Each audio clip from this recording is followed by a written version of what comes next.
Oh wait, that was a stream. I need to mute it. I thought you did it again for a second.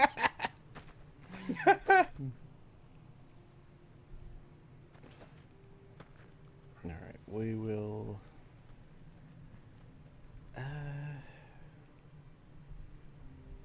Actually, can I talk to him about doing that? What can I tell you? Mostly it's the mountain bighorners. My guess is one... If that calf doesn't turn up soon, they might very well come down into the valley and attack the camp. Yeah? Hey, thanks. Most of the hunters don't listen when I tell them the problem. Just one thing. Try not to kill any bighorners if you can, yeah? You'll drive the herd off and we'll have to range farther on our hunts.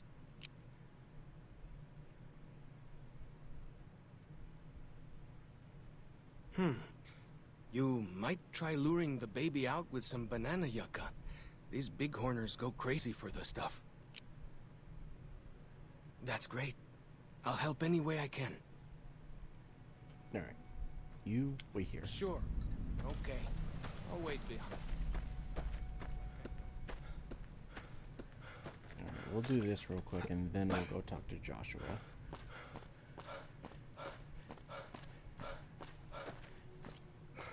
Larry. No.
Oh boy, an escort mission. Oh boy, my favorite. Actually, didn't find that quest when I played it.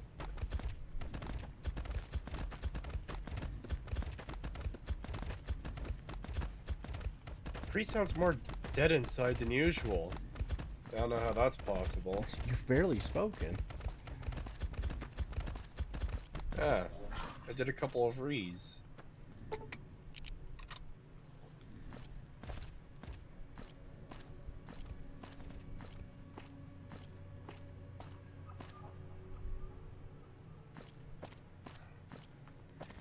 Hurry up, you little shit.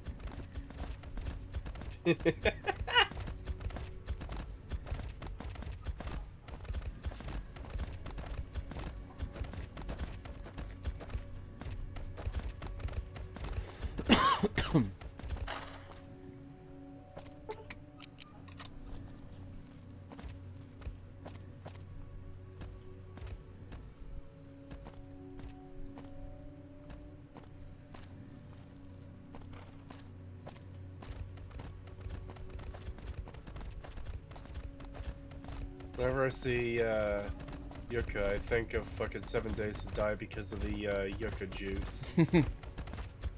That's the first place I heard of that thing. Gay little mouse with his gay little bighorner. I like how you have an option to just keep the calf. Why would you keep it? I don't know. What would you do with it? But it's like, oh, would you like to keep it? It's like, no. What would you do with it?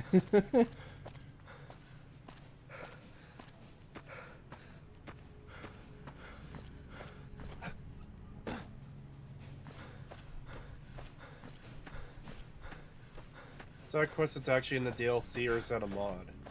It's an actual quest in the DLC. Oh yeah, then I absolutely missed that one. Yeah. You can talk to Follows Chalk about the local wildlife, and he'll tell you about the Bighorner problem, and then you get the mission to go up there and find the calf. Okay.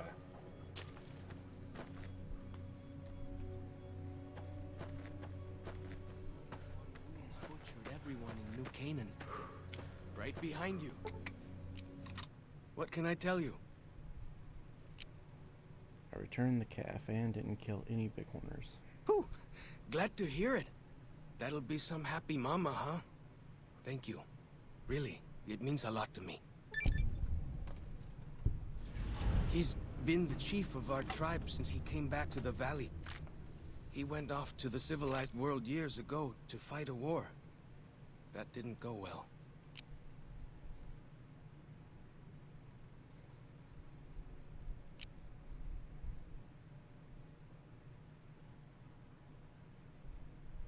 I don't know. He doesn't talk about it much. Maybe. But how can two civilized tribes fight over something as small as a dam? Ha! Really? That's... my gods. Must be some mighty civilized folks who built that.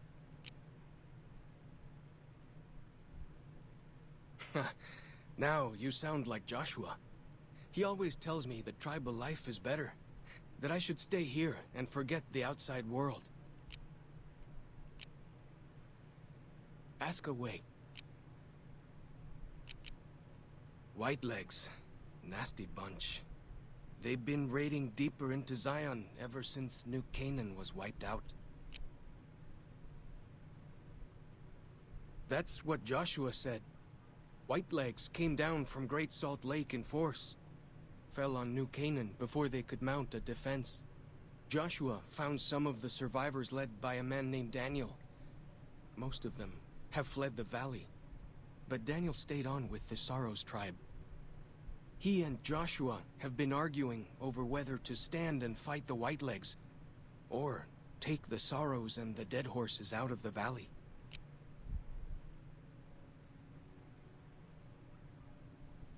That's the weird part. Normally, the Whitelegs keep to the Great Salt Lake. I don't know what brought them down this far south. What can I tell you? Our advanced scouts leave chalk signs to mark places rich with game. I'm not a full scout yet, so I follow the marks and guide the hunters. Dead horses mark ourselves to commemorate our hunts. When a hunter takes a great beast, or when a youth goes on his first hunt, he gets a tattoo.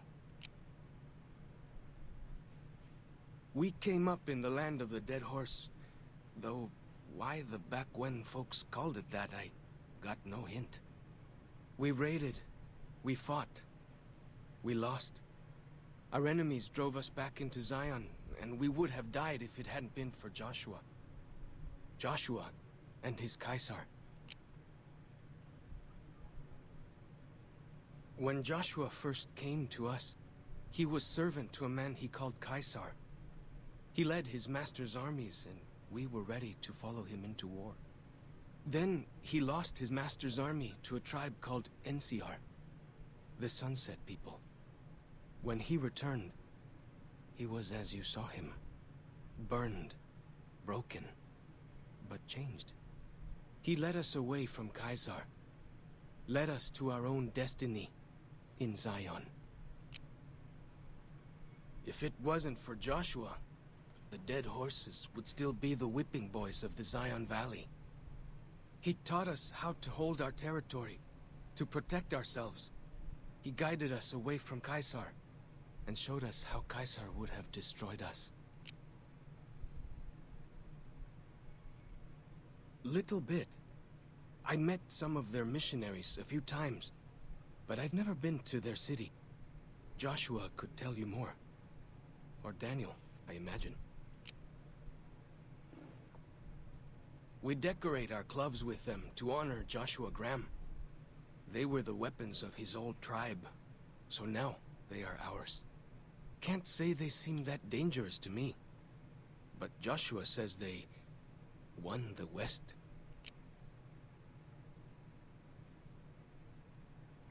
Oh, come on. Surely they've seen him fucking shoot a gun. Like, there's no way. What'd he say? I asked him about the bullet casings in his club, and he said that it's to honor Joshua because it's the weapons his tribe used. And then he says, but they don't seem all that dangerous to me. But he says that they won the West. And it's like, come on. Surely he's seen a gun.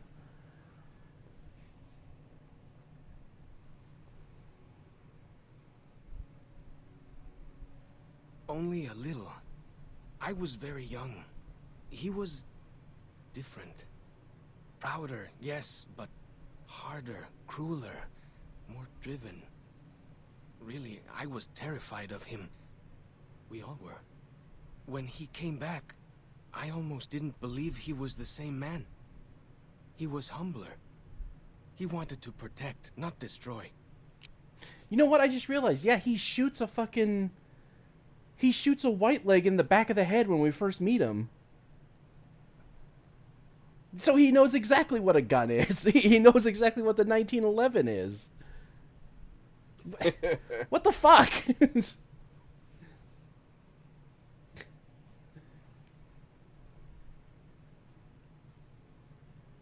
I have finished consuming my warm lemon water. I had a neosub because they're our enemies. What else would we do? They take our land, they kill our scouts, they poach our hunting grounds.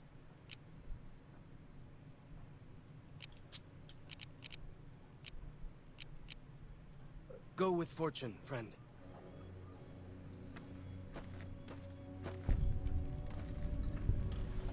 Oh, he gave me a war club, some 45 ammo, and a 45 auto pistol.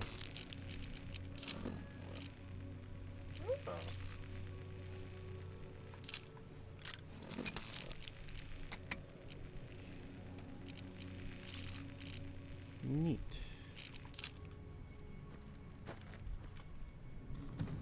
Cree, are you streaming? No, I'm editing. Because I really want to get this video done for the 10th.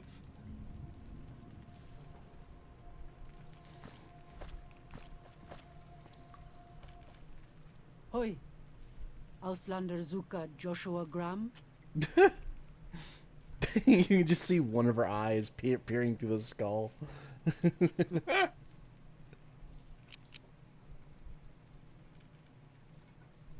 You know our tongue. Smart, Auslander. Joshua in high place of cave. You show respect, Utman. Joshua is greatest warrior. You show him no respect. He show you thunder and fire.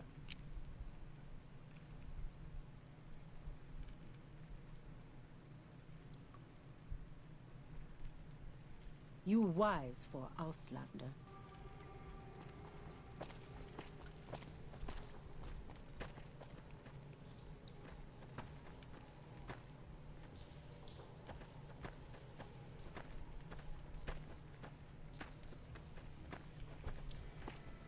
We should have given you a better welcome on your first visit to Zion. Oh my god! What I hear. Why does he not have bandages Whitelegs seem to be on the his only face? visitors we have these days. And I Oh wouldn't my have God. expected anyone from the Mojave to come looking for us. And you're a courier, no less.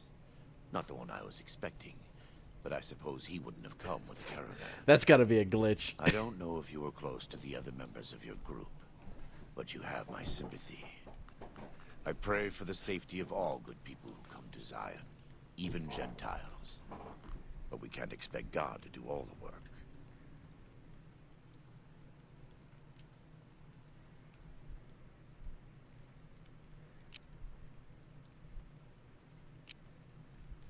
Happy trails. I remember. They were good friends. I have bad news for your employers. New Canaan was destroyed, its citizens scattered. All because of the Whitelegs. And Caesar, of course. The Whitelegs want to join the Legion. Caesar's rite of passage is the destruction of the New Canaanites. Almost assuredly because of me. The good news is that we can help you find your way back. Daniel, one of the other New Canaanites, has made many maps of the region. The bad news is that we can't help you right now. Not with everything that's going on.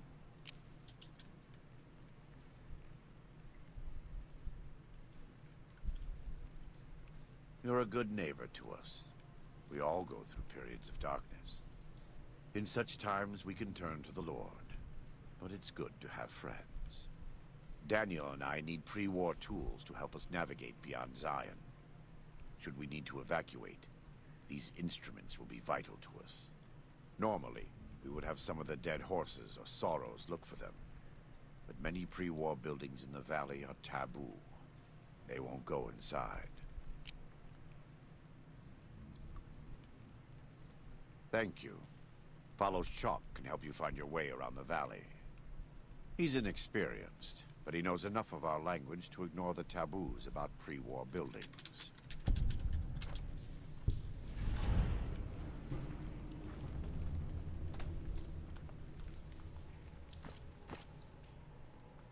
God, are you still crippled?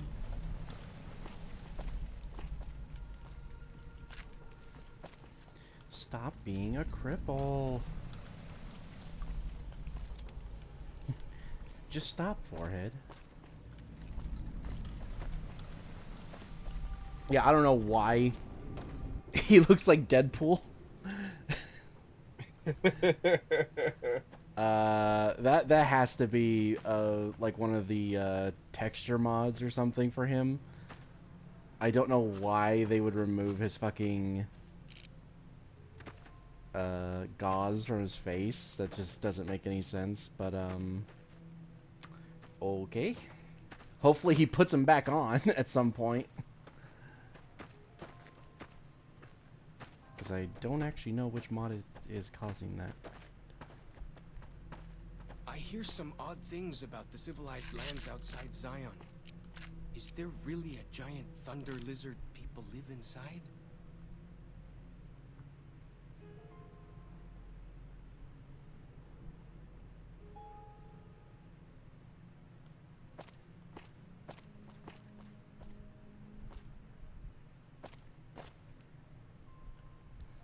I guess the night mod doesn't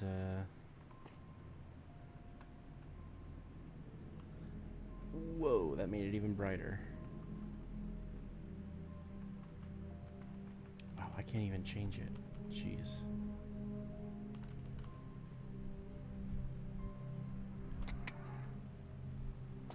Okay, yeah, it's just gonna be perpetually bright.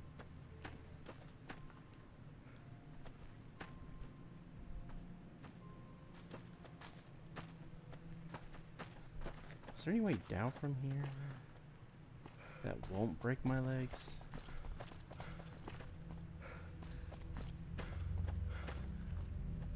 I don't think so.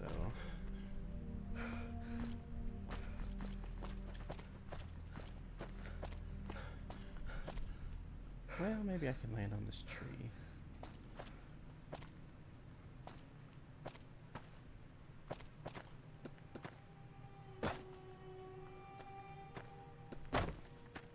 There we go.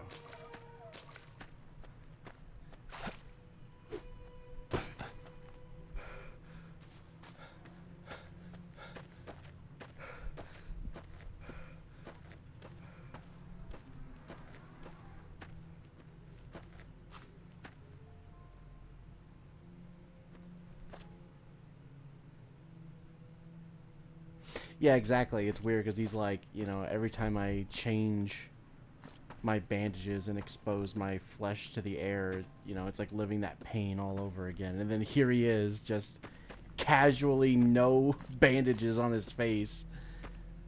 It's like, so why would anyone do that? That is such a weird thing to do for a mod. It's like, But why?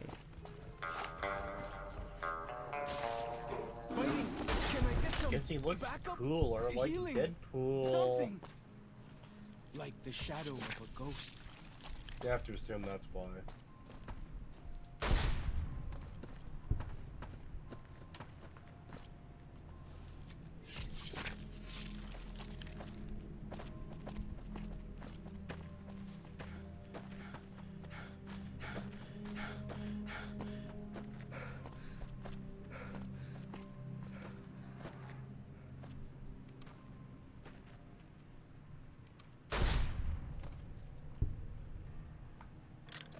Okay, what are we doing again?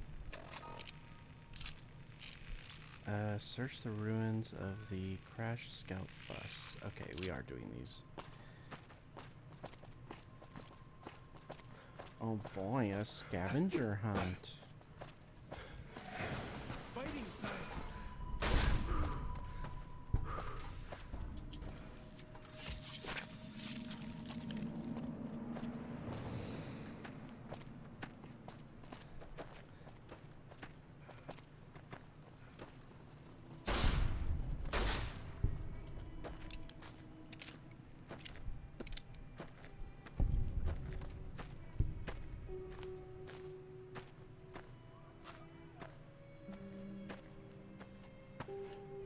You know, something else insane about the Fallout show.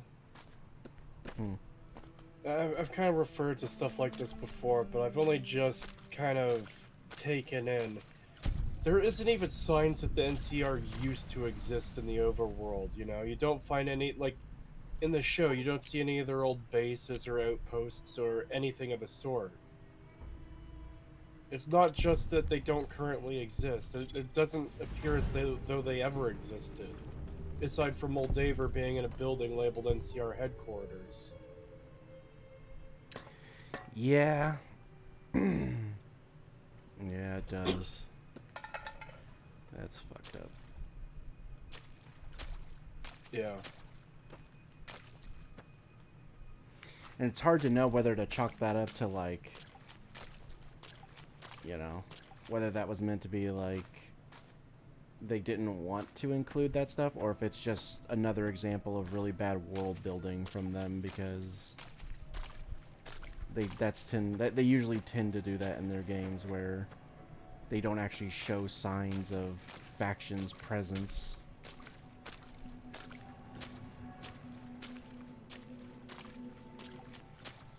I'm just so sick of this video. I can't wait to be done with it. I need to stop thinking about it, because I'm going to keep thinking of, oh, I should add this. Oh, I should add that. Oh, I should add these.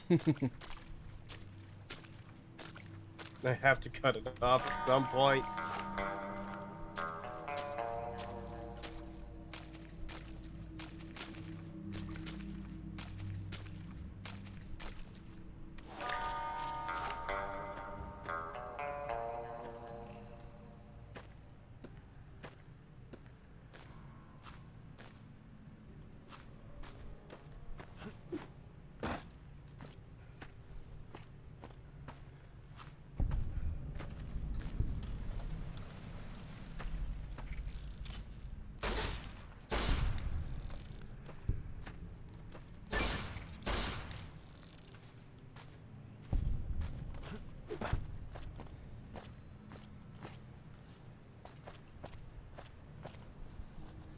They don't even treat them like the NCR, as they're given no NCR equipment. And like, we literally saw the NCR armor given to some rando family.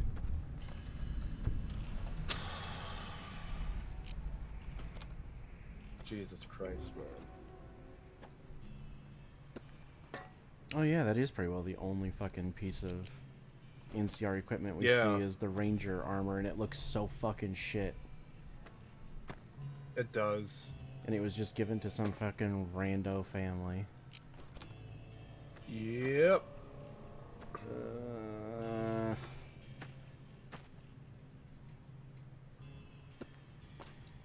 Hate. Yeah, I'm starting to become filled with hatred again.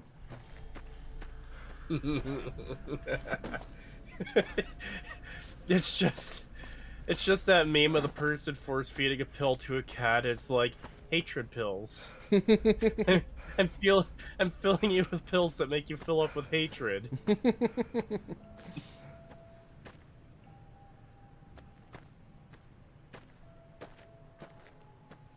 I know it's been said already, but how did an entire nation state fall when just one city got nuked? Well, the show didn't actually say they fell, it just doesn't show them at all in the heart of their own territory. The fucking cope, man. Yeah. Yeah, like, there's no excuse for what we see in the show. And if Moldaver's group is supposed to be the NCR, why do they literally look like raiders? Yeah, they're raiders in episode 1, and then they're just, I guess, rando civilians in episode 8.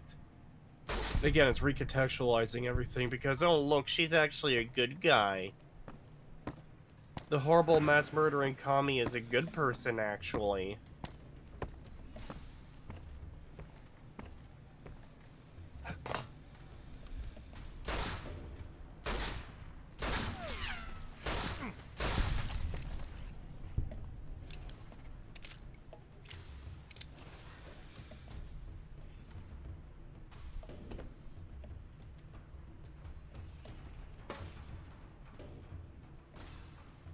Who is spitting at me? Oh, it's you.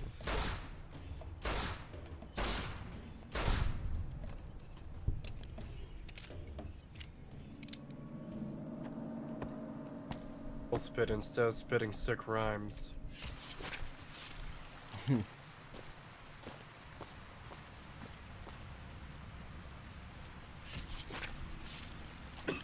Oh, I just noticed follows Chalk.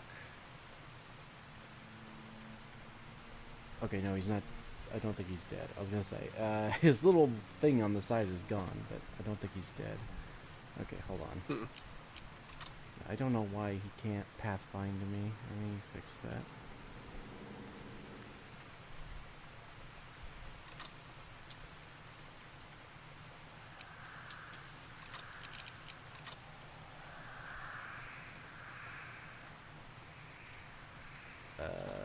Why can't I teleport him to me?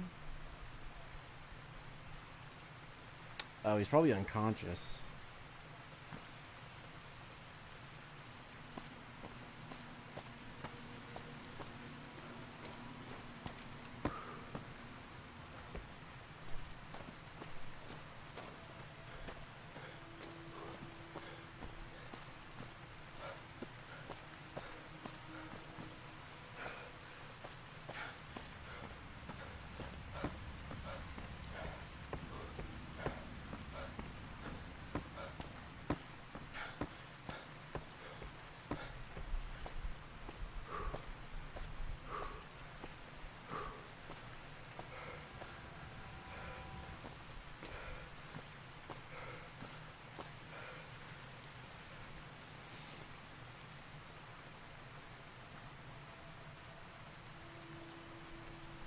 Yeah, they probably should have just made it so, when you first see follows Chalk and he does his, like, little execution on the, white leg that's shooting at you, he should have just ran up behind him with a club and beat him to death instead of shooting him with a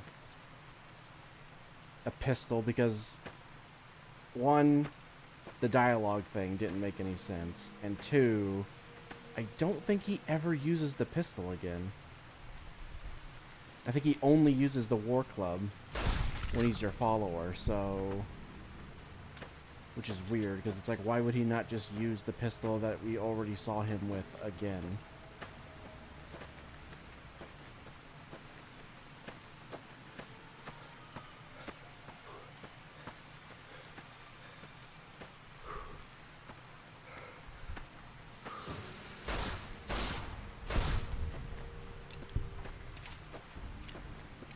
Gonna bust a cap in General Gobbledygook.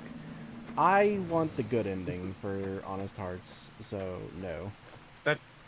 I still think that should be the good ending.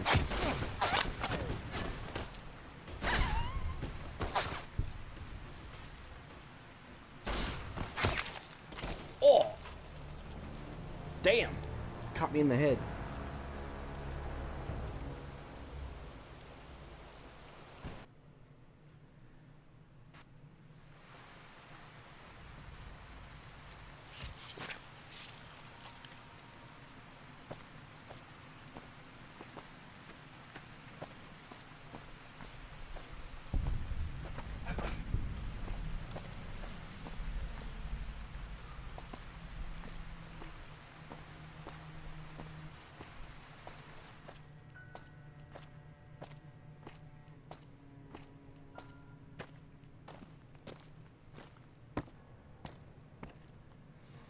Yeah, I don't know. I don't really know what to think about the ending, because it's like, I understand what they were going for, but at the same time, it's also like, yeah, but he's also a fucking evil warlord, so fuck him. Yeah, that's kind of my take on it. Like, yeah, these people are terrible. Like, I'm sorry that fucking thing. Like, yeah, killing bad, whatever, but like, these people are actually evil. Like, extremely evil. You Yeah. can't always, like, rely on the problem taking care of itself, like what you get in the good ending, where it's like, oh yeah, they retreated and they slowly got wiped out by a lot of bad luck. It's like, that's not gonna necessarily be the case. You're talking about a group that, like, they're becoming part of the Legion, and like, they're brutal and fucking, like, killing innocent people. Like, you have every right to fucking wipe them out to the last man if they're just, like, that fucking evil. The karma thing, I can understand, because there is like a religious element to this DLC, and it's trying to Yeah. get that across, and I understand that part. My problem is that they paint the white legs as completely evil. There's like nothing redeeming about them, so there's just no reason Yeah. to show them mercy. Whereas if they were like, you know, they're a tribe being forced to do this, and they actually are actually, you know, they actually take prisoners and stuff like that, and just showed some like good elements to them, even though they're an enemy faction, I could understand it more. Where it's like, okay, you know, you're showing your enemies mercy because they're not wholly evil, and karma ends up catching up with them anyway, because, you know, Christianity good sort of thing. But because they paint them as wholly evil, it's completely undeserved to show mercy, especially to the leader, who is the worst of them all. Yeah.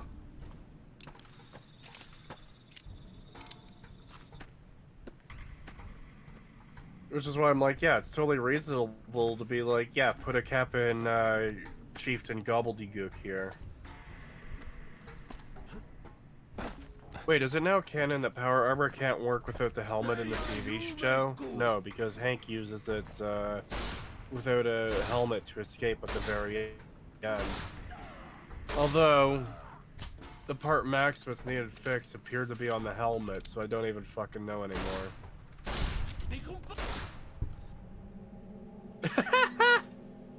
I just see you fucking shoot that white leg in the leg and he goes down, and then the gecko fucking runs up out of nowhere. Yeah, I was about to go execute him, and then I'm just like, oh, you little shit, get the fuck away from me. He ruined your stalker execution walk. How dare you?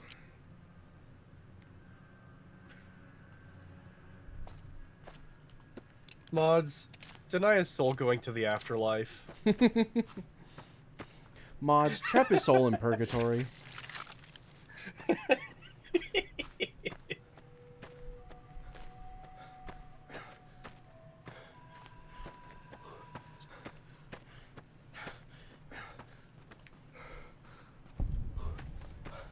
Yeah, I don't know what happened to Follows Chalk. He's just kind of gone. Like, it says he's still alive. Oh, wait. It says he's following now. Hold on. Maybe if I do it now, he'll spawn next to me.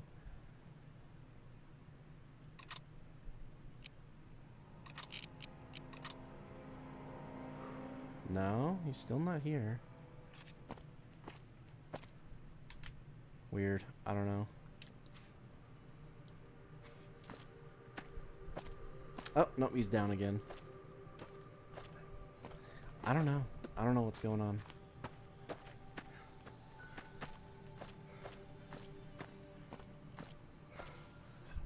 Mod, send this man to live out the rest of his days trapped in limbo. Mods, lock this man in Jumanji.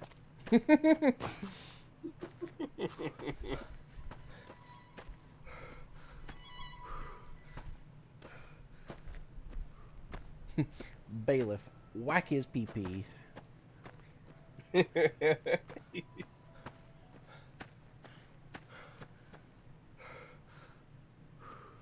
I thought those were white legs for a second.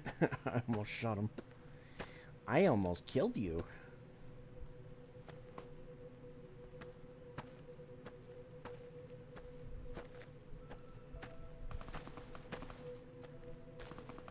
Oh.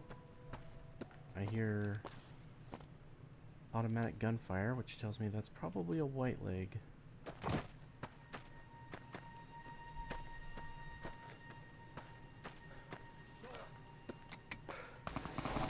Whoa, yep, there he is. God damn it.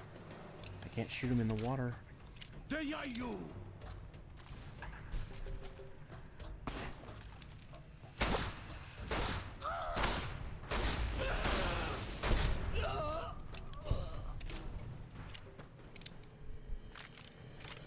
Hey, you got a Thompson. I would like to use the Thompson. Ooh.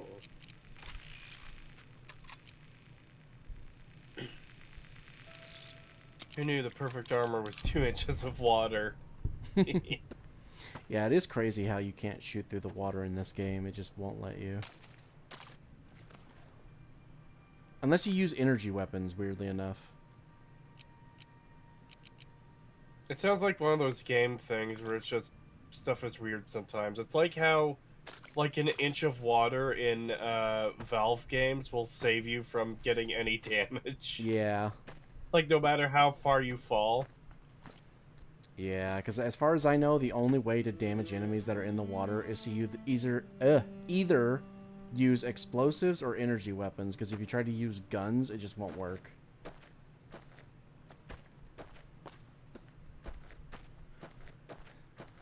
If Fallout 4 has many problems, one thing I do like about the game is the effect shooting water has. Just the look and the sound of it. It's one of the few things they did well. Grenade fishing. It's time to go grenade fishing for some white legs.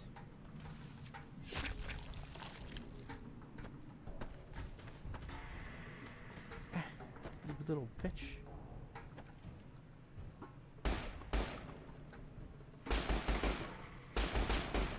Fuck you.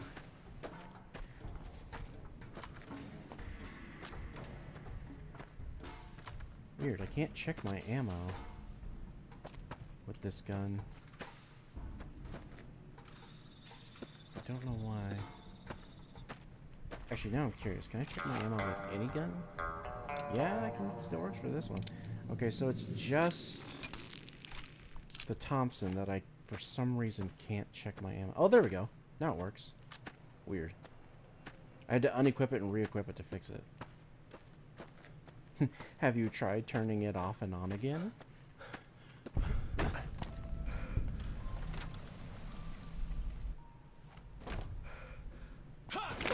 Oh, hey, Follow Shock is back.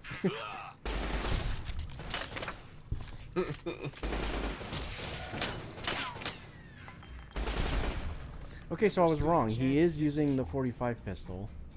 But then that just makes me wonder, why did he say the thing then?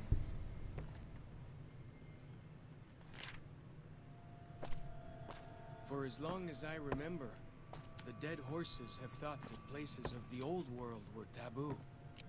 Doesn't look so spooky to me.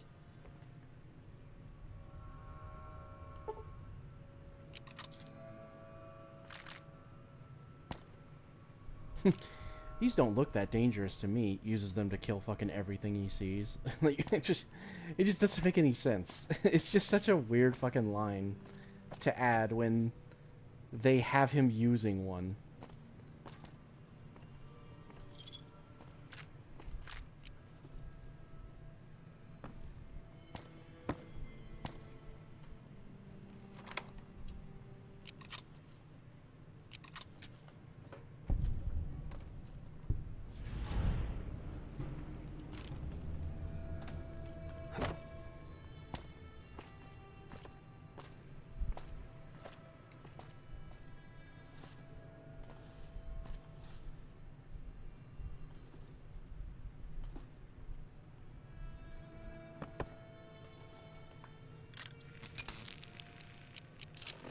Let's eat that maze.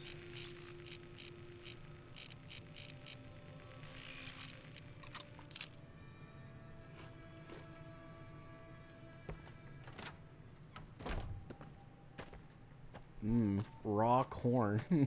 Completely uncooked. Oh god. Breaks my teeth so good.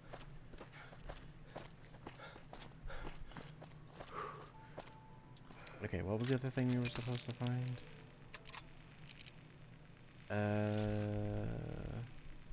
Little scout lunch boxes and a medical supply kit. Okay, I know where those are.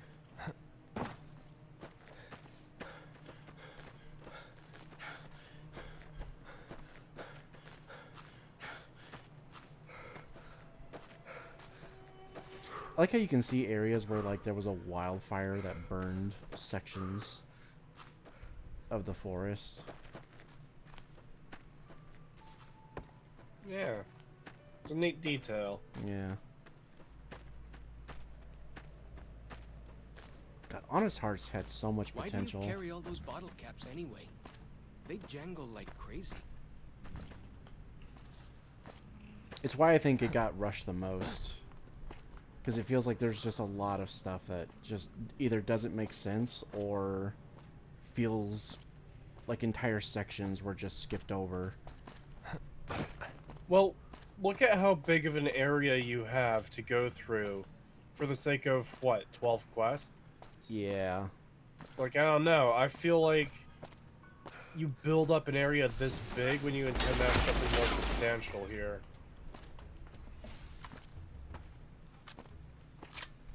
Because Dead Money didn't have a big open area. You were fairly restricted in the tight streets of the Sierra Madre.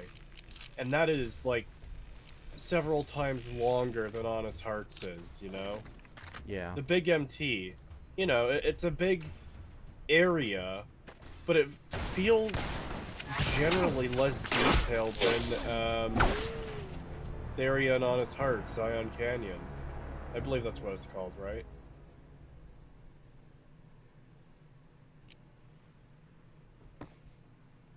Oh god, Calbeck quoting Fallout 3. Have you ever seen a tree? Oh god.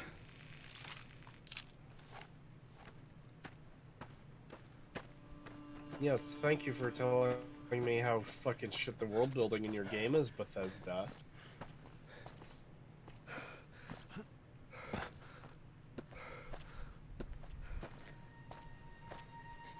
Yeah, I love how the fucking... when Obsidian made New Vegas, they were just like, yeah, fuck that noise, put trees everywhere.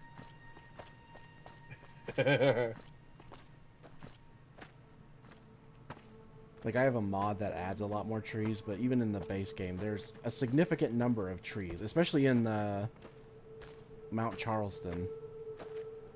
Yeah. And it's like, So yeah, no, it just makes sense. Like, why is there no plant life whatsoever in Can't wait. Fallout 3? It just doesn't make any sense.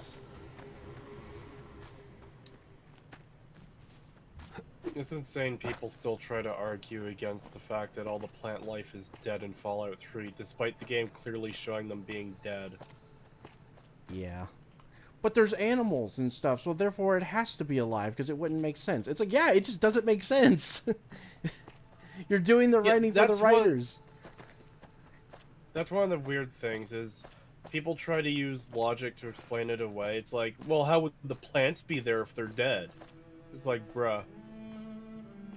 Like, oh, if the plants were dead for 200 years, they would have dried up and blown away. Okay, but you're missing the point that the world building doesn't make sense. Like, you realize they can make something that doesn't make any sense. Yep. Ah! It is fucking bizarre, man. Especially if, if Fallout New Vegas is still canon, then it kind of proves all of that shit wrong. Mm-hmm.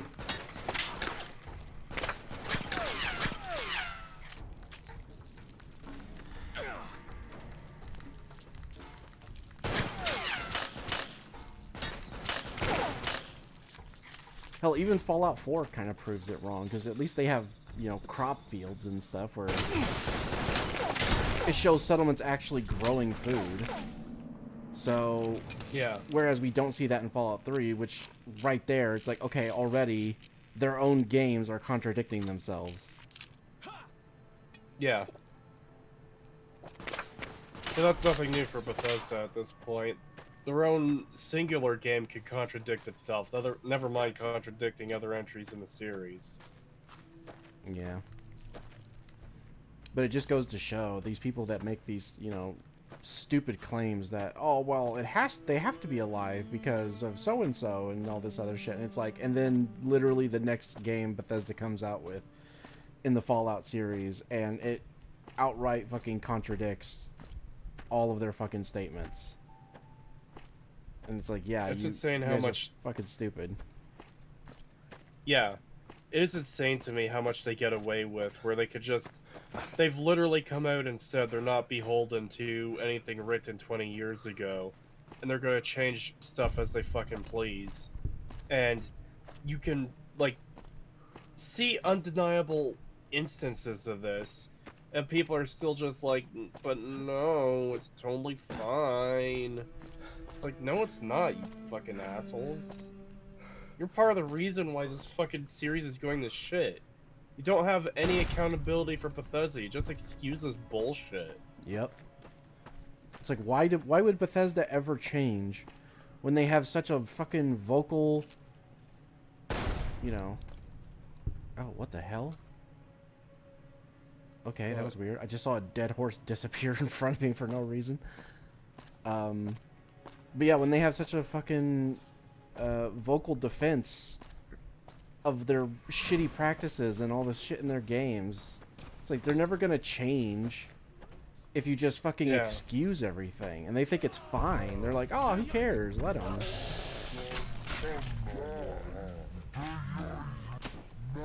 Oh, damn!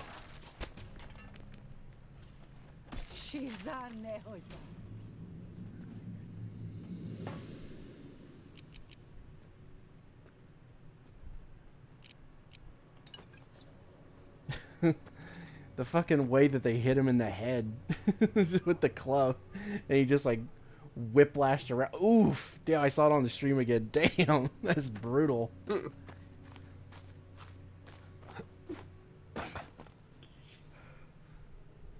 Yeah, the 3 mole rats will sustain a city. It is still insane to me that Miniature Nerd made that argument. Yeah, it's How did he write that into his script? I assume he had a script. How could he say that and possibly write it into a script and not realize how dumb it sounds? And people point out that, oh, he's just using it as an example. Like, okay, animals exist in the wasteland, but they shouldn't based on what we're shown. And again, hunter-gatherer societies. This is not a place where there's so much abundant animal life where you could just stay in one spot forever. The reason hunter-gatherers moved is because they depleted food sources around them, and they weren't farming or herding. A hunter-gatherer society can survive in one place without moving if it's like a fucking utopia of, like, plants and animals that are edible. Yeah, there's bountiful Also, game everywhere. Yeah. Also, hunting isn't that prevalent in Fallout 3. That too. And this is part of what's so frustrating about the world building in the Bethesda games. You could solve all this problem by just giving, like, people in the world jobs. Like, okay, I'm building an RPG, I have a town here full of people. What should I have my people do? Well, apparently I'm just gonna have them do fucking nothing at all, and that'll be good enough. Rather than, okay, this character will be a hunter, this character will be an armor smith, this character will be someone who dabbles with, like, technology and repairs things, and so on and so forth.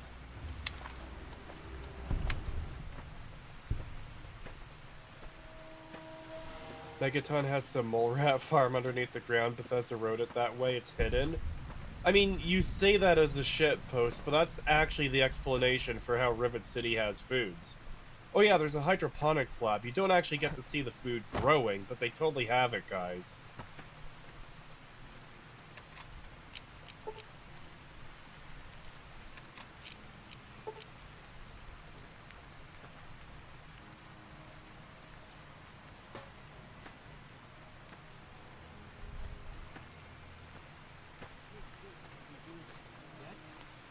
Actually flew once? Like a big metal bird?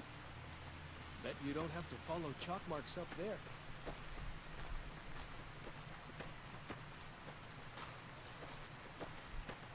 Yeah, and this was just reminding me about a lot of the stupid-ass cope arguments I've heard. No one in Fallout 3 is making new weapons and ammo. Well, the people on Rivet City live on a military ship. They could get ammo from there. Bruh. What, do you think the ammo actually, like, respawns in lore? I can't get over how fucking stupid some people are. It is insanity. Yeah, that's so fucking cope. It's like, one, yeah, they're gonna deplete that pretty fucking quickly. Two, that doesn't explain the rest of the fucking wasteland. What, is fucking Rivet City the sole supplier of all ammunition in the fucking capital wasteland?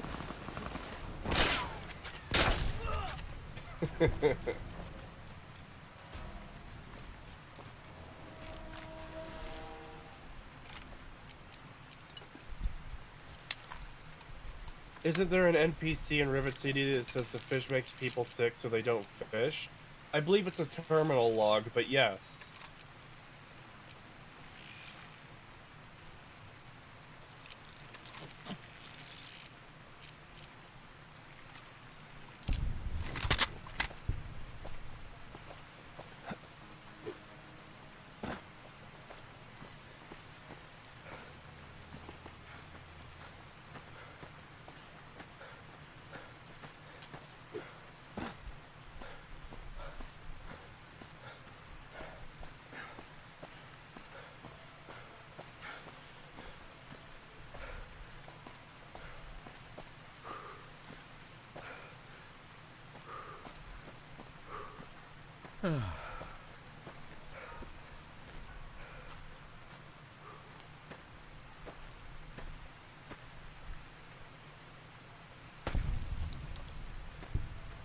The entire point of the pit is that it's the only source of new ammunition, and therefore extremely strategically valuable. Yeah, that is actually retarded world building.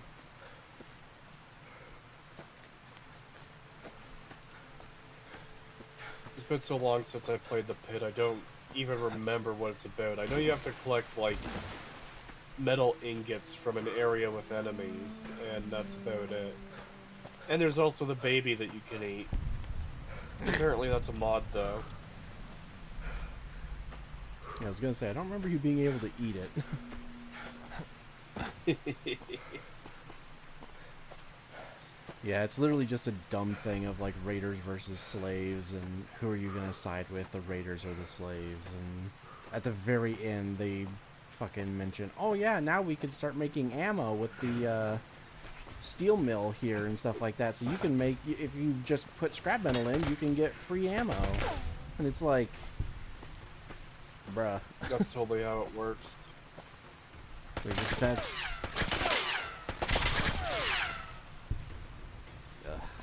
yeah, it's like, one, it doesn't work that way, and two, that would make this like one of the most important places in the wasteland, at least in the capital wasteland, and no one seems to give a shit. You know, maybe that's a video I should do one day. I have broken down a lot of these issues in videos, and there's going to be more to do, obviously, when I get to the DLCs of Fallout 3 and 4. But it might be worth doing a video talking about Bethesda world building in general, and how nonsensical and poorly done it is. That's obviously a project for the far future, before anyone starts mentioning the Skyrim video. I will do the Skyrim video, but just thinking on potential future videos, it's like, yeah, it might actually be useful to talk in depth about fucking their world building in a video.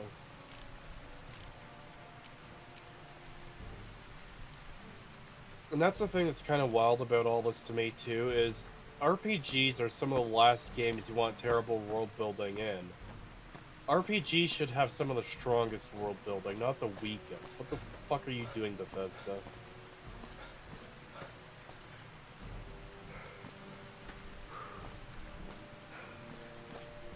Alright, there's where we need to go. So those two places. I just wanted to search this real quick. Oh. Do a video on the... I'm getting sleep deprivation. I have to sleep here.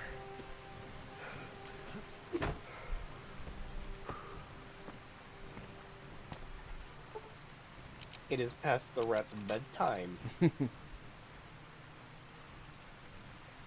Do a video on the morality of the Fallout games and how retardedly silly Bethesda world building has gotten compared to the old games. Yeah, that's kind of what I'm talking about. Will you be doing Shattered Space now that it's out? I haven't heard anything about it yet. After the Fallout video, I'm taking a week off, like I said. At least a week, maybe a little bit more. Then I'll get back to work on the Starfield video. We're at the very end of the Crimson Cringe quest line, and then there's 3 more factions to go. And then looking at other parts of the game, like side quests and stuff. And I will consider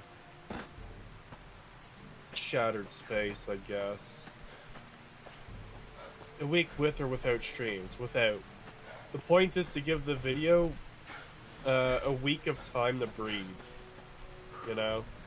So it's not like, yeah, I release a 7-hour video, and then 2 hours later I start streaming New Vegas or something.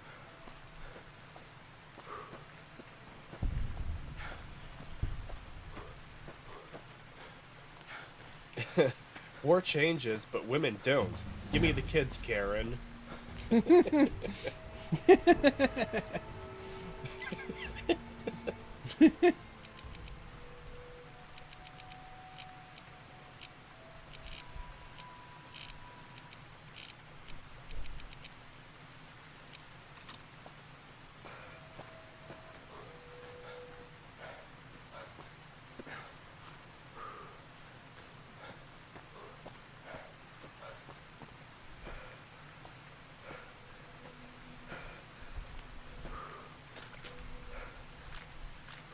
Oh, hey, a brush gun.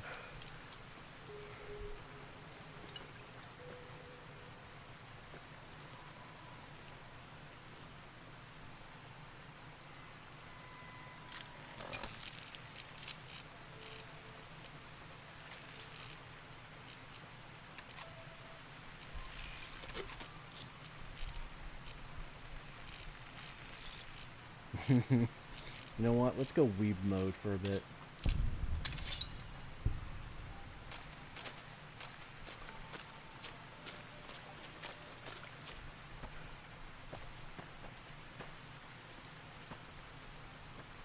Never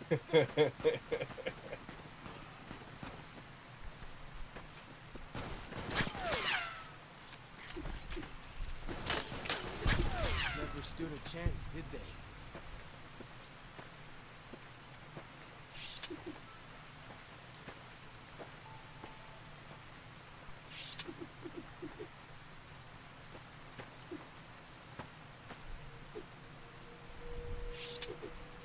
Okay.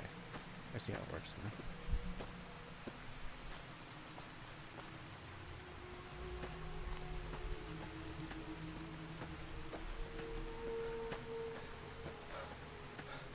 Wow, he missed every hit, just like a real weeb. I got some hit markers in there.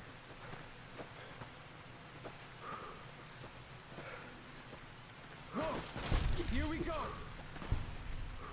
Doesn't help I have a fucking tribal using a gun Well, instead of a So war club, Whoa. so... Here we go! Never stood a chance, did they? Hold on. Did Actually, you no, guys no. hear of... Now, you're starting to sound like the old... There you Up go. close and personal? Use a war club. Oh, as long as they don't have We're gonna guns. beat everything to death. Did you guys hear about Christofferson? Sad news. Yeah, we talked about it yesterday. Yeah.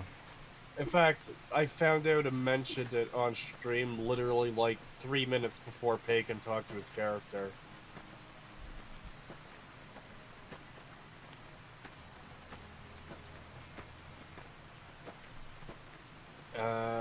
I hope they add more realistic guns to Fallout 5. The voices respond, they won't. Honestly, it very much seems like Bethesda has decided on what they want their Fallout games to look like now. So we're likely going to be seeing that ugly-ass assault rifle for the rest of Fallout, as long as it's in their control. Yeah, I feel the same. But it seems like they... Fallout 3 still seems like it was kind of rushed in a way where it's like, okay, we've got this franchise, we need to plant our flag in it as soon as humanly possible. Whereas with Fallout 4, it's like, okay, let's truly make it ours now, and change the look of everything to be our own stuff. And they've kept with that for the Fallout show. You've now got this weird inconsistency where, like, some of the earliest vaults made, 4 and 31, 32, and 33, look like the Fallout 4 vault, so like Vault 111. They jangle like But then you have fucking Vault 13, that's the original vault.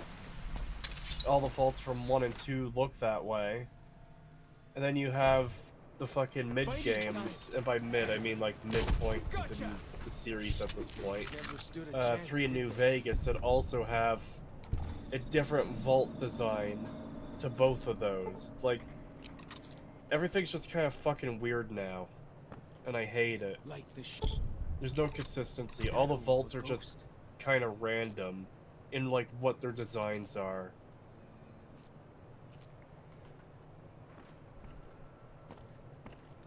That also means that if Vault 4...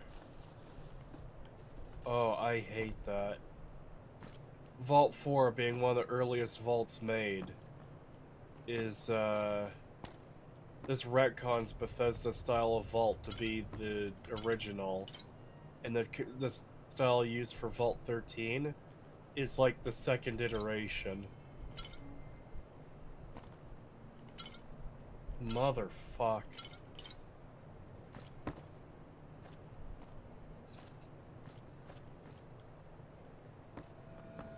There they are. Gotcha. Bethesda will go bankrupt. No one's excited for Elder Scrolls if Avowed hits. I don't think Bethesda can go bankrupt when they're owned by Microsoft. But what we'll likely see... I should say what we'll likely see. What has the highest chance of happening for Bethesda going down is Microsoft deciding to shut them down like they have other studios, and either sitting on their IPs or handing it out to other studios they own. Those, what did you call them? Bethesda would have to fall Walkie-talkies? real fucking Those are hard for going to that, be though, loads better because than signal drums and I smoke know signs. Starfield didn't do that well. But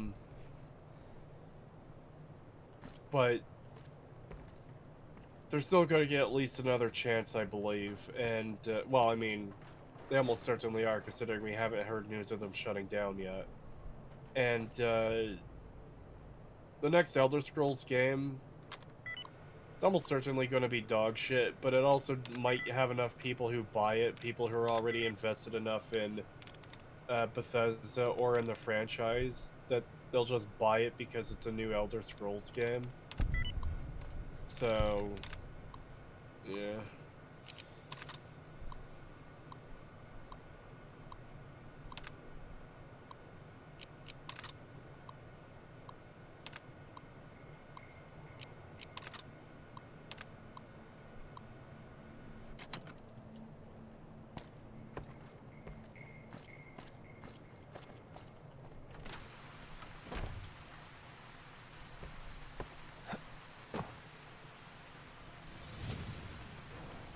Whoa!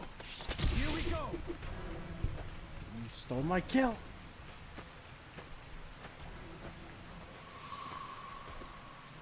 Whoa! Here we go! Ha! Never stood a chance, did they? Whoa! Here we go!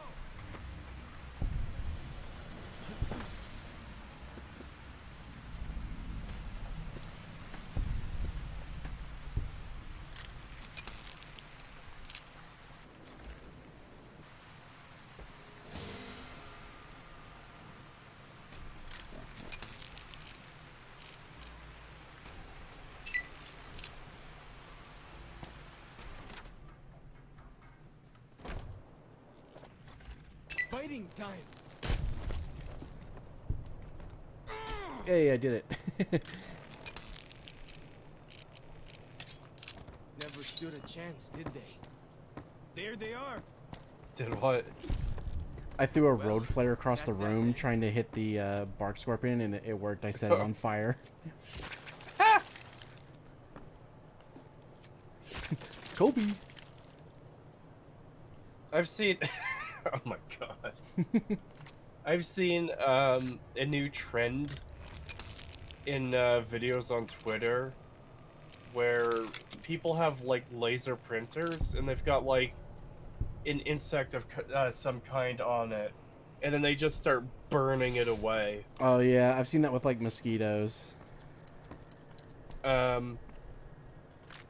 don't think I've seen a mosquito one. I do know there's a video of people killing like a bunch of mosquitoes in various different ways. One of them was they had them in this container, and there's a hole in the side, and they put a cigarette in there and lit the cigarette, so all the smoke would go in there and kill them. Yep.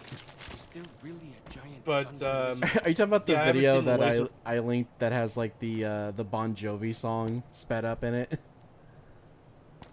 I don't know.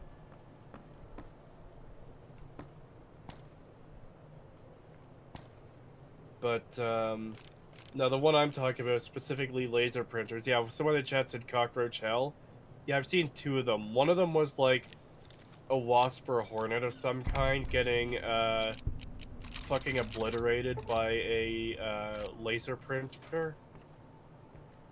I don't know if it's a laser printer or it's something that's a laser. It's like laser etching type thing. And another one I believe was a cockroach that was getting destroyed by it as well. The wasp one appeared to already be dead, but I think the cockroach one was alive at first.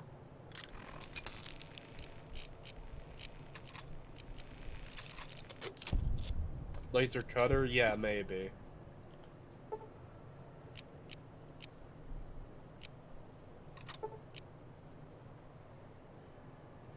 Okay, so we actually do need this.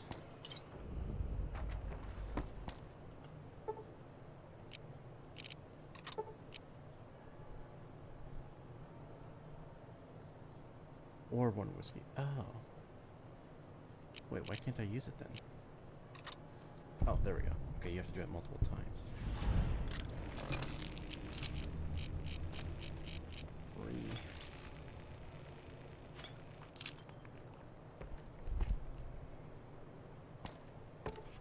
Alright, I'm actually gonna send you that then.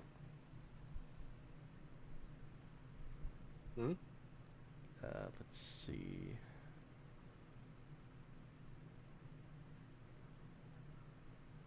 What did I do with it?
Oh, did I not save it? Shit. I thought I did. Save what? The Mosquito death video? yeah. I have seen one before. I just don't know if it's the same one or not. Yeah. Because that's- you might have posted it, and might have just not watched it because I've seen it before. But when I saw it before, it was on Twitter, and I didn't unmute it because I don't typically unmute Twitter shit.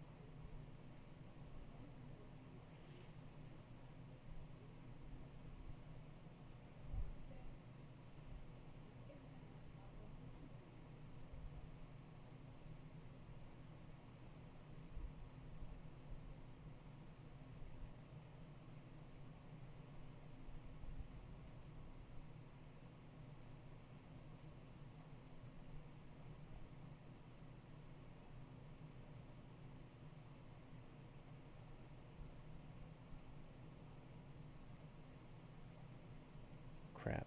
Yeah, yeah, I can't find it. Fuck. Alright. Well, never mind then. Yeah, I thought I saved it, but apparently not. Apparently I thought I did, and I didn't actually do it. Hmm.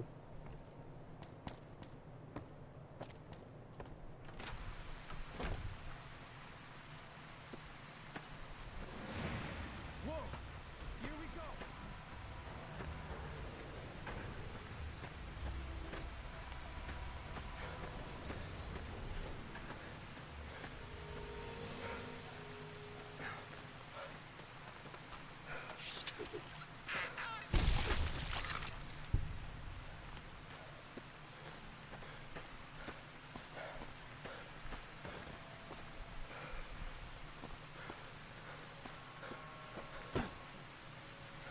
You cannot escape me. I have the power of God and anime on my side.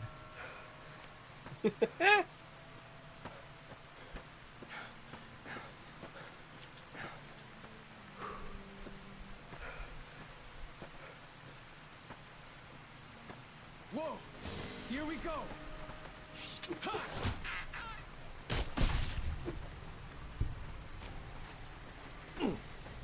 Ha!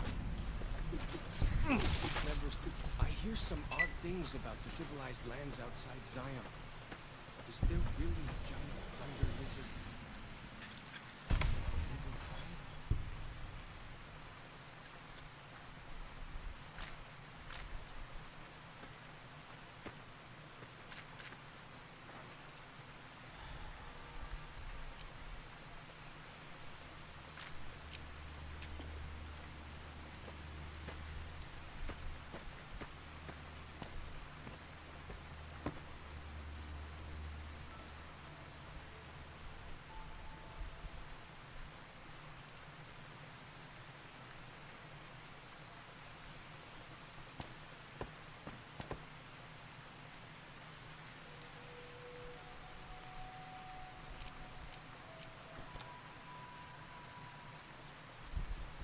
like the shadow of a ghost.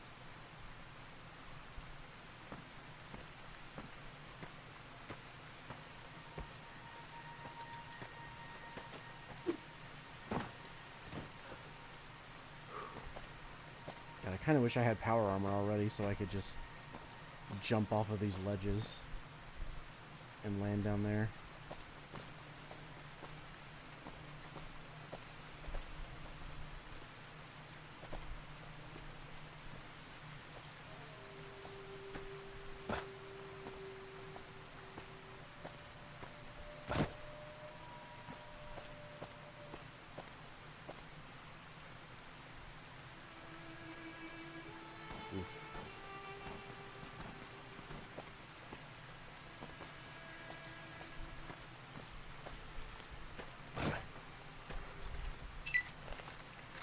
I am gonna go AFK for a bit to go cook dinner.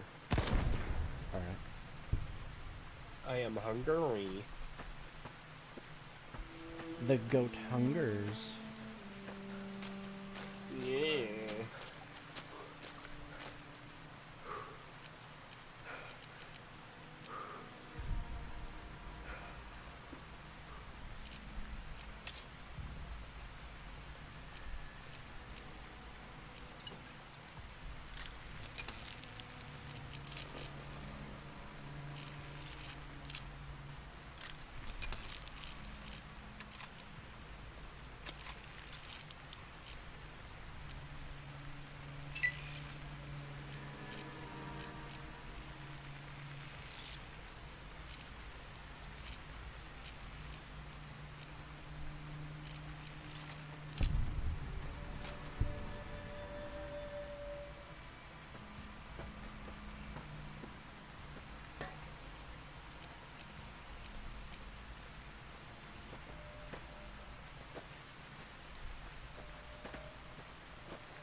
The narrows up ahead.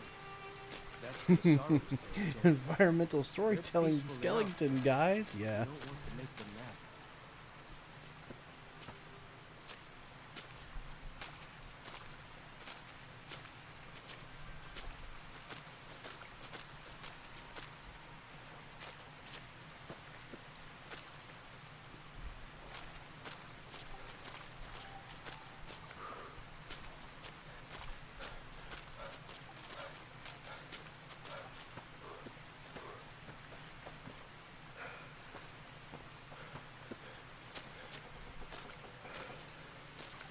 You are the one Joshua Graham sent to us. Blessings of the Father in the cave on you. Daniel is waiting for you.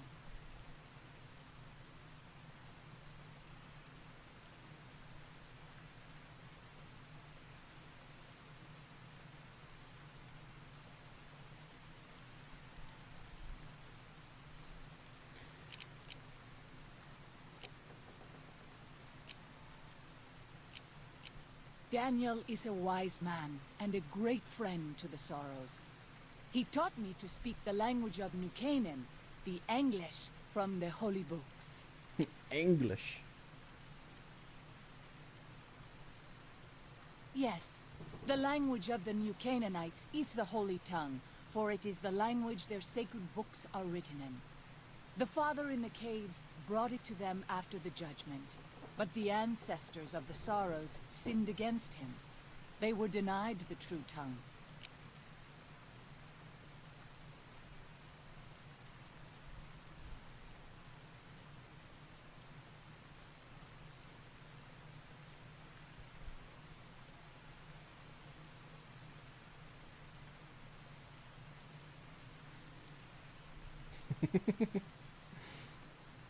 Everyone in the Creetosis stream chat always be like, I am full of hate, but they never...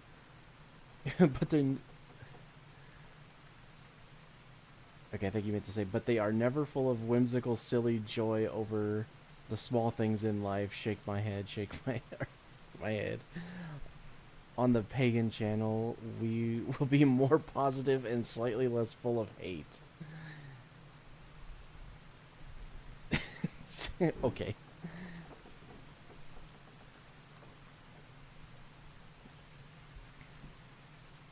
Oh no, she learned Mormon English. Y'all speak English?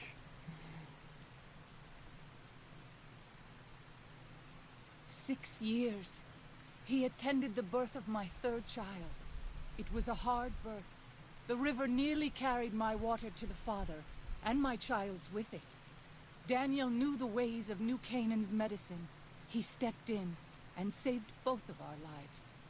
After the birth, I asked Daniel if he would teach me what he knew of childbirth. He agreed, and so here I am. What would you speak of? A Sorrow's Yaoguai fist is a sacred symbol. It shows that we belong to the tribe and have willingly undertaken a dangerous quest to aid the tribe. Each Sorrow makes his own, and only after hunting and slaying a Yaoguai that threatened our people. Our shaman, Whitebird, oversees the rites. Perhaps if you spoke to him, he would allow you to undertake such a quest. Waking Cloud is my name. I am midwife to the Sorrows. It sounds ill-omened, no? Midwife to Sorrows? The children and the old have already been evacuated from the camp. They are safe enough, unless the Whitelegs come for us in force. I tend to other hurts and sicknesses that afflict our tribe. I also scout the valley for the herbs I use in my medicines. What would you speak of? We have dwelt in the Narrows since the end that came in fire. When the Father in the caves punished the world and made us forget the Holy Tongue. We have had good relations with the other tribes in the valley. At least before Salt Upon Wounds brought his Whitelegs here. We have Daniel to thank for our continued existence. His advice and help has kept the Whitelegs from overrunning us, so far. I do not know how long even he can protect us, though. He is war chief of the Whitelegs, and the worst butcher of them all. The tribes he has crushed are many. The warriors he has slain, countless. Have you not heard of the god of the New Canaanites? He is our protector and our judge. He helped our ancestors find their place here in Zion. He gave us many gifts, but we are not to seek him out. His caves are forbidden to us. Those who seek them out are taken from us. Perhaps you do not fully understand the New Canaanites. I have seen the Father's images.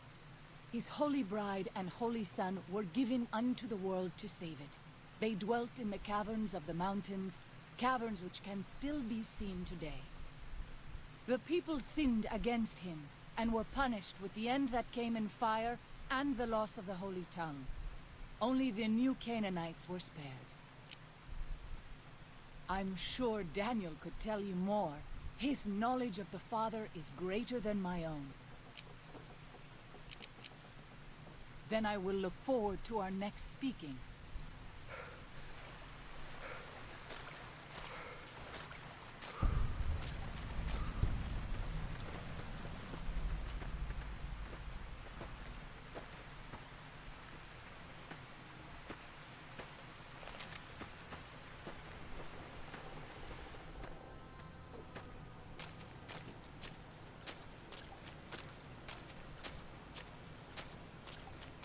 She can operate on me with medicines.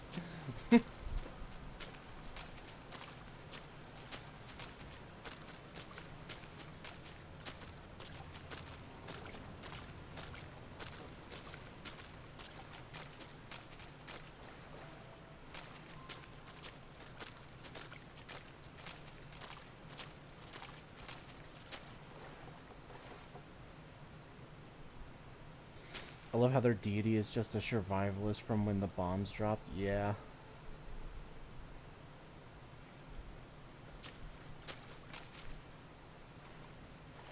The dead horse has told me details about the attack on your caravan. A stranger's sympathy might not count for much, but for what it's worth, I'm sorry. The Sorrows will mourn your friends too. They mourn everyone, even the Whitelegs. They have sensitive souls. Innocent, if there is such a thing. In spite of what's happened, I hope that Joshua and I can help you out of here. But to be frank, we need your help too.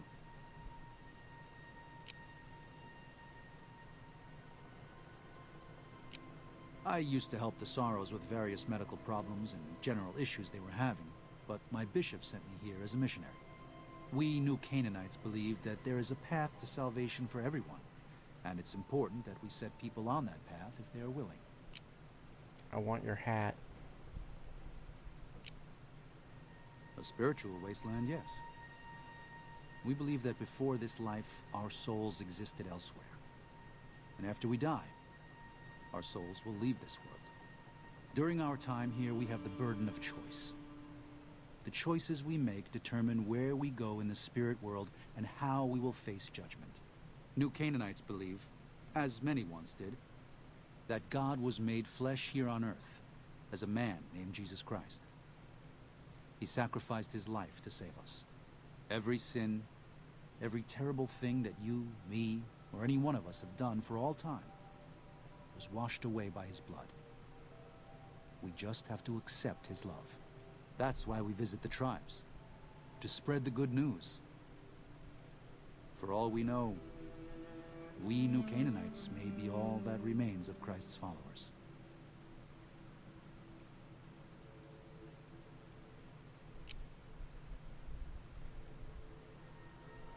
Oh my god, I could be a complete dickhead. No, we'll just say interesting.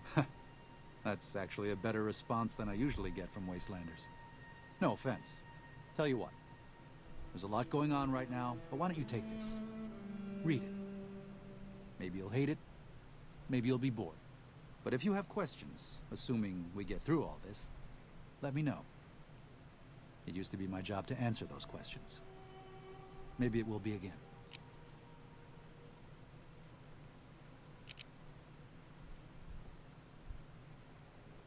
There's an old saying that goes, if you want peace, get ready for war.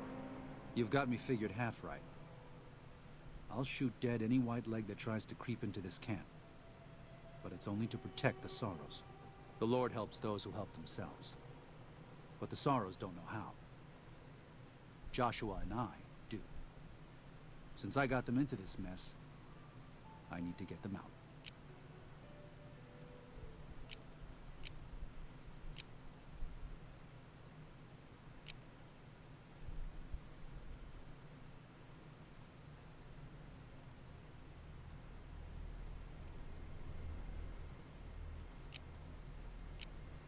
There is an important difference between killing in defense and waging war. Even a Gentile like you should know that. Joshua is a living Bible of all mankind's miseries of war. The debt he has levied through his actions, he repays every day.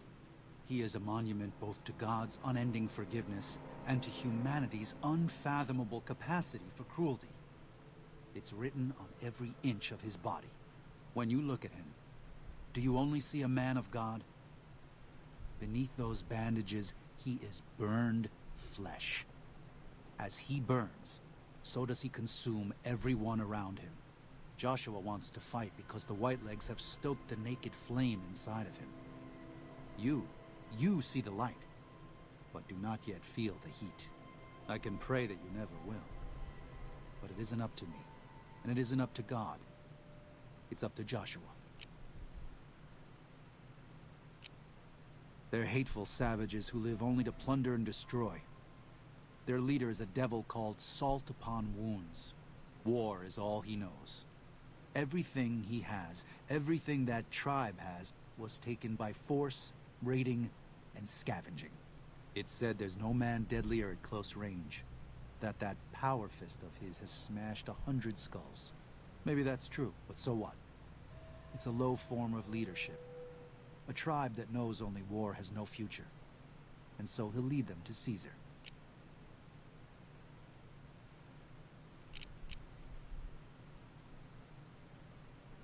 Father in the... Oh, right. He's some spirit the Sorrows used to believe in. Watched over them from the caves in the valley. They marked some of the caves around here because they think they'll be punished for going inside. I think as more of them learn the teachings of the new Canaanites, they'll lose their old superstitions. Oh? Oh.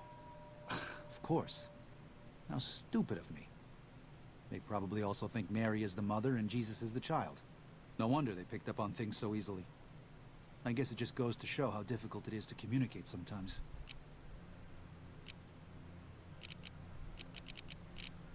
Well, I'll be. I was starting to lose hope we'd be able to get any of this, much less all of it. Tribals are smart, but, well, they're ignorant.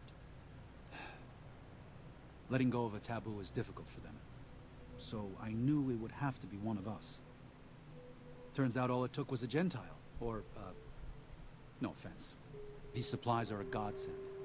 But if we're going to evacuate Zion without drawing more white leg attention, I need you to go back into the valley.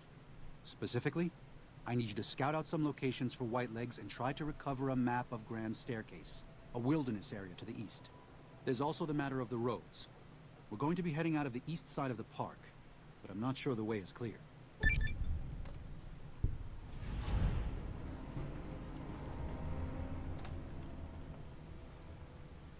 I appreciate the enthusiasm. There aren't a lot of people in the wasteland with kindness to spare for anyone who isn't kin.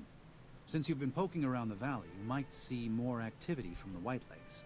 One of the Sorrow's hunters, Waking Cloud, has volunteered to help guide you through the valley. She has a special talent for staying out of sight. After this, it's just a matter of getting everyone out of here safe and sound. And hopefully, you can head back to the Mojave without any more trouble.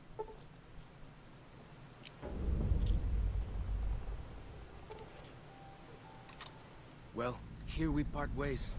I'm needed back at the Dead Horses camp. Maybe I'll see you there sometime.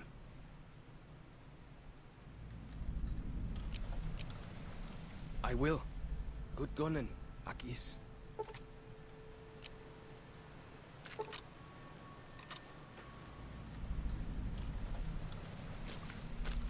Oh boy, we've obtained scripture. Ooh, and a hunting shotgun. Although, we already have dinner bells, so I don't really need a hunting shotgun. Yeah, we'll just use it to repair.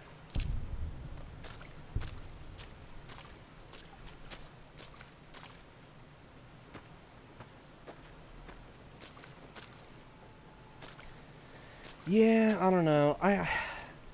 I like Daniel, and I understand what they're trying to do with his character, but it is kind of frustrating where it's like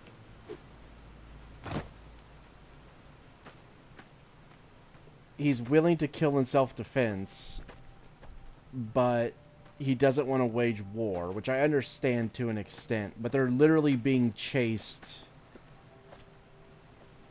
out of Zion and potentially all the way to the coast, which means they're just going to end up getting killed anyway. Oh boy, another storytelling skeleton. But yeah, so they're just going to get chased all the way somewhere else and then killed. So it's like, why not just... It's naive. It's just so naive to think that you can just run from this and that they won't just follow you and kill you anyway. You're better off at least trying to fight.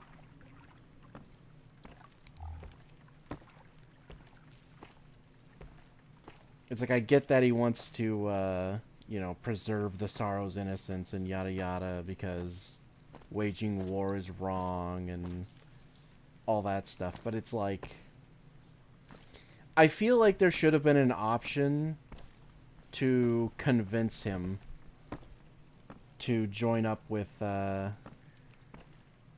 Joshua and yourself, and then depending on which ending you get, you know, it's more like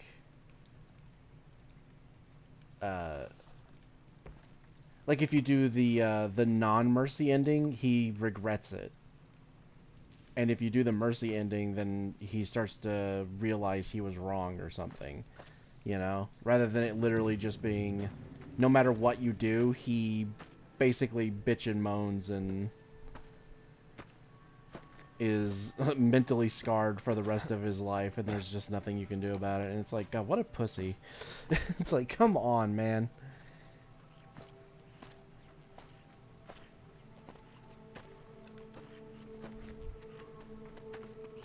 Aw, cute little guys.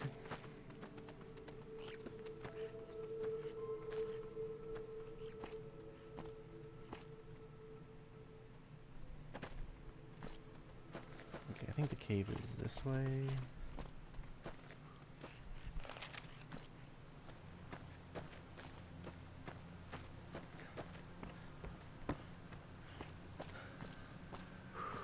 Yeah, I just feel like there should have been an option to convince him to join Joshua rather than being wholly against it the whole way through, with no option to actually change his mind about anything.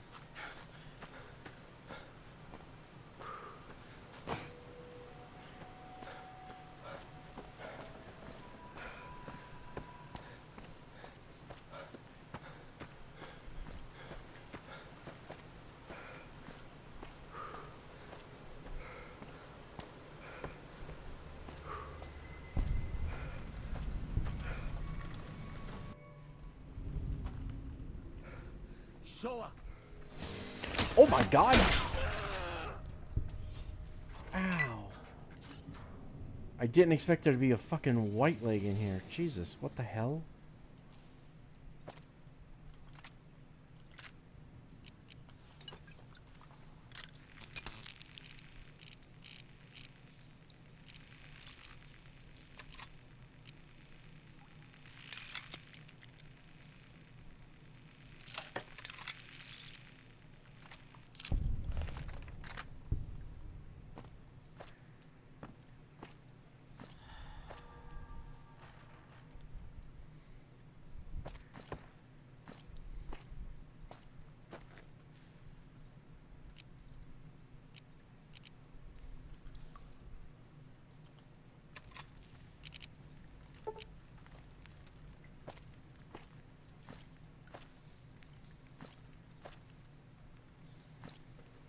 God, I have so much slasher now. I should really start using some of it. Ow.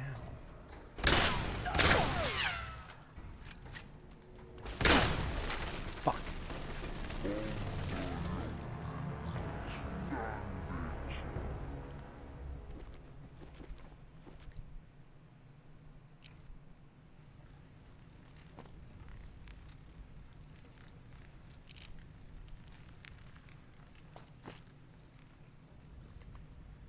Alright, you know what? We have so much of it now. Let's start using it.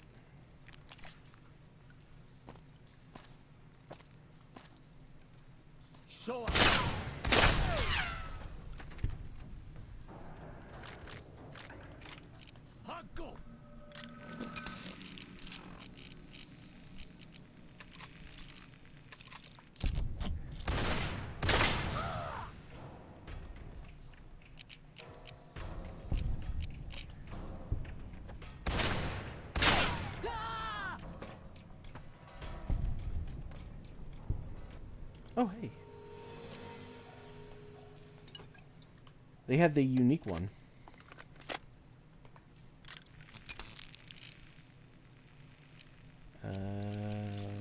Embrace of the Mantis King.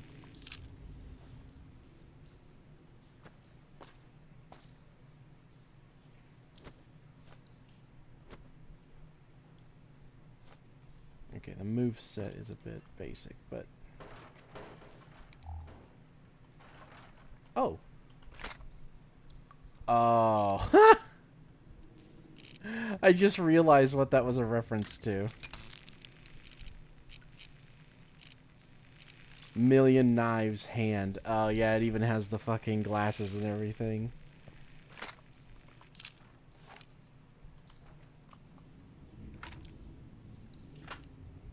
Oh my god, it's fucking Million Knives' weapon from Trigun.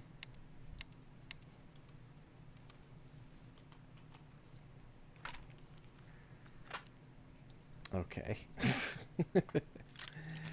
Okay, dude.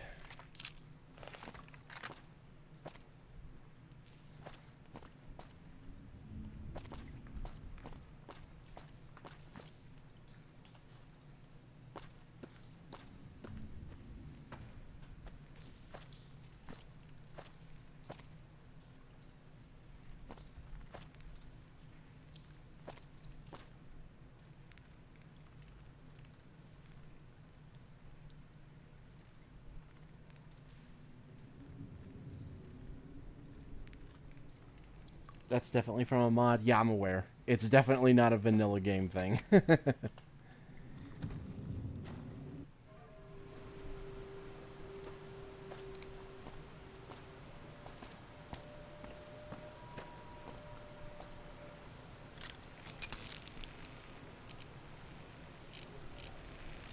This, though, this is from the game. God, what a weird weapon.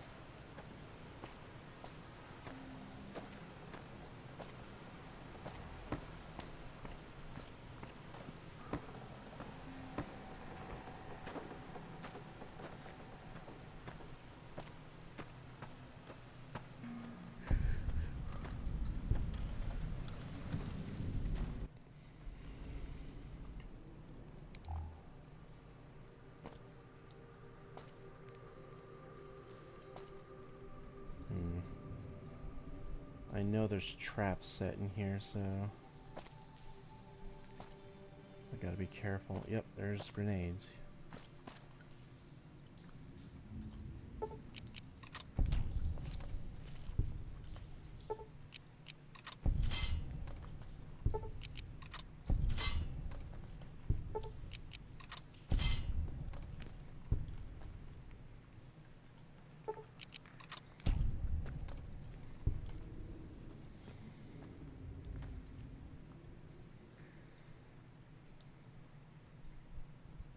Oh, I can't grab the pot.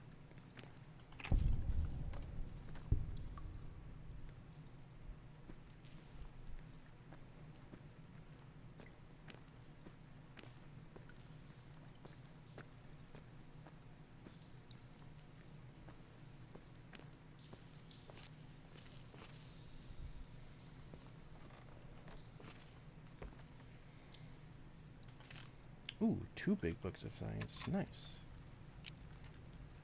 Let's get a little bit of light in here.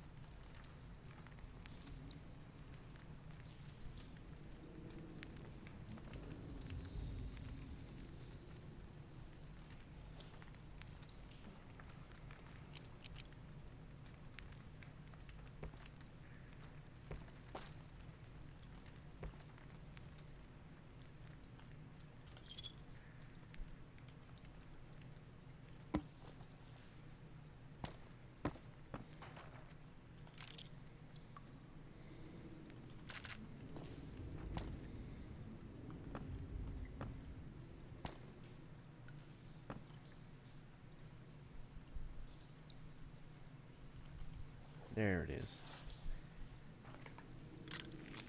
New drip acquired.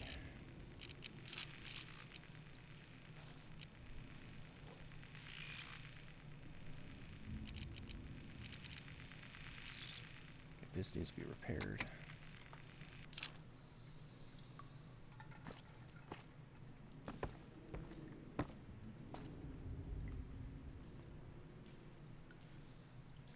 Oh, it's fake ammo. It's just for...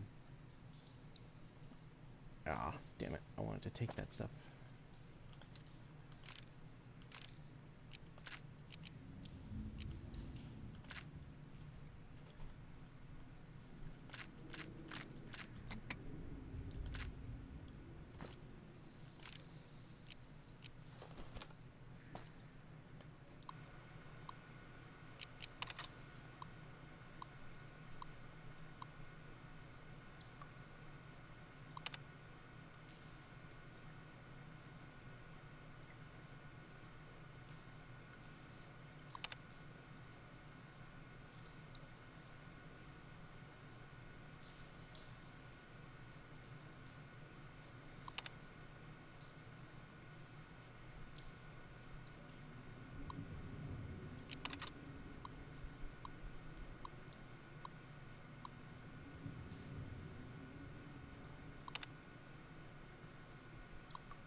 Yeah.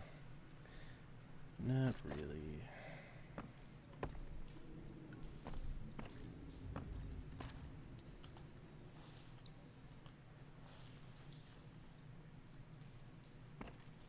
Oh. Finally reached the limit.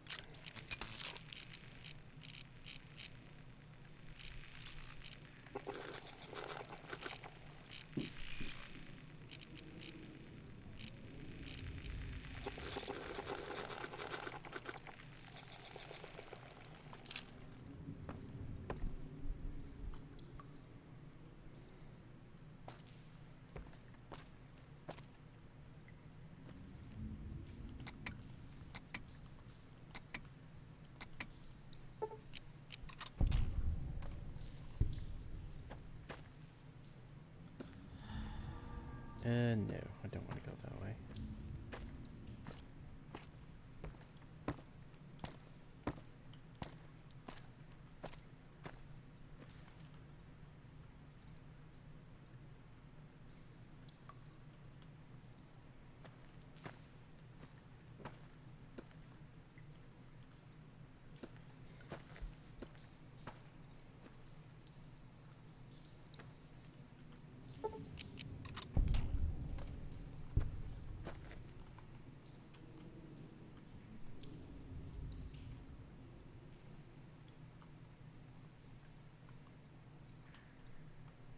Oh, I can't remember how to...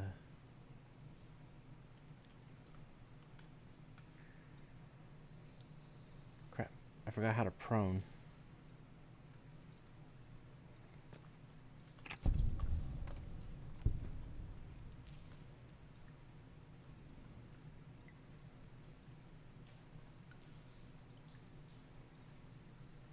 You cannot go prone with this weapon type. Oh, it's because I'm holding the oh. Okay, yeah. Honestly, we're not going to use this thing anyway. Let's go back to the medicine stick.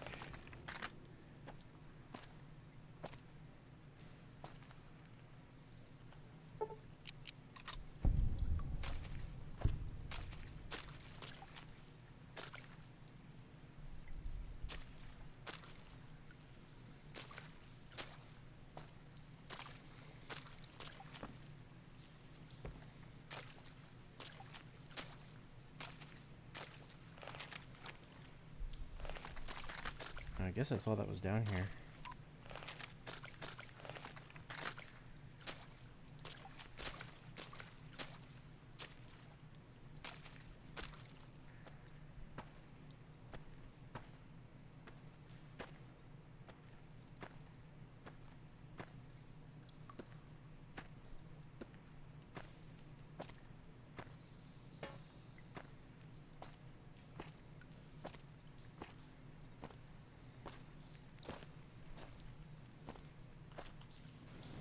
Daniel said that I was to travel with you until you have completed your scouting. Is this pleasing to you?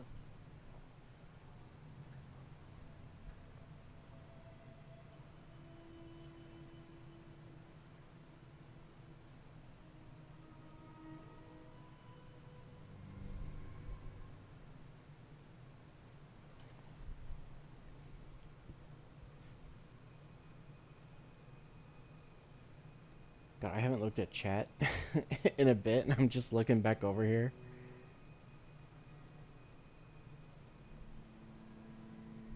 What are you guys talking about? Oh, you're talking about the broken steel thing. Did the Enclave lose to the Brotherhood? I mean, canonically, yeah.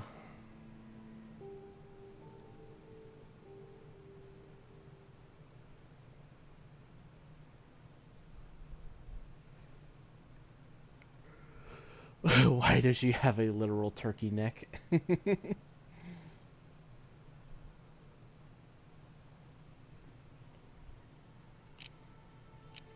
Certainly.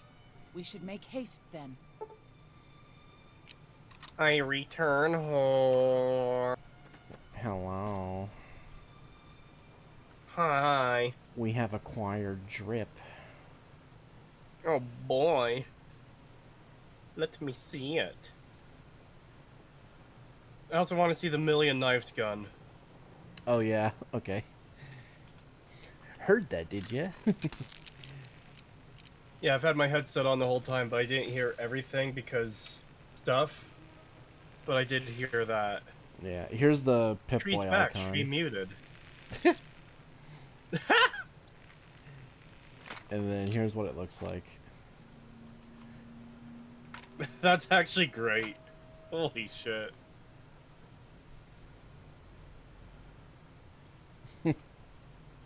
Nice.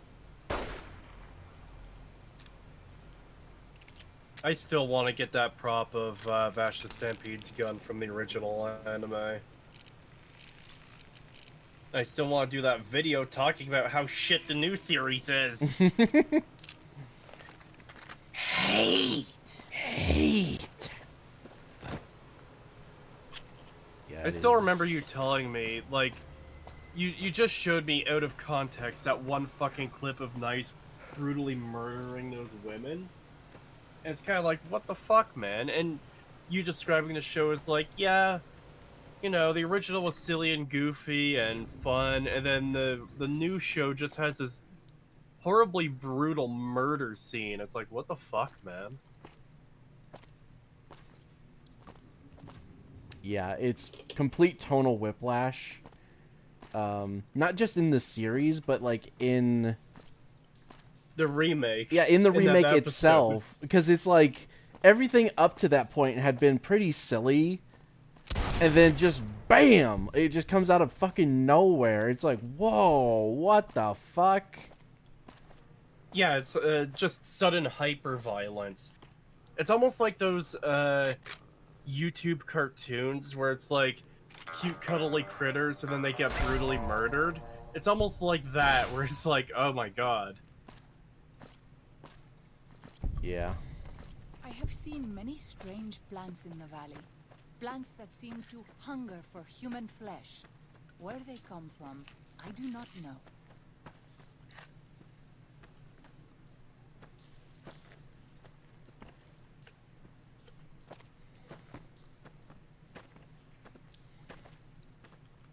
Oh. Actually, we probably better use a shotgun.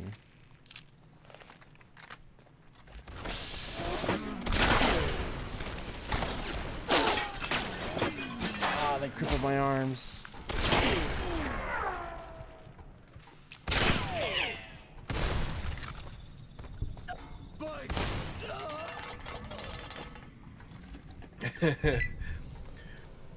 Pagan sees our schizophrenia, oh god!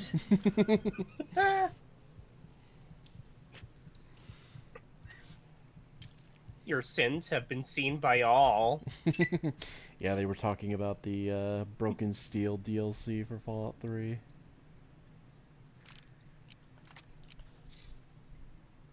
I'm gonna mute while I eat. My head feels about to burst. At least that means I'm still alive. I am in tremendous pain, but at least it means I'm still alive.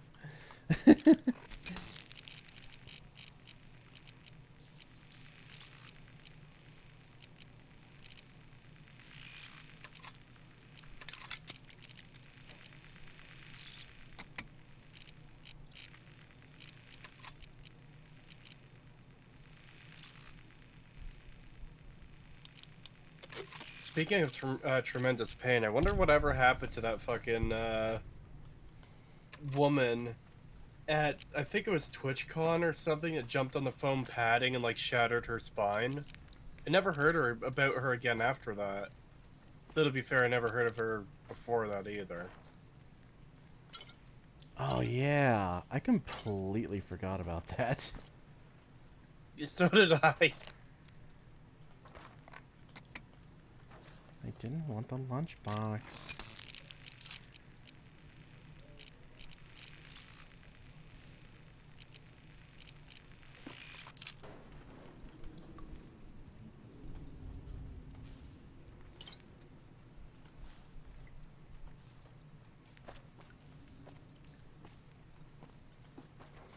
It is good to travel with another.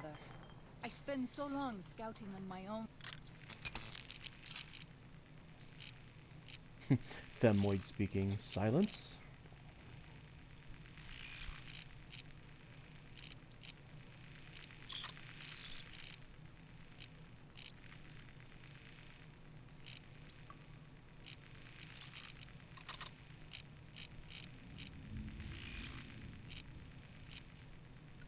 That I forget what human company is like.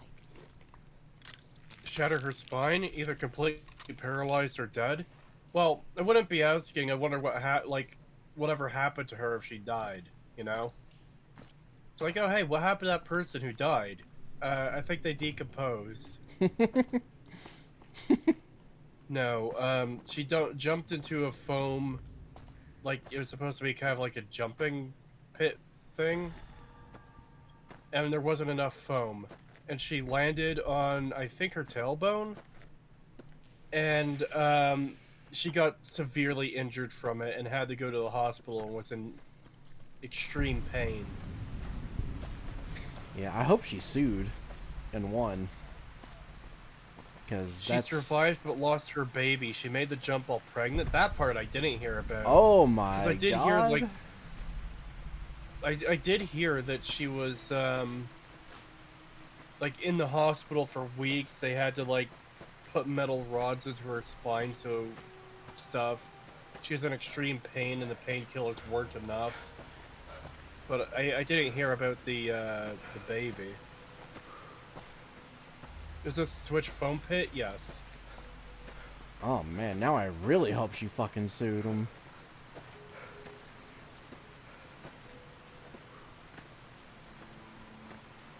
Because, yeah, no, if you're going to put something like a foam pit in your fucking convention, like, you better make sure you fucking rated that thing to actually be safe. But Twitch can't afford to be sued. They're busy banning VTubers. Yeah. God, if there was ever a company I wanted to be sued, it's fucking Twitch. I hate Twitch. I will not use their platform. And for our valley if something is not done.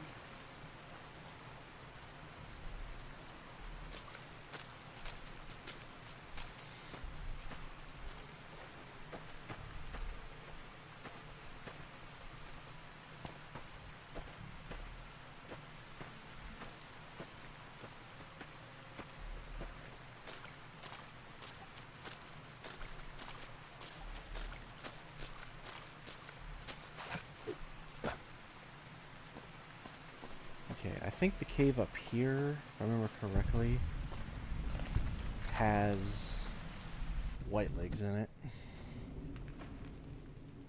as well. Actually, a lot of these caves have white legs in them, which is kind of odd because you would think the Sorrows would be using these caves, but apparently not.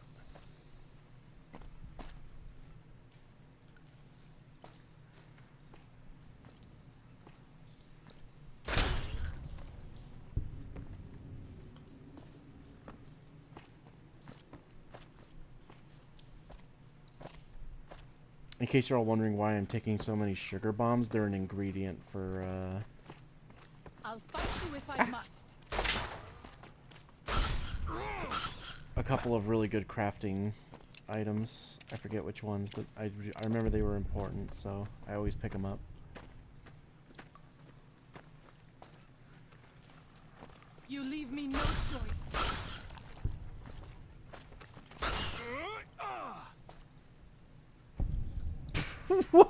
Why did she make a man sound when she did that? She sounded like a dude. What the fuck? I wish you could have met my family. You would like them, I think.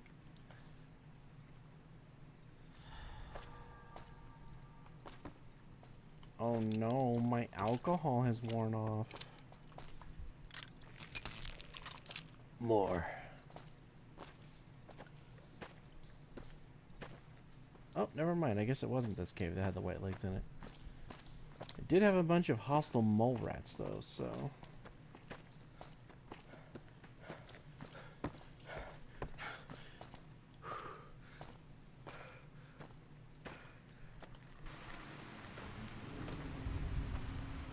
The femboid facade is falling.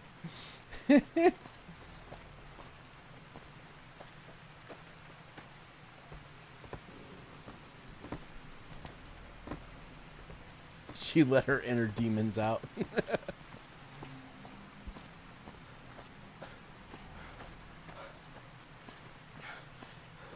Oh, this doesn't even go anywhere. Okay. Wow, I have been lied to.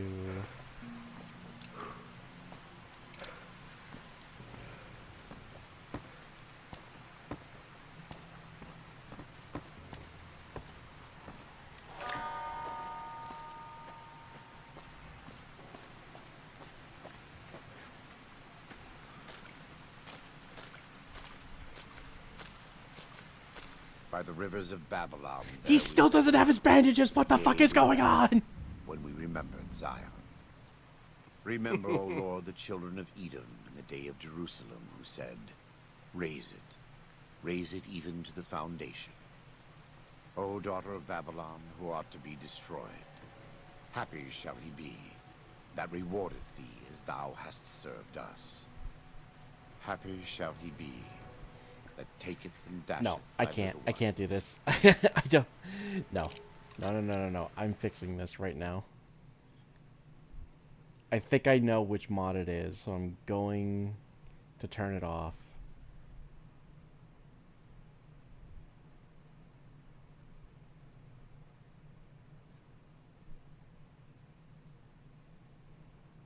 Your Joshua just built different. He is simply ready, Pagan. He no longer needs bandages. Yeah, no, I'm fixing this. I was hoping he would put them on later or something, but no, and I think I know why. I think the armor retexture that I have for him is conflicting with his bandages for some reason and removing them. So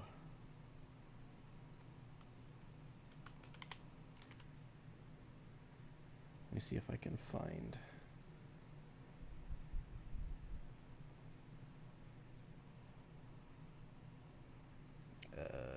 What was it called again?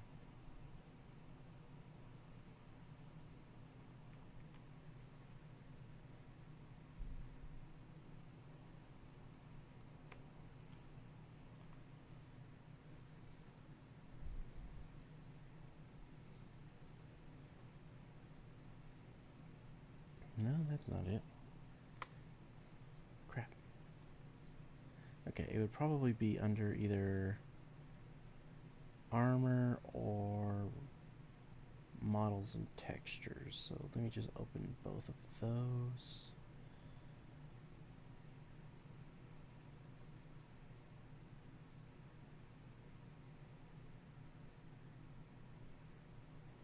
Okay, it's not under armor, so it must be under models and textures.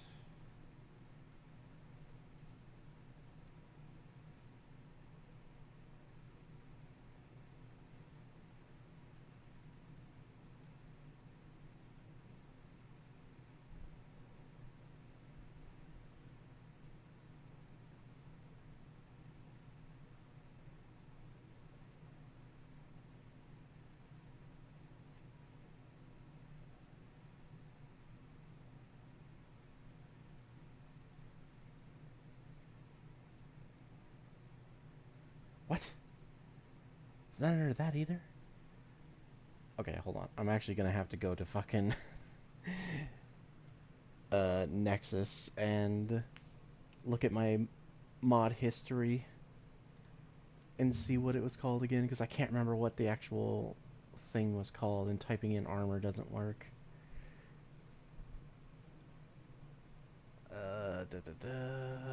Download history.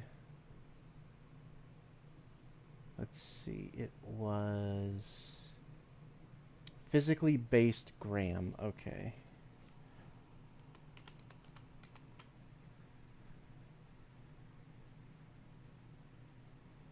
There it is. It's under clothing. Oh.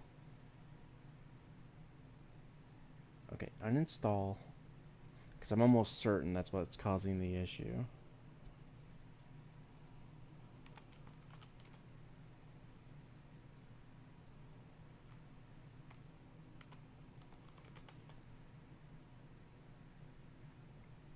Alright.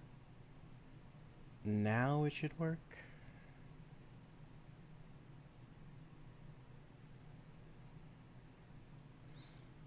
Yeah, because I also have Authentic Burn Man installed, and I think maybe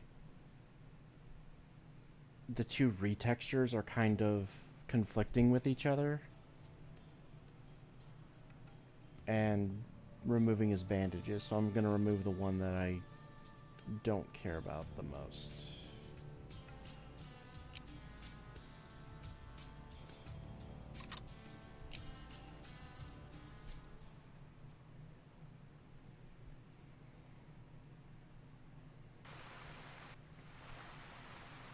Okay, now go back to my stream. There we go.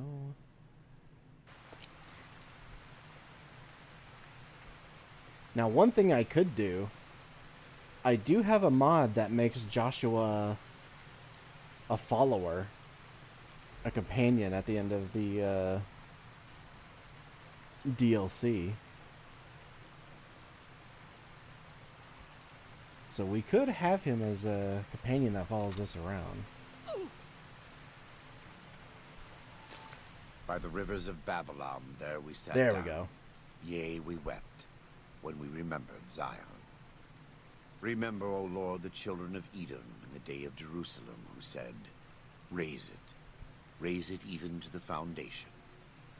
O daughter of Babylon, who ought to be destroyed, happy shall he be that rewardeth thee as thou hast served us. Happy shall he be that taketh and dasheth thy little ones against the stones. Do you know what it means? Ready to face the world as a living, breathing ball sack. What the fuck, man?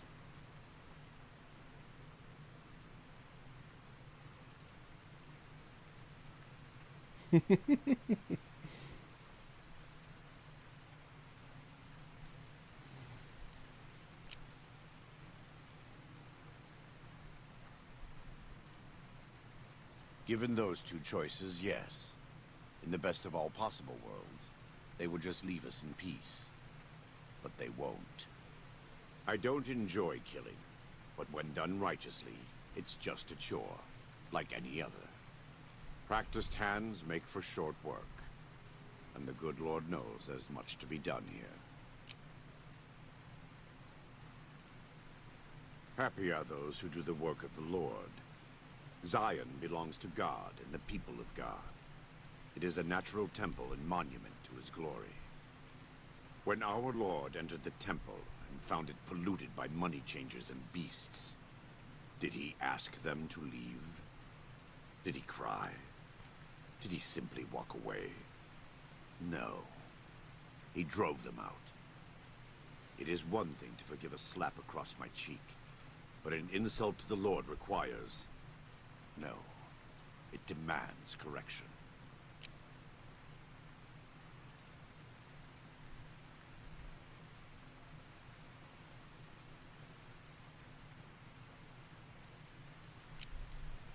You're not so certain.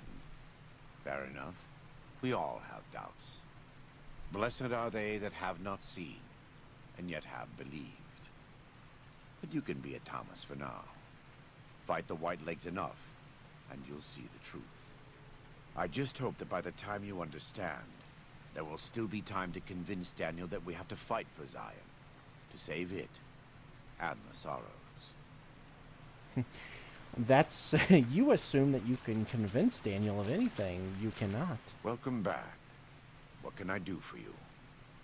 See, and that's another thing, too. It's like he even outright states, like, oh, I hope there's enough time to convince Daniel and stuff like that. And it's like, it feels like that was meant to be an option, yet we don't even get the option to do that. It's just another thing that makes me think, yeah, this was an extremely rushed DLC where they had to, like, get it out, and there was just a lot of stuff that they didn't get to implement.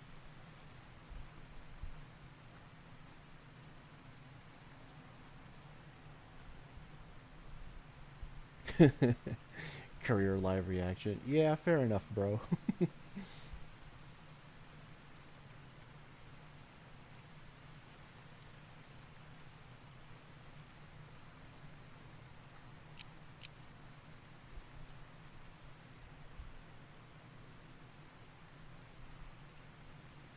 Caesar would never admit this openly, but he knows that I'm alive. I've killed enough of his frumentarii and assassins that have come looking. I've heard one of them travels the Mojave as a courier. Most of Caesar's agents meet a fitting end in NCR territory, but maybe this one survived.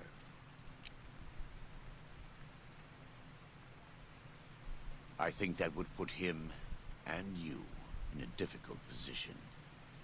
Caesar has agents looking for me, but he won't admit I'm alive. And even if you killed me, he can't acknowledge that. To do so would be to admit I had never died, that Caesar made a mistake. No, he lives by his lies and shall die by his lies. There is no escaping it. He's a butcher. Believe me, I know the godless fire that burns in his heart. I've been burned by it myself. He's not the kind to let his subordinates do all the killing. No, he likes to have a hand in it, that spear of his. He's fashioned himself an abomination before the eyes of the Lord. I'm happy to serve as an instrument of divine justice.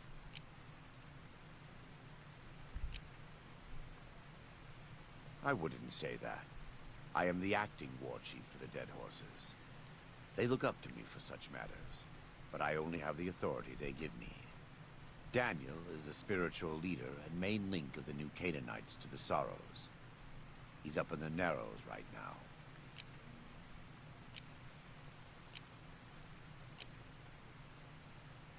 It's not something I enjoy, but I pray to God that someone may learn from my mistakes. What would you like to know?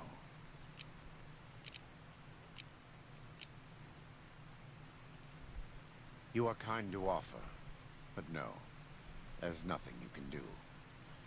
We don't use cannons, but I learned long ago that I'm immune to their effects. It never stops burning. My skin. Every day I have to unwind the bandages and replace them with fresh ones. Exposing my body to the air is like living through it again. But it's better to be clean than comfortable.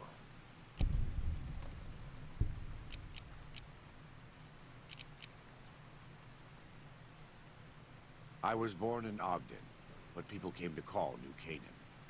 Things were more peaceful when I was growing up. When I was a young man, I went out into the world to do missionary work, as all New Canaanites do. I traveled along the Long 15 and followed 89 south into Arizona. Along the way, I met two men from a group called the Followers of the Apocalypse. Edward Sallow and Bill Calhoun. They came to teach the tribes. Calhoun was a good man. Edward was the one who got us into trouble down the road.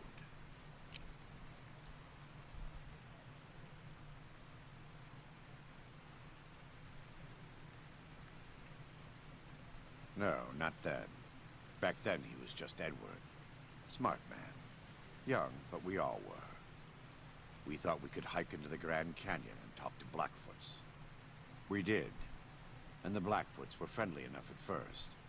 But eventually, I've thought back to that day so many times. I must have mistranslated. Something must have been mixed up, because the Blackfoots decided we weren't going to leave. The rest is history, assuming Edward hasn't changed it. This way lies the path to hell. Caesar needed me to translate. Translation became giving orders. Giving orders became leading in battle. Leading in battle became training, punishing, terrorizing. A series of small mistakes before a great fall. And I stayed in that darkness until after Hoover Dam. After I failed Caesar and he had me burned alive, thrown into the Grand Canyon. I survived because the fire inside burned brighter than the fire around me. I fell down into that dark chasm. The flame burned on and on. The next morning, I woke up and crawled out of the northern edge of the Grand Canyon, that cursed place. It took me 3 months to reach New Canaan. It was as though the prodigal son had returned. They welcomed me like I had never left, never done anything to shame them. The fire that had kept me alive was love. Their love. God's love.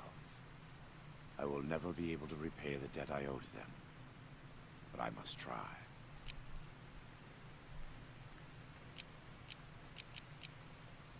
God be with you. God, he's so fucking cool.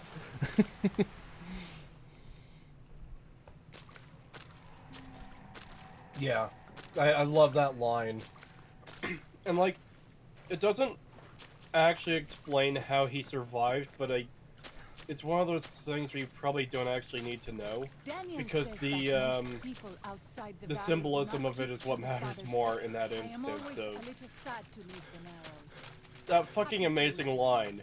I survived because the fire within me burned brighter than the fire around me. Holy shit. Yeah.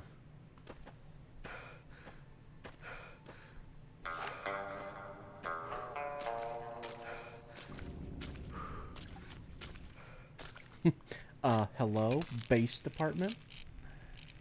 Okay,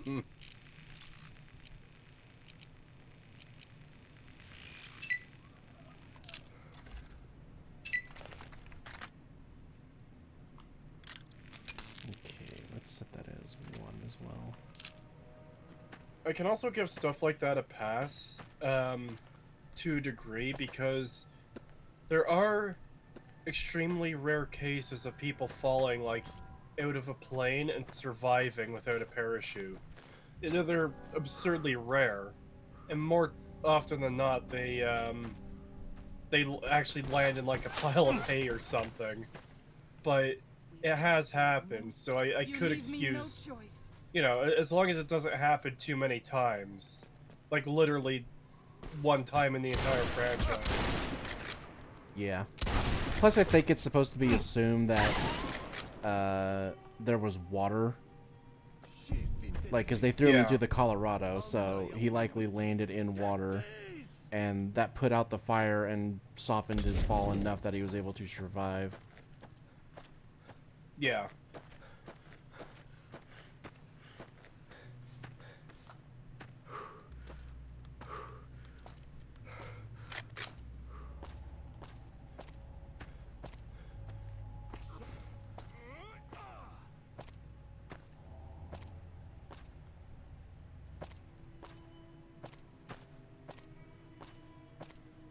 The hell? Where'd that guy go?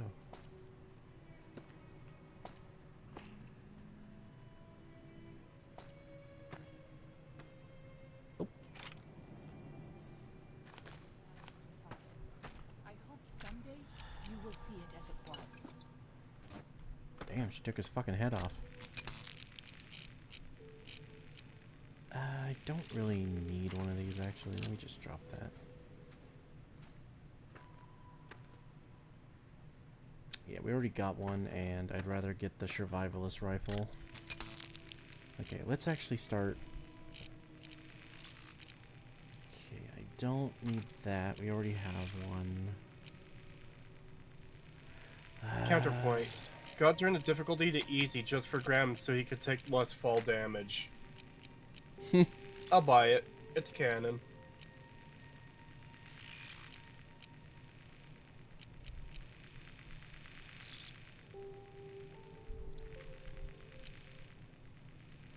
You know, I haven't really used the compliance regulator at all. Let's use it a little bit, see how it does. Let's see, what else can I drop? Oh. Can use that to repair that. Yeah, this is why they make you, drop so much stuff, before coming to the DLC, because there's so much stuff to take that if you came, like, over-prepared, you wouldn't be able to carry any of it. It's why I don't install mods that let you keep your stuff in the DLCs, because there's so much stuff to take that I just won't be able to walk.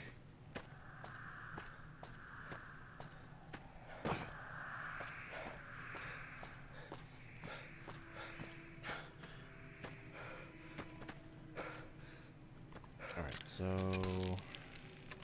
where are we going? Find a map to the Grand Staircase region. Okay, that is Morning Glory Cave. Ah, yeah, okay, I know where that is. We were already there once.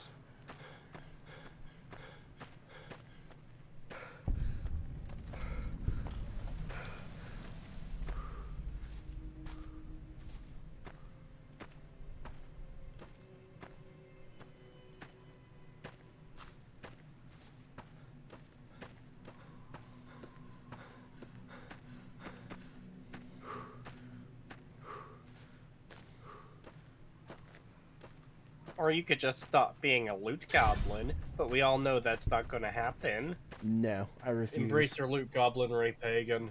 Embrace it. Never let go. I'll fight you if I must. In fact, embrace your loot goblin so hard that you loot your loot goblin. I'll fight you if I must. Fucking Cazador jump scare.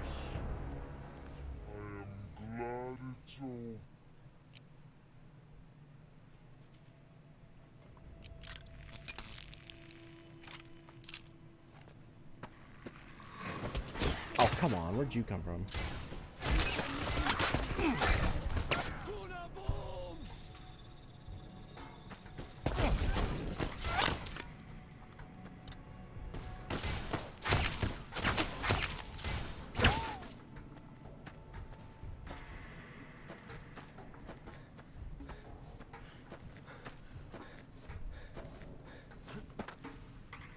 Okay, this thing is basically a glorified taser, so I think I'm good. I don't really want to keep it.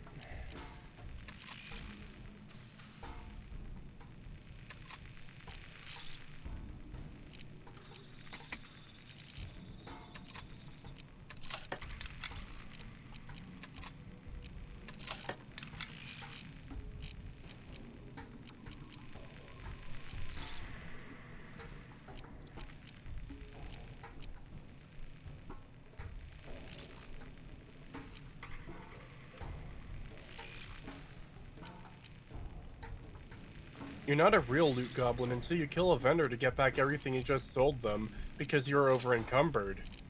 I've actually done that before in games.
Damn. I fucking deleted him.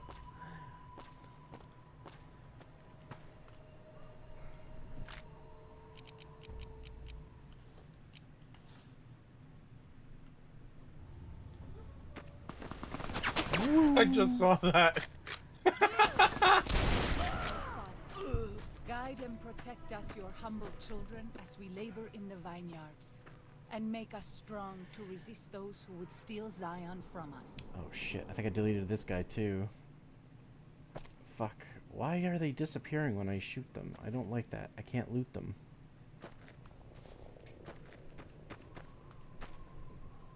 No. I can't get the ammo.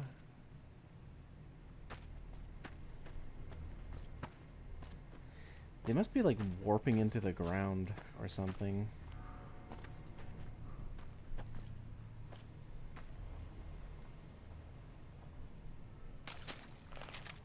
What the fuck, babe? You know what this degenerate just posted in your chat?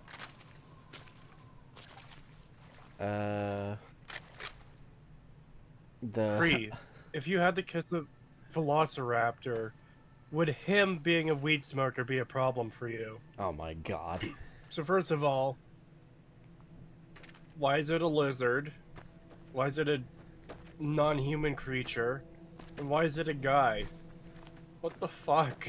I know exactly who they're talking about. They've discussed this before. They wanted me to be like they wanted my character as well to be in a relationship with it as well. It's from some game, some weed smoking raptor. Is it from fucking Snoot Game or the Gator game? Probably. God damn it, I'm so upset about that. Okay, now I'm actually gonna reload because I think that last one, his body just fell into the ground. yeah, I know. That's why I'm annoyed.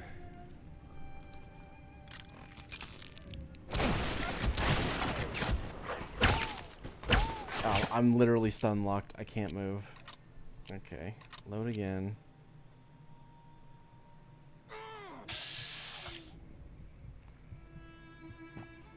Fuck you. Okay. Drop that. If you had to kiss a Stegosaurus, would it be okay if she was a weeb? It's still a fucking lizard! You should know by now I'm racist against lizards.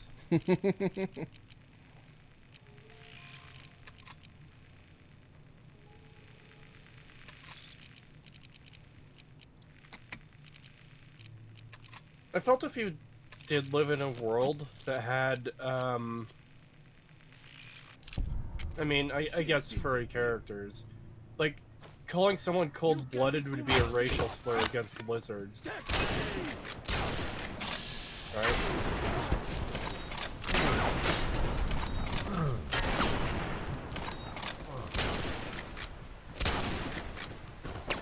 Okay.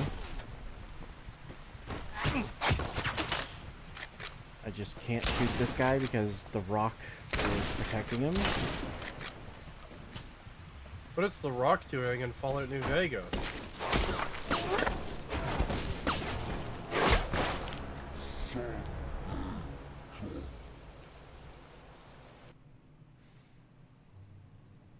A pity laugh would have been acceptable. No.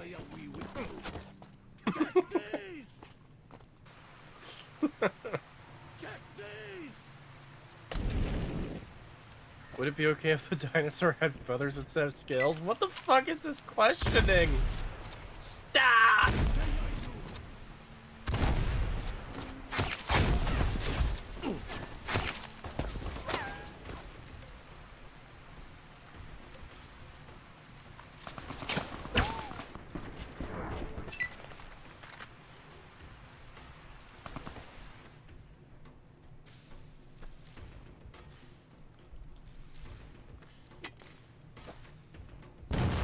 Okay, the hitboxes on these rocks are insane.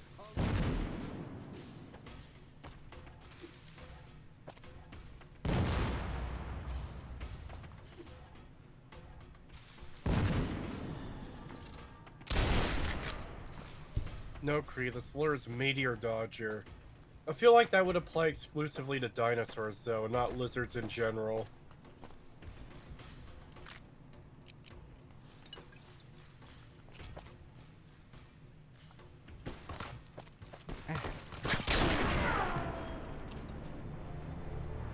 God damn it.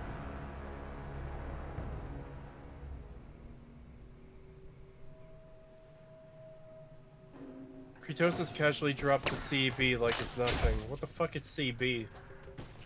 Oh, cold-blooded. The Cree bullying commences. Continue the bullying. No. I know you are eager to leave Zion, but perhaps you might find peace if you stayed. Think about it. Yes?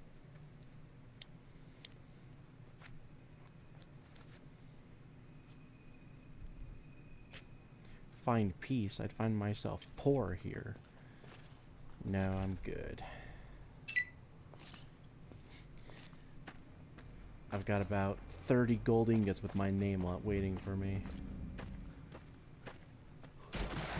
Cree, if you don't do a fan art showcase soon, I'm drawing you kissing Cynthia. What the fuck is a Cynthia?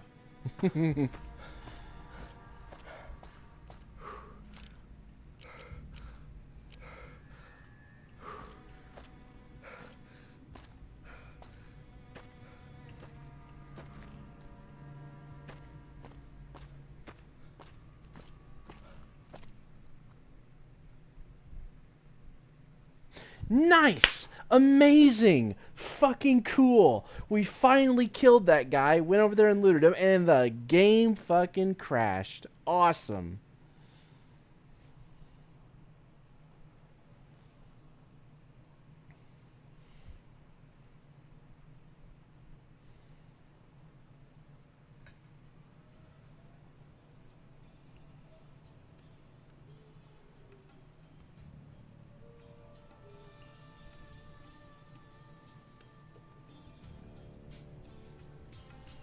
God, I hope I saved after I fucking killed that dude.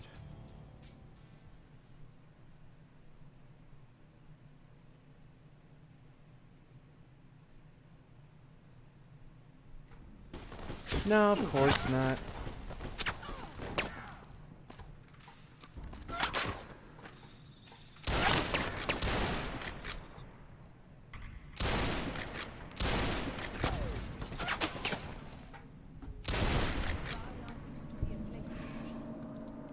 Daniel says that it is holy in the eyes of the Father.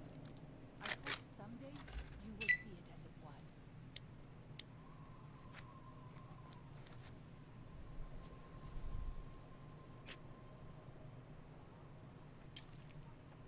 Yes, Cree, dinosaurs. I asked about a raptor and a stego. Cynthia's a stego weeb who doesn't shower and is racist. How about no? I do not approve of these characters.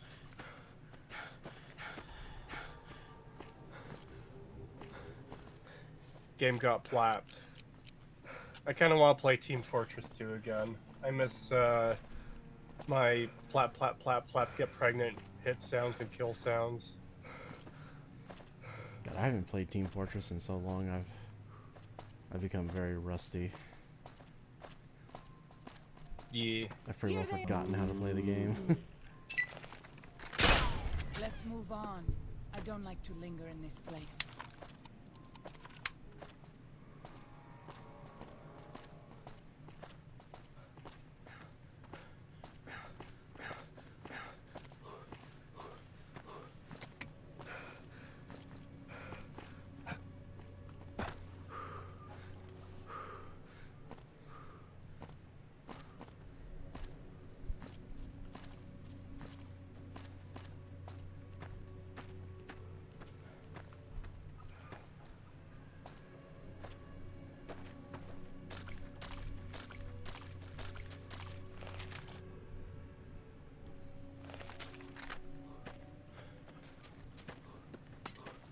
Oh! Fucking tomahawk just flew right past my head. Barely missed me.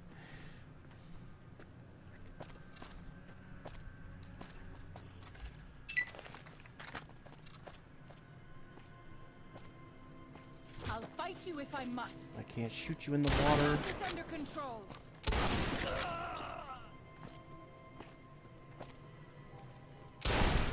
I know you are eager to leave Zion, but perhaps you might find peace if you stayed. Think about it. Yes?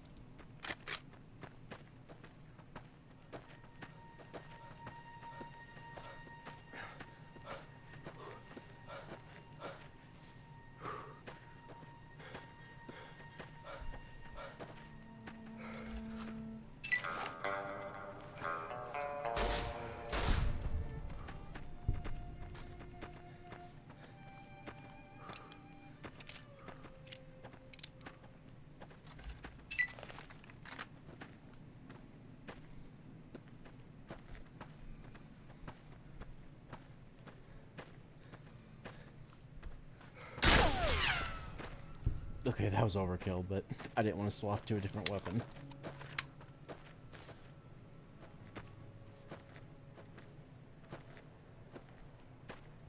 I kind of wish there was a quick melee in this game, like in Stalker, where you can just swipe with your knife without actually equipping it.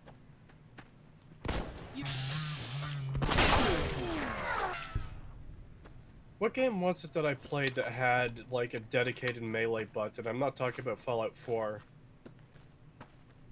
There's some FPS I played where you just hit a button and your character, like, pulls out an axe or a machete or something and does a swing. I know Call of Duty has stuff like that. Battlefield. I don't play those games. Let me think. What else?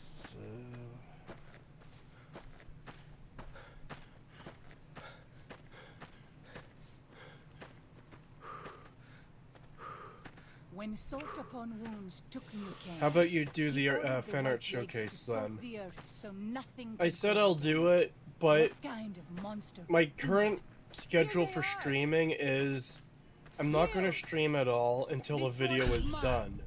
If I get it done soon enough, then I'll do a stream between now and its release. After it's released, then I'm taking at least a week off of doing streaming to give the video room to breathe for a week. After that, I'll start streaming again, and then I'll do a fan art showcase either after that break, or if I get the video You done leave me soon no enough choice. that I'd have time to stream between now and its release.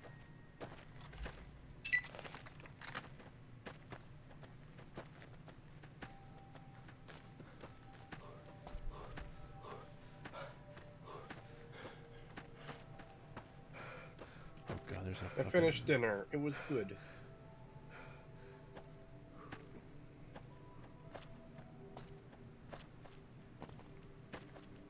You leave me no choice.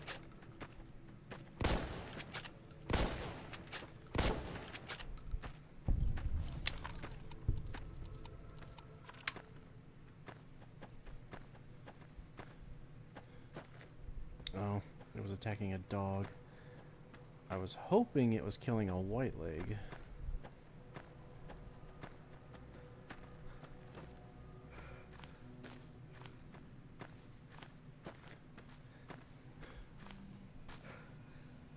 Far Cry, Borderlands.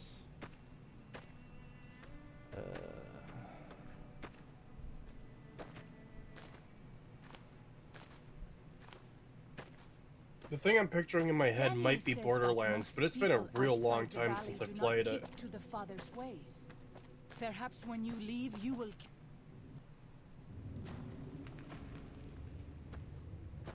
Next stream's bound to be in like 2025 or 2026.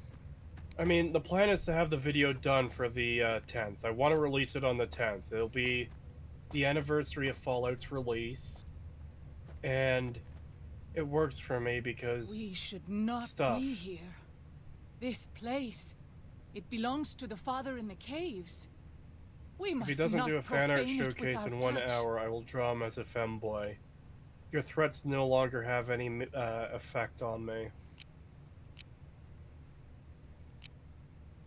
The Father in the caves. You The absolute Holy Father, degenerates who gave the sorrows to have suffer drawn and gave the new Canaanites cursed his things son. to the point I've been desensitized. Many of the caves around the valley You hold are no sacred power to him, over me and anymore. those who would trespass are punished by holy wrath.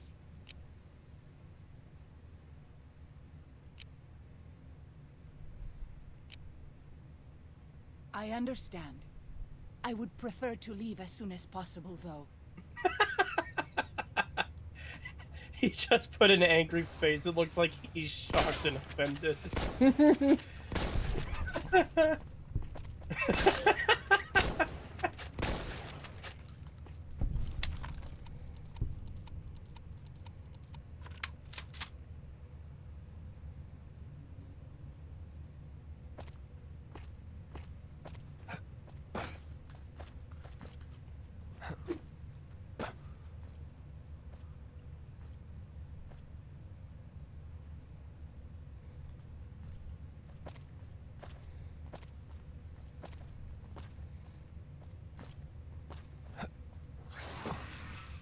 I'll fight you if I must.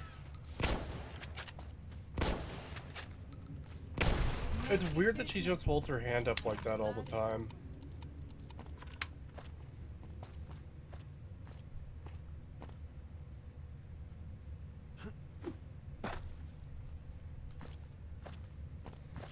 Yeah, she's in like a karate pose. Yeah. I'm gonna do a karate chop with my gigantic bare hand. I will turn your spinal column into dust. We pass like moonlight on still water. Father, I Cree ask that hates you his guide fans. this man who is the vessel of your will. No. Show him the light Not of yet. your wisdom and the peace of your love. Amen. I shared some Cynthia's in the server. Oh no. Alright, what does this thing look like? Where did you post it, degenerate? Cree.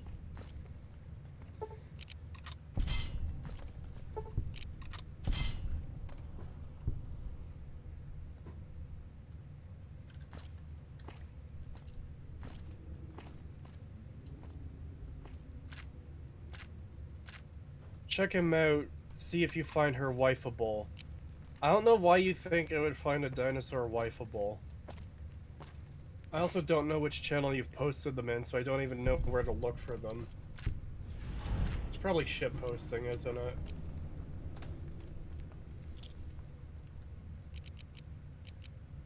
No.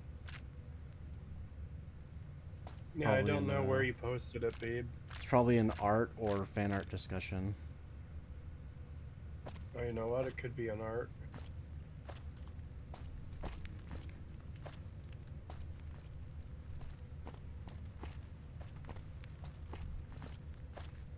Well, I regret looking in art. People are posting, fucking Miss Incredible. Oh no. In like lewd positions or something. No, it's, oh my god. It's just her posing in ways that, like, show off her form. And one of the... Someone posted a tweet of a picture of her that just says, "Mommy in the most respectable sense." It's like, oh my god.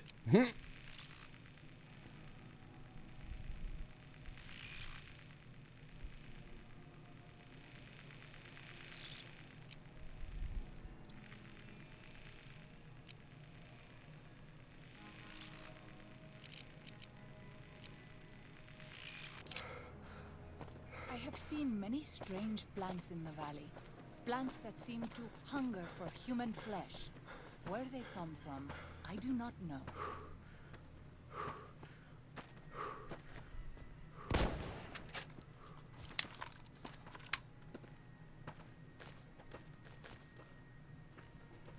You should not have challenged me while injured.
Oh boy, a vacuum cleaner.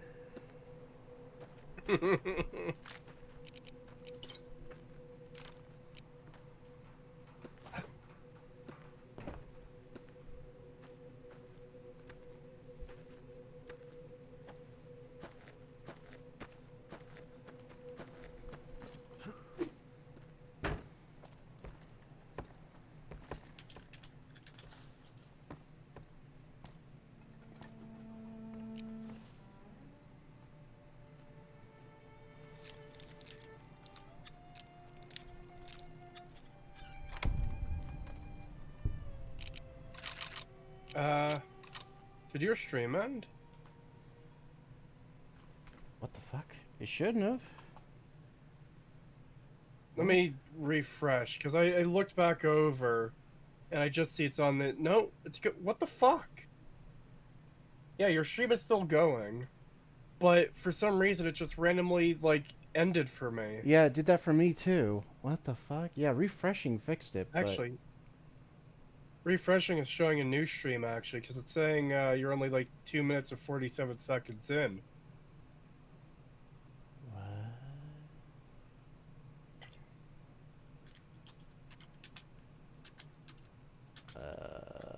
Hold on. If I go to my channel, go to live, is there a new stream? No, it's still the same stream for me. Weird. Yeah, I don't know what the fuck is up with that. That's weird. Yeah. Okay, now I gotta wait for chat to reload, so I can put it back in a live chat.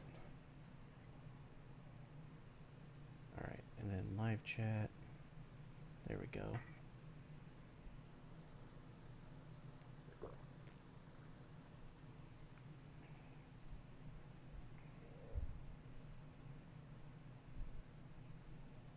Alright, there we go. Yeah, I don't know what the fuck that was about. That's weird. Mm-hmm. When Salt Upon Wounds took New Canaan, he ordered the White Legs to salt the earth so nothing could grow again. What kind of monster could do that?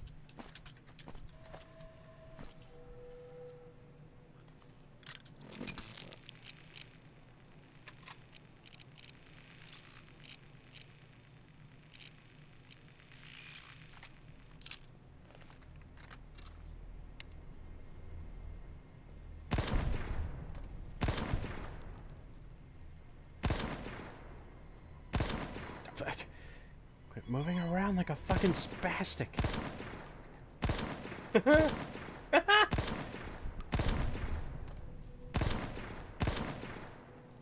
Fucking over there emoting, making me miss every shot.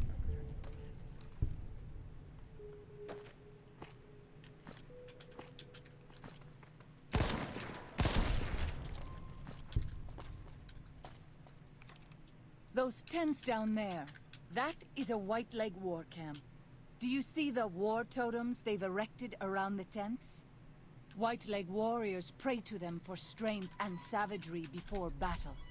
This is no raiding band.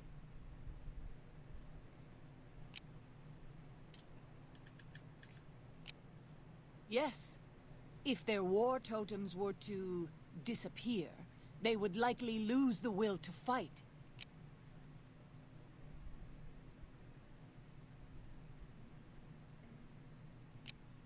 I will follow your command, but I advise caution if it is possible. Yeah, no, we're not sneaking into their camps just to steal the totems. I've done that before, Here they are! but it's really not worth it. It's much I better. just killed them, then take the totem. Yeah. That's probably what I'm gonna do.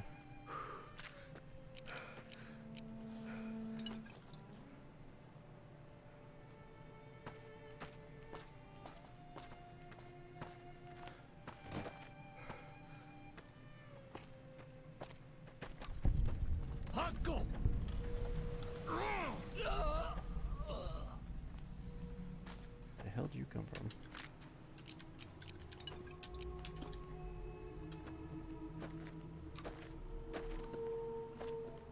I think we're gonna have plenty of purified water by the end of this.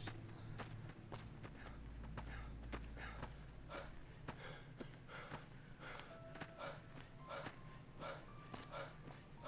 is there anything back here worth getting? No, it's a dead end.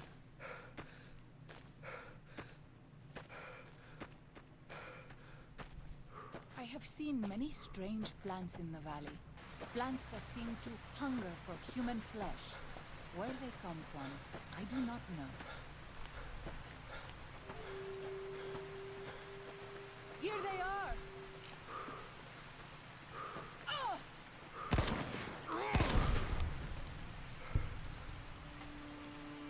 Hey, quit taking my loot.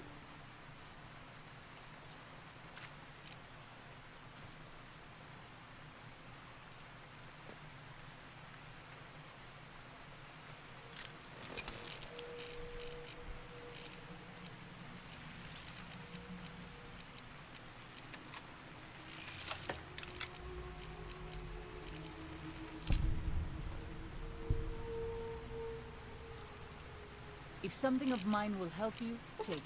I hope you would do the same for me.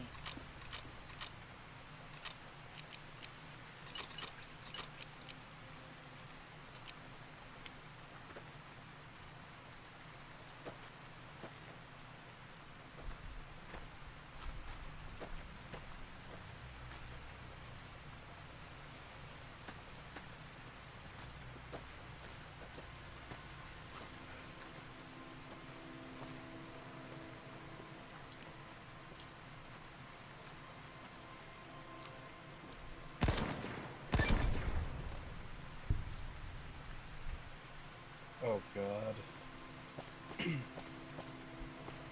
Raise the dinosaur waifus from the valley's fossil deposits using the Krivbekne? What?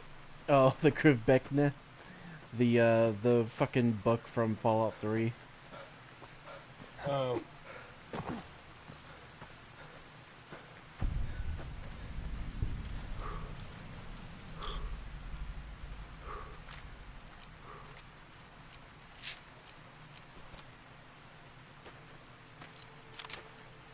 Nice. Get the survivalist rifle.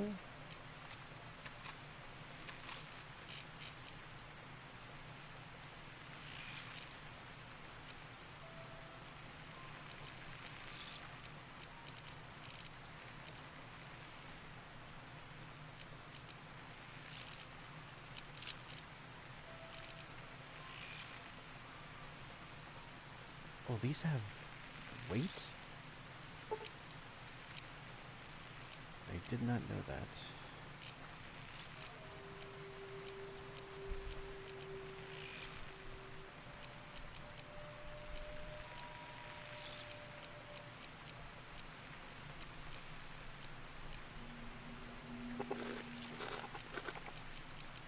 Stop reading the dinosaur waifu bait posts.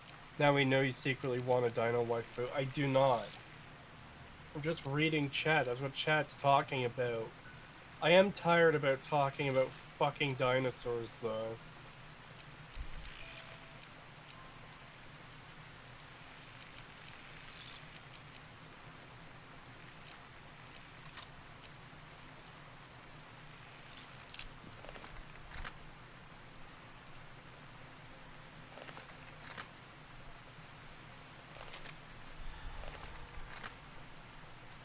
It is good to travel with another. I spend so long scouting on my own that I forget what human company is like.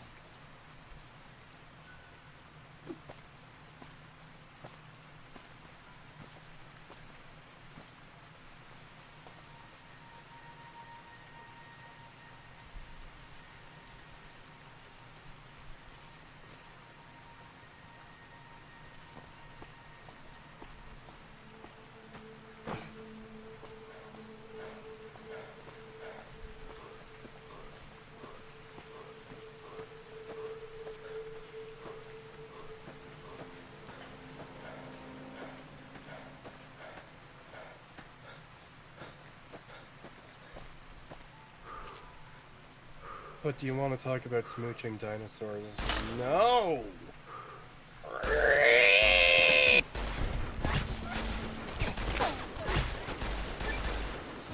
Who's your favorite race in Starbound, Cree, and why is it Florins?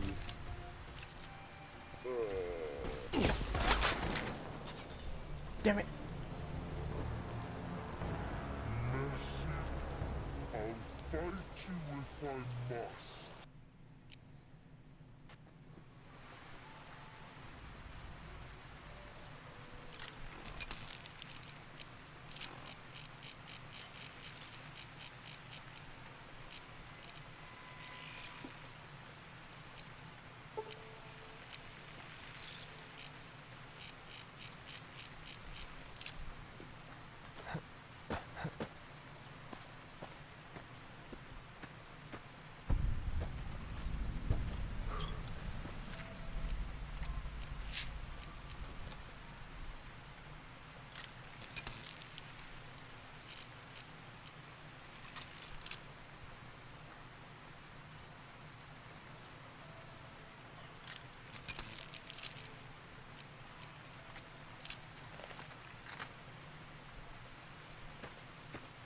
O Father, guide and protect us, your humble children, as we labor in the vineyards, and make us strong to resist those who would steal Zion from us.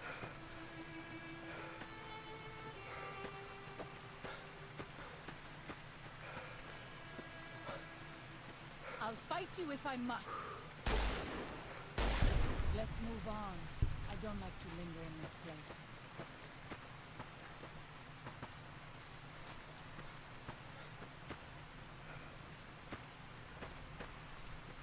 We pass like moonlight on still water.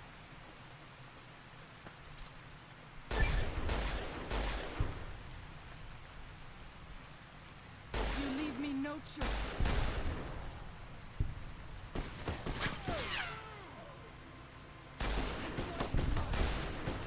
God, I'm feeling tired after eating dinner. I don't want to go to bed right now though, because I need to get work done. You've got the itis. The itis? Yeah, the itis. The fuck is the itis? The itis is when you get tired after having a really good meal. Oh. Then yes, that is correct.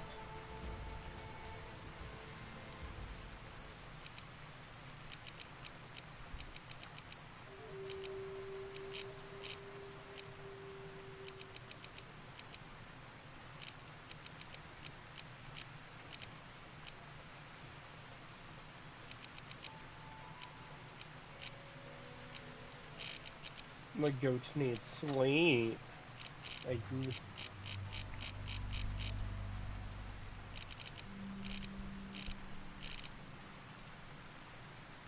I only woke up about 4 hours ago, though.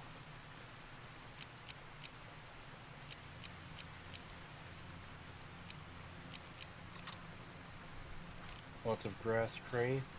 No, I had a steak and some mixed vegetables.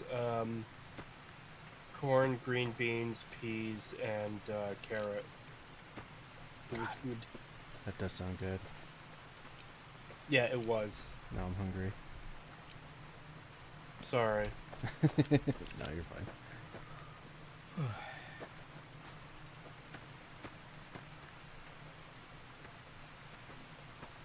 I hope you ate all your veggies, Cree. I did. I did eat all my veggies. Whole ass carrot? No, it was the green giant bag of mixed vegetables you can buy at the grocery store. So the carrot was like cut into little chunks. Daniel says that most people outside the valley do not keep to the Father's ways.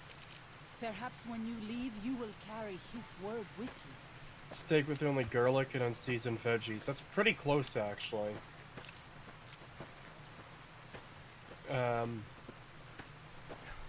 Yeah, put a lot of garlic powder on the steak. I was tempted to put garlic powder on the vegetables, but I didn't. And I put salt on both and ate them. It was good. Okay, I'm missing a totem.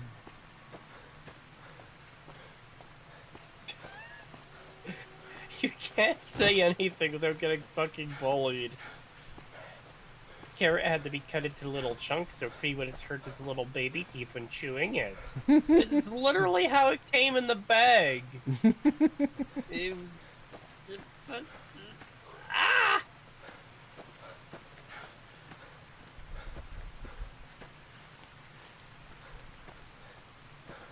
Did I walk I don't know, I past think I might actually go for a nap.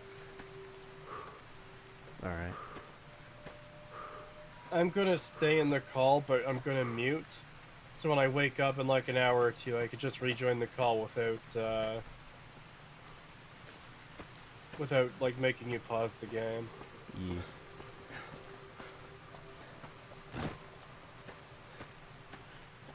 Later, whore.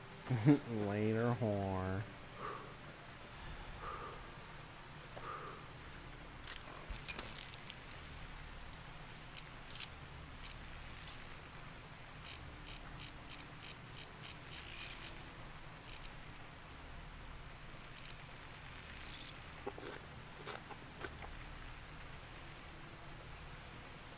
I haven't left yet. No, leave the call unmuted. We want to hear goat snoring. No. Did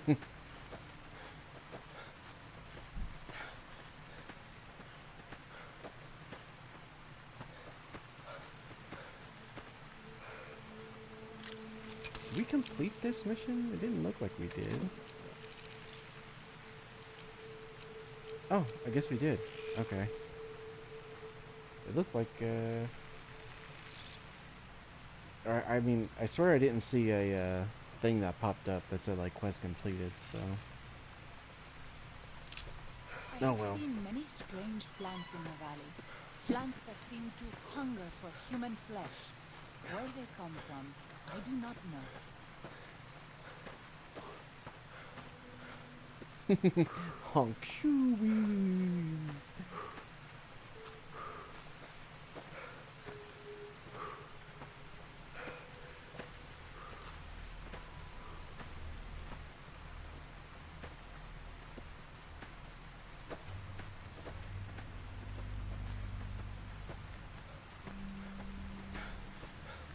You think he reads in his sleep?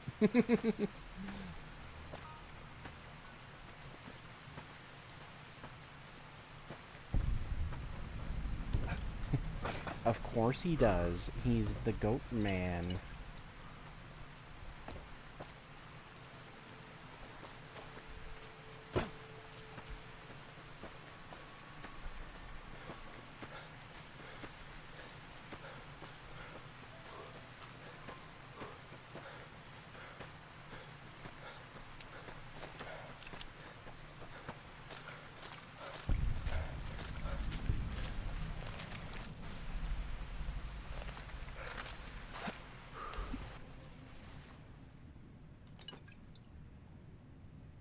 Oh yeah, before I go, one last thing. You've got a gimmick account in your chat, pretending Yeah, to be short fat otaku. I've Okay. seen it. Yeah, it's like a mix of Acer and short fat otaku in one. Yeah. Alright, just making sure you saw. Yeah, I saw. I've just been trying to ignore it because, I don't like the gimmick account stuff.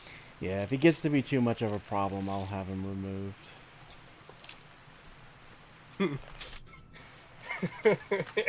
Remove them. Don't give them back their coats. I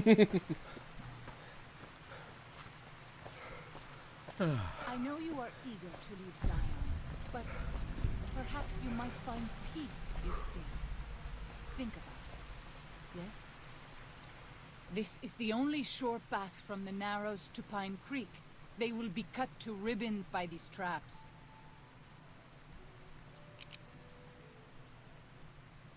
I would suspect you are right.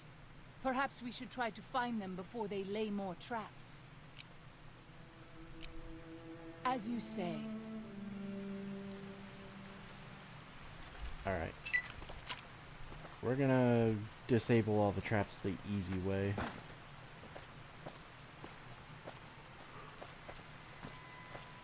You leave me no choice.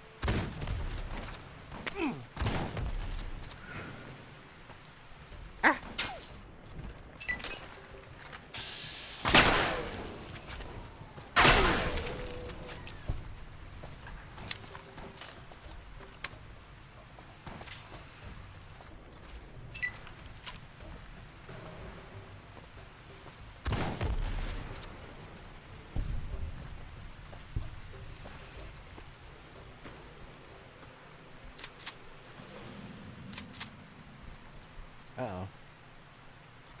I can't reload my gun.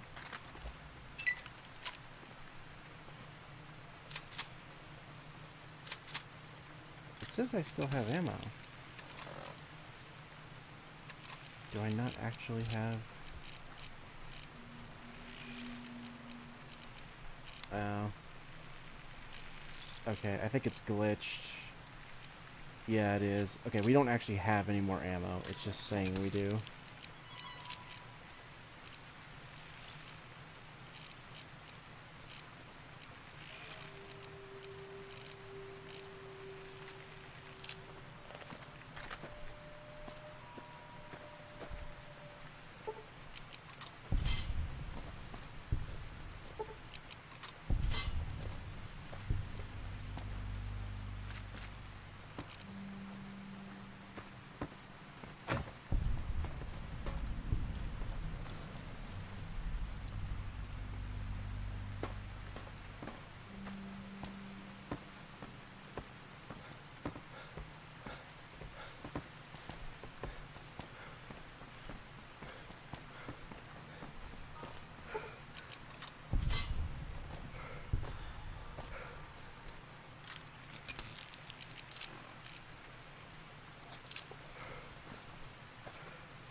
It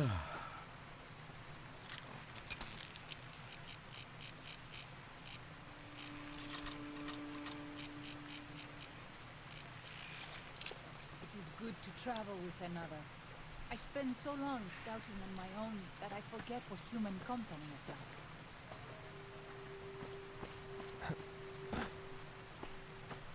You leave me no choice.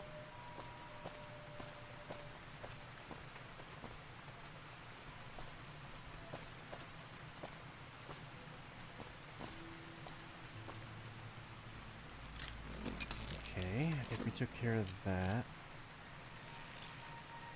Oh no, there's still more white legs. But where?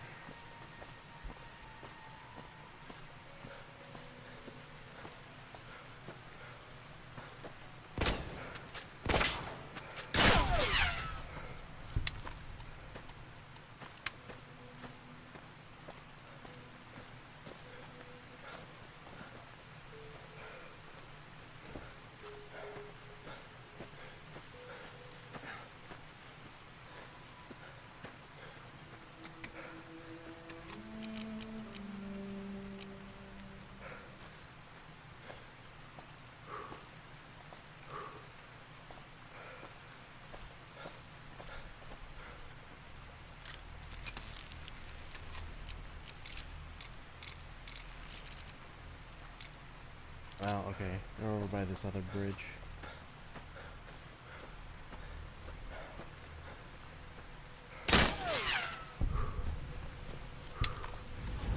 There we go.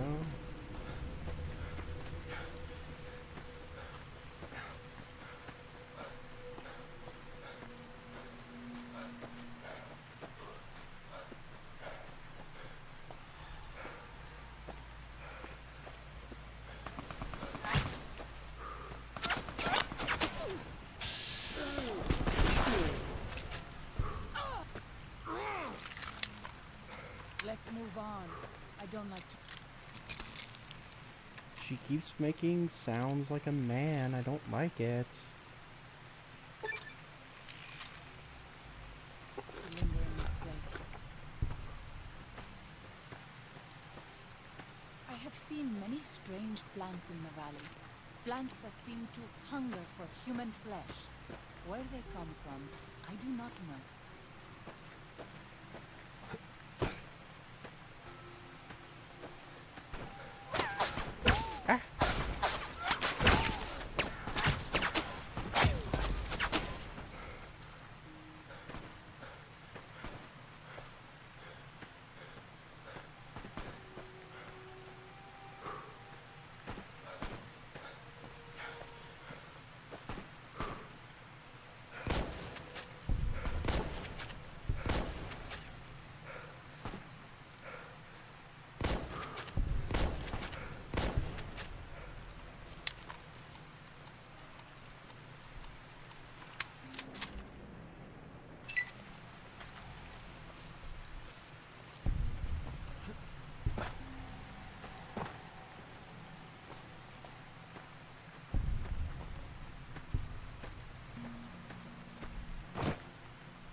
Yaogwai.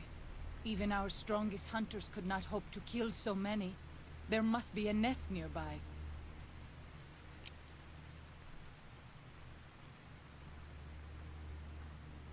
Fighting so many at once is a dangerous prospect, unless you are a truly mighty warrior. This many so close together suggests a nest nearby. If we find it and destroy it, we might have better luck.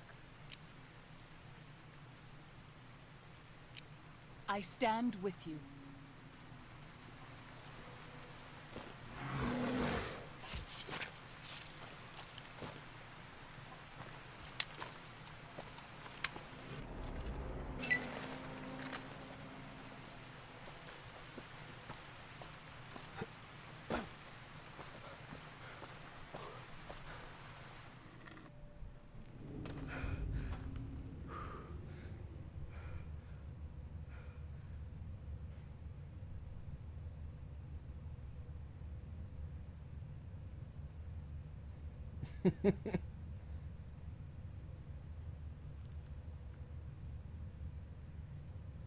And she keeps going, "It's ma'am," in the middle of combat.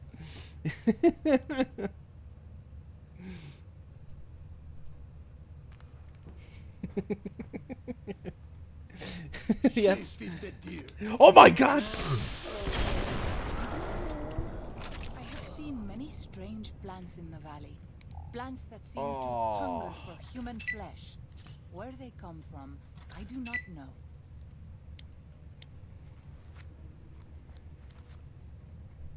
Freaking random white leg. I was gonna say, I love the amount of schizo posting in the chat.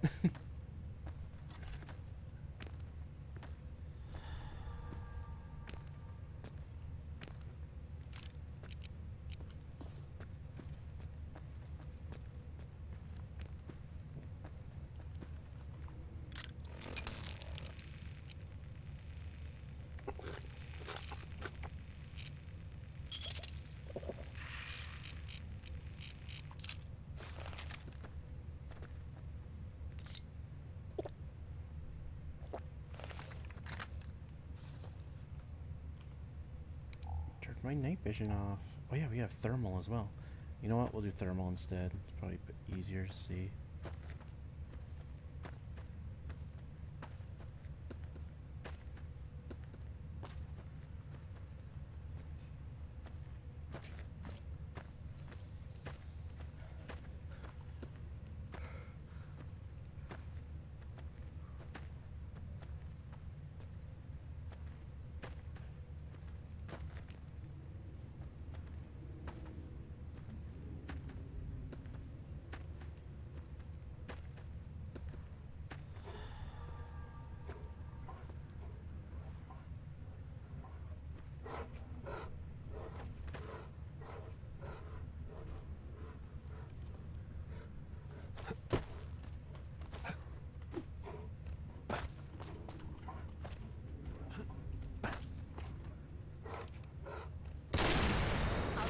If I must.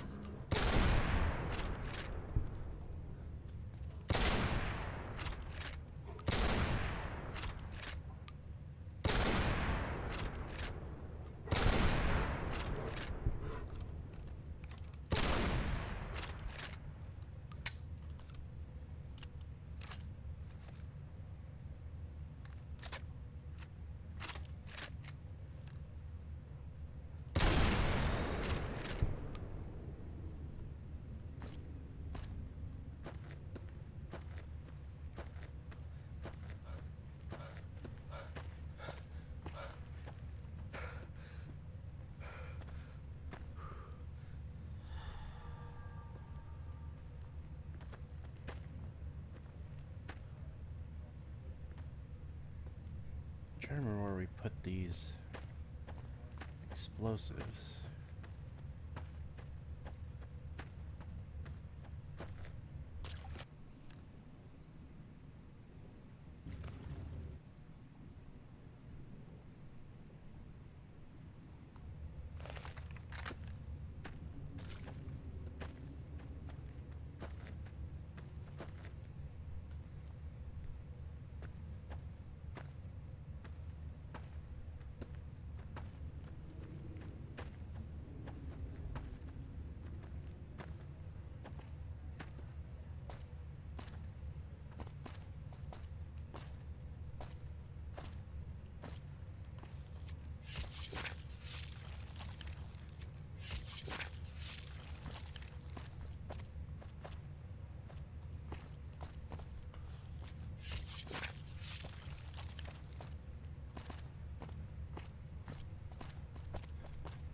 Yeah, no, this is the right one.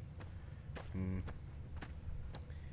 don't remember where we put the explosives.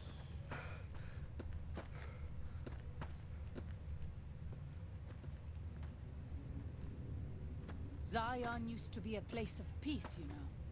Daniel says that it is holy in the eyes of the Father. I hope someday you will see it as it was. Ah, it's a dead end.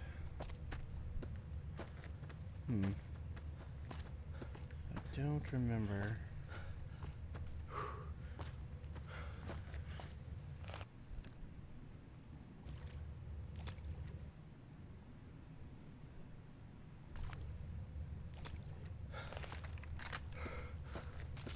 I thought it was on these, but maybe not.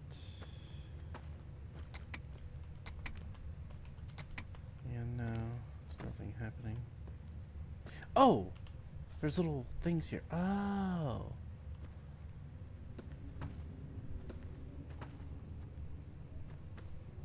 Okay, so we have to find these.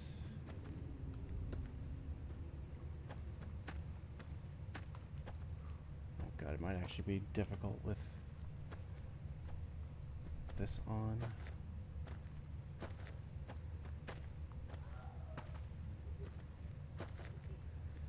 It's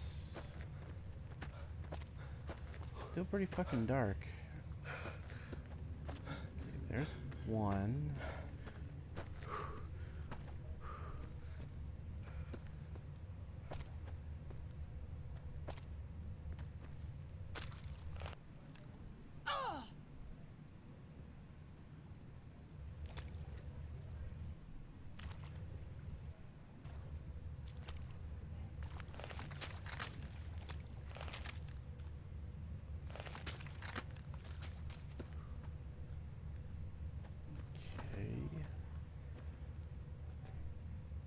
Father, I ask that you guide this man who is the vessel of your will.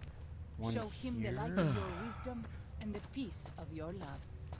And probably another one in here, I would assume.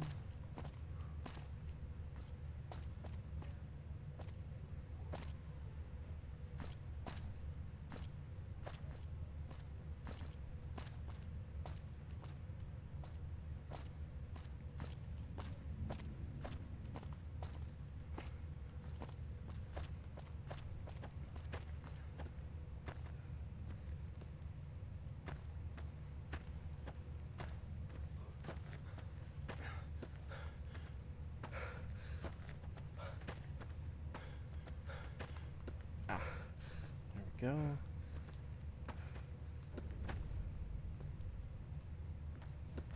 Okay, that's all of them.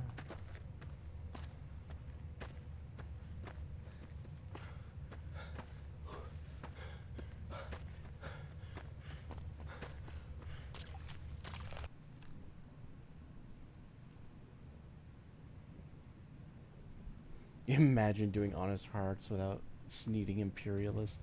Couldn't be me.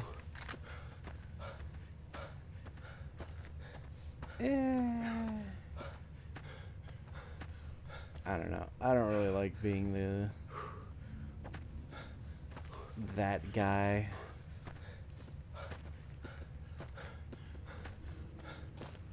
Oh, that's a dead end.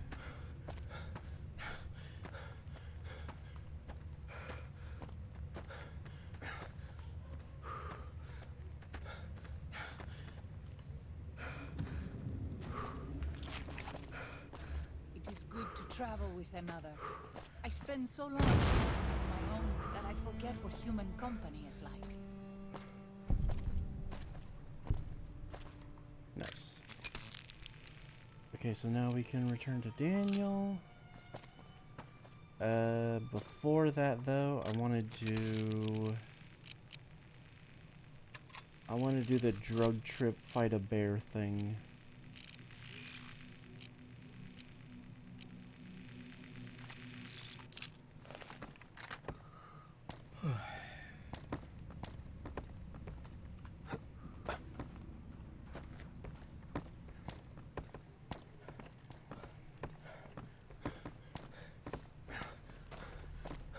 I'll fight you. Whoa. Have this under control. I look at chat for 1 second and a fucking lizard comes out of nowhere.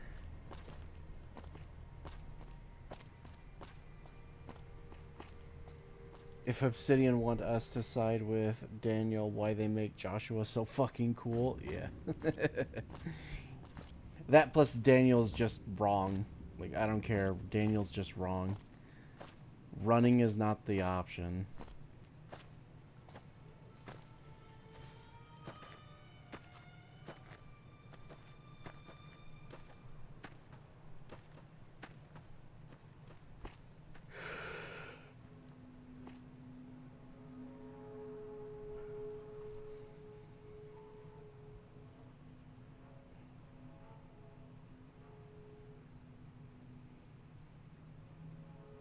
Democrat Pagan doesn't like dark humor. Ugh.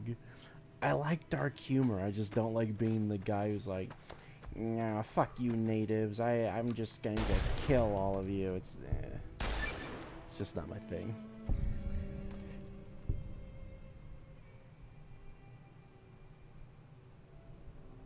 Dark humor is like food. Not everyone gets it. Wow, who knew he was a libtard? Guide and protect us, your humble children, as we labor I mean, in the Pagan is a vineyards, rat after all, and make perhaps us even strong to a resist those who would Democrat. steal Zion from us. No. How dare you insult me like this?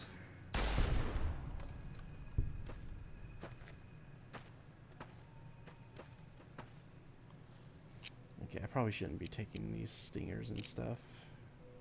Yeah, they weigh a lot. But all my money. Yeah, fuck it. Just drop them.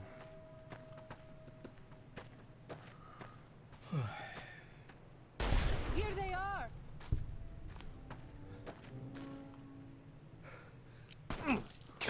You leave me no choice. Ah! I couldn't open my Pip-Boy for some reason. Okay, why would it not let me open my Pip-Boy?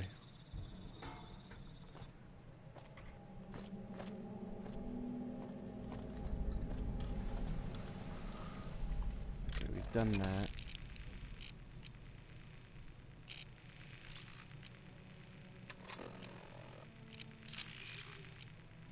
Okay. What the fuck? Why could I not open my inventory? Like, I couldn't bring my Pip-Boy up. I was gonna do something. And then my character just stood there like an idiot.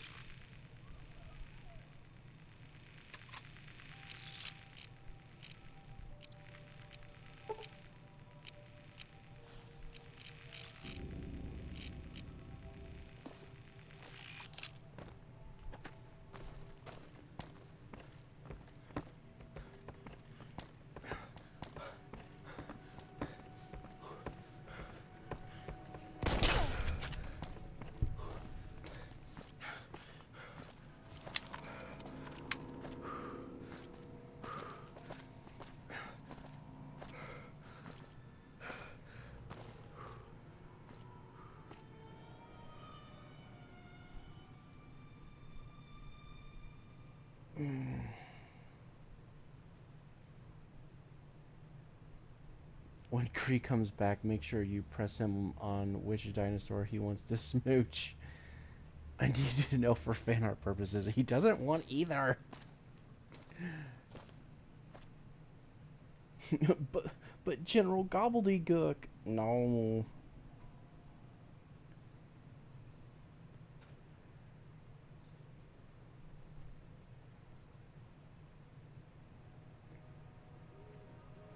Besides Fallout and Stalker, favorite RPG? Dark Souls.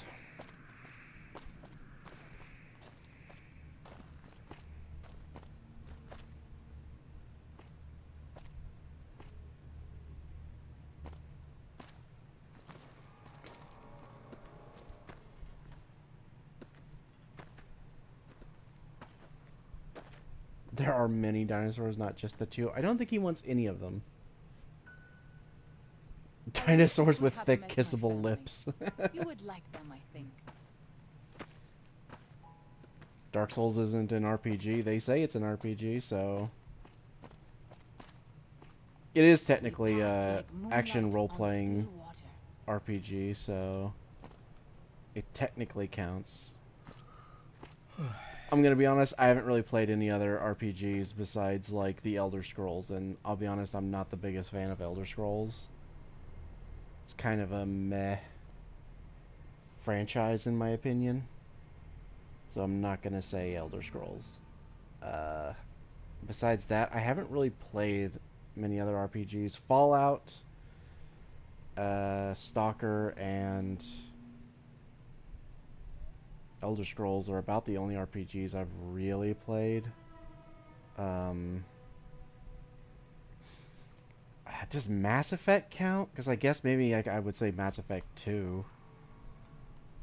But I don't really know if that counts as an RPG, since you can't really play as a different character. You're just choosing different options.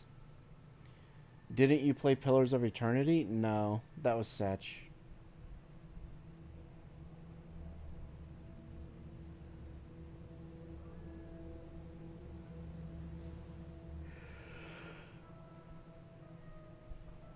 Sounds like someone hasn't played Daggerfall. I have not played Daggerfall. I also haven't played Morrowind.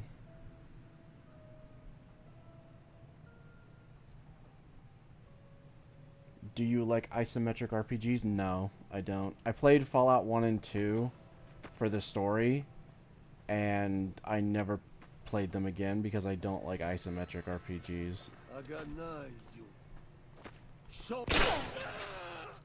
Father, I ask that you guide this man who is the vessel of your will. Show him the light of your wisdom and the peace of your love. Amen.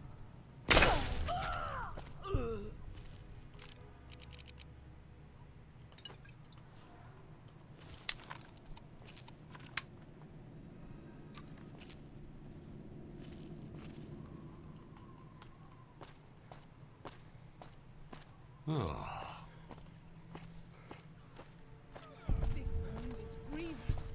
I'm...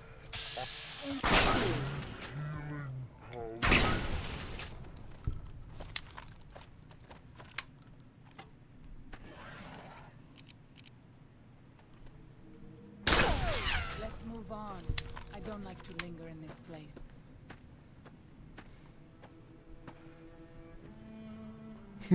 Wait, Pagan and Setch are different people?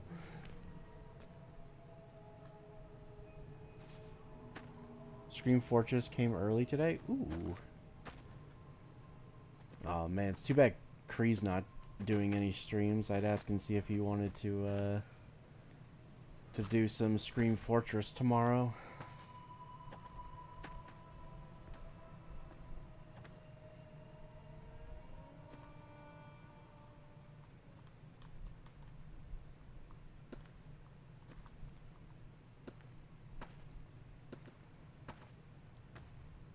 Alright, well I guess if we're counting Mass Effect, then I guess I'll choose Mass Effect, even though I don't really...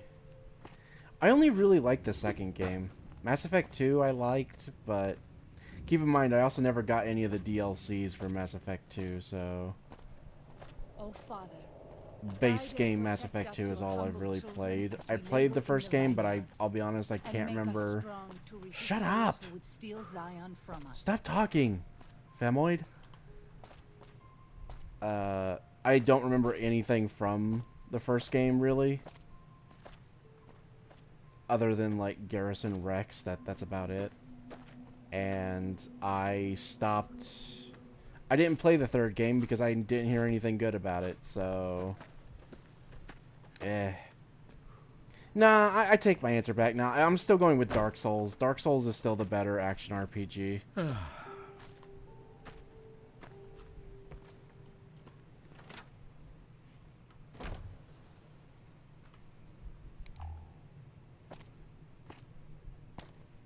These are places of the time before. We should not be here. It is forbidden. Oh, shut up.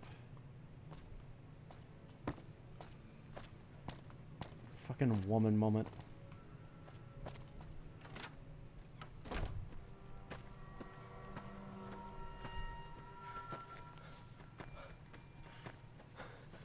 Alright, I want to try and find the camps where people turned into the plant monsters. I think there's 2 separate camps. I'm trying to remember where they all are. I know there's one over here. I think the other one is over on that side, but I'm not sure. It's been a while since I played Honest Hearts.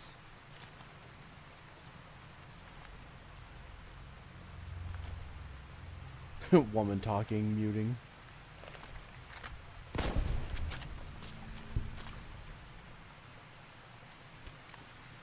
Oof, we're almost out of ammo. You leave me no choice. 2 shots left.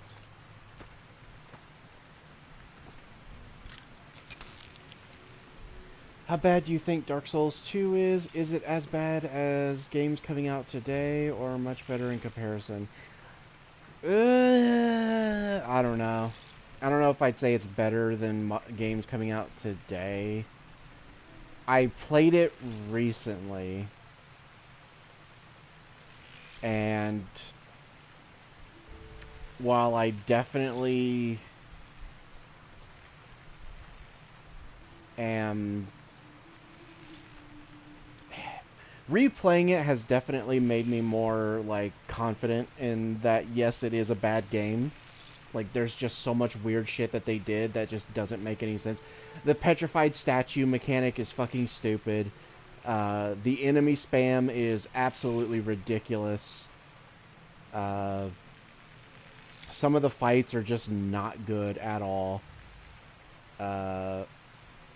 There's just too many fucking haha gotcha trap shit in there that gets really repetitive and annoying. The story was not that great, but I will say there were a few things that I did like from Dark Souls 2 that I'm kind of glad they brought back over to, like, Elden Ring and stuff like that. But it's still not a good game.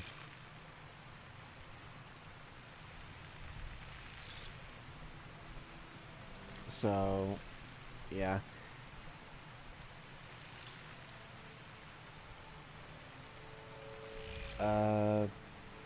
I'm not a fan of DS1 either, honestly. In Demon Souls, trash. Demon Souls is awful. I don't care what anyone says. Demon Souls, replaying Demon Souls was pure fucking torture. I never want to play that game ever again. That was just garbage. It was so fucking bad. Honestly, I know I shit all over Demon Souls the remake, but honestly, I think the remake is actually, for all of its faults, it's still better than the original game. Dark Souls 1, just not a fan of it. It's just too clunky. Going back to it and trying to play it again, while there is stuff I like about it, the mechanics are just too clunky.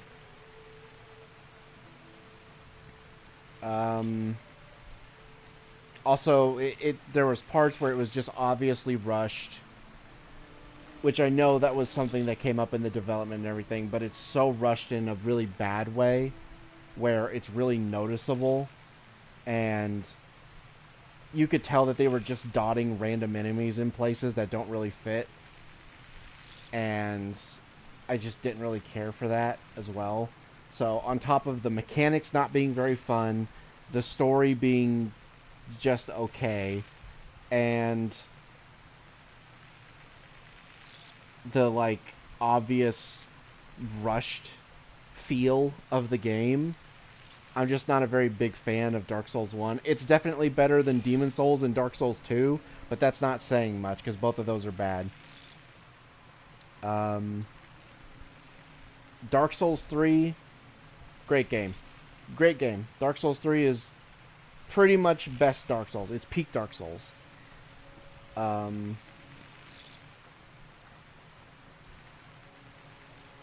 I haven't played Bloodborne or Sekiro yet, so I can't really say much about them, although I've only heard good things, and yeah, from what I've seen, they look amazing, so, you know, no complaints there.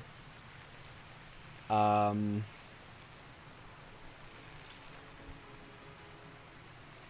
yeah, Dark Souls 3, probably my favorite action RPG.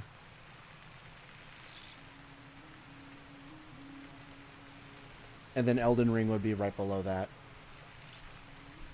In terms of the FromSoft games that I have played, from favorite to least favorite, it would go Dark Souls 3, Elden Ring, Dark Souls 1, Dark Souls 2, and Demon Souls at the bottom.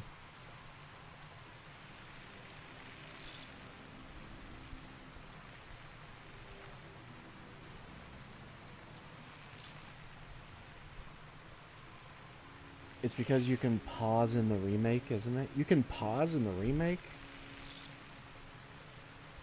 I didn't even know you could do that. I mean, I don't have an issue with pausing in these games, honestly. I think if they did add pausing, it wouldn't really affect anything, so that doesn't bother me. But, yeah, I didn't even know that you could pause in the remake.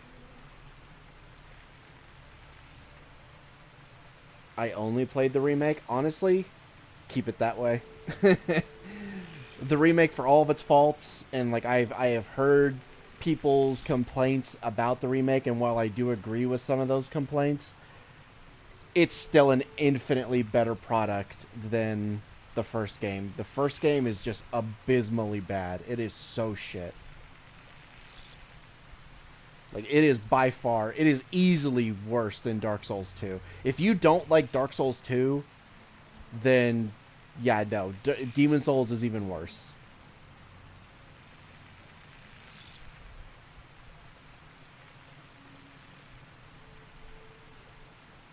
You can go into photo mode, which pauses the game. Oh. So it's like a technically you can pause it. Elden Ring has that too, though. You can technically pause in Elden Ring. If you bring up the info menu, which is literally just 4 buttons that you have to press, you can pause that as well. So I don't care about that. That doesn't bother me.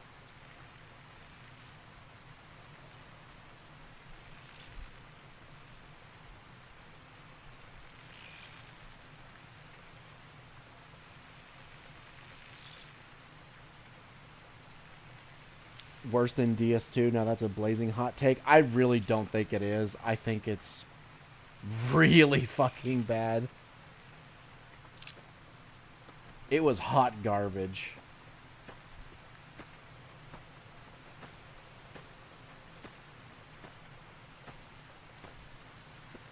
At least with DS2, there was moments where I was like, oh, you know what? It's like, as bad as this game is, at least I can enjoy this moment, or like this one thing. Whereas with Demon Souls, it just felt like everything sucked. Like, there was just nothing good.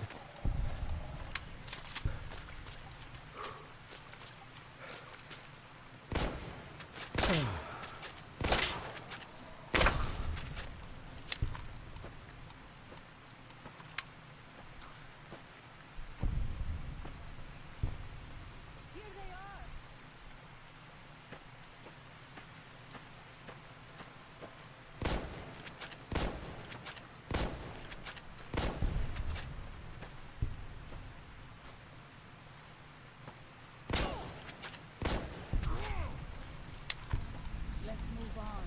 I don't like to linger in this place.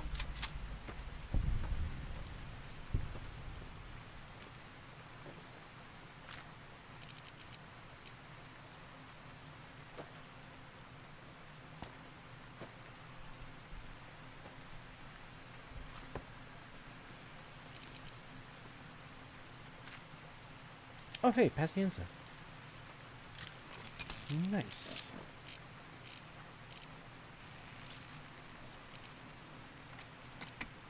Oof, needs to be repaired, though.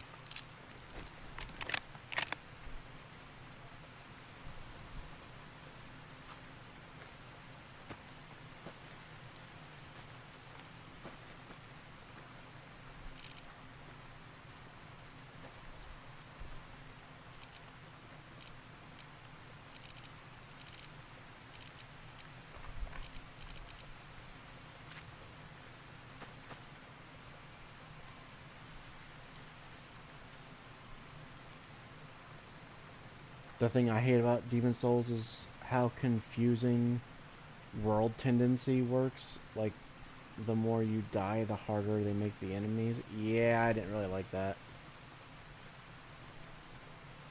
Is it on console? Demon Souls? I think so. Although I played the PC version.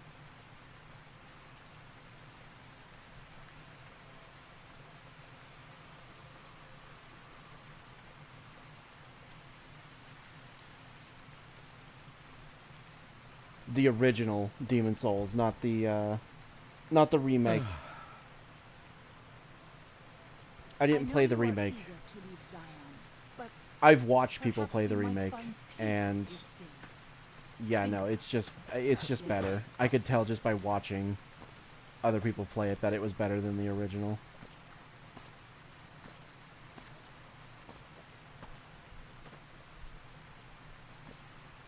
Is the Elden Ring pausing on console? I think so. I'm trying to remember how you do it. You pause the game, like you bring up your initial inventory screen, and then I think you hit X, and then you scroll to the bottom of that menu where it says like show info or something. Click that, and it pauses the game.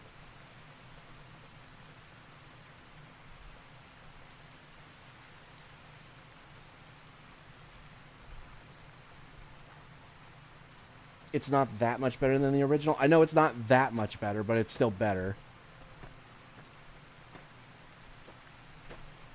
Like, I'm not going to say it's a giant leap in quality and that it's so much better than the original. It's not. But it is still better. So whenever I see people say stuff like, oh, the remake is abysmally bad in comparison to the original, I'm just like, no, you're just flat out fucking wrong. Like, the remake isn't good, but it's definitely better than the original. And that's not a high bar.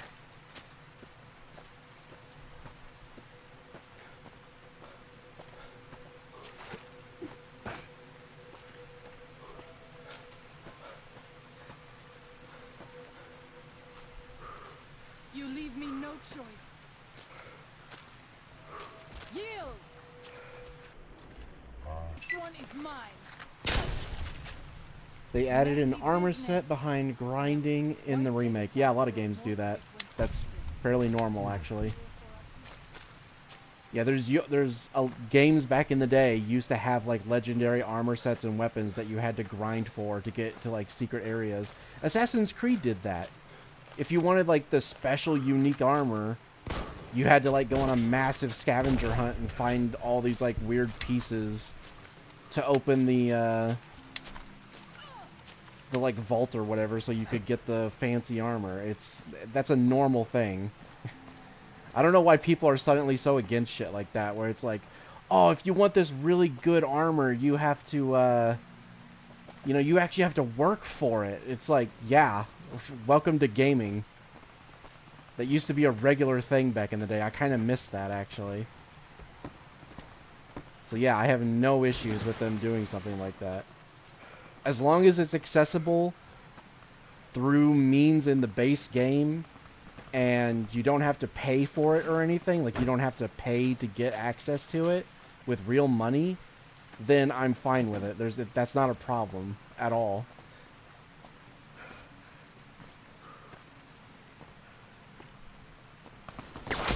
Ah! I looked away. I was reading chat. I gotta stop walking while reading chat.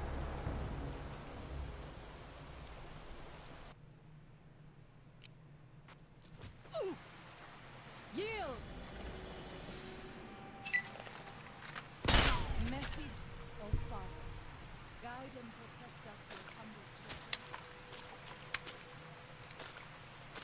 children. What fucking lame? Let me buy it for $20.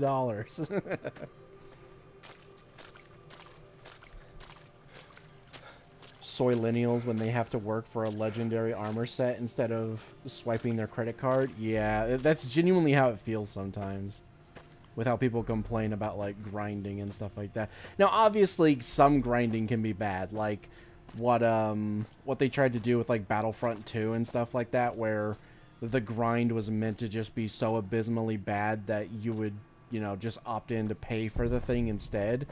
Like, the fact that there was even a pay for it option was bad. So in that case, yes, that kind of grinding, yeah, that's bad. That's shit. But the normal kind of grinding where, yeah, it's like you want to get this really amazing item, well, you got to find all of the pieces for this thing to unlock the area it's in so that you can get it. That's normal. That's fine. There's nothing wrong with that. Ow. Fuck off. Let's move on. I don't like to linger in this place. Here they are! Oh, there he is.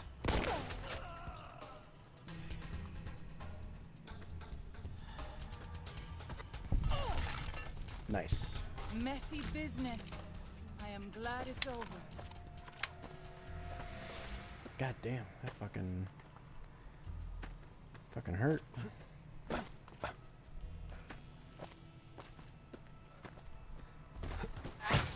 Oh god, there's more. There. Okay, there's one.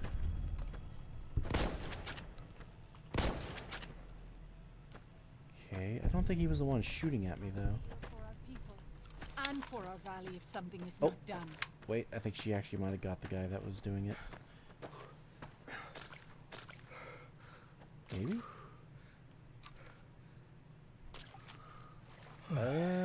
Oh, wait, there he is. Yeah, this was probably the guy shooting at us.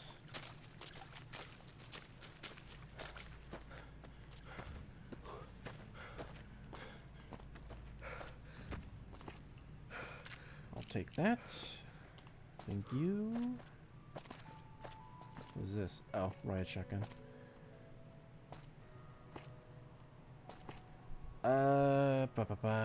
Oh, right, yeah. I'm trying to find that other camp. With, You know what? Actually, I think it's over here. Now that I think about it.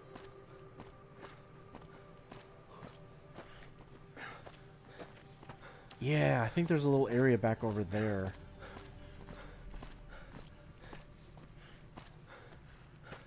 Yeah, it's coming back to me now. Yeah, I'm pretty sure it's right over there.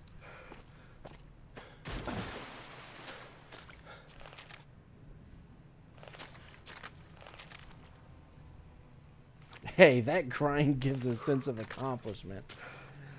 Uh-huh.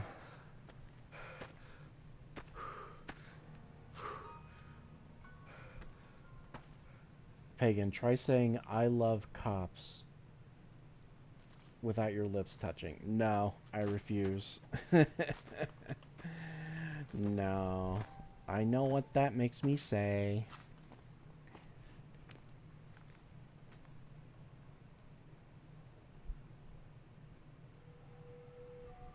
I know you are eager to leave Zion, but perhaps you might find peace if you stayed. Think about it. Yes? Do you know anyone that has gone very in-depth on the issues of demon souls? I'll definitely have to take what you say with a grain of salt for now.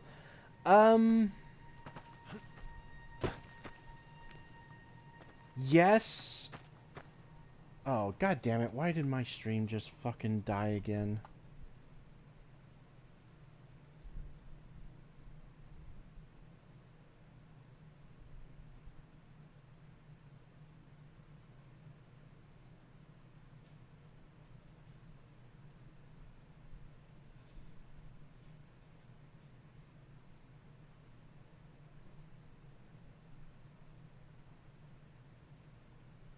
God damn it.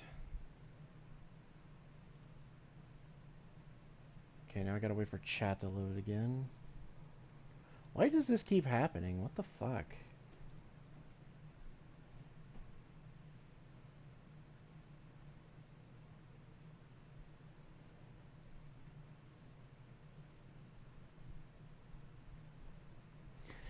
I hate how long chat takes to load now. It used to load instantaneously back in the day, but now I don't know if it's my computer or if it's like a YouTube update or what, but chat just takes so long to reload now.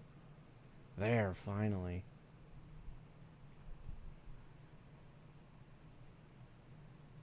God, what is going on? Why does this shit keep happening?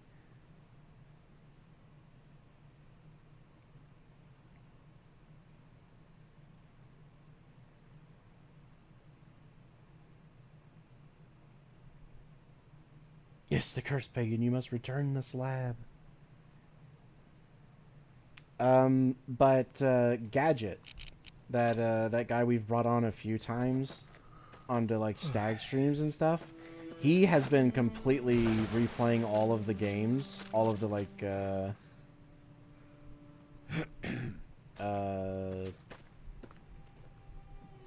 FromSoft like Souls-like games. And yeah, he's the one that like told me how bad Demon Souls was when he played it, and then I gave it a shot myself a little bit, and I was like, oh yeah, this is awful. This is so bad. He can definitely go in a lot more depth with it. He's actually the one that has the Steam account that I was talking about, where I can like play games that I don't own because he lets people play on that account. And but yeah, he's been playing them a lot more. He's been streaming them to me and his other friends lately. I haven't been watching all of his streams because I've been busy, but the ones I have caught where he was playing them, oh man, yeah, that shit was bad. And he has like really long posts that he's made to me about it, about how awful Demon Souls was in comparison to the other games. In fact, if he's awake, I can see if he'll come onto the stream and talk about it.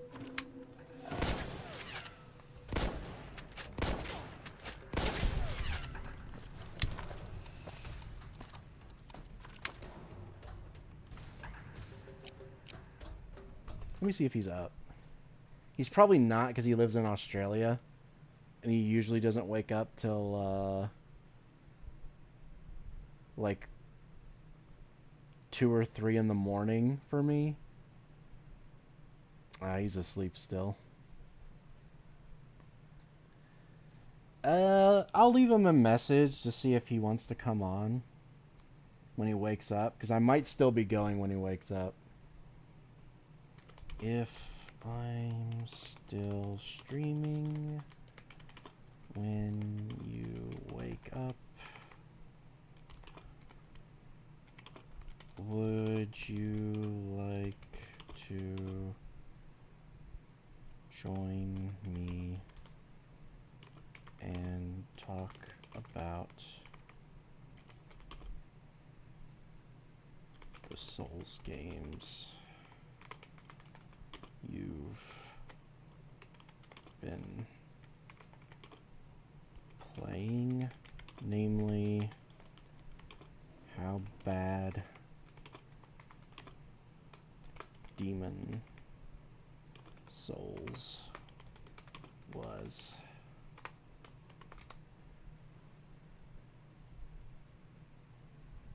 Alright. We'll see if he wakes up at any point when I'm still streaming and if he'll join. Is this friend with us in the room right now, Pagan? No.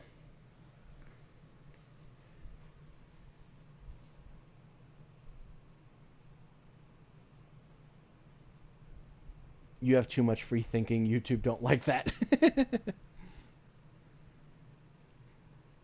Sekiro was a pretty hard game. I gave up and did the Shura ending because I couldn't beat Owl.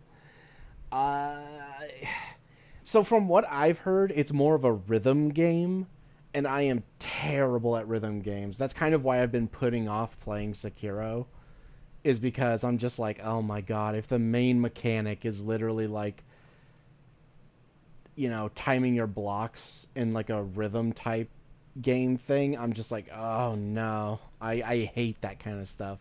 So yeah, I don't know if I'm ever gonna play that game if that's how it is, but maybe I'll give it a chance someday and see how it goes. But I am terrible at those type of games.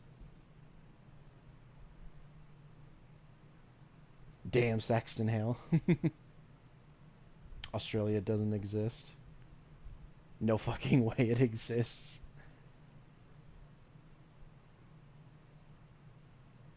How to get good at Sekiro, play this rhythm game. That's honestly what I've heard.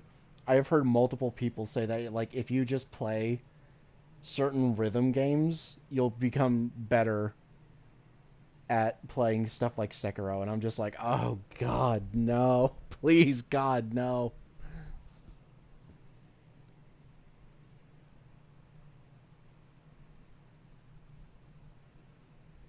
I love and hate Sekiro. On the one hand, it annoys me more than any other FromSoft game, but on the other hand, when it clicks and I nail it, it feels the best of any FromSoft game. Yeah, I've heard that too as well, and I'm just like, I'm very mixed. It's like part of me wants to play it, and then another part of me is like, oh, but man, that sounds so frustrating, and I'm just like, I don't really know what I want to do. So, I don't know. We'll see.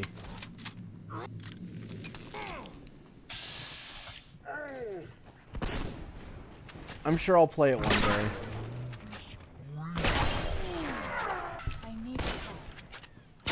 And when I do, I'll probably play it on stream.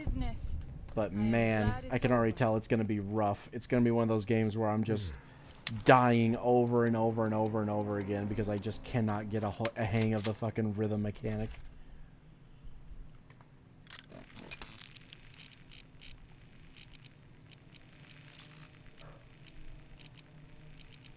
Okay, what do I do with... There we go. Yeah, give me that back. We pass like moonlight in still water.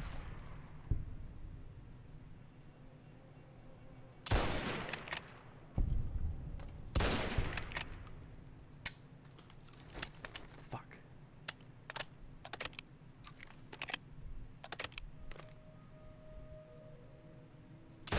I wish you could have met my family.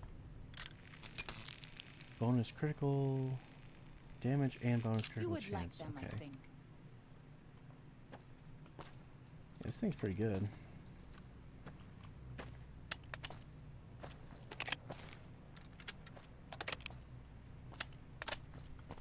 I think it only has 3 shots, though. If I remember correctly.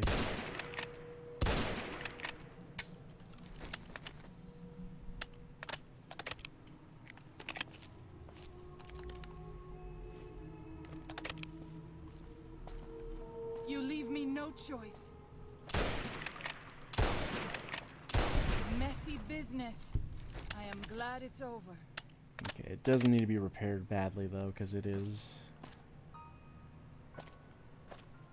jamming a lot.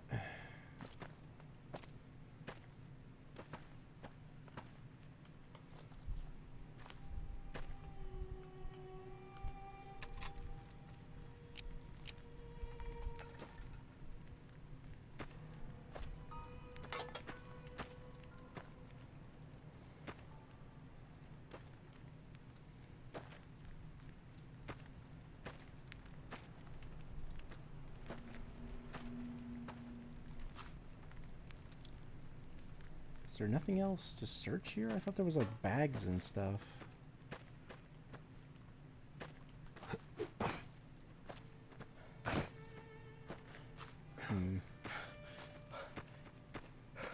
Maybe it's up here?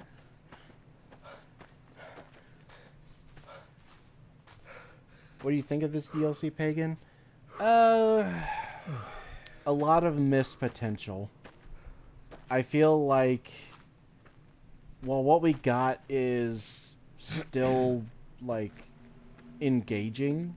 White leg attacks grow more frequent each day. And I kind of fear for our charming. people and for our It valued feels families very that died. rushed, and, like, large sections were just skipped over for the sake of getting it done. So, overall, it's probably at the bottom of the DLC list for me, but not... Like, I'm not saying it's bad in any way, but I am saying that out of all of the other DLCs, it does feel like it got the short straw, where it felt like the others got more time to be fleshed out than this one did, and this one just kind of had to be the odd one out, unfortunately. Because it feels like there's meant to be more of a storyline. It feels like there's meant to be more choices regarding, like, Joshua and Daniel. It feels like you were supposed to be able to interact with the White Legs a bit more in some capacity. There's just a lot of missed potential.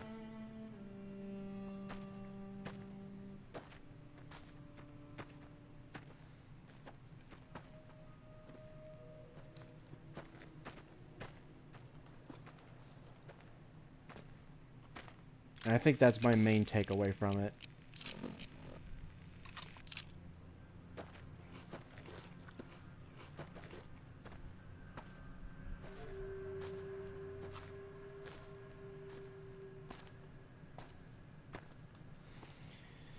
Oh, I found out they did something stupid to a character from older DC comics and also appeared in Superman, the animated series. You familiar with Maxima from that show? No, I'm not. Father, I ask that you guide this man who is the vessel of your will. Show him the light of your wisdom and the peace of your love. Amen.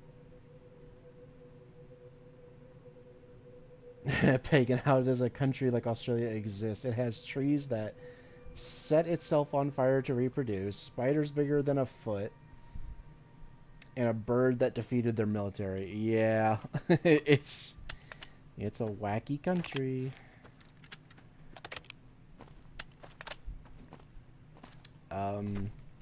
They also have a plant that causes you to commit suicide because of how painful it is. And apparently the pain never, like, goes away. Like, once you're stung by it, it leaves, like, a permanent scar on you that hurts forever.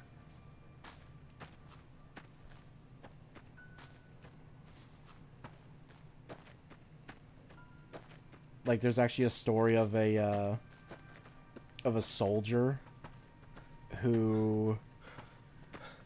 They were doing, like, training in the wilderness and stuff, and one of them went to go use the restroom, and he went to wipe his ass with a leaf, and it was that plant.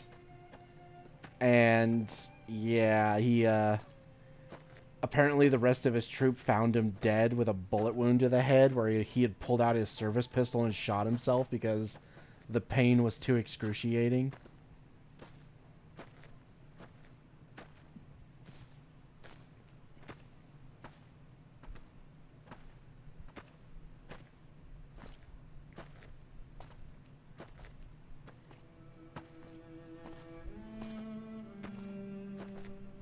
So Maxima was a queen. Daniel says that most people outside the valley do not keep to...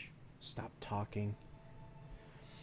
So Maxima was a queen of a warrior people that saw Superman as someone worthy to marry from how strong he was. Now DC made her a lesbian whose planet was founded by lesbians.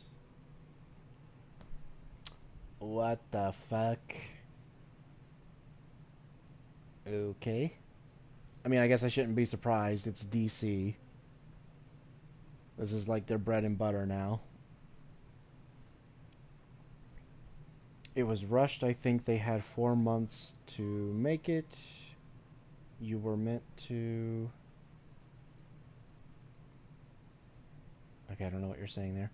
Also, the characters were supposed to be a mix of all kinds of races and skin tones, but it glitches. Daniel was Asian. Yeah, see, I figured he was Spanish. I figured he was, like, Latino or something. given his skin color.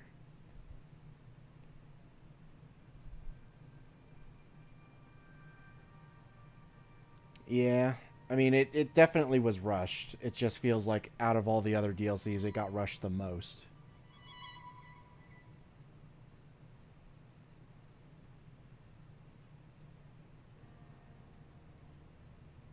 The plant with the very fine thorns that goes into your nerves. Yeah, that one. It's like, I think it's called like Pungi Pungi or something like that.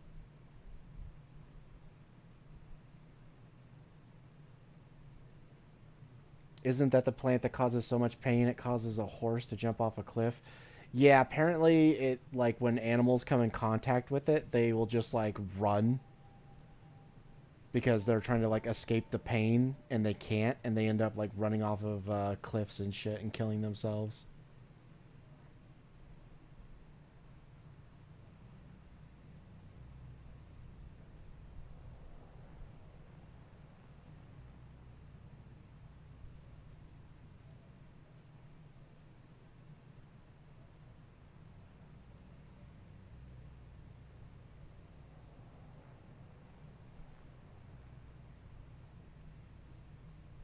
Who is your favorite character from the old DC animated shows that you remember? Oh my god. That's basically asking me to remember stuff from like my deep childhood. I don't remember a lot of the stuff I watched as a child. I just remember liking it.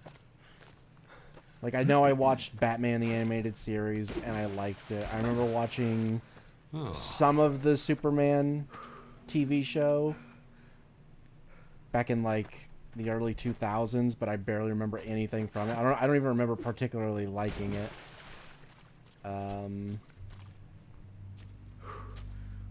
God, I watched almost every cartoon under the sun when I was a kid, but I could not tell you like large amounts. Like Ed, Edd and Eddy. I watched Ed, Edd and Eddy all the time, but if you ask me to remember a specific episode or something, like I basically can't. I can remember bits and pieces of episodes, but I can't remember an episode on its own. So, yeah, like that's old memories. That's stuff where there's just no way I can remember that far back.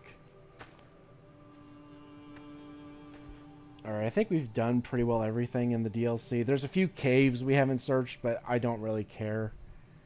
None of them really have anything that interesting in them.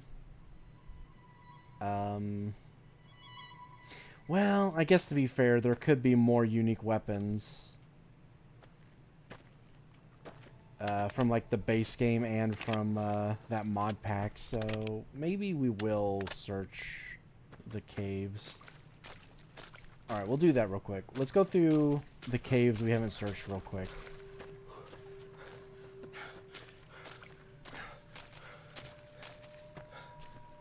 So I know there's at least a few. I wish you could have met my family.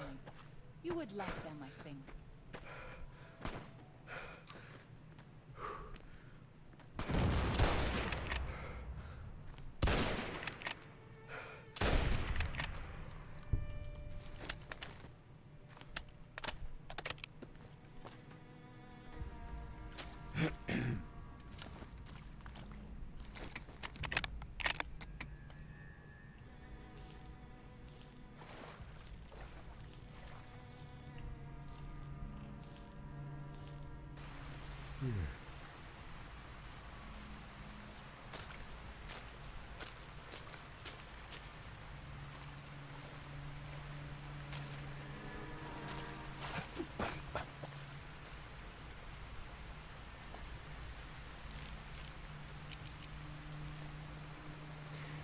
The NPCs in the DLC, it's a glitch with the models. One of the designers talked about how they didn't like Daniel was glitched into a white guy,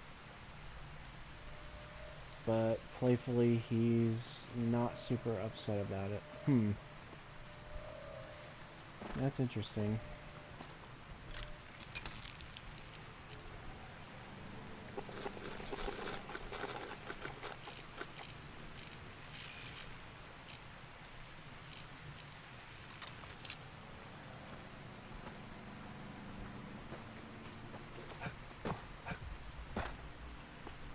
I love that little animation my character does whenever I pull out like the squirrel on his stick and he does like the little doo doo doo doo doo doo doo and then eats it. That's funny.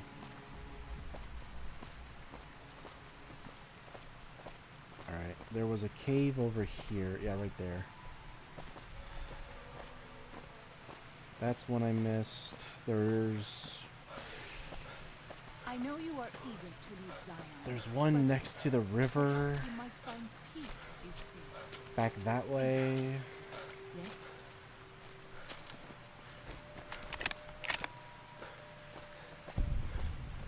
Once I search all these caves, I wanna do the bear quest to get the fist, and then we'll turn in the stuff to Daniel and finish the DLC.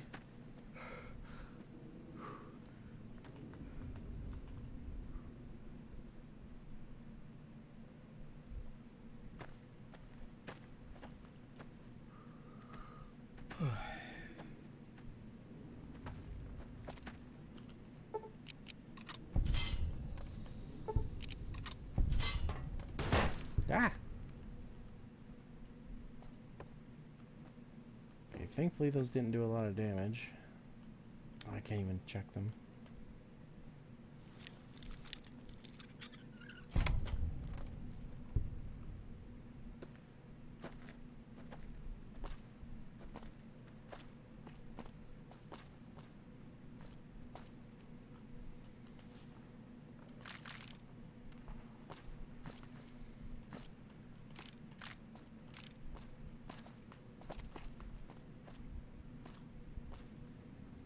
Check that out in a second.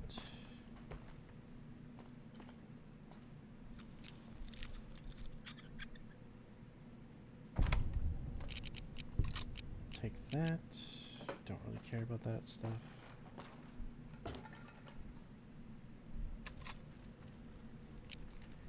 Can't craft anything.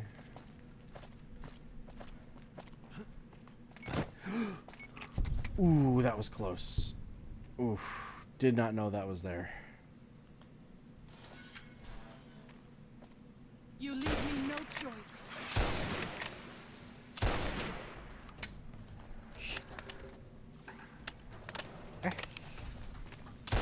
Ah!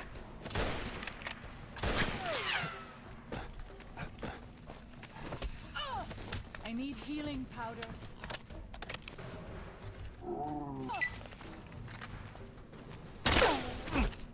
Ow, fuck.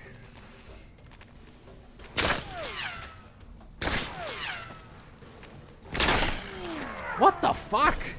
He won't die!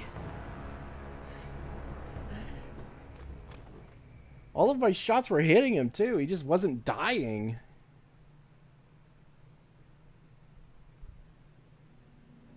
Okay, pull out the shotgun first this time because rifles aren't gonna help us here.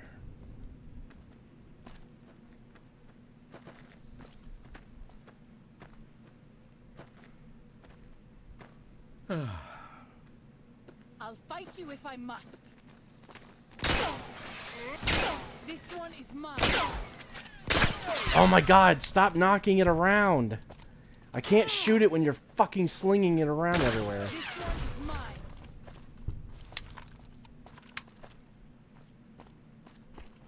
God. I need to just stop trying to help her and just let her fight her own battles.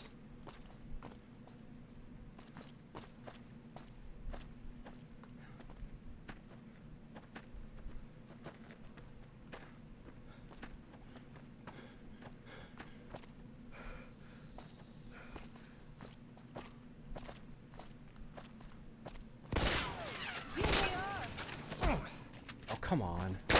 This one is mine.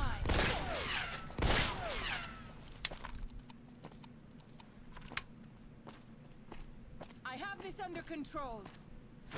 Mess business. I am glad it's over.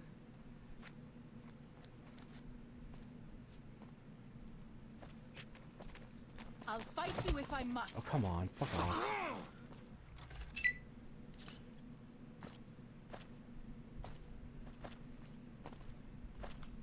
cannot see shit. It is too dark in here. I'll fight you if I must.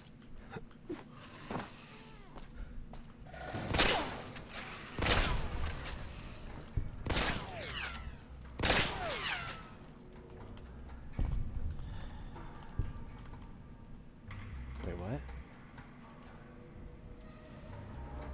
Am I completely out of shotgun ammo? Oh, fuck. I can't even swap. Okay, guess we'll use these.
No, I didn't mean to take everything. Fuck. God, I hate that the button to take everything is A.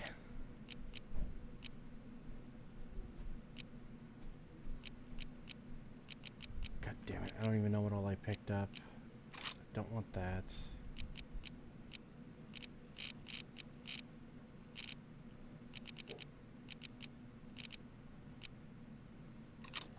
I don't care about that.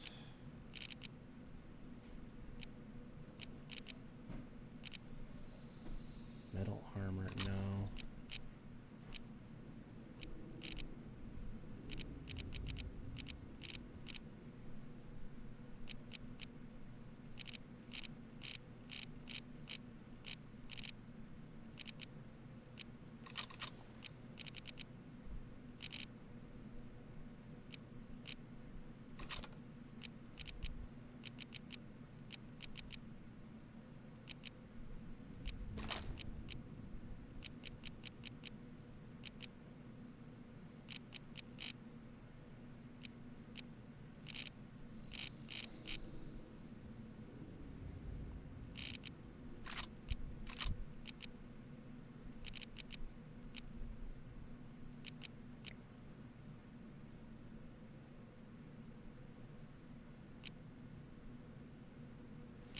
Actually, can I break these down?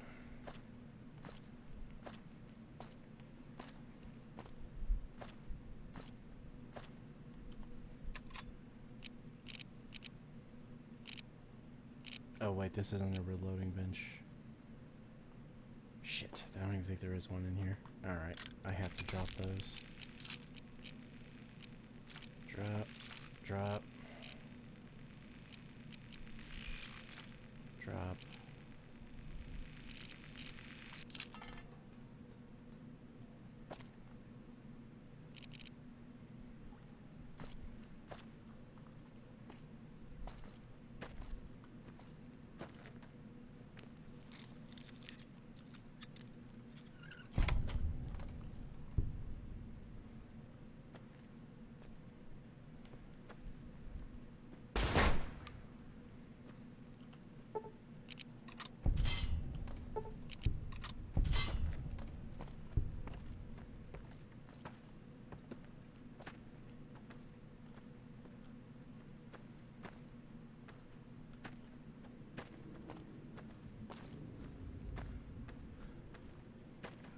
Daniel says that most people outside the valley do not keep to the Father's ways.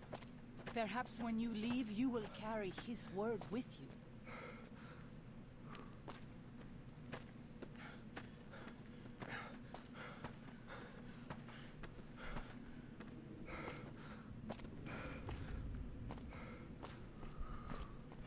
Alright, this was a dead end, I forgot. Where does that other path lead then? I think that leads out. And... okay, I think that's everything actually. I think we've done everything in here.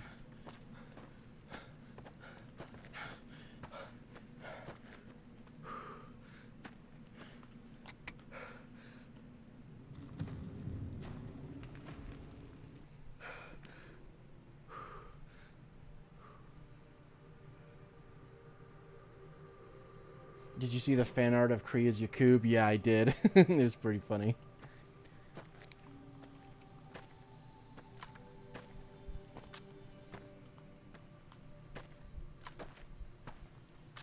Whoa.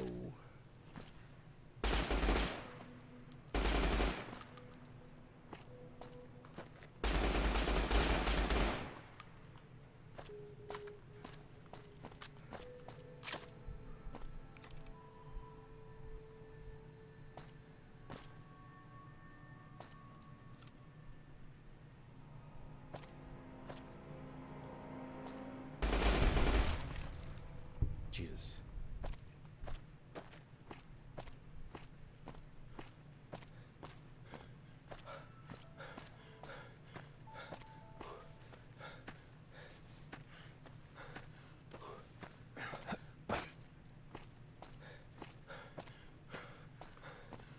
All right. So the other cave we're missing is, I think it's right here. No, it's right here.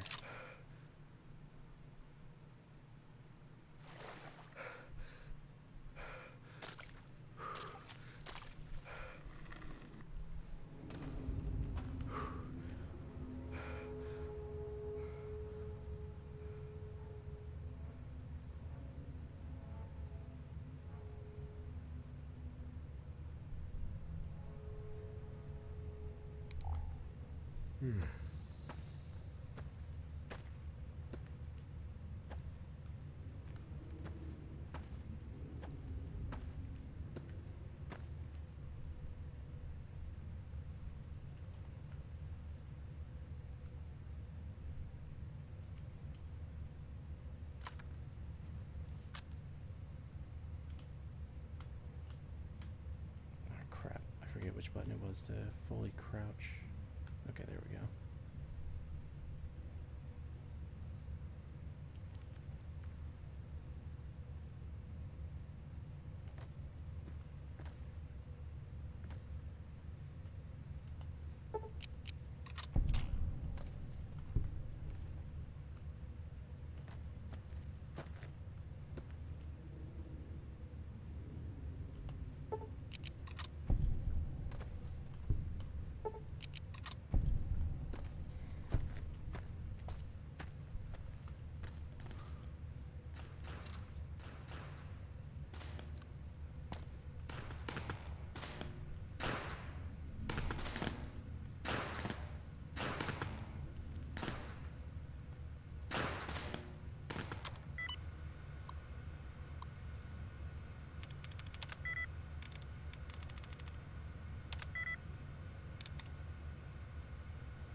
doesn't help me.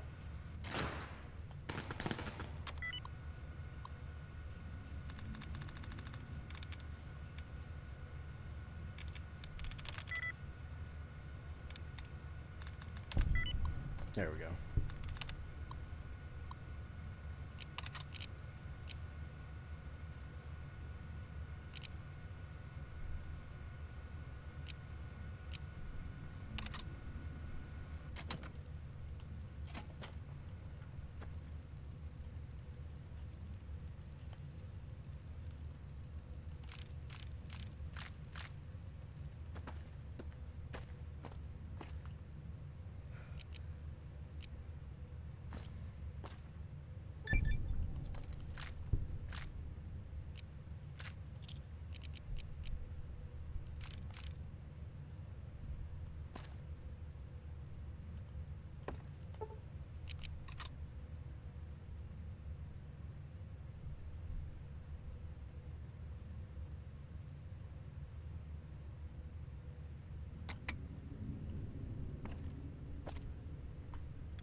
Nice. Reloading bench. So maybe now we can take some of this stuff apart. I don't care about any of that.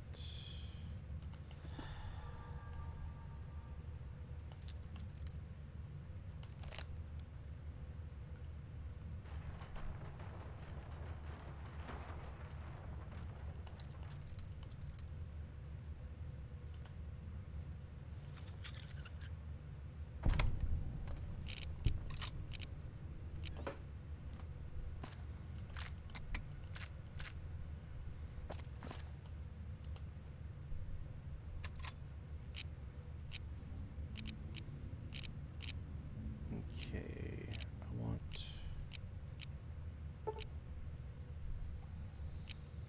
5. How many of these? 5. And we'll just make regular.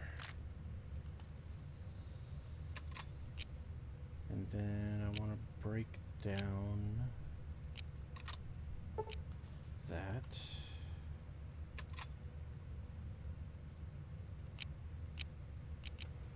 This.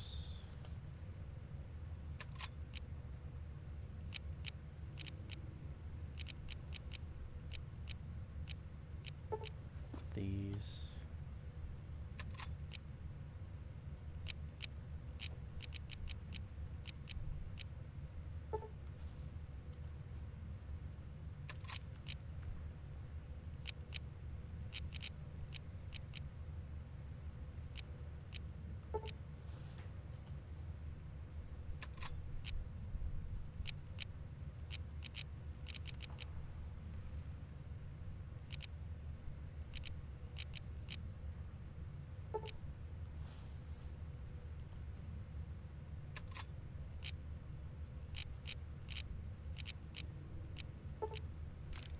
There we go.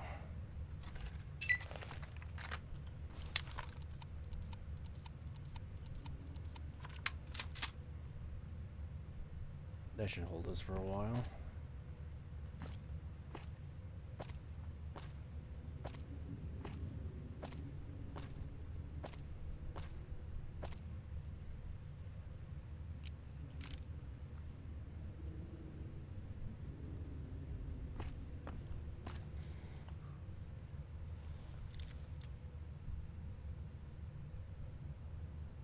Did Pagan just sleep in Jesus's two's bed?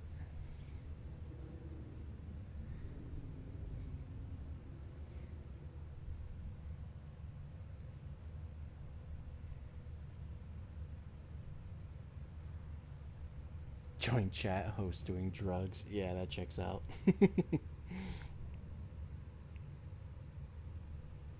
What you think a Deathclaw omelet tastes like? Oh god. If I had to be honest, probably like a regular omelet, but with like a bit of a chemical taste to it. It probably wouldn't taste very good.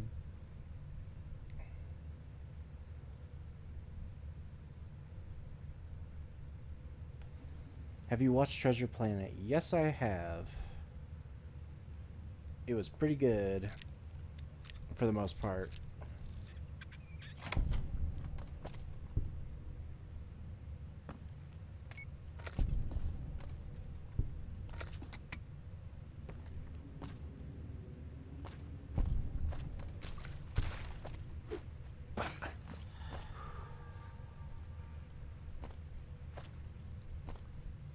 Oh shit. I don't know if there's actually anywhere to go in here.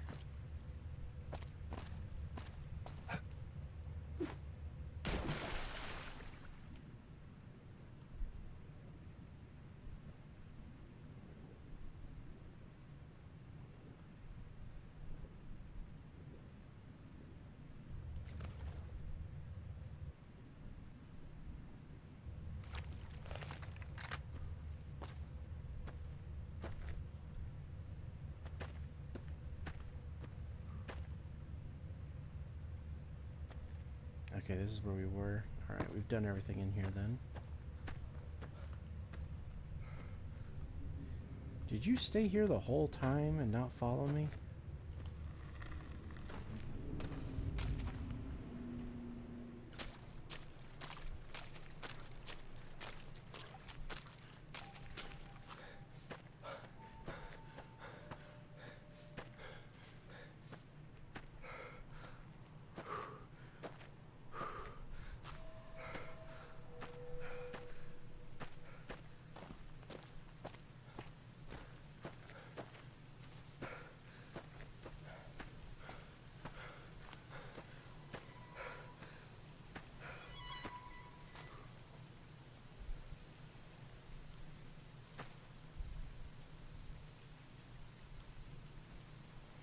Have you heard of the FAA fucking Elon over with safety violations?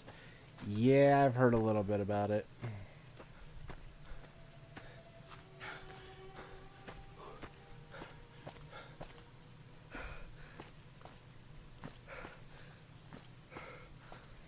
Yeah, they really want him to bend the knee and ban speech they deem as inappropriate. They don't like the idea of Twitter being a free speech platform, so they're gonna do everything they can to fuck him over and get control of the site so they can turn it back into a propaganda machine.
Pagan, what world would you want to be isekai to? Honestly, probably anything that basically has, like, magic and,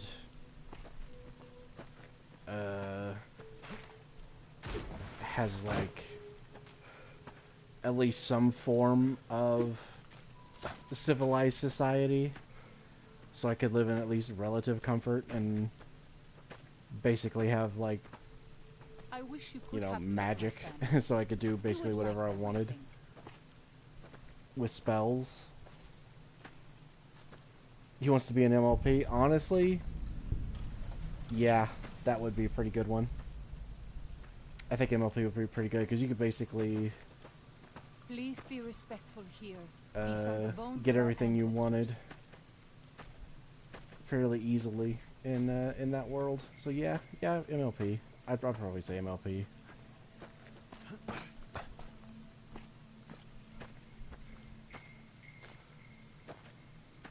Harry Potter? No. No. I would not want to be in Harry Potter. Absolutely not.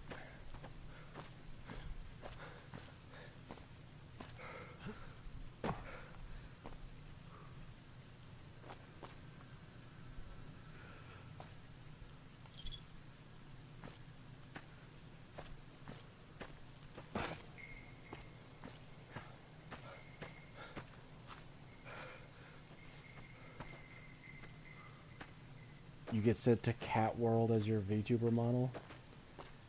Oof, that would suck.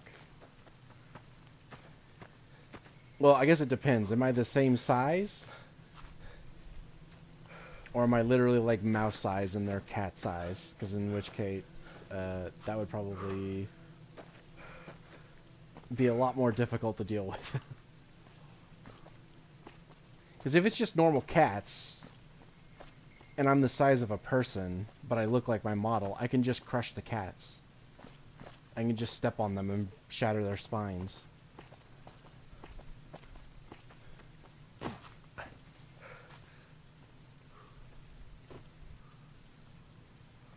What would you do if you got isekai'd into Berserk? I would hope that I would be like a main character with like really cool abilities. If not, if I was just some rando, like farmer or something, in Berserk, I'd probably find the least painful way to kill myself. I'd probably hang myself, honestly. I'd probably get a rope and find a nearest tree, and I'd probably like hang myself.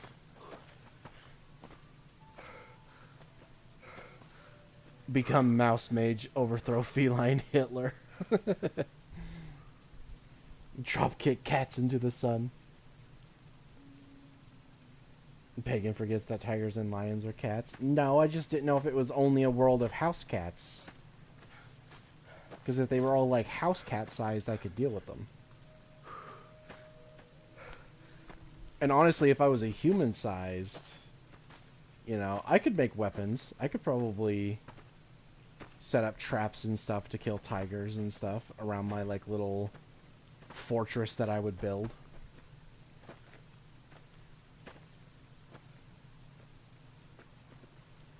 Don't main characters get fucked up in Berserk? Yeah, but if you're strong enough, you at least get to live. And you don't get, like, ripped apart in, like, one of the most painful ways possible. Because let's be honest, the Band of the Hawk, while definitely important, they were not main characters. Like, they were going to die. Guts and Casca were main characters. Griffith is a main character.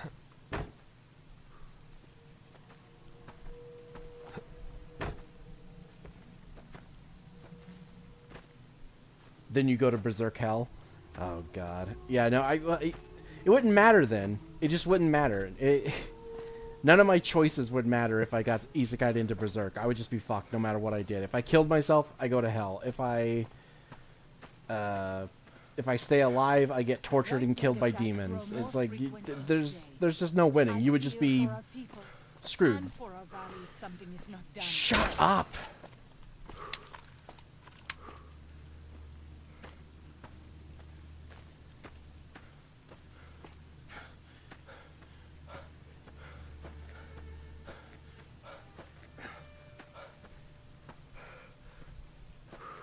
Cats are one of the species that kill for fun? Yeah.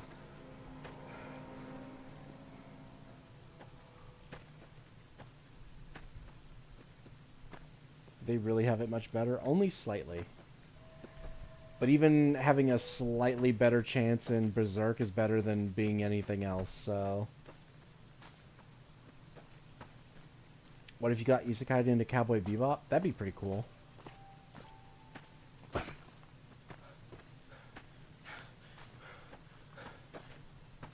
I don't know if I'd be a bounty hunter, but...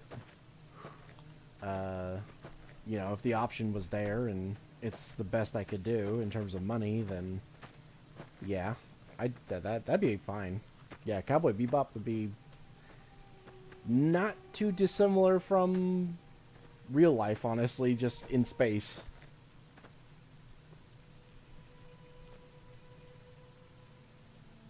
What would you do if you got isekai'd into Elder Scrolls? I'd probably try to become a mage and work my way into some kind of, like,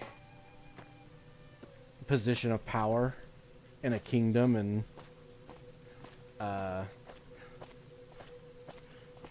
you know, try to make the best of it.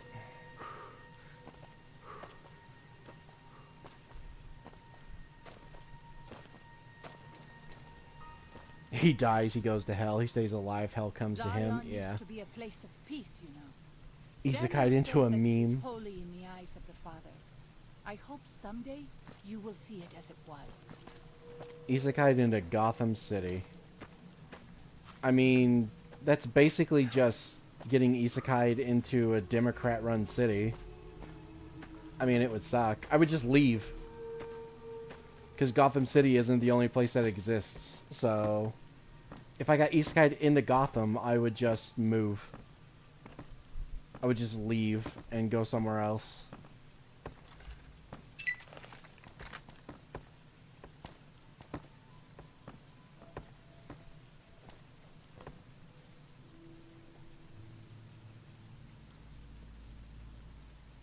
In Elder Scrolls, you can cripple your opponent by casting telekinesis on their balls.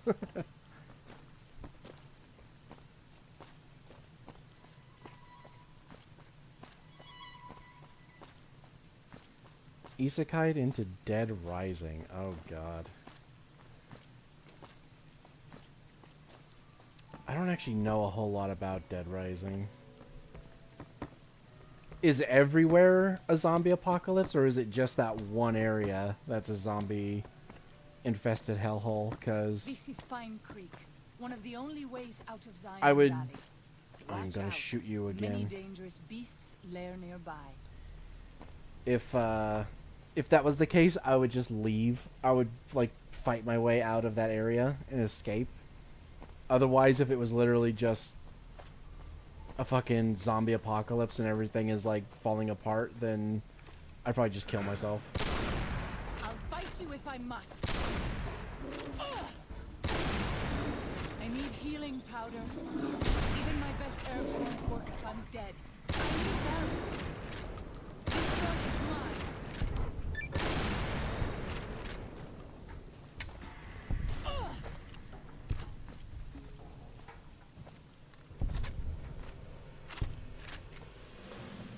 Dead Rising doesn't have zombies everywhere? Alright, then yeah, I'd probably fight my way out and try to reach somewhere safe.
Oh, I figured there'd be more Yagwai down here. Okay.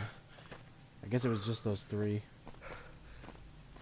Dang, I was kind of hoping there'd be more. Zion used to be a place of peace, you know. Daniel says that it is holy in the eyes of the Father. I hope someday you will see it as it was.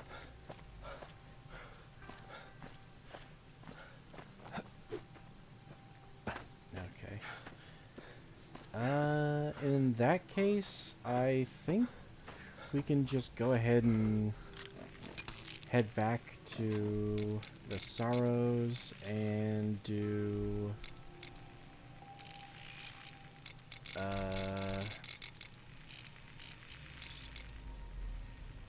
yeah, do the white bird thing.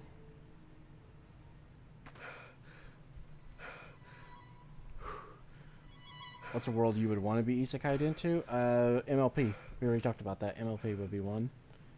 I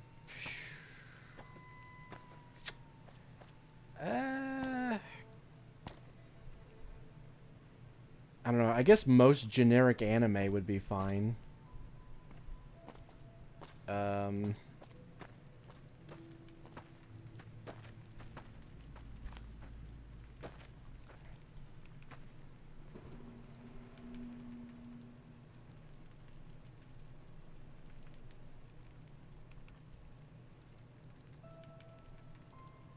Yeah, I don't know. I get basically just anything with like magic, you know, and I don't know, a fantasy setting would probably be the best one because it's like, yeah, it's just like, it's just cooler. It's just life but better.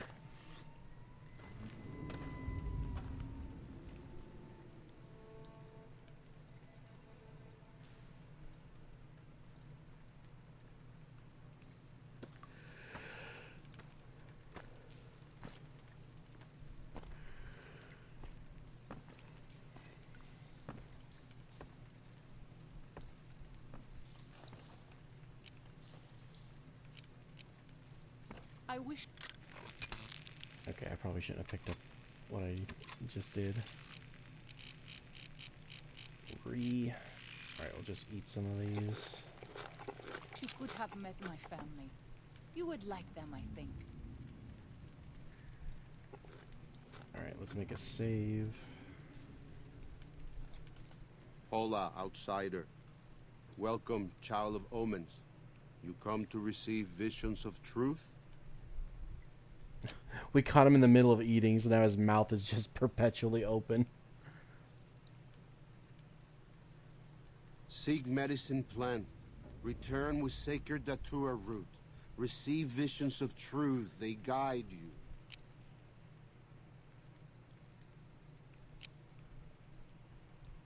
Go. Return, maybe yes. Return, maybe no. But go.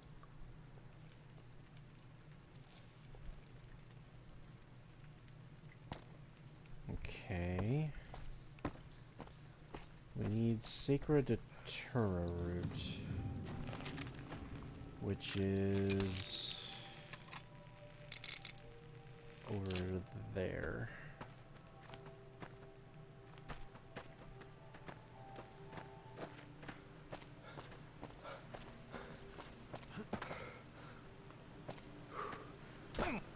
Ow, my legs.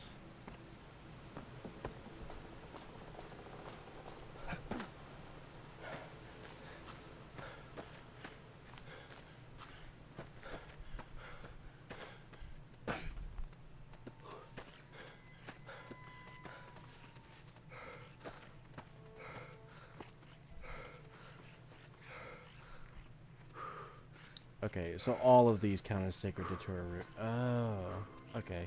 I thought that was like a unique thing, but no, it's literally just any Datura root.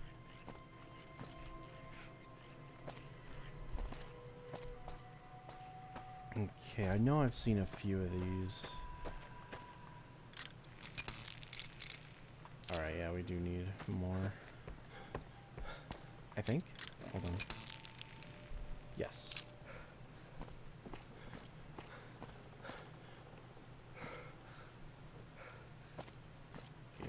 too high.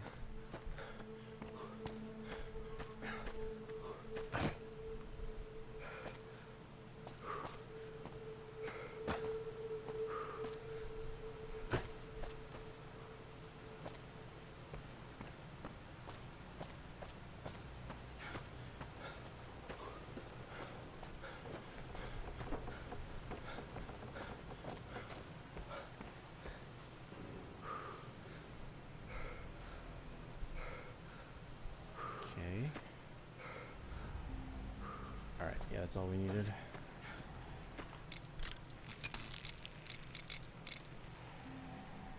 Whitebird's cave. Getting isekai'd into It's Always Sunny. Oh god, I guess occasionally I would just see idiots every once in a while then.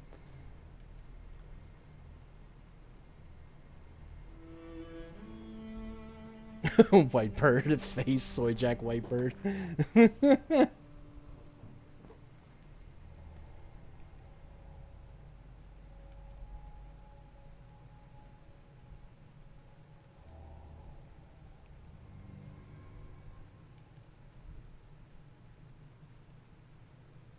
Yeah, Pagan gets isekai'd into a Disney movie and becomes the first male gay princess. What the fuck? Bree.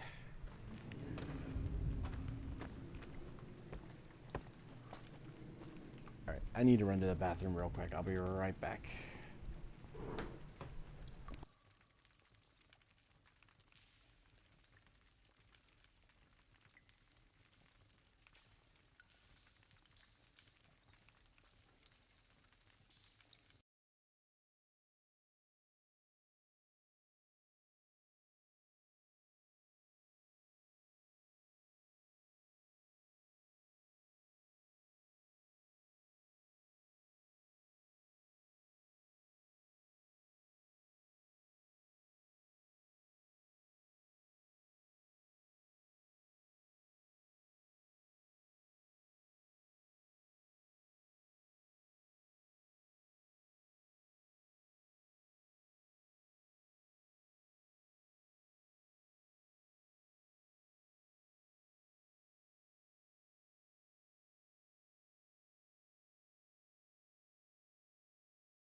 Alright, I'm back, and Gadget is also awake now and says he wants to join, so I will call in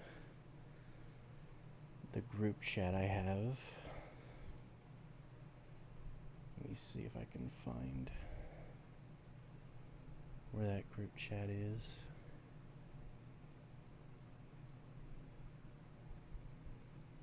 I know it's been a while since we've messaged in there.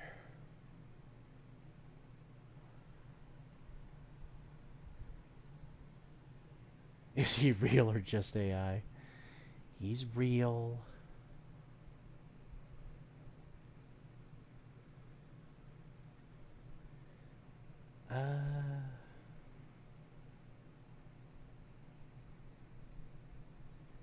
We didn't close that thing, did we? No, here it is.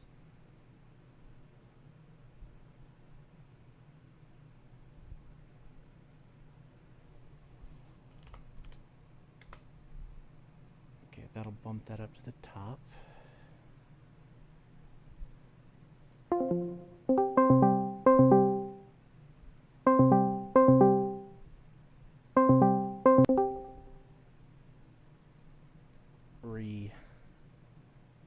Hey, how you doing? Hey, I'm fine. Streaming New Vegas, good. and earlier we were talking about From Software and their earlier games and stuff like that, and people thought it was a hot take that I said that the original Demon Souls was hot garbage. Look, I know this is going to be a hot take because it is an important game, but it definitely has not aged very well. I personally feel like the art style for the game is pretty hideous, and I think the remake probably improved just about everything about it. Even if they went against the original creator's intent, I do think that the art direction of the remake is just superior in almost every way. Plus, even though they didn't change much from the original, the superior animation quality does at least make it feel a little less jank, because my god, the controls for Demon Souls felt absolutely dreadful. Yeah.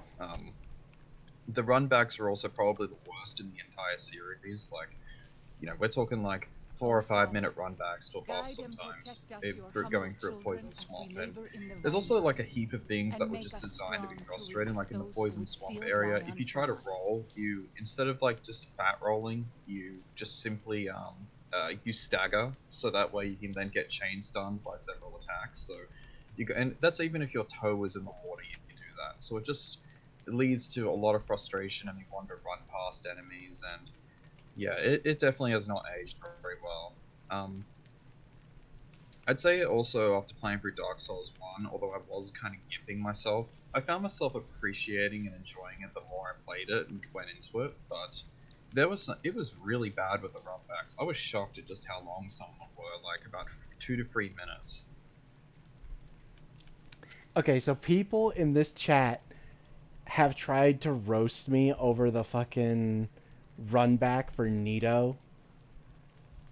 Would you say that the run back for Nito is bad, even with even with the bonfire that's supposed to make it shorter? Would you still say that it's bad? Oh yeah, there's like no reason for the bonfire to not be right outside the boss fight. Making you run a full minute and a half and dodge through enemies to get there sometimes is all that's doing is just wasting your time. It just makes it more frustrating than it needs to be. Not to mention the fact that Nito fight is, if you're not using magic, I personally only found it manageable if I sat in the one spot so Nito came to me, so that way the other zombies wouldn't activate. I know, I need to get good and everything, but it just felt absolutely obnoxious with the starting battle axe to fight Nito when those other big Chungus zombies were around, well, skeletons were around me as well at the same time and all gangbanging me. Yep. Like the three of them constantly stupid. reviving. It's so stupid. Like the three of them that spawn and chase after you immediately when you drop into the arena is fine, because they can die in like 2 hits and you can manage then focus on Nito. But when you have multiple enemies that take multiple hits to kill and are constantly stun locking you if you try to melee Nito, it just gets annoying as hell, especially with and that run back only compounds things. In fact, when I used, I know everyone's gonna cry blasphemy, but when I used cheat engine, so that way I could just teleport them with the boss fight instead of having to do the run back every time. I found myself, this is not, I was nowhere near as frustrated as what I was with the run back. The run back's just I dreaded running back more than actually facing the boss itself a lot of the time. Especially Ornstein and Smo, like that one was so annoying. Oh, and the Four Kings as well. That one was absolutely dreadful. Like, you have to go through an entire area, and oftentimes I think that's like a 3-minute run back. It's pretty awful. Yeah. Yeah, I did not like a lot of the runbacks that you had to do in Dark Souls 1. I like how even after you got the what did you get, the sunlight maggot or whatever, so that you could see, you were like, this is worthless. It does nothing. Oh, well, look, it helps. It helps so that way you don't fall into pits. But the thing I see is that when I played for the DLC, which I actually quite liked, the weird thing is that they actually did a dark area really well just before Manus, because that was really atmospheric. It was dark. At least you didn't need a specific item just to try to inch your way forward and find your way, because it's so annoying trying to make your way through the darkness. Even if it's just a simple map layout, it suddenly feels so much more complicated if you can't see where you're going. And it took so much trial and error for me to figure out what the way forward was. Yeah, the DLCs were definitely the best part of Dark Souls 1. Yeah. Yeah, the Artorias fight is pretty damn good. I will say though, he definitely does feel like a fight from another Dark Souls game, because he does move a lot faster than the other enemies, but he's still a great fight. I found that the easiest way to manage him is that when he's charging up his super attack, it's better to just simply wail on him, so that way it stuns him out of it, because otherwise it just doubles his damage output, and he'll be a bit unmanageable for a time. So once I figured that out, he actually became manageable and was a really fun fight. I really like that one. Manus, however, has a really annoying long, lengthy combo where if you get hit by any of the attacks, you get hit by the others. It's kind of like the attack that the Soul of Cinder has in Dark Souls 3, where if you get hit by one of these combo attacks, you get hit by the rest of them. Yeah. But overall, I found myself appreciating Dark Souls by the end. Like, it was very clear the ending was rushed, especially with how abruptly it ends. And I honestly kind of wish it would get like the Blue Point treatment, and with the update for graphics, and also would some quality of life updates would also be nice. Like, the way I see it, after playing through all these games, there is no excuse to not have bonfires right outside the boss room anymore. Like, if you need to grind, you can just go backwards. Yeah. I will say though, I've been playing Liza P, and that game is a fucking masterpiece. I absolutely adore Liza P. But Gadget, they already remastered Dark Souls. Wasn't it amazing? No, it was... Honestly, it just seemed like it actually has the same bugs as the original game. Like, in order to get it to work, I had to get a friend to actually send me his save file after the initial opening cutscene, because it still has the 60 hertz bug, and my monitor can't change its hertz, so because the game would crash whenever I entered PC settings, or if I loaded up a new game. So I had to get my friend to actually send me a save file, and then I could then play the game after that. Yeah, I told Chad about that. Yeah, so the Prepare to Die edition also had the same issue, and that's why I torrented the remaster, because I figured, okay, well, I already own the original. There's not that much change in the remaster. Maybe the remaster will work on 60 Hz monitors. It was only made 6 years ago, but no, it doesn't work. Dark Souls 3 and Elden Ring work fine, but, not Dark Souls 1. I mean, you'd be expecting for a remaster to be on, like, a different engine or something, but no, it seems like what they've done is just put a graphics mod on it, and it doesn't even look that good. Yeah. The remaster has a new glitch which allows you to use a consumable 999 times. Yeah, I remember doing that when I I think it was like the second time I played Dark Souls, I learned about that and I started like duping souls so I could like infinitely level up my character.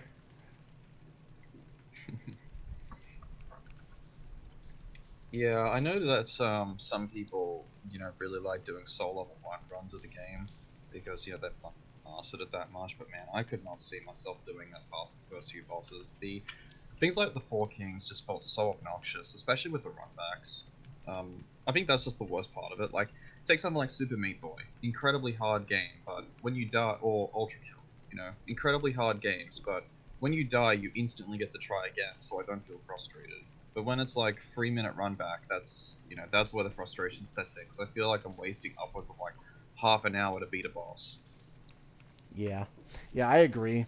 I like Dark Souls 3 and Elden Ring system where the bonfire is basically just right outside the boss fight, and it's like, yeah, that's how I prefer it.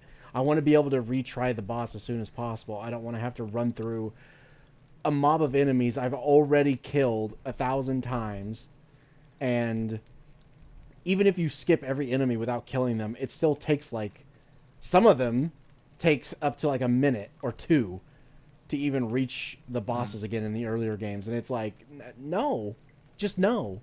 That's fucking lame. Well, 3 minutes in the case. 3 minutes in the case of the Four Kings, because you got to go down an elevator shaft, then you've got to go through the old crypt, or sorry, the old kingdom, or whatever it's called, old Londo or something, New Londo I think it's called, and yeah, then you got to drop down into the abyss, and that takes easily like around 3 minutes, and it's just annoying as hell. Yeah. The other weird thing about that fight is that it's effectively timed. You're on essentially on a time limit where you want to try and kill them as fast as possible, or else the others will spawn. They don't spawn at certain damage intervals like they will on other bosses. Yeah, I remember that. So I imagine that one would be that would be a nightmare for soul level 1 and unupgraded runs. Yeah, I just tank that one. I would just get I would wear Havel's armor and use the upgraded Dragon's Tooth and just wail away on the Four Kings to try and like. Yeah, I felt pretty bad. I felt pretty bad because I finished most of the game like in dragon form, so I was naked, and I had to put on like light armor for that one because I got too annoyed with it, and I felt pretty bad at the end because I was like, damn it, I probably could have done that in dragon form if I had just given it 1 or 2 more attempts.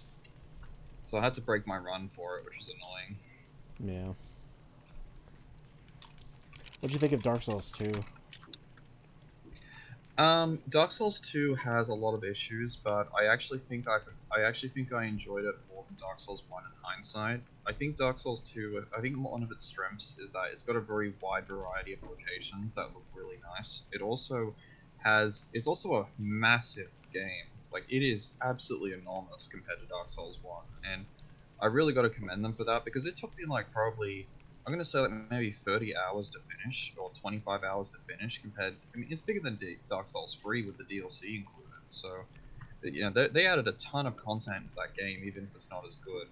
My main issues, again, were of course the runbacks, which were pretty crazy. I was playing it with the Covenant of Champions thing on those, so a lot of the enemies, instead of them, you only having to kill them once, they respawn every time, so I just made frustration for myself. So some things like the Smelter Demon became more annoying than they had to for the run back. If there's any elite enemies along the way, that would make the run back easier. But aside from that, I think the only time I really got annoyed was during the DLC with one of the really extensive run backs, and then also the one we had to fight the king at the in the old chaos, and you had to like fight through a horde of enemies for knights helping you. Like, that was quite a long way to go before you actually managed to fight. I like how Thief is getting really mad in my chat and coping over the fact that we're criticizing the games, because he says he's like, actually no, the boss that is on a timer is Deacons of the Deep in Dark Souls 3, a similarly mandatory boss where if your DPS isn't high enough, you are guaranteed to die from the curse effect, which all you have to do to avoid the curse effect from even happening is use basically any weapon art in the game, and it will stagger the main deacon and stop him from being able to perform his spell, and it resets it all the way from, like, it completely undoes it, and he has to start all over. So you can just keep doing that. Even if your damage isn't high, almost every weapon art in the game staggers the deacons, and it resets it so that he never gets it off. Yeah, Deacons of the Deep was a pretty weak boss fight, but I don't think I ever struggled with it. It's not particularly hard, mostly because it just spams a bunch of normal enemies at you and one special enemy that's highlighted. It's not too difficult. It's not a good fight, but it's not hard or annoying either. It's just one of those things where it's like, yeah, get it over with. Yeah, I actually didn't mind the look, I think also a big part of it was also the fact that I was not using armor for so much of Dark Souls 1 that made it hard, so I was creating difficulty for myself, but, like, you know, I still had a okay time with some of the bosses, but man, the controls, there's just something about the controls that feels off in Dark Souls 1. Like, every time you swing, after you think your attack is finished, you need to wait like a full second after you attack, and it just feels really awkward. Granted, the enemies are slower too, but it just doesn't feel... It hasn't aged well, in my opinion. One thing that has aged well is Sekiro, though. That game is fantastic. Yeah, I keep hearing really good things about it. It's great. I will say that its combat system is a bit limited. Like, it doesn't really work if you face multiple enemies at once with high health balls. But for one-on-one duels, it's masterful. Like, the boss fights that are one-on-one duels are absolutely incredible and very cinematic. Yeah. What you think It's also of kind of nice Sister that the Frida? story is a little more... Sister Frida? I like Sister Frida. My chat was asking me that. I love Sister Frida. She's one of my favorite boss fights in Dark Souls 3. Yeah, I enjoyed her, but I had that issue with, I don't know if it was the graphics mod I was using, but I couldn't see her footsteps on the ground. So Yeah, I remember watching you try to do that, and, like, for whatever reason, you just could not track her by sound for some reason, which is usually how I do it. It's usually pretty easy, but usually you can see, like, a tuft of snow where she lands, and for you there was just nothing for some reason. I don't know why. There should have been, but there just wasn't. And that made it a lot harder for you than it should have been. Yeah, definitely. But no, it was a pretty good... Hi. Oh, hello, Cree. How are you? I'm doing swell. I wasn't fucking asking you! You were asking both of us, clearly. I am good. The ambient curse... The ambient curse causing is by enemies that spawn behind the coffin, not his curse ball attack. No, that's just wrong. I know for a fact that's just wrong. He does a chant, and if you don't interrupt it in time, clouds start to form in the arena, and then you start taking curse damage, and you can see them starting to form before he even finishes the chant. And if you hit him in the middle of that, they go away. It resets it. So you're just wrong. I'm sorry, but you're just wrong. I'm unfamiliar with the exact mechanics of the fight, but it wouldn't be something I noticed when I fought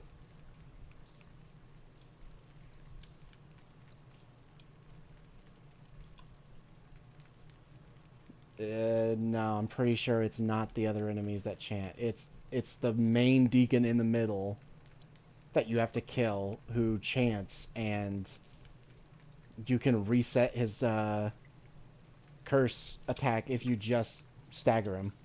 Staggering him or knocking him down resets it.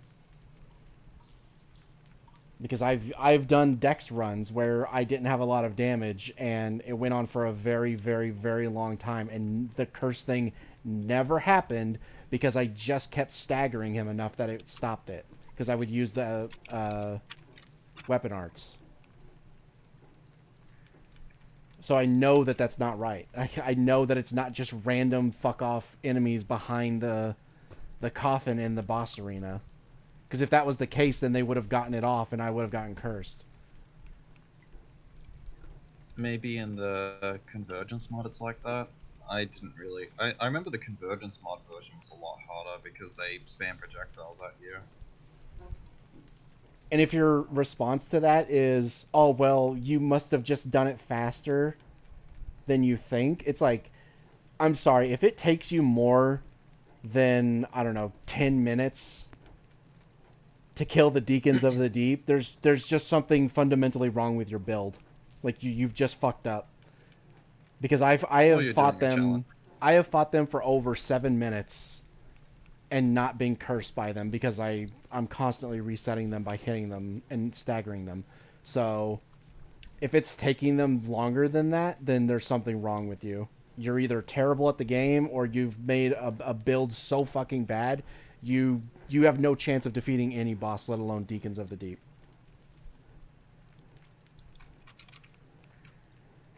My broken straight sword run is a viable run. Why can I not kill the Deacons in 5 seconds with my broken straight sword?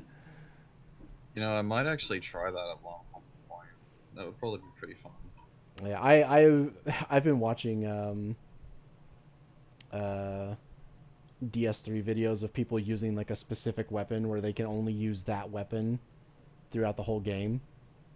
And he did mention, one of the people I was watching mentioned doing a broken straight sword run, and I was like, oh god. So I might have to, if he actually did that video, I might have to check it out just to see how much pain it caused, because I'm sure that was awful. Imagine fighting Midir with the fucking broken straight sword. I think one of the funniest fights I ever saw was somebody, like, I remember a few years ago I was really struggling as the Nameless King, so I looked up to see how other people have been fighting him, and then I saw someone fight him on New Game Plus 8 with fists only at Soul Level 1, and the fight went on for 2.5 hours, and he didn't get hit once the whole time.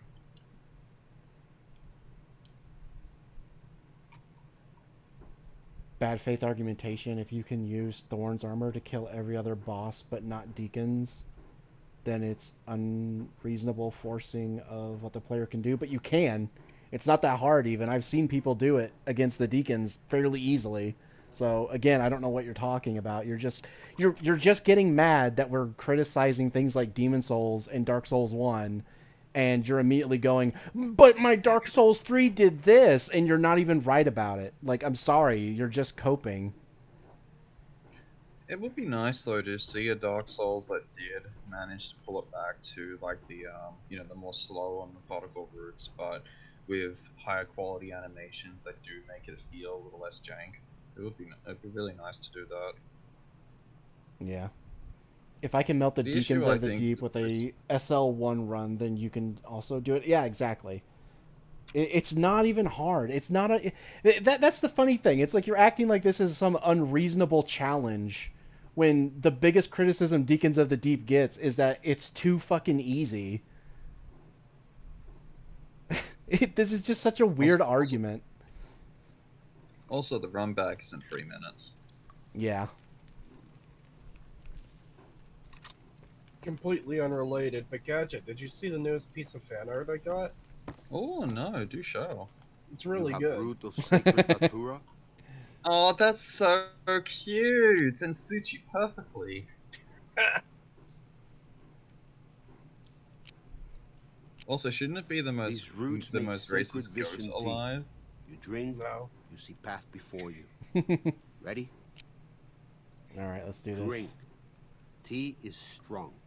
Tea is bitter. Wisdom is strong. I thought you'd be done with you see? You go Honest Hearts by the time I woke up. Ghost of She. I goes to rest. This your quest. I decided Bring that peace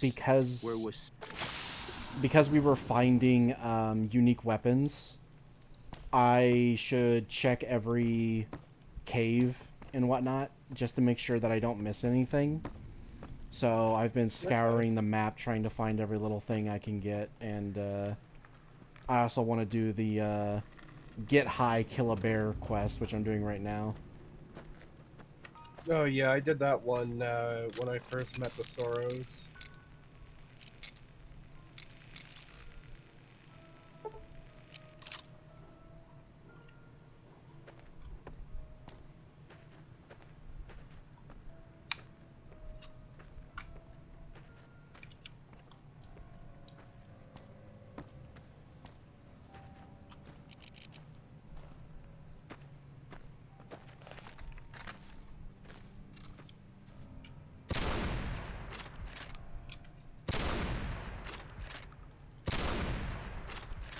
You leave me no choice.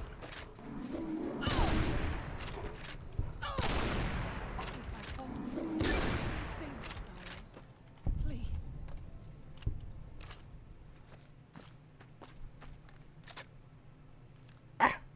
The fuck? She just stuck her face in my her hand in my face and blinded me. Like, what the hell?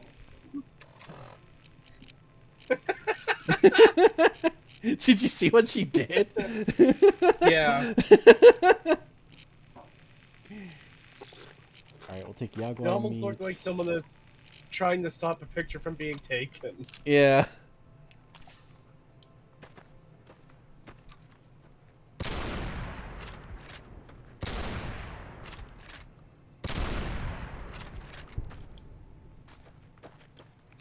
You leave me no choice. Here they are.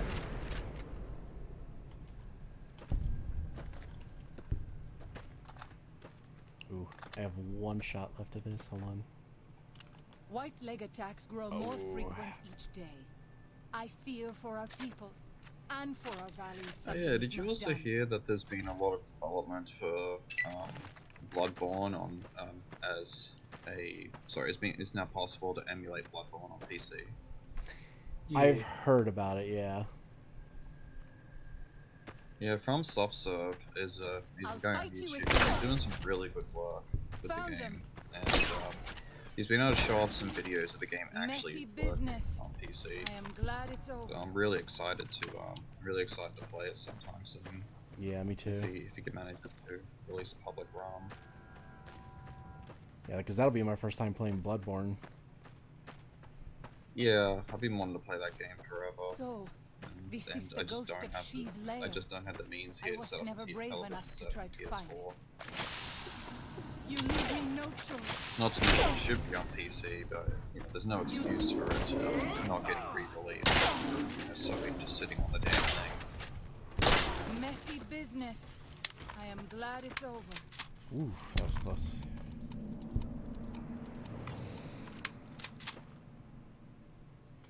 She's paw.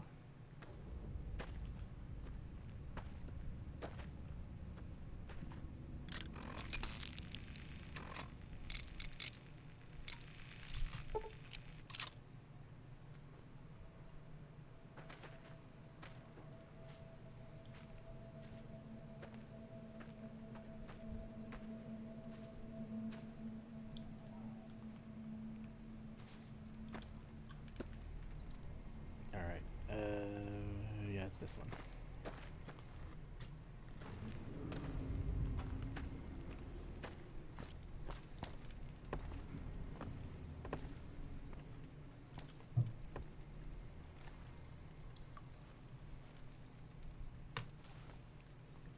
Does Ghost of She like quiet and grave? It's done. Then visions of truth are at an end. Will you learn from truth? Maybe yes, maybe no. Only for you to decide. Here, take. Gift to remind you of visions. Use well, or sell to cure your trader. Either way, says much about you.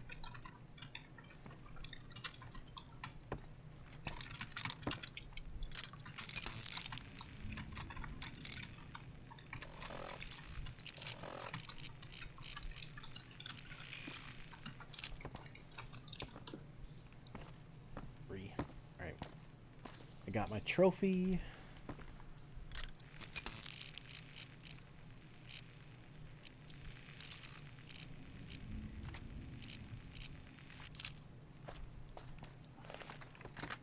god.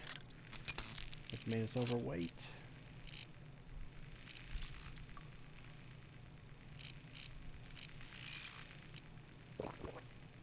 There we go.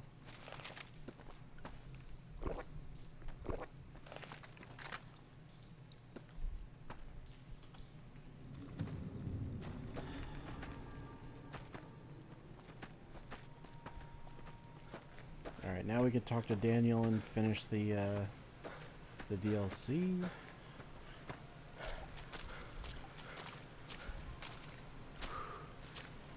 Whose industrial grade sex bot is being picked up on the hot mic?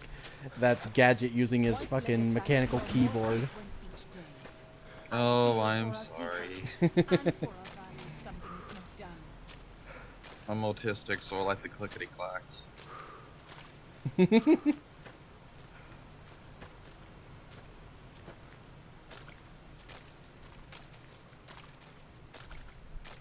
Mods, disintegrate this man. Working on that Freddy Fazbear outfit, huh? Wow. No.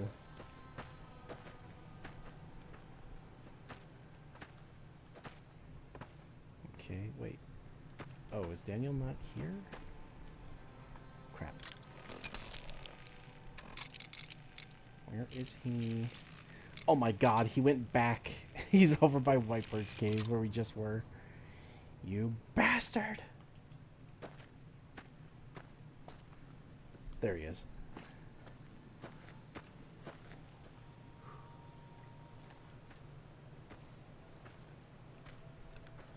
So, I'm have glad any to of see you're you, still either with of you us. two played the Lords can I of help you? Fallen?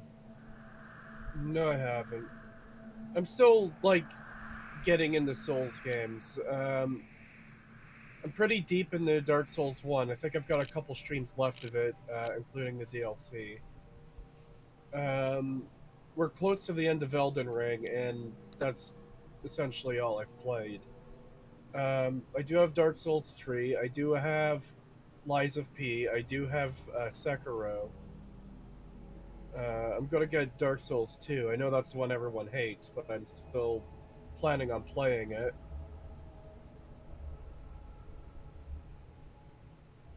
That's good. Yeah, I'd like to see you play Lies of P. I absolutely love that game. In fact, I'd say out of all the... Because I've played through the entire series recently, and I don't know, something about Lies of P just hits different. I think that actually might be my favorite Souls-like. Apart from Sekiro.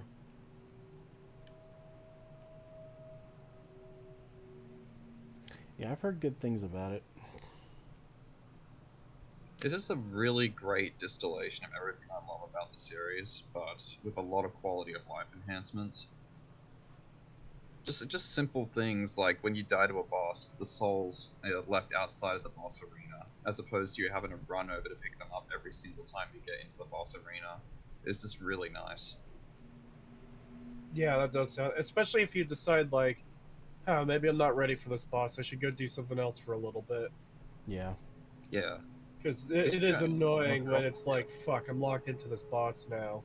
Because all my snolls are in there.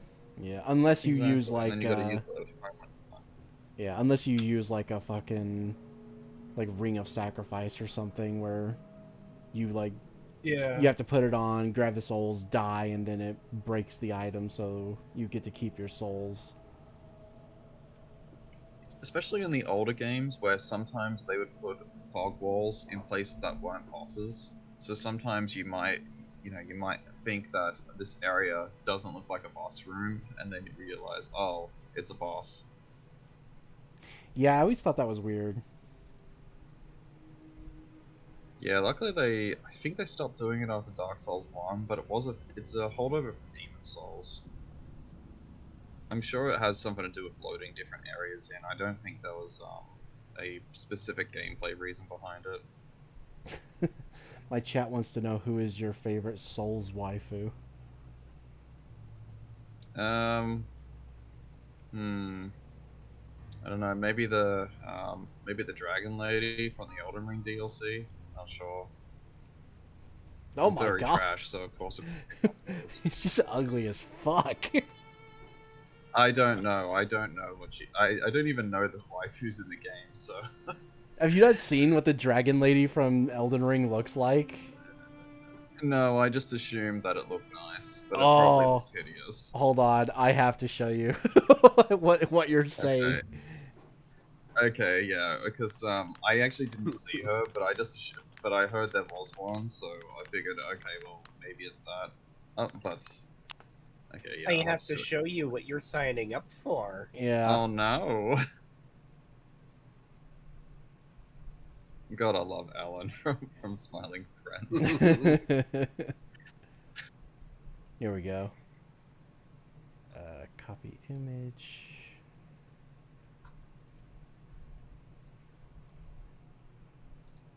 So this is your favorite waifu. Let me have a look. Oh, hold on, it's loading. It's bigger than I thought it was. That's what she said. Oh, You know, I boy. thought of saying it, but he said it before I did.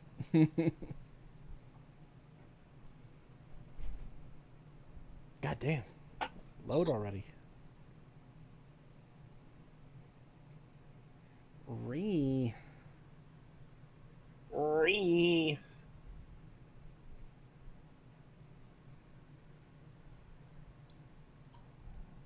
God, this better be a massive image when it finally loads, because it should not take this long. There we Oh go. God! That's your didn't know favorite it looked waifu? Like that. Yeah. Oh no, definitely not. No, I did not. I was thinking it looked like, I don't know, maybe. I mean, I know they're no lookers either, but I thought it'd be like something like a more traditional kind of dragon. Nope. You know, or maybe something like Dark Souls 1 or 3's dragon. Jeez, yeah, no, that does not look nice at all. I don't know. I don't really find I'm really only attracted to furries, so I can't really list anything as my waifu. But if I had to pick one, probably Eleanor, maybe. So Jesus Christ. What about Priscilla? what? She's pretty cool, yeah. She's basically a furry. Yeah, sure. I'd probably have to say the probably the Firekeeper in Dark Souls 3. Or Guinevere. But wait, she's not real. Those boobs aren't real, though. Fake titties! Shun! Shame! Shame! I don't care. I don't care if they're not real. They're real to me.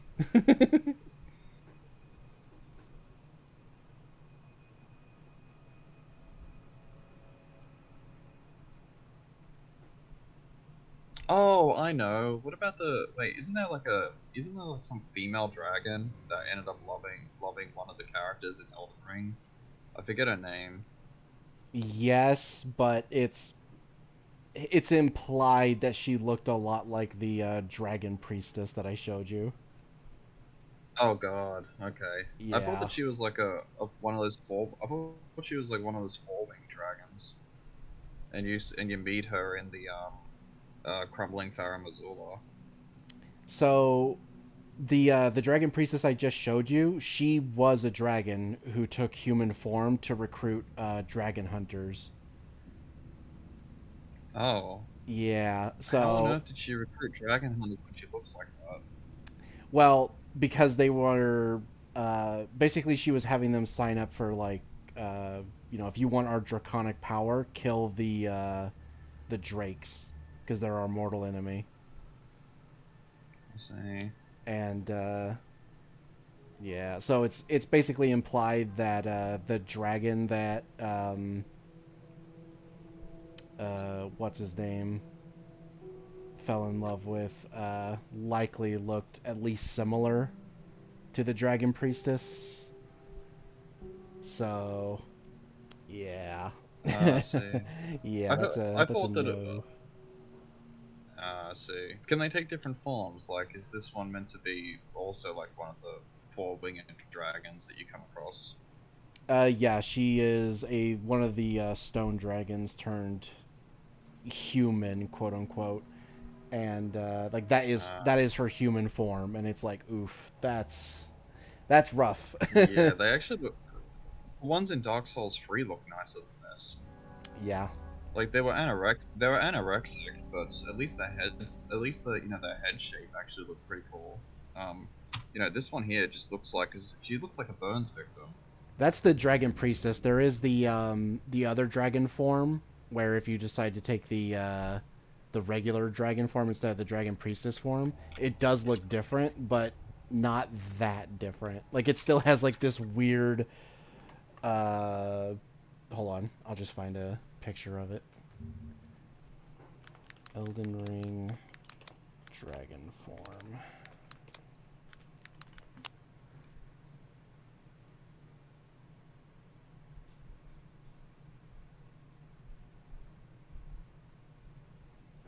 God damn it. I hate when it cuts off when I'm typing.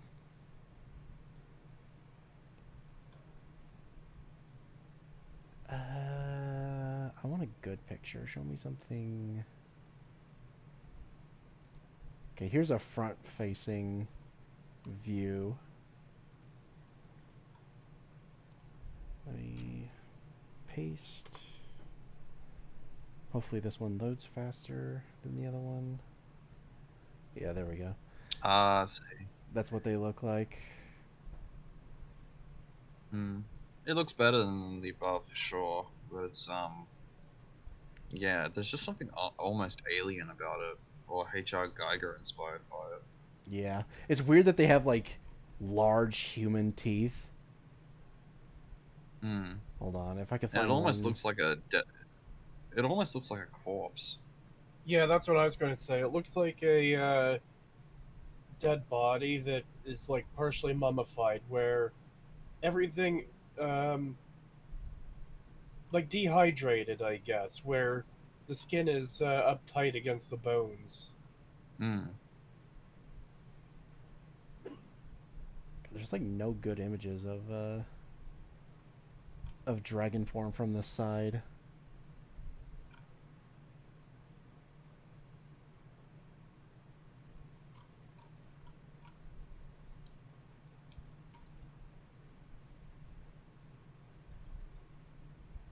Do you think that Dark Souls 3 really upped the gross factor of a lot of enemies?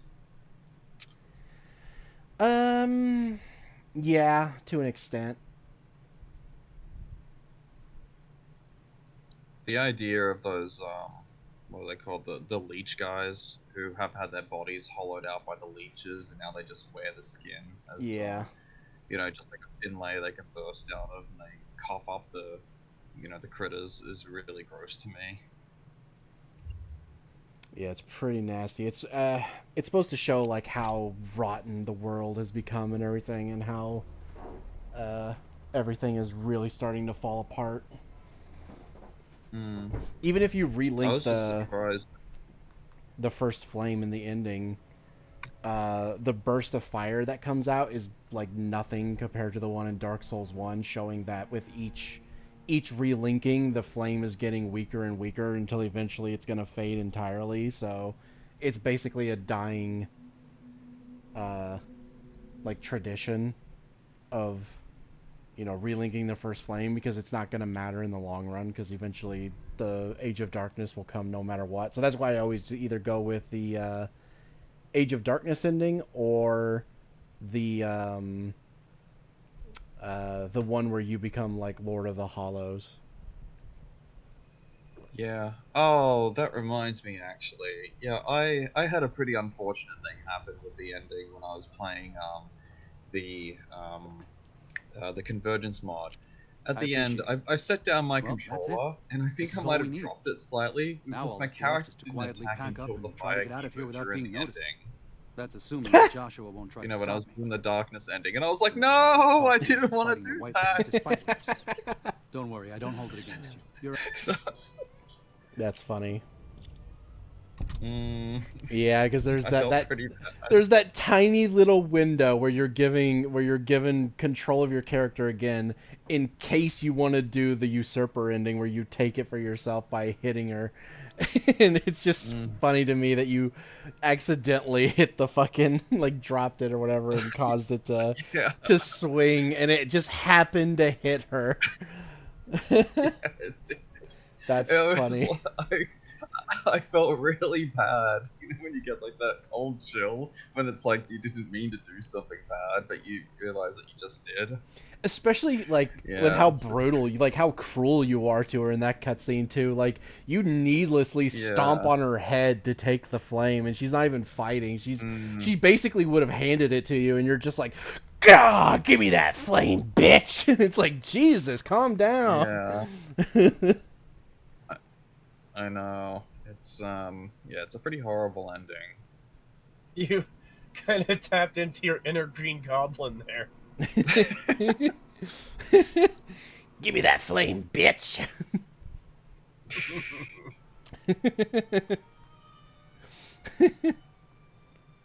I'm coming for you, Spider-Man.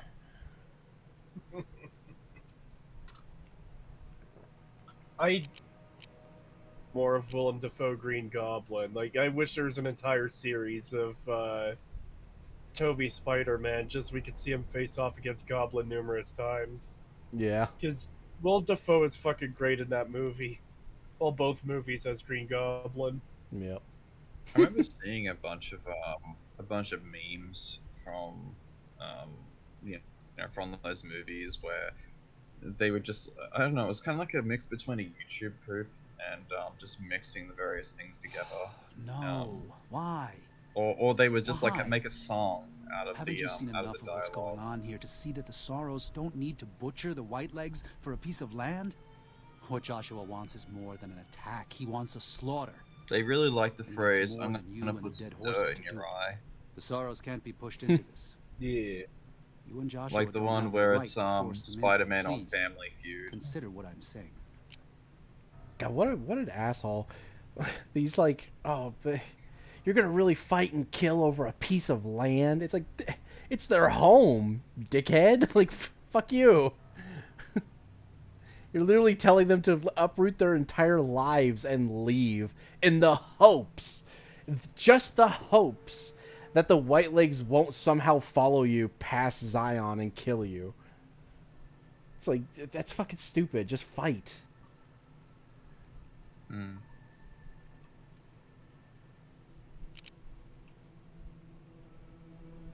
Nah, you're fucking naive. No. This is how we made the world. And we brought it to them. Joshua must be waiting for you. I'll stay here with the others. This is how we made the world. Yeah, this is how society made the world. There's nothing you can do to change it. You're one person. You're kind of just gonna have to suck it up and be like, yeah. Honestly, I'd say it's more than society. It's just the way humanity evolved, really. Yeah.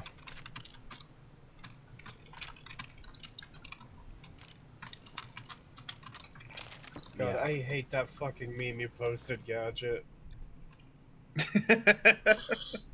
Just fucking most stupid shit Thank you ever. for this. Like, I holy know fuck, Daniel how doesn't full of approve, yourself do you have to But be? destroying the Whitelegs is the only way to ensure Oh the no, Sorrows I didn't even remain see what this exiled. was. Now I gotta see.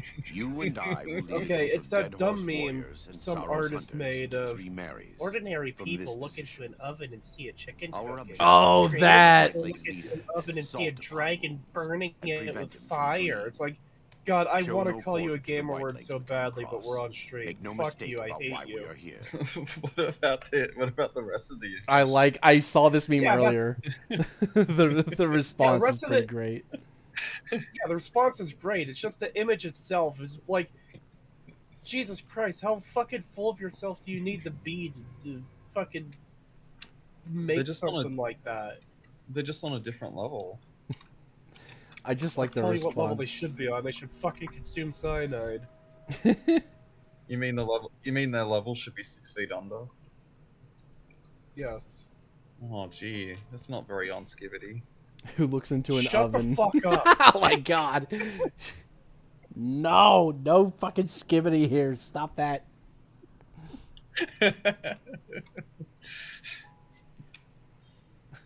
I just love the who looks into an oven and smiles, and then you could just see the cut off of Hitler's head.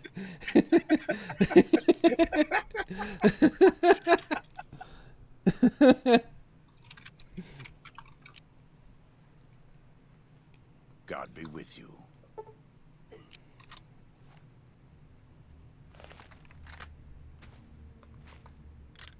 God damn it, I can't walk. Jesus, what did you give me? That made me so overcumbered. Oh.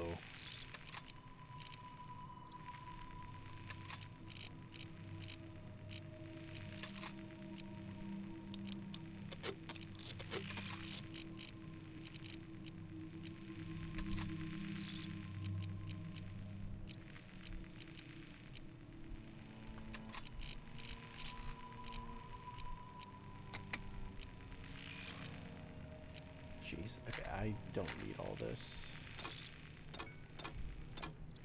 Oh, this is all the stuff that she had picked up, and now it's putting it all into my inventory. That's why.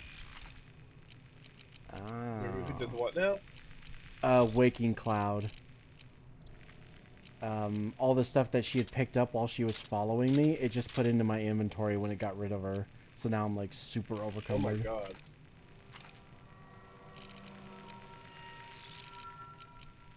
Why did this whore give me all of her worthless garbage?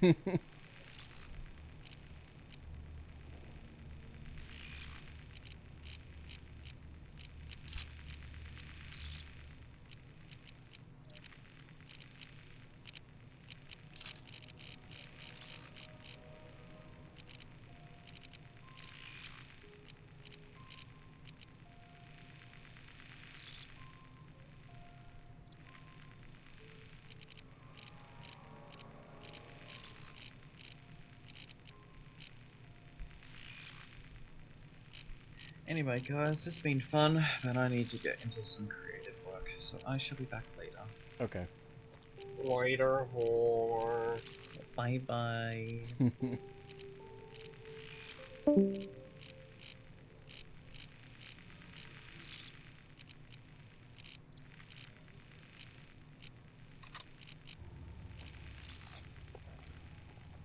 There we go. Now we should be good.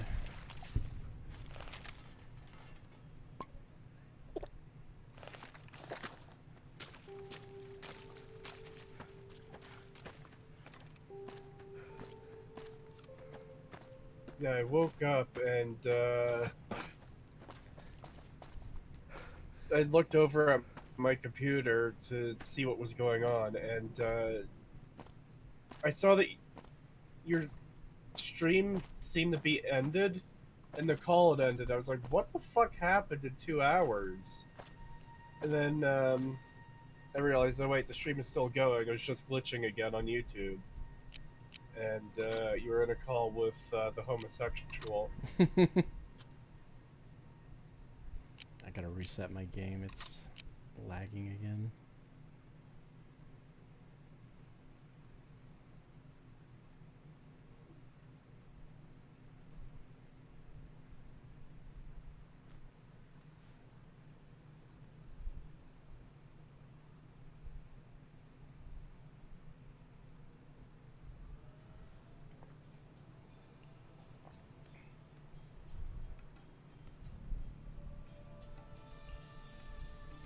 My blade was forged by dwarven blacksmiths with autism, so you know it's good. That was a good video. What? There's I forget the name of it, but it's like this barbarian character who keeps killing like random mythological villains and stuff. And he does it in like really fucked up ways. Where he'll intentionally let them become like immortal and stuff just so he can torture them forever. And one of them is this like dark elf with this like really crazy looking sword, and he keeps talking about like how amazing it is, and he goes through like this long-winded fucking speech about how it was crafted and all the stuff it can do. And when he finally attacks him, it breaks in one hit. And the barbarian is like, that's the problem with your sword. It kills too quickly. It doesn't have time to really savor the moment and stuff like that. Not like mine. It's like he's talking about how like rough and jagged his is, and it'll kill him in like 1,000 strikes and stuff like that. And he pulls out a toothpick and he's like, is that a fucking toothpick? And he just starts repeatedly stabbing him in the face and pokes his eye out with it.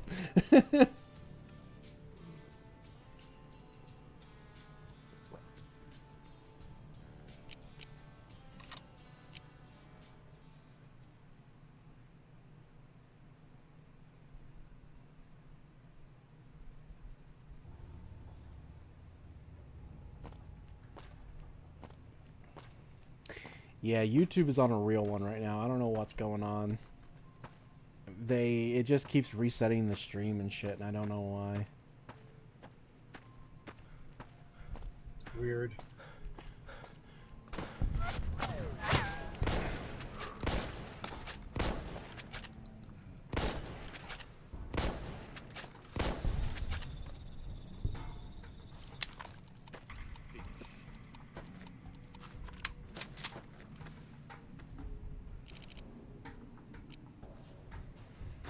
I saw people talking earlier about how, before I even started the stream, people were talking about how YouTube was having some weird issues today, and I was like, man, I hope that doesn't apply to my stream, but I guess it is.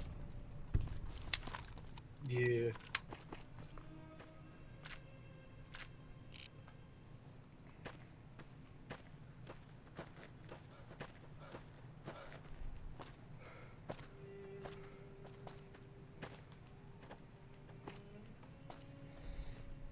The barbarian has a circlet of intelligence on.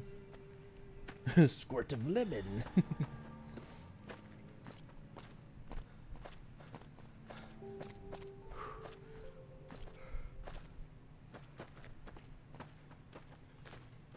I love the witch one because he throws the fucking... He rips the little girl's hair out and she screams and starts crying. He's like, shh, you're fine, you're fine. And he throws it in the pot. And he's like, go ahead. Drink. And the witch is like, you fool, I'm immortal now. And she drinks it and she gets super buff, and he's like, good, I like my playthings durable. And then he turns around and locks the door, and he's got the fucking lich from the first episode attached to his back with a spike through his mouth. And he's just like, the lich is just like, run, bitch. And the fucking witch is just like, oh fuck. All in a day's labor serving the good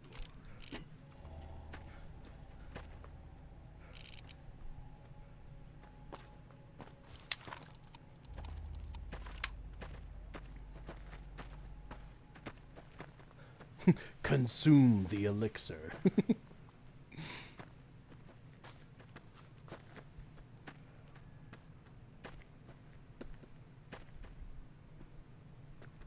You a big lore guy for Souls games, Pagan? Kind of, yeah. I do watch a lot of lore videos.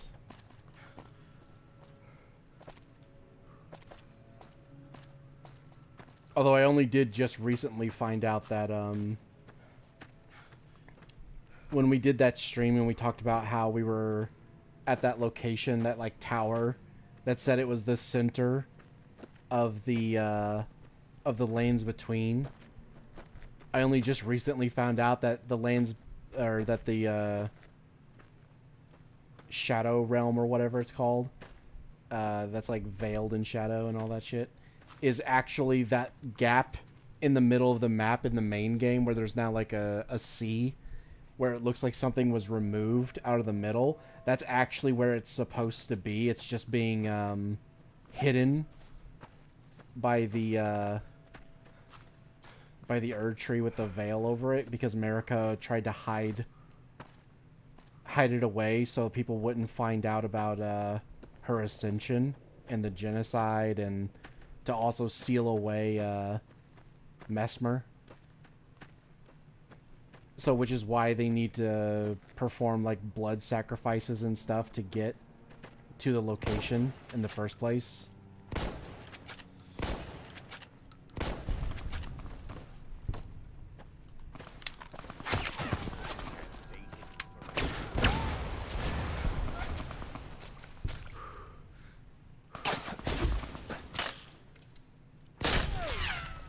Which also is a potential another, like,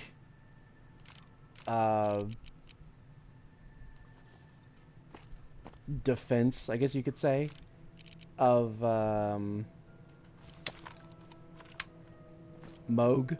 Moog and his blood cult.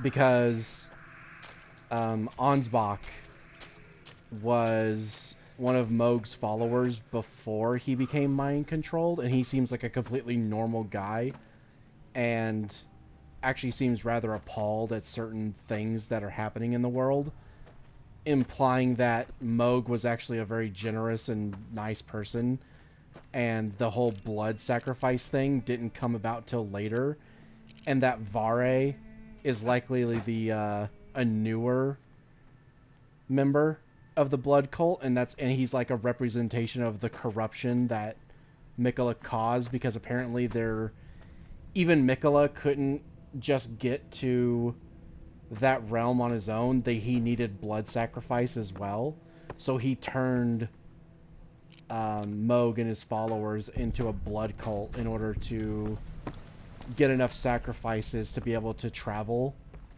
to that area, implying that the weird, creepy blood cult shit where they were killing people didn't happen until after Mikola took over his mind. So Moog, the Lord of Blood, wasn't the Lord of Blood before he got mind controlled. He was the Lord of Blood, but they weren't Just doing not like in that way. Yeah, they weren't doing like ritualistic killings of innocent people and stuff like that. That came later. Okay.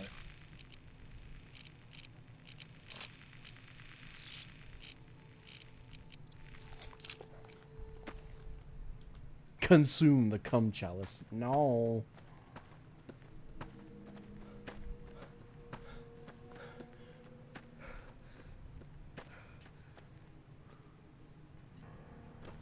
We are about 10 minutes away from October.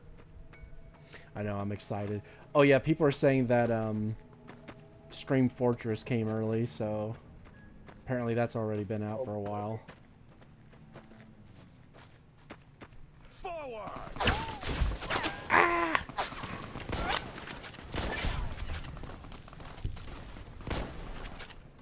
Yeah, I kind of want to do some Scream Fortress this year. I haven't really done it since the last one, that when we streamed it, and we only did it like once or twice.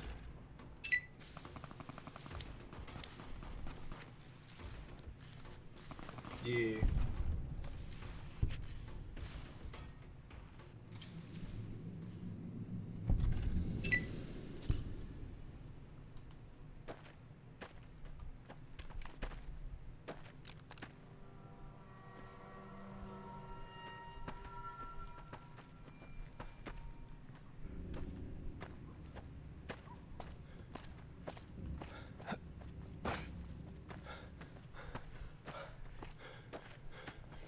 Give me your ammo, losers.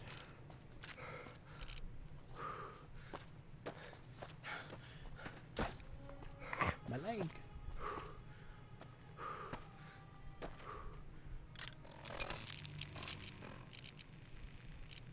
Kind of want to use the survivalist rifle for a bit.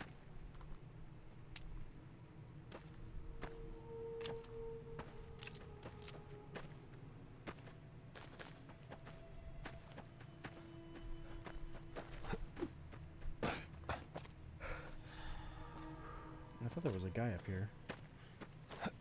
I guess not.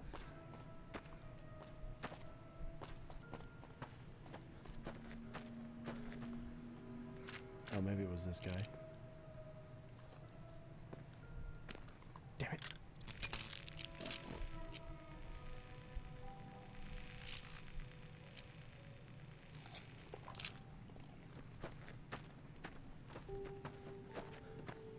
Enough!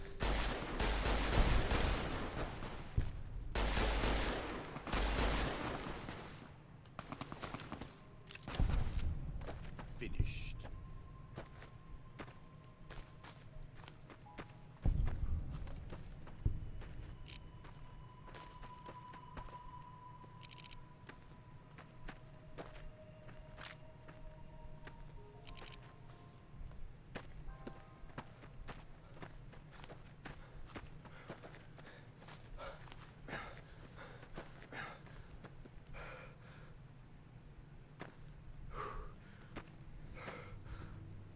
I myself am quite fascinated by Priscilla's lore and the stuff surrounding it, like how she was created and what is Life Hunt exactly that made even Prime Gwen terrified of her.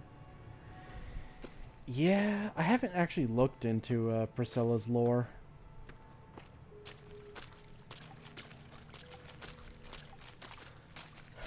I'd be a lot more interested in learning the lore of the Souls games and stuff like that if it was shown in a better way. Yeah. You know? Yeah, I agree. I do wish there was more of a, like, something there to latch onto that you didn't have to, like, dig through item descriptions to even learn about. Yeah, I don't like having to learn the lore and story through item descriptions. Like, I know some people like that, but that, to me, just seems like a ridiculous... Cree needs hand-holding? No, I want a story that's properly told. Not, you need to open this item to see its description. That's really fucking weird, man. I don't mind the, reading item descriptions to get more lore. I just wish it wasn't like most of the lore, you know? I wish that they could have more like, of I'm fine if that's like bonus stuff or additional information, not the core of the story. Yeah, I don't think the core story should be locked behind having to read the item descriptions of basically every innocuous item you pick up. Yeah, it would just be better if there was a more surface level story going on so that you could become more attached to the characters and what's going on, but also still have like in-depth lore that's, you know, that you have to read item descriptions for and investigate and figure out yourself and stuff like that. It's like, I want that. I just don't want that to be all of the lore and story, because then it starts to get pretty fucking, I don't know. I get detached pretty easily. I start to just not care. Yeah.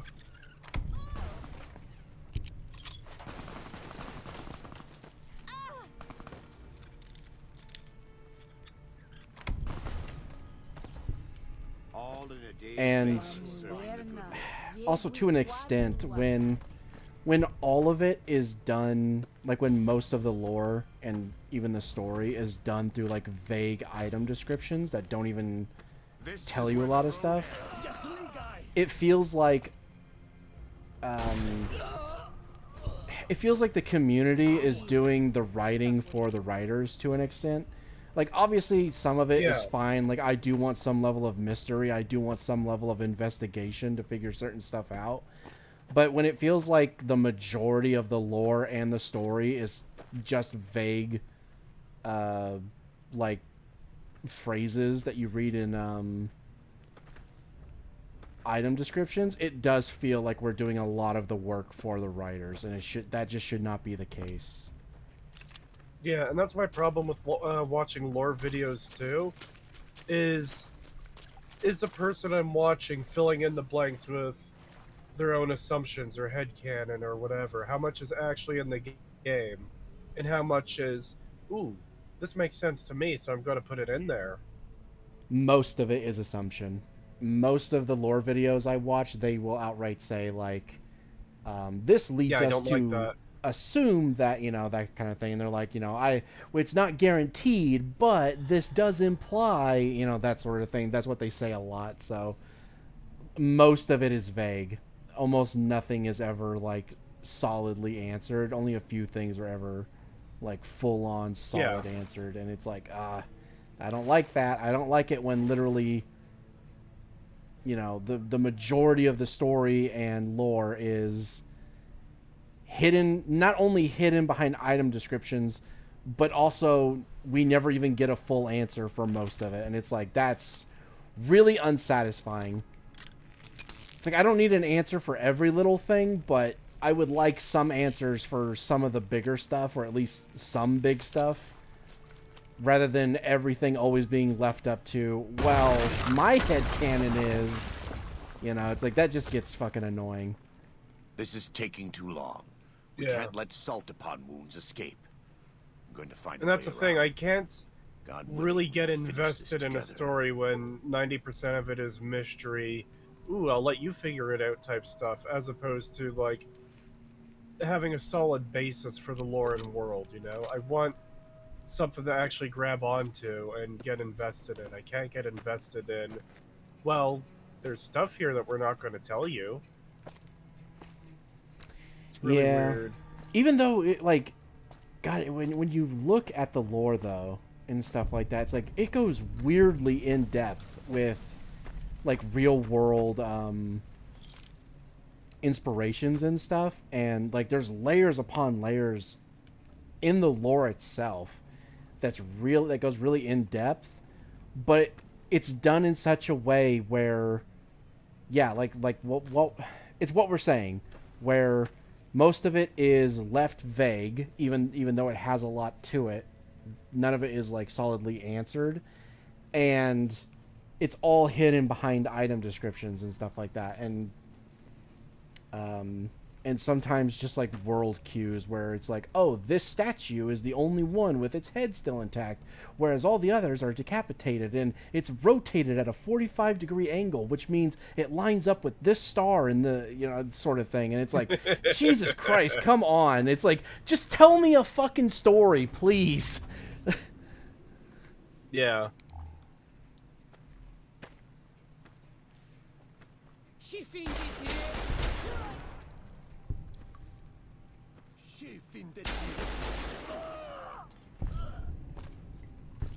It's like, I like watching the lore videos and seeing how in-depth everything goes, and it is really impressive, and I do want them to keep doing that, but I also want them to give me more of a surface level thing to latch onto in terms of like characters and story, and at least some of the lore be a bit more open-ended and, or, well, not open-ended, upfront. Yeah. Yeah, because that's my biggest problem with my playthrough Dark Souls so far. I, for the most part, don't know why I'm doing anything.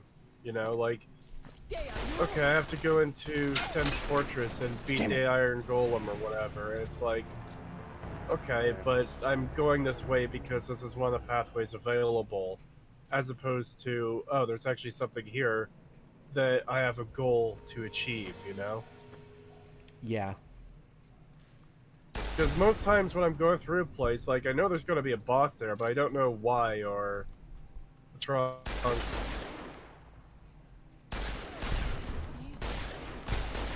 Yeah, the only way to really find out that kind of stuff is by reading the item descriptions of either stuff that's dropped off of the boss itself after the fact, or items like directly which doesn't near help you when you're on your way to the boss. Yeah, exactly. Which is like, it's like, okay, that sucks. And then sometimes it's also like items around the boss area at leading up to it, and yeah, stuff like that. And it's just like, god damn it, like, just let me have something explaining, like an NPC or something on the way there talking about it or something, like who explains it to you hold in some way. Hold on. It's not necessarily Dark Souls' fault that Cree Frampt who tells you where to go and what to do. I talked to him. He was fucking sleeping when I needed to go down there with the thing. Yeah. And the game didn't tell me what to do there. Chat said to attack him, but without chat, attack him to wake him up, which I didn't want to do in case I fucked something up. But, like, if chat didn't tell me, then I wouldn't have known what to do. Yeah, and that's another issue I have with a lot of Souls games is how confusing they can be, where there's certain things, like, God forbid you need to find an NPC, good luck. But then also there's, like, certain, like, triggers you have to do to even be able to talk to certain NPCs that you would not think to do outright, where it's like, yeah, no, that is not the solution I thought would have done, like, what I needed to do. But no, it's like you needed to do this really obtuse thing to even talk to the fucking NPC, which is weird. I was talking about how after you ring the bells, he wakes up and directs you to Anor Londo. He starts sleeping after you get the Lord Vessel. I don't see what that has to do with anything. I still did Anor Londo, I just did the other thing first, because I wanted to be able to travel around. Yeah, we don't really need to be told to do Anor Londo. You're naturally guided there, so... Yeah. It doesn't really help anything. Like that doesn't fix what we're talking about. Yeah.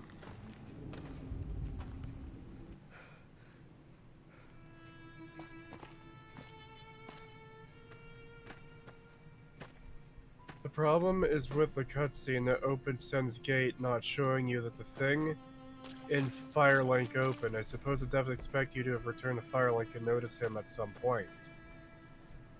It's relevant because you asked for why you're going that way. What? He's saying that the reason you didn't know why you were going the way that you were going is because you didn't backtrack and go all the way back to the start of the game to talk to, well, basically the start of the game, to talk to this one NPC that you didn't know about and you wouldn't know about until you returned. And so therefore it's your own fault for not doing that. Yeah, it's silly. And I didn't reference Anor Londo. The example I used was Sen's Fortress. Like, oh, why am I going here and doing this thing? Like, again, half the time I'm going places, it's just I'm following the areas available to me, and I don't actually know why I'm going to fight, like, try to think of the boss. You go across the bridge with the dragon.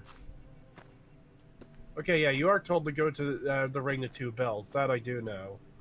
But other points, it's like, yeah, I don't know why I'm going here.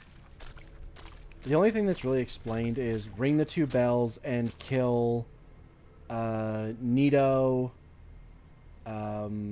Basically all of the bosses that have, what is it we're looking for again from them? The souls, the dark soul or whatever, the flame or whatever they have. We have to kill them for those so that we can relink the flame. And it's like they're directly mentioned by name that we have to kill them in order to do it. But then all of the other bosses that you come across, it's like, why is this thing here? Why am I fighting this? Why is this even a thing? And you just get like no answers unless you read an item description from either some innocuous thing in the world or literally the boss item itself.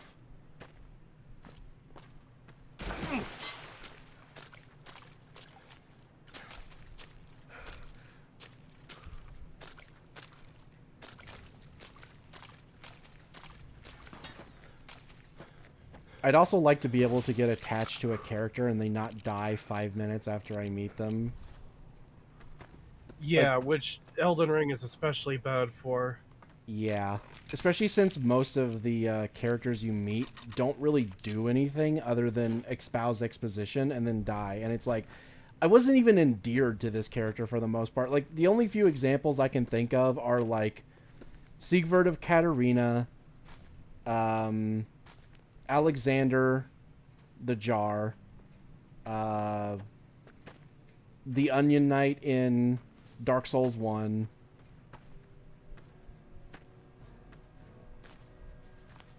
God, that's about it. That's about it. Because everyone else is just kind of a fucking exposition dump. Like, they just exist to either help you in combat in some degree or to literally be like, oh yes, I need to go here and do this thing for this boss because it is my calling, and then they die. And it's like, oh god, that wasn't even a character, really. Yeah. Yeah, like that one dude we do for the quest for, then he's dead inside of Hogwarts and fucking Elden Ring. Oh yeah, Thops. Yeah, he's not really a character. Yeah.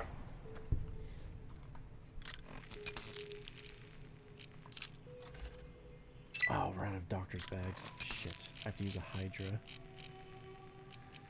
Well, I'm glad I haven't been selling those.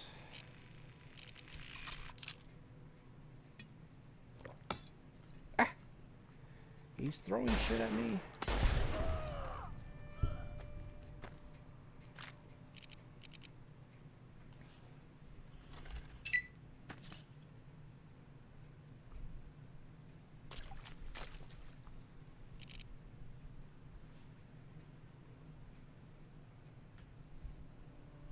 I do hate that you have to kill Alexander. Who would have thought a gigantic jar with arms and legs would be like the best bro? Yep. And it's always the brosif characters that are the most interesting.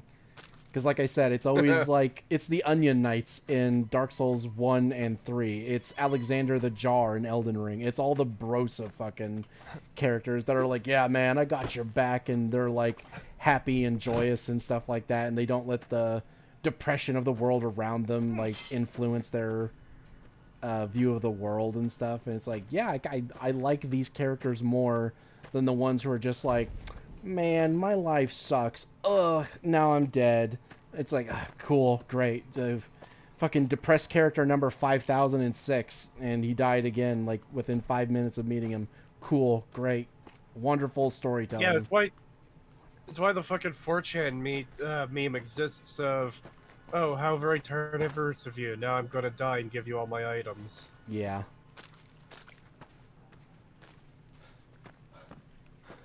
It's like it makes sense for, you know, some characters to be crestfallen and shit like that. It's like, yeah, that makes sense. That's not the issue I have. The issue I have is that that's most of the characters. Almost every single character you run into in a FromSoft game is going to be the depressed loner who dies shortly after you meet them. And it's like, oh, cool, you're that character. And that's the thing, too. You look at the characters of most FromSoft games, and it's not like, oh, this character from this game. It's that character, you know, because they just reuse the same character over and over, but with a different name and a slightly different model. And that's the thing too. Even from Elden Ring alone, I'm already like predisposed to not be attached to characters in Souls games. Like, when FromSoft does their next game, when FromSoft does their next game, and we start meeting NPCs in this new game, I'm just gonna be like, yeah, okay, I have no reason to get attached to this character because he's probably gonna die next time I see. Excuse me. Next time I see him. Because that's what almost always happens. Yep. We warned you at Syracuse, and you persisted. You took advantage of us at New Canaan to drive us out. And like the dogs of Caesar you are, you followed us to Zion. And now you stand on holy ground, a temple to God's glory on earth. The only use for an animal in our temple is sacrifice. Kale wachene conserva o. You understand me, don't you? Don't you? Outman. Kunaman mad. He kill all white legs. You talk. You stop.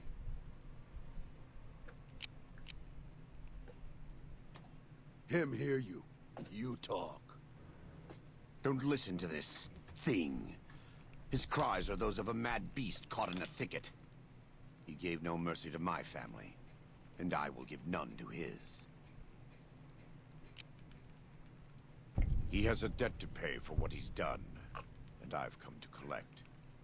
And so he's chosen to cower in the water like a dumb animal.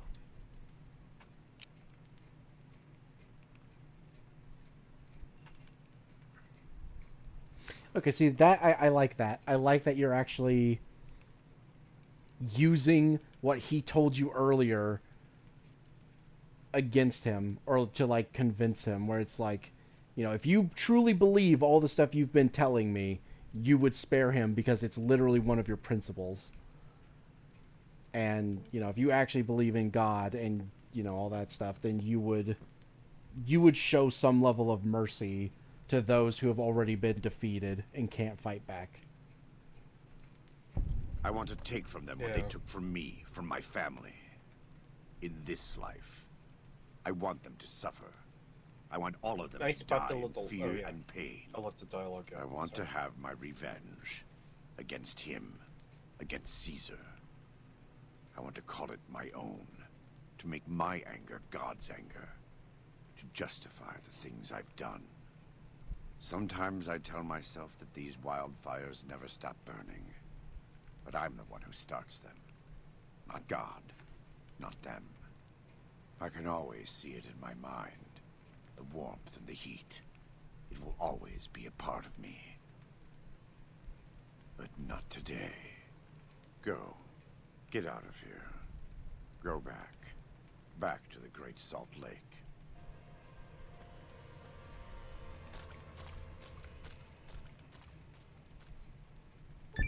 That's it. It's finished. Thank you for staying with me.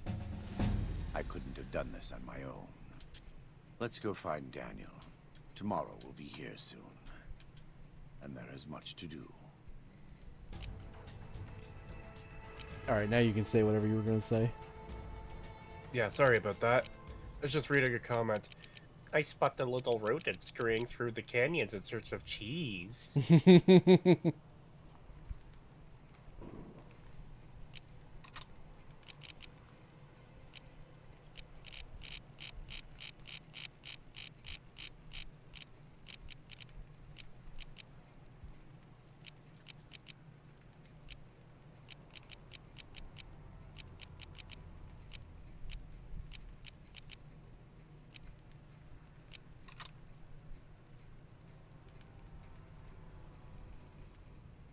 And so it was that the conflict between the new Canaanites and the Whitelegs was finally resolved. The courier's involvement had tipped the scale, shifting the fragile balance of power. Demoralized by the dead horse and Sorrow's attack the courier and Joshua Graham led against them, the Whitelegs retreated to Great Salt Lake. Their days were numbered. Word soon reached the 80s tribe that the Whitelegs' spirit was broken. Their war chief a dim shadow of his former self. By year's end, the 80s would overrun the Whitelegs' camps, scattering the tribe to the winds and claiming the Great Salt Lake for its own. The Sorrows fought beside Joshua Graham and the dead horses, eradicating the threat the Whitelegs posed to Zion. Seeing the courier convince Joshua Graham God, Joshua is... wounds, God, Joshua is so cool. I wish burned people exist. Though he despaired at the Sorrow's loss of innocence, Daniel took some small consolation in the courier's lesson, and prayed it would take root. Having helped eradicate the Whitelegs from Zion, the dead horses returned to Dead Horse Point in triumph.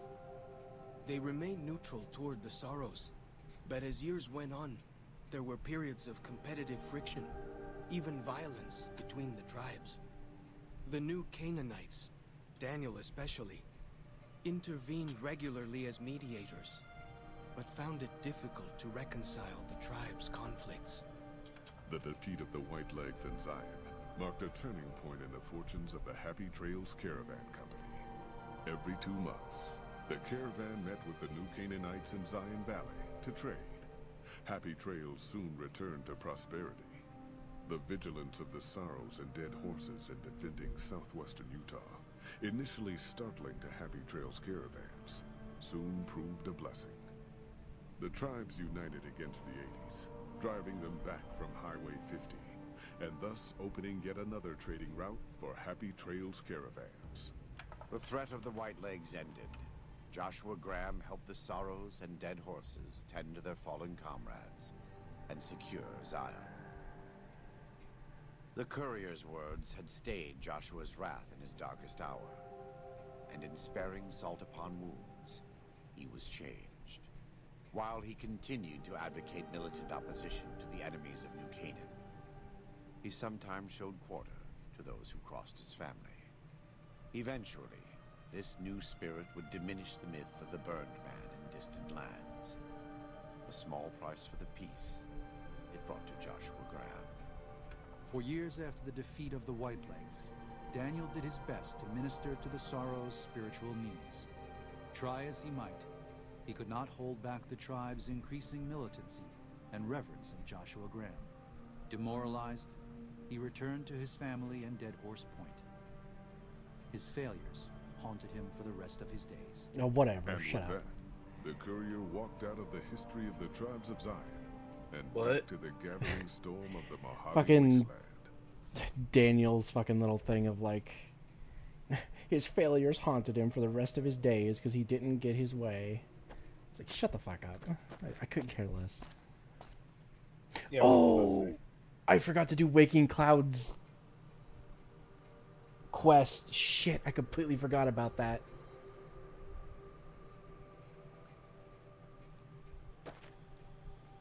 Crap. Yeah, because her husband gets killed and Daniel keeps it a secret from her, and you're supposed to decide whether you tell her or not. And I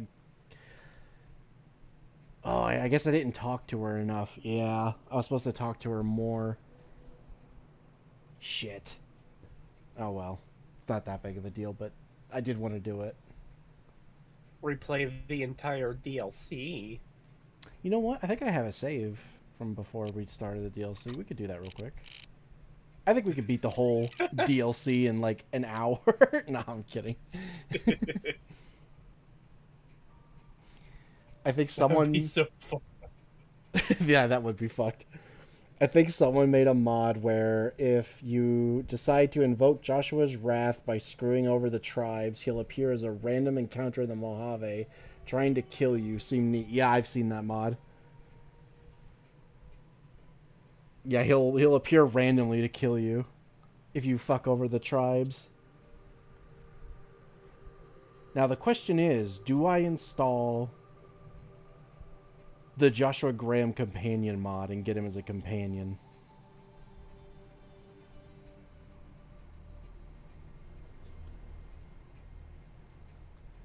Because I could do that.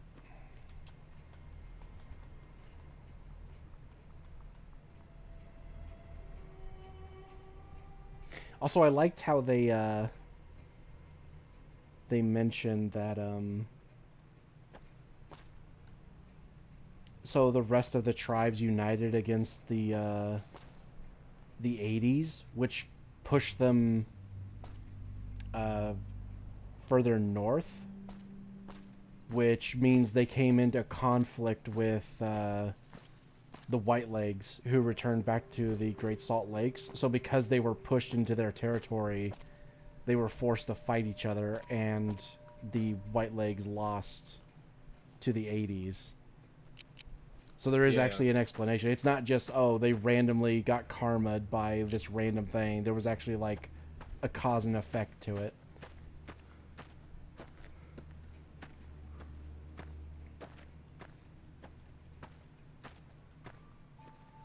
Did he do the followers chalk side stuff? Was there more than doing the Bighorner thing? Because I don't think I've ever done anything with him. Like, even when I talk to him more, there doesn't ever seem to be any more, like, dialogue that comes up about him wanting anything.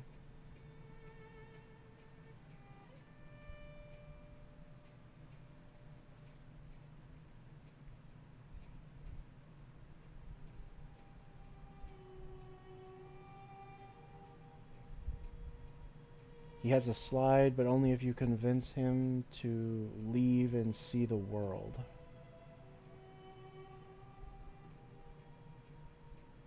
You talk to him about going to civilization.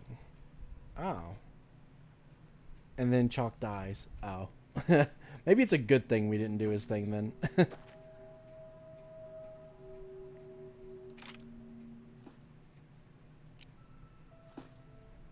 I got Daniel's stupid hat.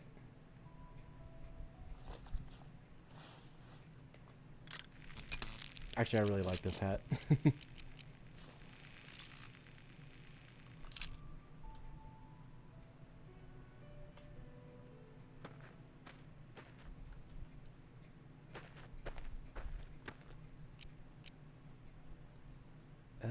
Yeah, I don't want either of those.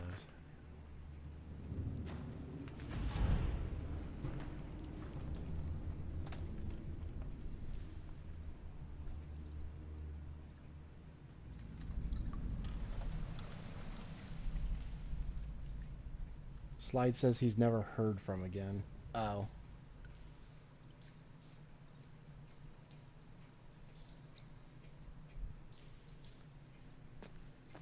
Yeah, no, I don't think that means he dies. I'm pretty sure that just means the tribe never heard from him again because he never returned.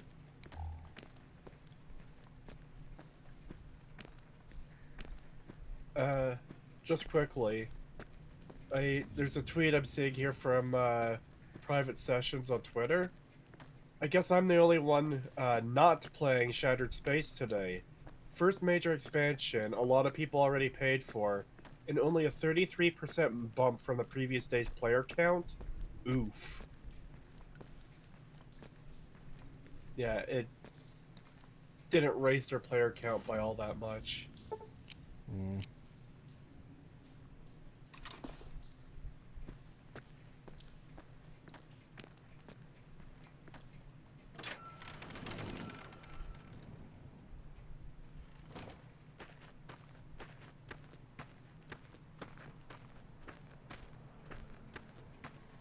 Who's the better bro in DS1, Solaire or Siegmeyer?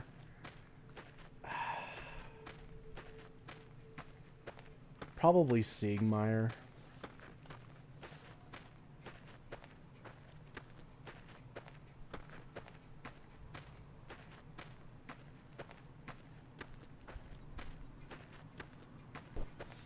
Oh my god, as soon as we get back there's a fucking sandstorm.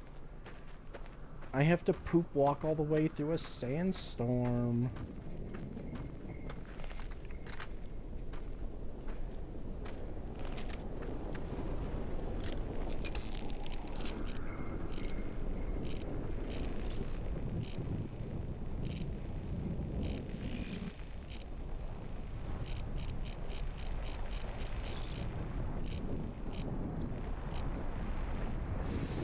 You know what Shattered Space did raise, though? The dislikes. It sits at a cozy 47%. Fucking oof. Oof. Is that Starfield as a whole, or is that just the DLC?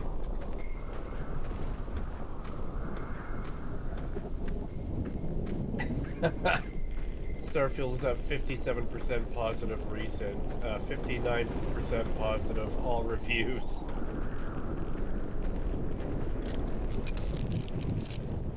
Let's see, Shattered Space. Yep, 47% of the 411 user reviews for this game are...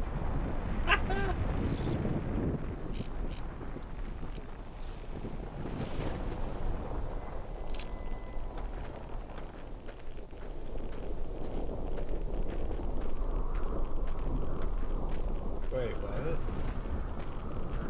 It says it's in my library already. I didn't buy this. What the fuck? What? What curse has been laid upon me? I guess I will be playing it then. What the fuck, man?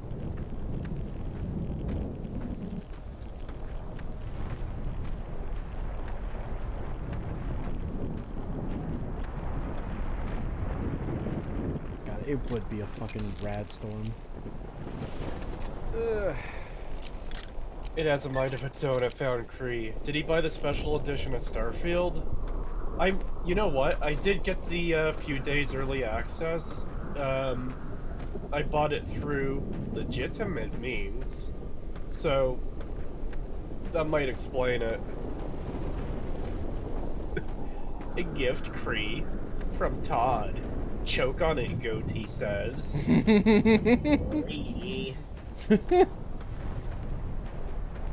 Oh no, this feels like a curse being inflicted upon me.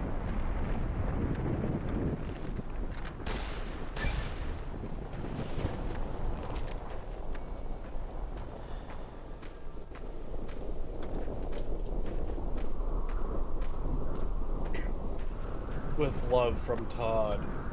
No.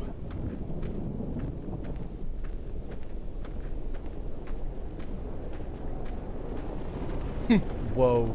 Starfield DLC upon ye.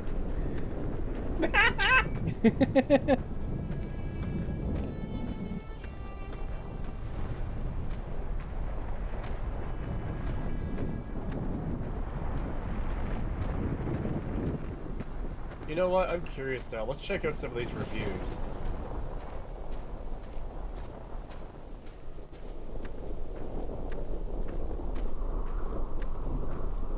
This is more of a mid-rating versus a real positive review. It was way too short for a $40 Canadian game. The story was good, and the new area is beautiful, but I expect at least 20 hours for something half the price of a AAA title. Get this on a half-off or more sale. It would definitely be worthy. Okay, sure.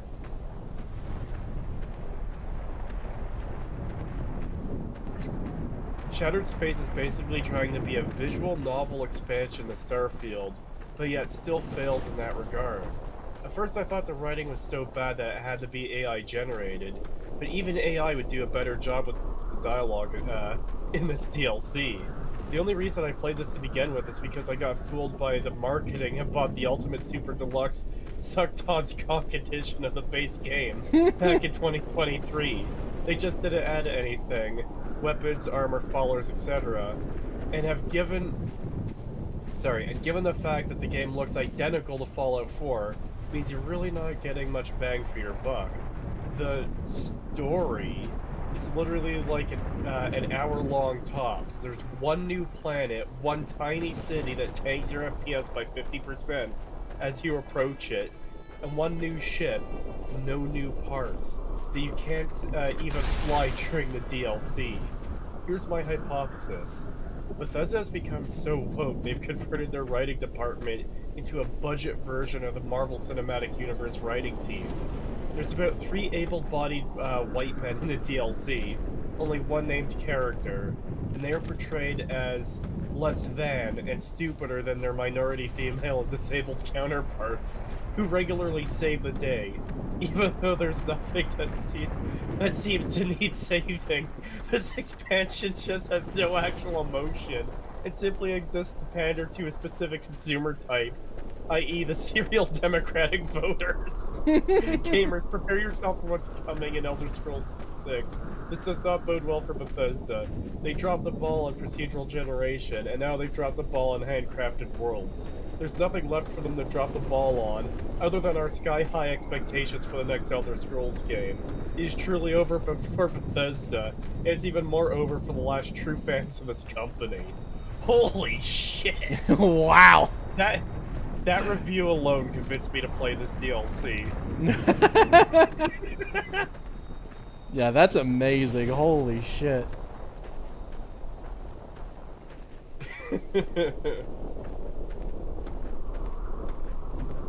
Bethesda are a victim of their own marketing, which paints this content in the wrong light as some kind of action-packed epic thriller. Starfield is a Bethesda game, which means it's great for people with any kind of attention deficit disorder who get easily distracted and just want to shut their mind off for hours at a time. Shattered Space isn't Horse Armor DLC like some are asserting, it's just more of the same. Head off to point A, do a quest, get distracted for a couple hours, before getting back on task, only to get distracted by something else. That's the target audience. If that's not how you play a Bethesda game, whether it's Fallout, Elder Scrolls, or Starfield, then it's probably not for you. And Bethesda's marketing yet again found another victim that bait and switch. Wow.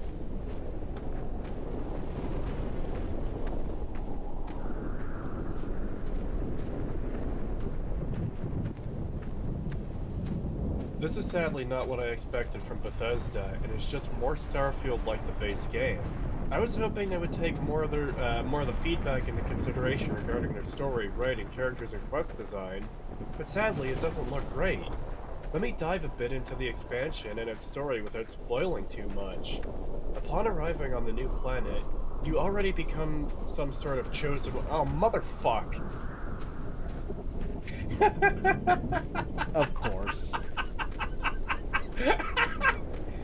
Nobody trusts you until you complete a 10-minute trial, that is, and then suddenly they do. The main quest after the first dungeon is full of boring yapping with the same bad voice direction. The characters talk a lot without actually saying much, and you just have to follow and understand it, even though you know nothing of this planet, the people, and how things work around here. And the first side quest you stumble upon, and I kid you not, is about two brothers bickering they want to kill each other because one stole their mother's urn while he was drunk. Yes, I'm not joking. The solution to this quest is giving you the option which drink you want to drug before they're going to duel. One of them, neither of them, or both. This is their first side quest they deliberately want to show you. I'm not sure what to think anymore. I was afraid I lost my touch with the games of Bethesda Game Studios, but every time I dive back into their older games, I do feel that magic. Especially in Oblivion and Skyrim. Well, I don't know, man. In my honest opinion, their quest design characters and basically the whole game flows so incredibly much better in those games. I'm honestly getting really afraid the Elder Scrolls 6 isn't gonna be what I hoped it will be. Let's hope this design isn't making it over to Elder Scrolls 6, and then it can have some more of the same design that the older Elder Scrolls game used to have. I'm sorry, Bethesda, but this isn't it.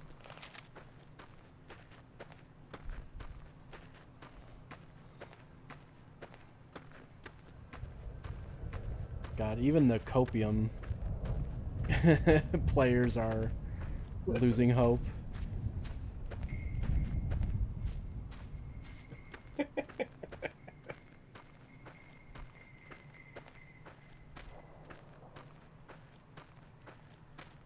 Okay, one more. Since I still see your poop walking. I was using this DLC as I'm gonna jump back into the game and see if all the updates have improved the game. Positives. It runs more smoothly than it did on launch, that's for sure. Negatives.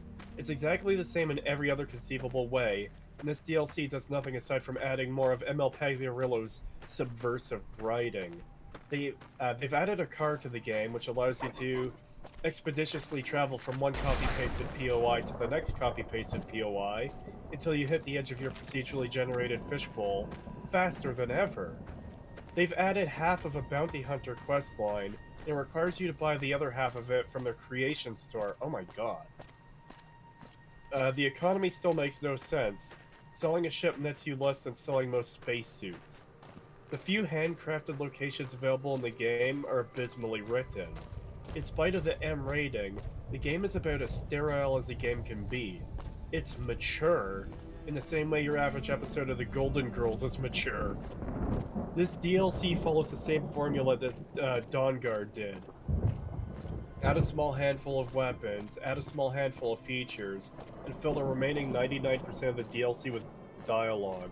I'm already hearing people call this game Shattered Spacebar because of how much dialogue they're spamming through.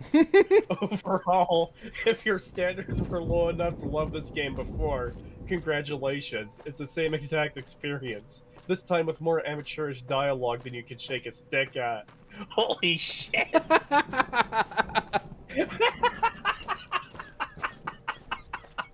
Shattered Spacebar, that is fucking good.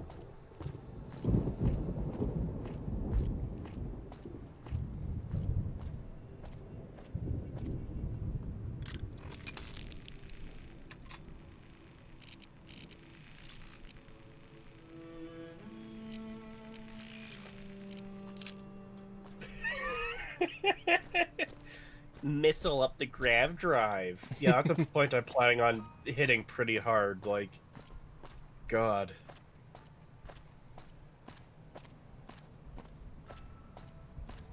Damn, people are done with Beth's shit. Yeah, that's what it seems like. Good.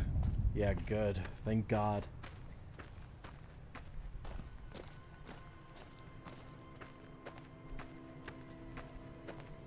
It took way longer than it should, but at least it's finally happening.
There was some kind of massacre at one of the ranger stations. I don't know which one.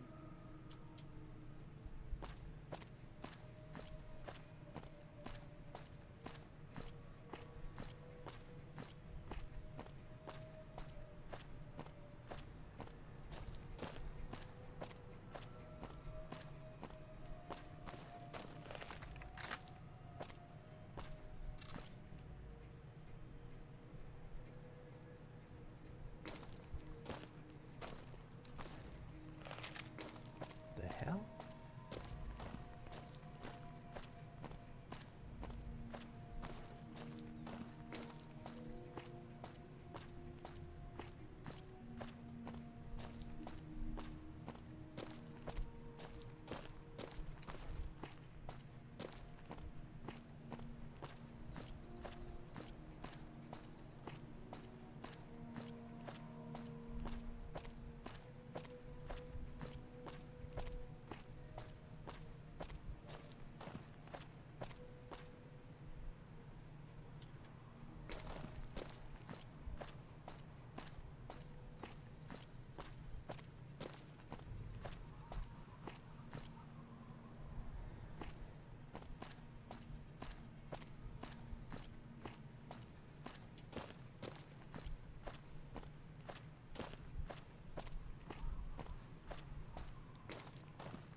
I walk a lonely road, the only road that I've ever known. I've heard the legions plan to unleash their best men against us.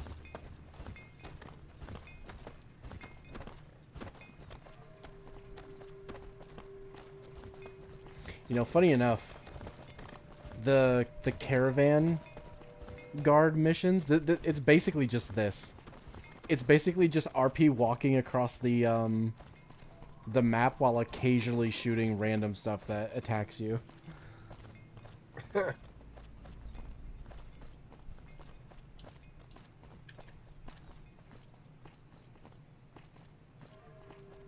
I've heard the Legion's planning to unleash their best men against us. Okay, different song then. And I have to remember how the No, I know this one, but I don't want to sing because I'm bad at singing. It's very cringe.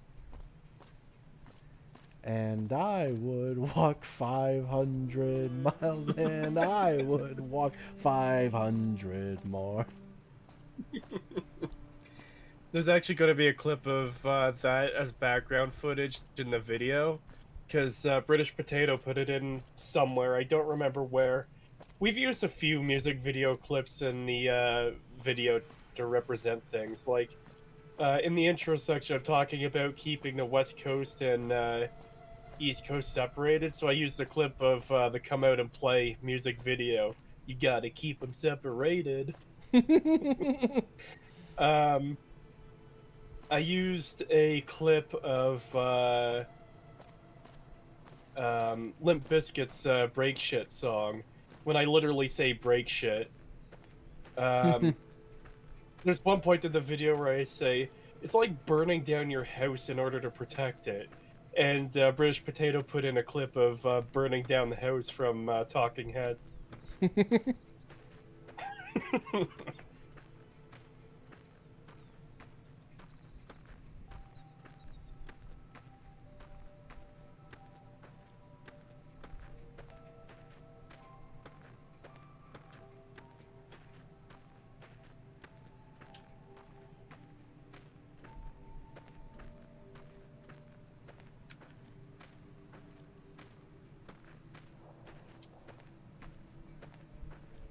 Intense cinematic gameplay, yeah.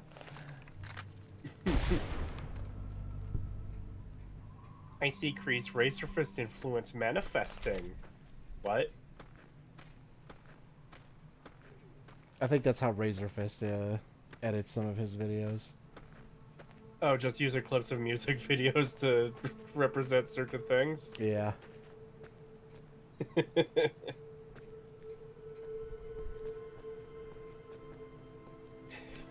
Ew, the French is here. Hey, Emily. Hope you're doing well. God, imagine New Vegas in the Unreal Engine. Yeah, I know we've probably mentioned it every single stream that I've done of New Vegas, but God, this game with Unreal Engine 5 and like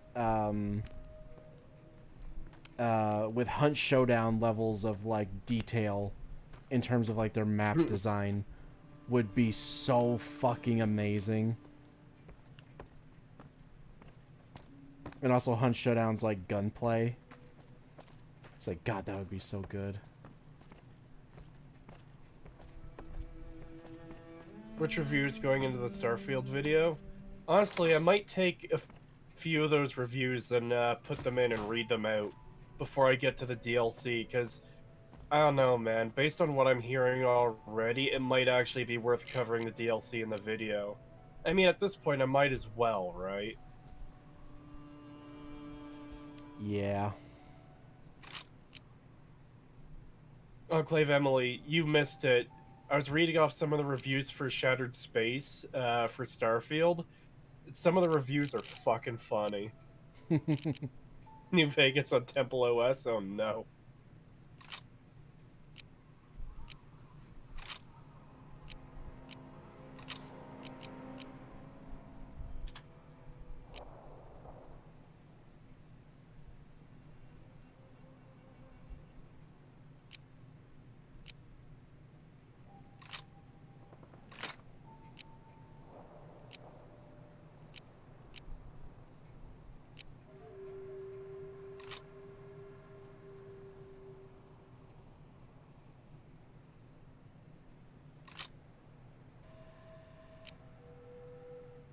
Wait, what reviews? I want to know. Do you want me to send them to you on Discord? It kind of wouldn't be fair to read them out again to Pagan in the chat when I've already read through them.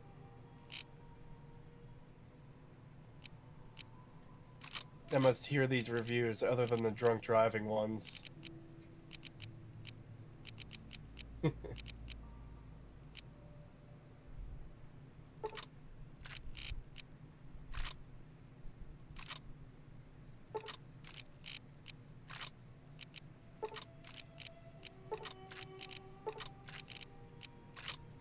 Reread them? Are you fine with me rereading one or two of these reviews, Pagan, so Emily can hear them? Yeah, it's totally fine. Okay. I was using this DLC as I'm gonna jump back into the game and see if all the updates have improved the game. Positives. It runs more smoothly than it did on launch, that's for sure. Negatives. It's exactly the same in every other conceivable way, and this DLC does nothing aside from adding more of ML Pagliarillo's subversive writing. They've added a card to the game, which allows you to expeditiously travel from one copy-pasted POI to the next copy-pasted POI until you hit the edge of your procedurally generated fishbowl faster than ever. They've added half of a bounty hunter quest line, and it requires you to buy the other half of it from their creation store. The economy still makes no sense. Selling a ship nets you less money than selling most spacesuits. The few handcrafted locations available in the game are abysmally written. In spite of the M rating, the game is about as sterile as a game can be. It's mature, in the same way your average episode of The Golden Girls is mature. This DLC follows the same formula that Dawnguard did. Add a small handful of weapons, add a small handful of features, and fill the remaining 99% of the DLC with dialogue. I'm already hearing people call this game Shattered Spacebar because of how much dialogue they're spamming through. Hey. Overall, if your standards were low enough to love this game before, congratulations. It's the same exact experience. This time with more amateurish dialogue than you can shake a stick at. Let's see. This is sadly not what I expected from Bethesda, and it's just more Starfield like the base game. I was hoping they would take more of the feedback into consideration regarding their story, writing, characters, and quest design, but sadly it doesn't look great. Let me dive a bit into the expansion and its story without spoiling too much. Upon arriving on the new planet, you already become some sort of chosen one. Nobody trusts you, until you complete a 10-minute trial, that is, and then suddenly they do. The main quest after the first dungeon is full of boring yapping with the same bad voice direction.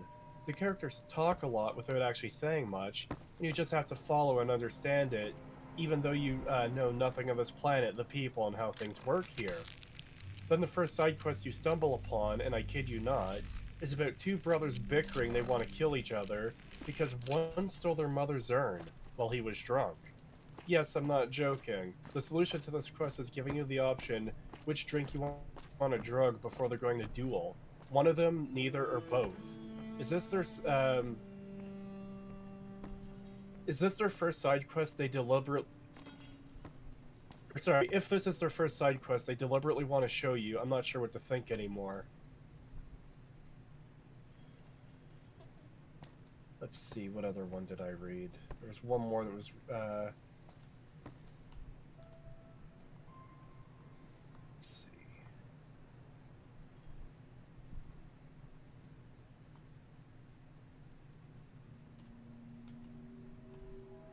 Okay, yeah, let's do this one.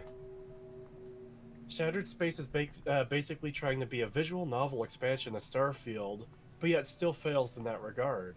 At first I thought the writing was so bad that it had to be AI generated, but even AI would do a better job with the dialogue in this DLC. The only reason I played this to begin with is because I got fooled by the marketing and bought the Ultimate Super Deluxe Suck Todd's Dick edition of the base game back in 2023. They just didn't add anything, weapons, armor, followers, etc. And given the fact that the game looks identical to Fallout 4, means you're not really getting much bang for your buck. The story is literally like an hour long tops. There's one new planet, one tiny city that tanks your FPS by 50% as you approach it, and one new ship, no new parts, so you can't even fly during the DLC. Here's my hypothesis. Bethesda has become so woke they've converted their writing department into a budget version of the Marvel Cinematic Universe writing team. I didn't know that was something it would do. But oh, that was great. It plays the angelic like oh as well. Oh, that's great. I love that. Does it do it every time, or is it just that one time? Okay, it's just that one time, but damn, that is great. Damn. Yeah, I looked over just in time to see that. That's funny. There's about 3 able-bodied white men in the DLC, only one named character, and they're portrayed as less than and stupider than their minority female and disabled counterparts, who regularly save the day, even though there's nothing that seems to need saving. This expansion just has no actual emotion and simply exists to pander to a specific consumer type, i.e., serial democratic voters. Gamers, prepare yourself for what's coming in Elder Scrolls 6. This does not bode well for Bethesda. They dropped the ball on procedural generation, and now they've dropped the ball on handcrafted worlds. There's nothing left for them to drop the ball on than our sky-high expectations for the next Elder Scrolls game. It truly is over for Bethesda, and it's even more over for the last true fans of this company.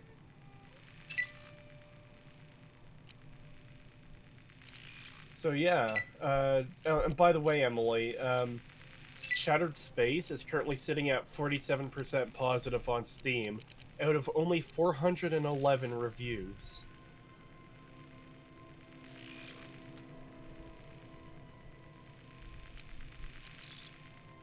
The fact that anyone is hyped for the Elder Scrolls 6 with the Starfield DLC seems less complicated than things I have done before.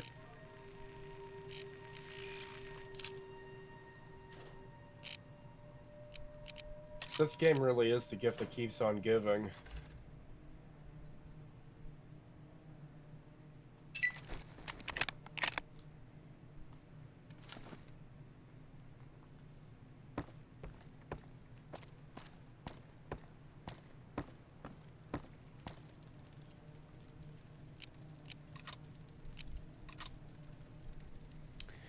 Okay, I actually don't know if these things will stay or not. They might despawn, but I can always just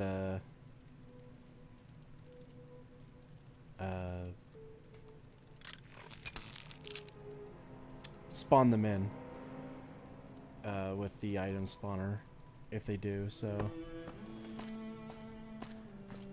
I want my trophies.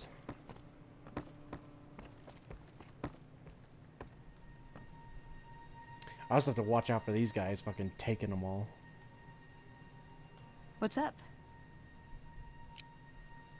Let's go make trouble.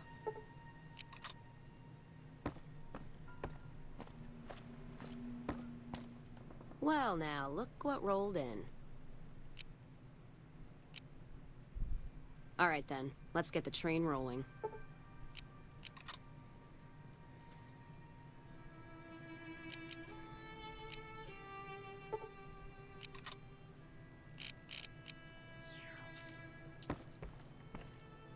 What's up? Back in your good graces again? I know you'd see the light.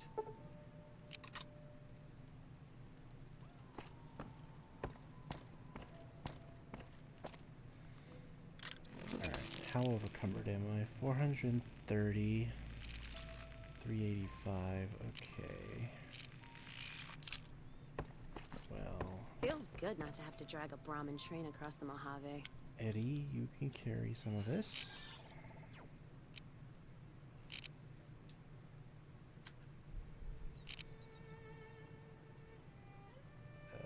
Yeah, these.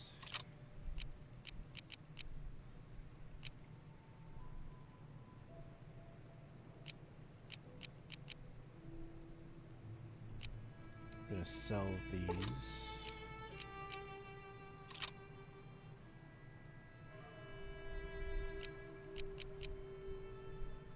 Oh, yeah, that's probably part of it right there. I need to sell a bunch of those.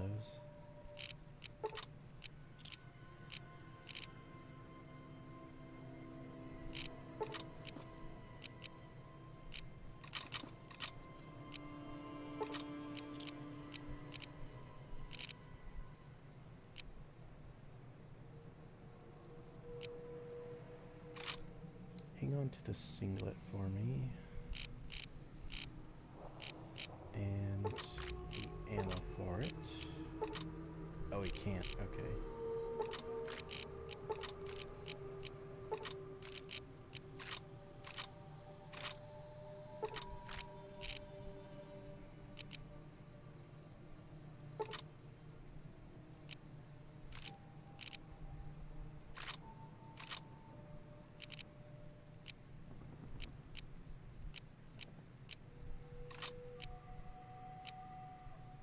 I like how everything is relaxing and quiet, and I just heard one dude scream in the distance.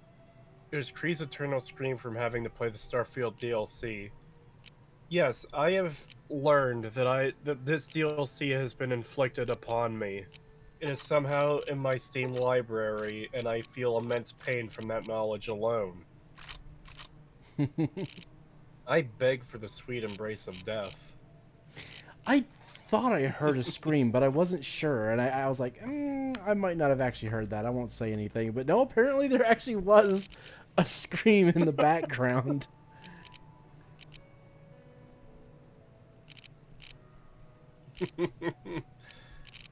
Now here's the scary part. It wasn't from the game. Yet somehow chat still heard it. Woo!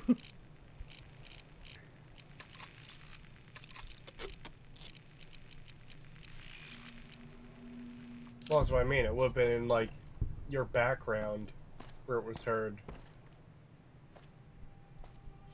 There are screams coming from the forest. There are screams coming from the bathroom. Something's wrong. The scream is Todd Howard. The scream is Todd Howard screeching in rage knowing that people are tearing his beloved game apart. The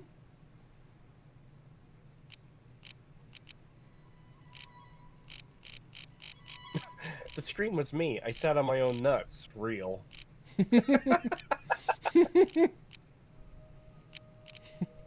Why isn't anyone liking my magnum opus game?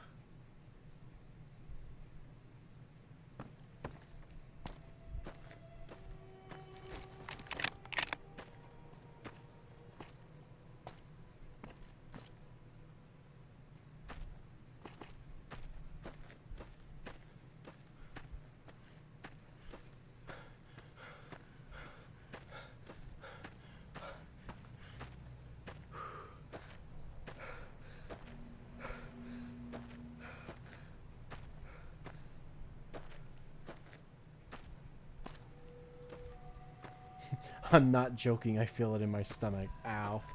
Oof.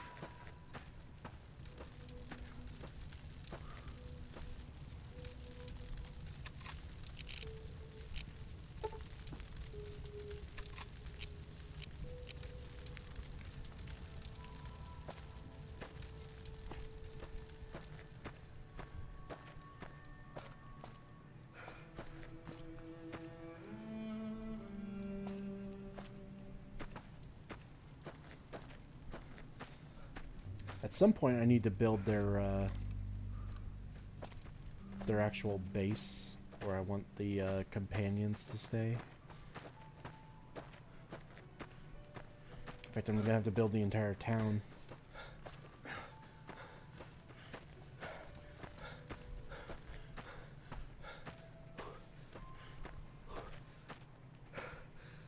Actually, I might go ahead and start doing that now. We have most of the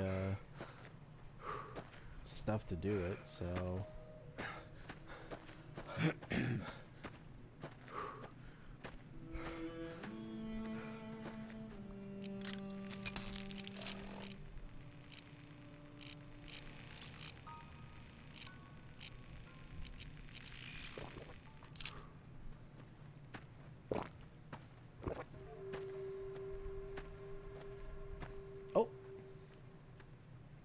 I think I found who screamed. Why? NCR mercenary gunslinger? I mean, I know this is the guy we saw earlier. But why is he over here?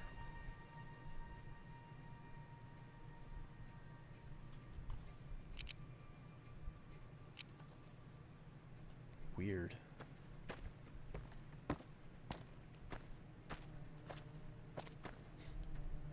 Did he accidentally climb the tree and fall to his death? Because I know that is sometimes something you can do. Oh, yeah, I think this is what he did. And then he fell.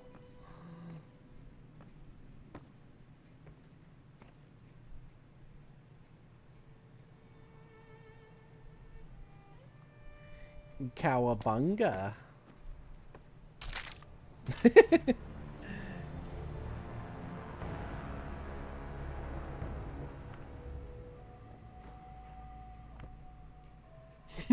DuckTales moon theme starts playing.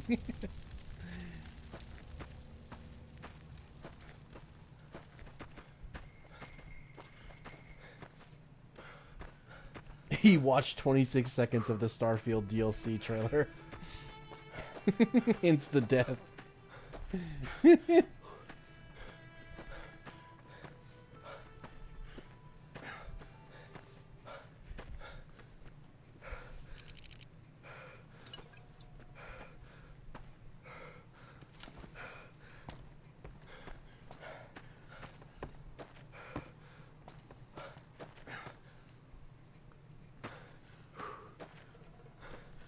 I want to set my town up over here. Nice little spot right here.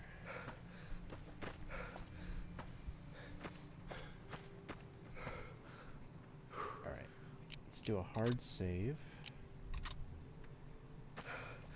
And...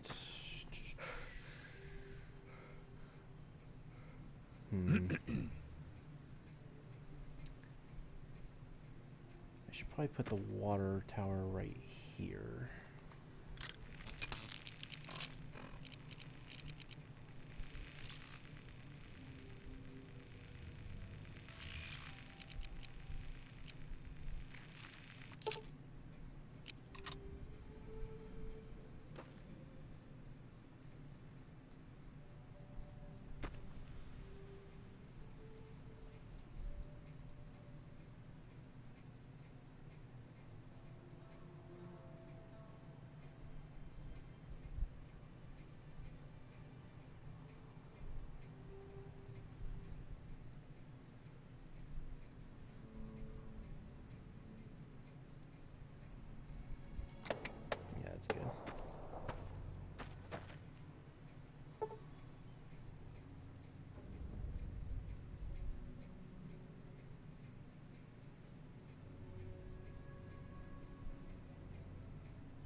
Construct supply storage. Okay.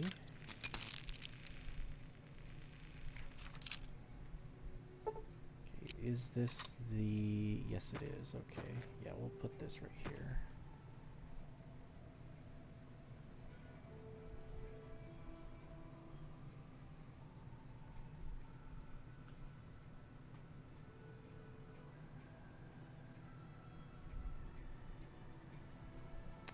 But the hill is causing an issue. Okay, maybe I won't put it here.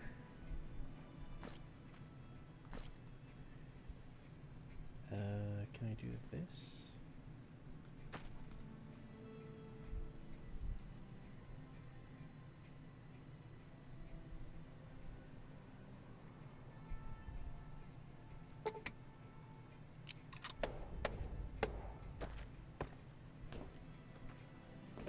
Yeah, I can live with that.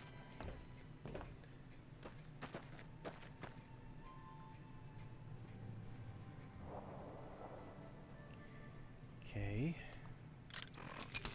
Then next was... I assume this.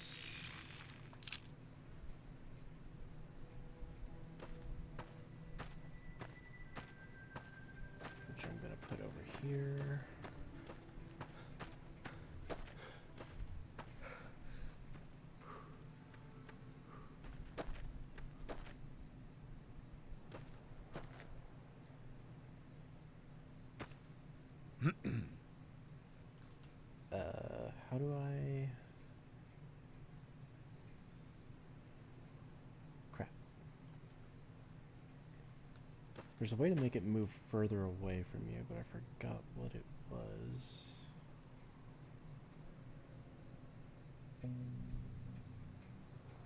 Was it shift? No. Control maybe? No. Crap, I can't remember what button it was.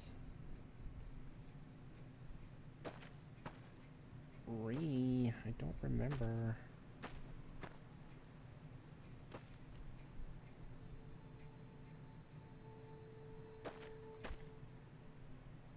Okay, I'll just have to do it third person.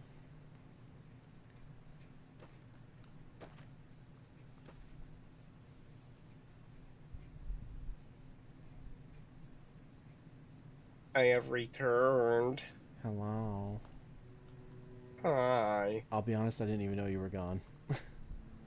Yeah, I know.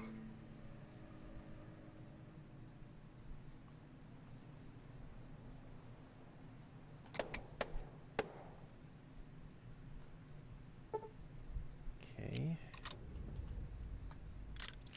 Now we need a door.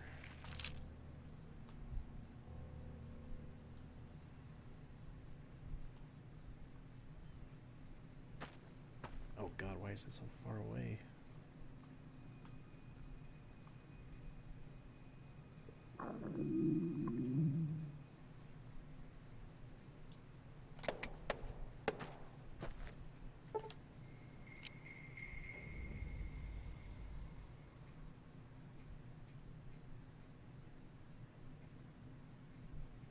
Recruit some guards. The barracks allows you to recruit guards. Okay.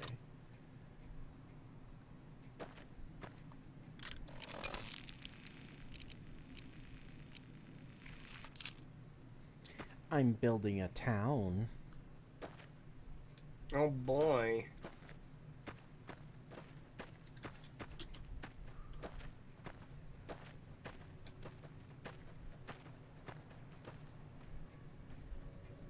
Let's see.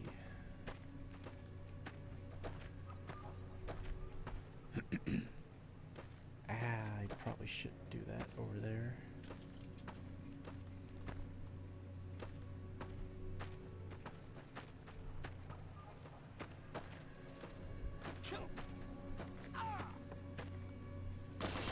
Kill them! I'm busy, I can't help. You have to do it yourself. Where do I want to put this thing?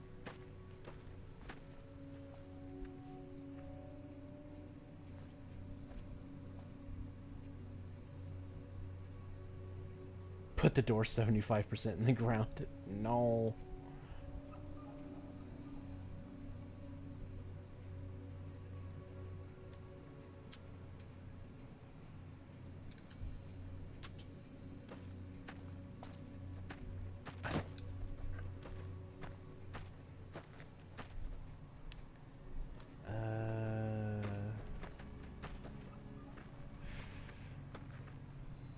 No, I don't want it there.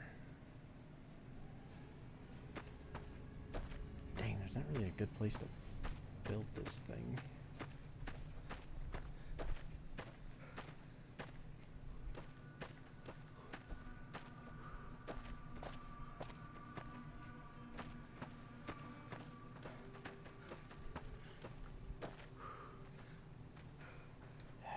No, because I already know what I want to put there.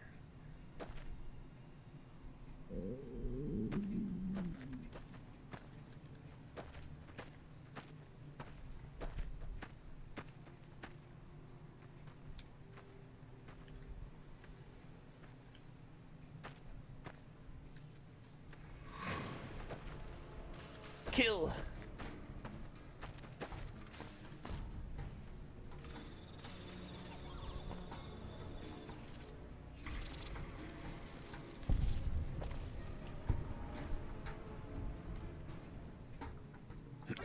Why are you all nuts?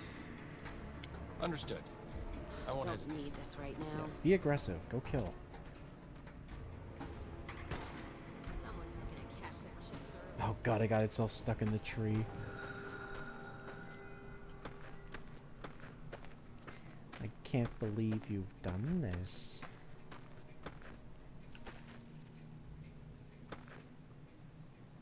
Let's paint this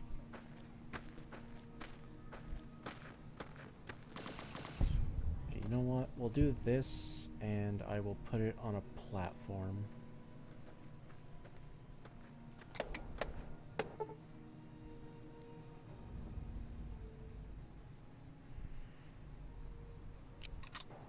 Recruit guards from your barracks.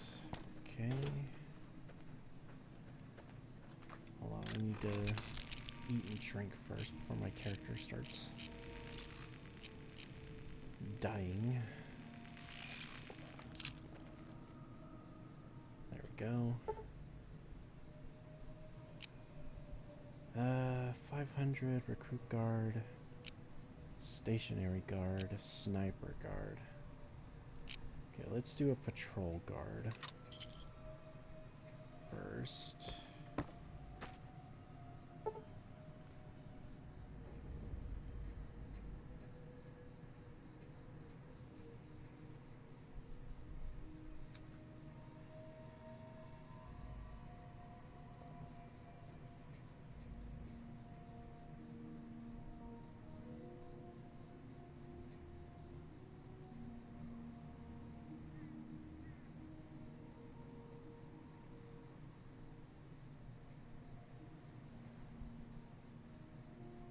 Place boundary markers to establish your fort's perimeter. Alright. Now the question is, do I want the perimeter to be on the outside or the inside?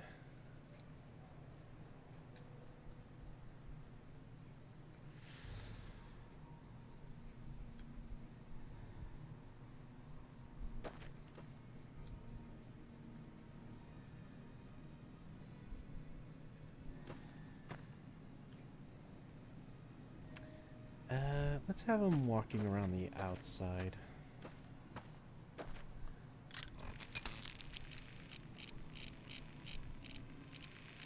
Okay, A.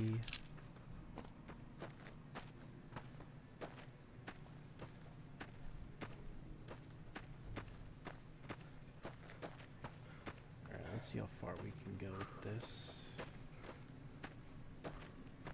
There we go.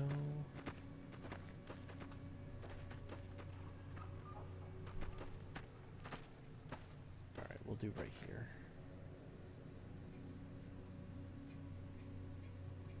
No entry. And we'll put it right there.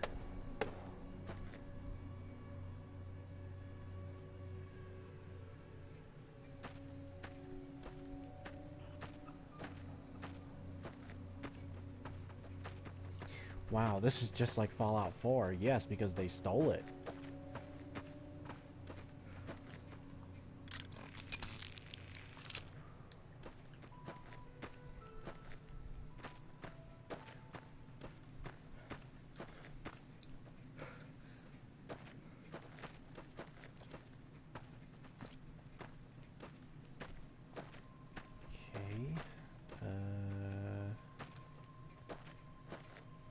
How far can we go with that?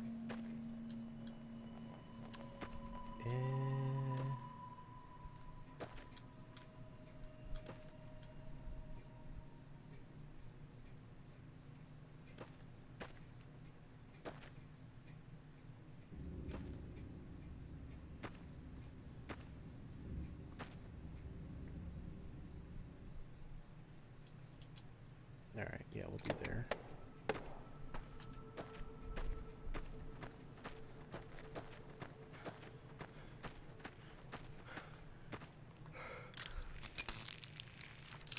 See.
construct a market.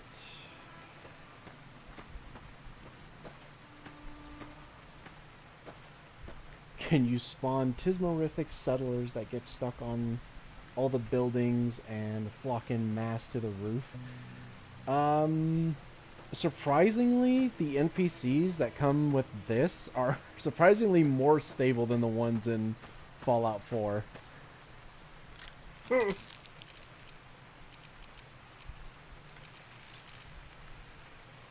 don't know if that's actually surprising. True, I guess I shouldn't be surprised, but...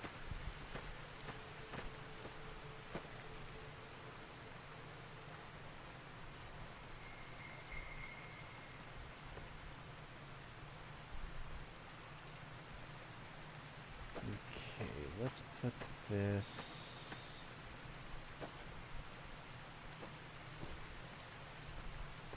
here, I think.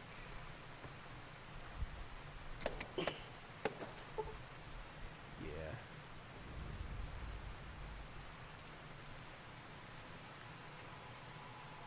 Establishing with the basics, it is time to familiarize yourself with the player menu system and the raid system. You have been given access to the player menu system. This can be brought up by pressing the H key while in game. H.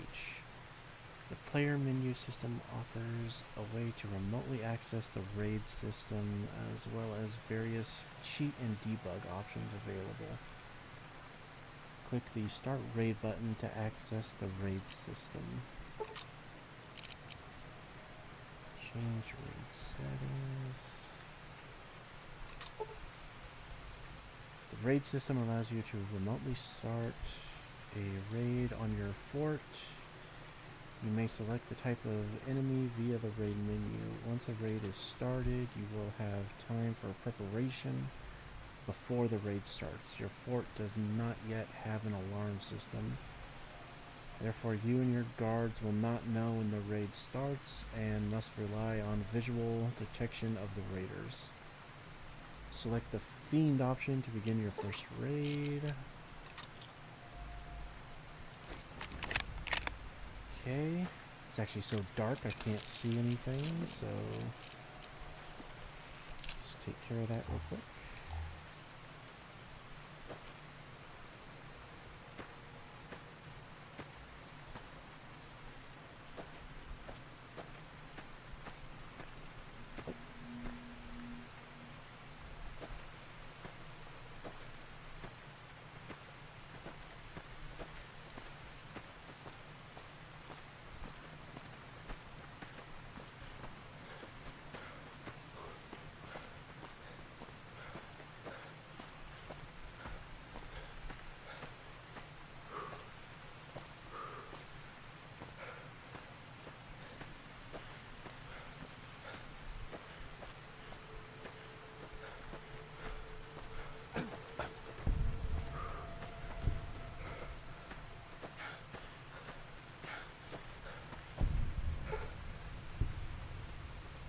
You have successfully finished your first raid.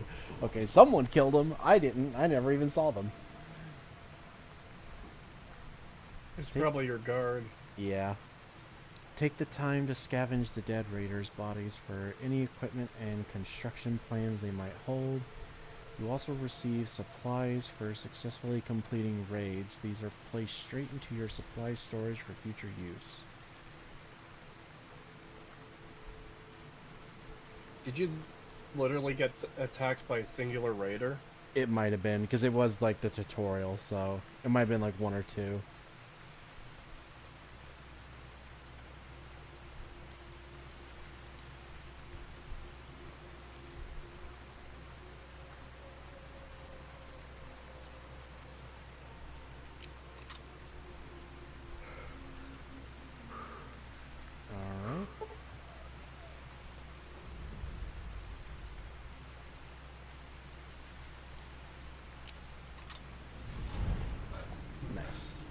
Go enable random raids.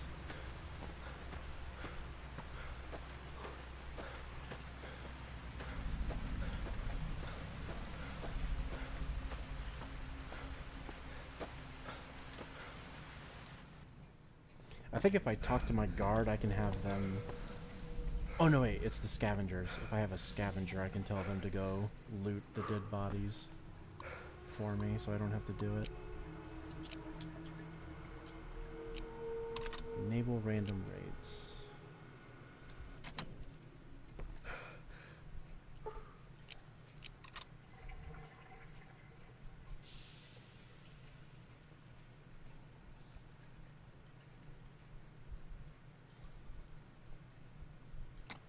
I like that there's an option to enable playerless raids. So if you don't want your fort to be attacked while you're not here, you can just not turn that feature on.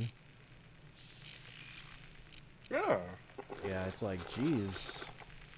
Amazing how a mod that came out before Fallout 4 was actually better in that regard than they were.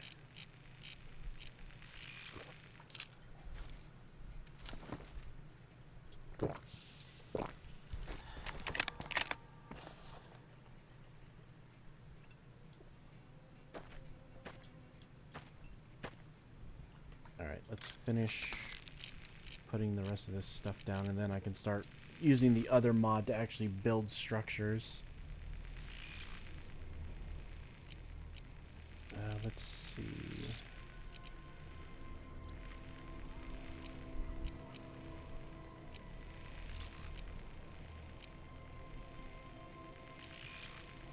Defense turret. Armory. Let's do the armory first. We'll put that next to the merchant.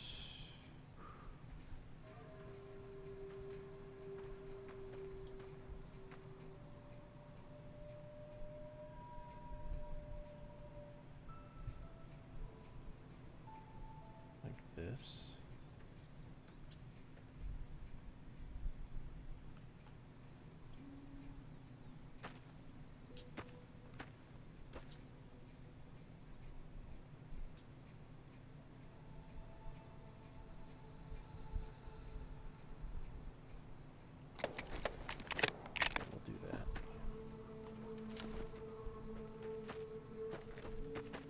Very cool.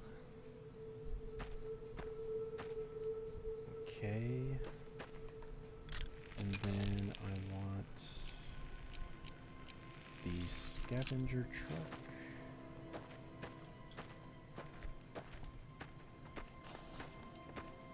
Which I will put...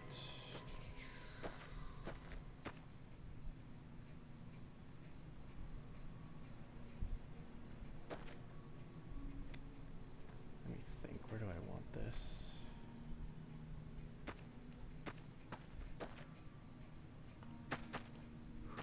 Maybe between these two trees as like a blockade, maybe?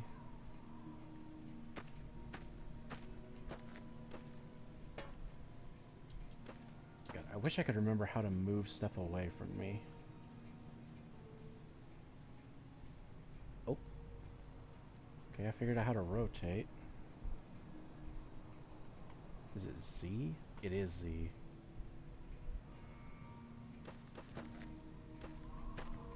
Alright.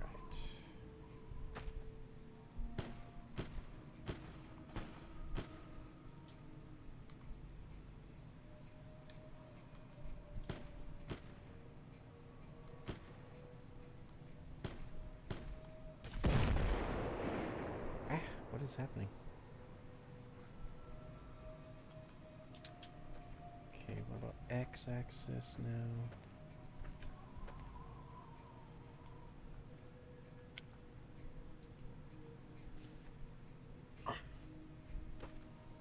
Okay, it's actually not letting me rotate now, which is annoying.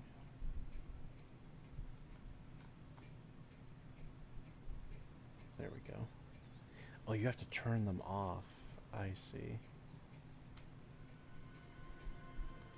I was also up all night to work on a video at 6:27 a.m. and I've got class in 2 hours. I know that feeling, Emily.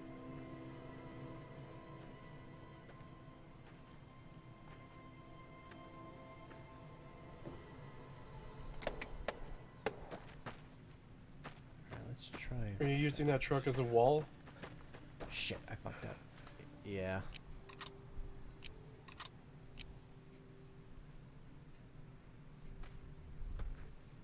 Now I put it down where I didn't want. Okay, never mind. It just took a second to load.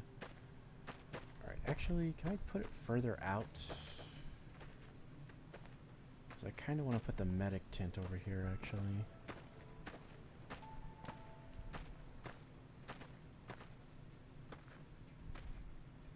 In a new city, a new university, I'm totally not nervous.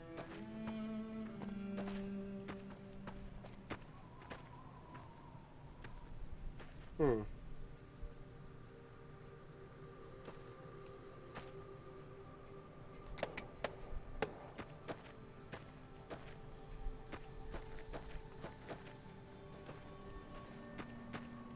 Yeah, good enough. I don't really care if it's clipping into the ground.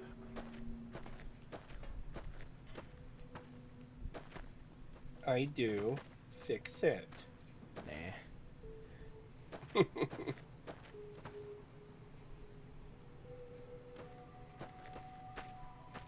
I've only got about 5 minutes left of the conclusion to do before I render it and send it off to Potato. Okay, I lied. It actually does bother me. I'm gonna fix it. Fix it.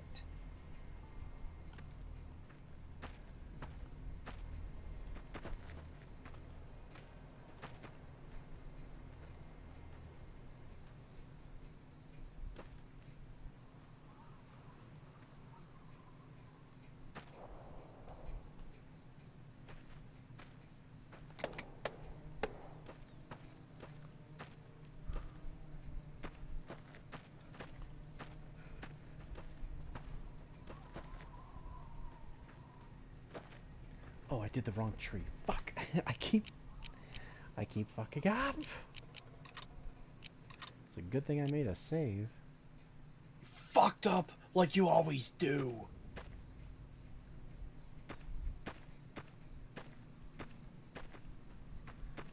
I'm trying to remember how I did this the last time. Because I know I think I put the medic tent over here, and then I put this.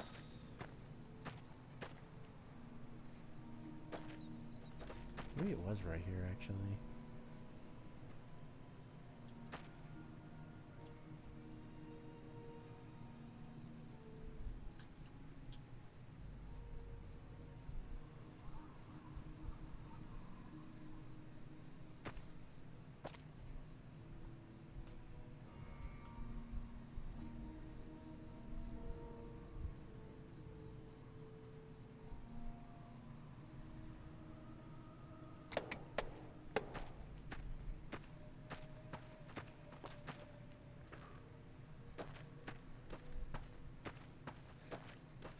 Okay, that's better. I can live with that.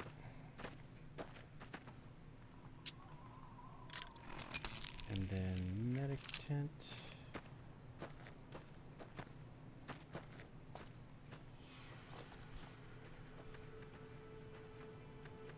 Let's see. Can I move this thing away from me a bit so I can see what I'm doing better?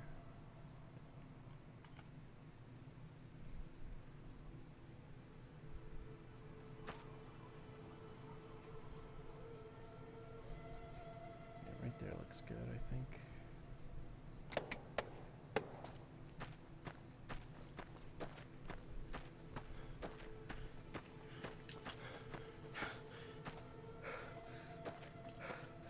Yeah, that's fine.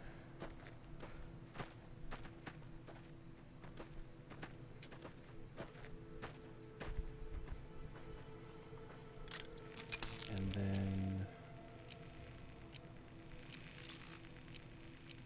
guard towers and lookout towers. Let's do the lookout tower, because I think this is the one. Yeah, it is. It's the big one.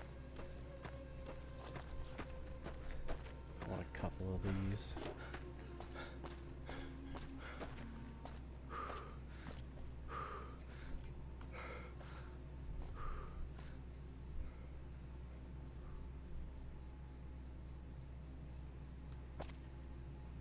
Okay, bring it in a little bit.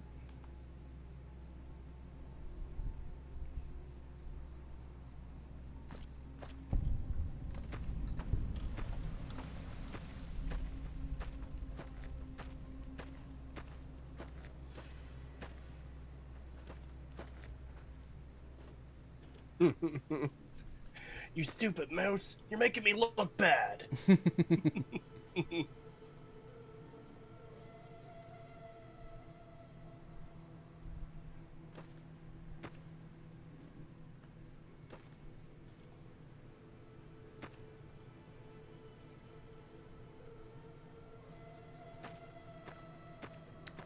don't know if I like that there. I kind of want it to be up higher.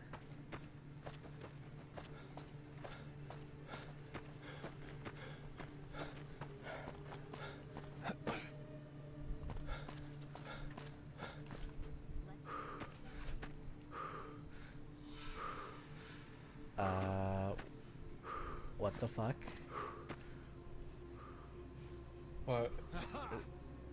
There's a dude trying to kill us in power armor and a missile launcher.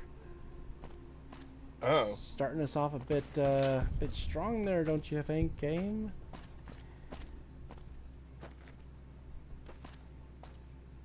They saw your level and they were like, he can take it. Let's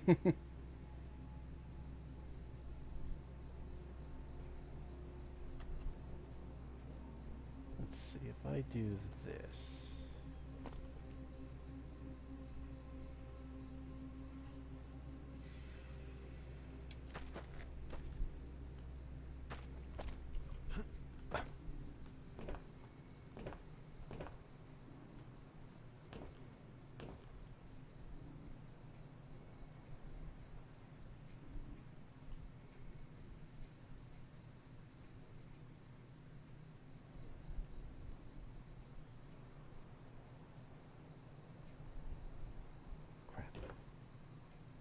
Okay, that might not actually work.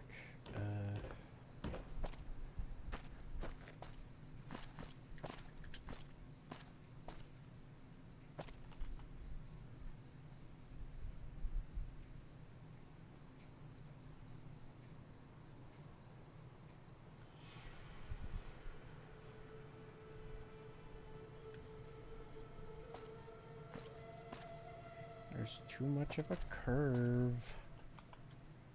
They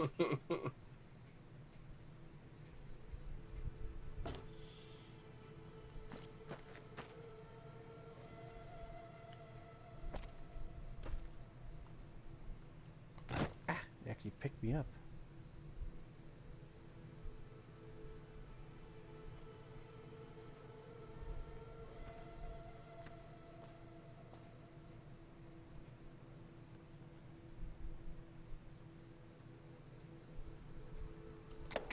Fuck it, let's just try that.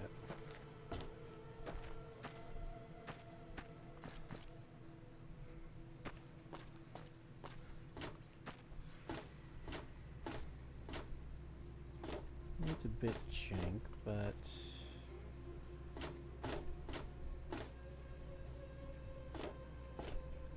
we can see everything though, so that's good.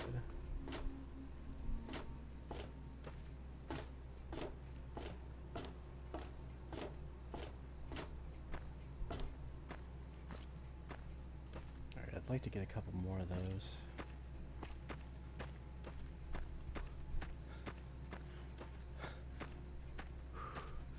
Our guard died. No.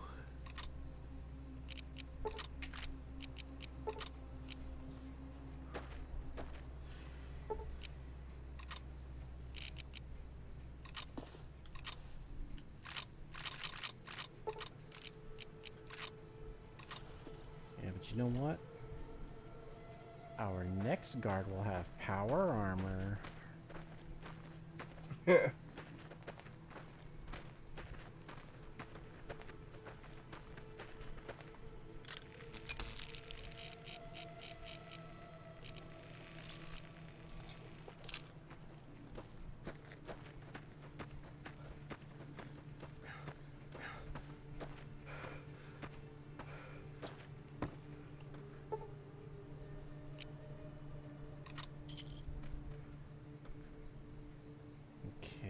does it spawn them at? By the water tower, I would assume? Yeah.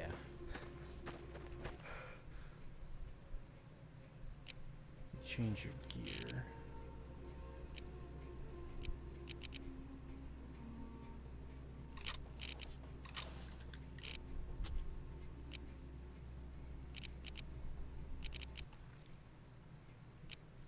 Bye. There we go.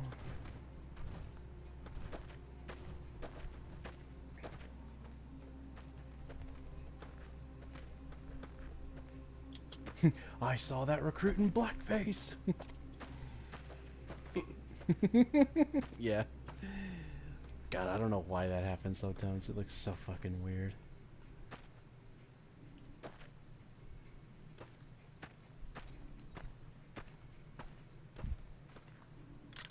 Alright, what was the other thing I needed to spawn in? Defense turrets, guard tower, security camera. I'm gonna wait on those until I've done the other things, which I don't remember how to do.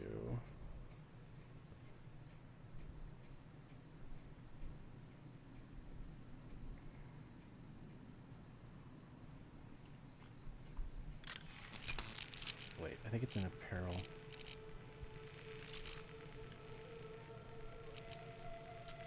Or not. Okay. Crap. How do I start the other one again?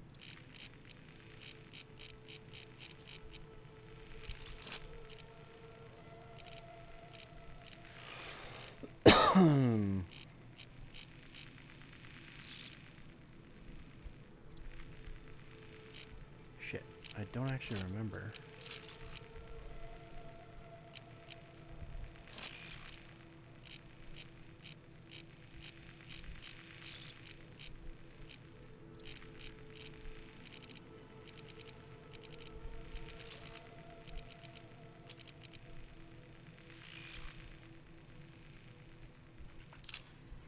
Okay, I need to look that up real quick because I actually don't remember how to do it. Immersion shattered!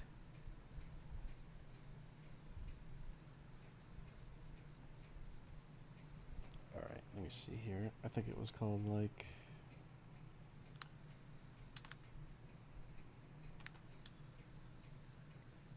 Yeah, here we go.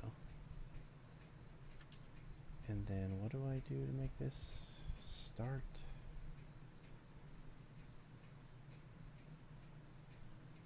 Oh, we have to go to a regular workbench. Okay, that makes sense. Alright, I got one over here I can do.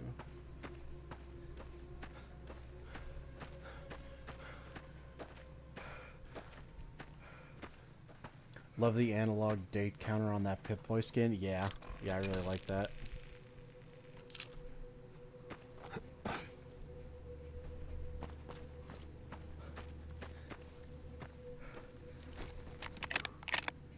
I just heard a Cazador in my house.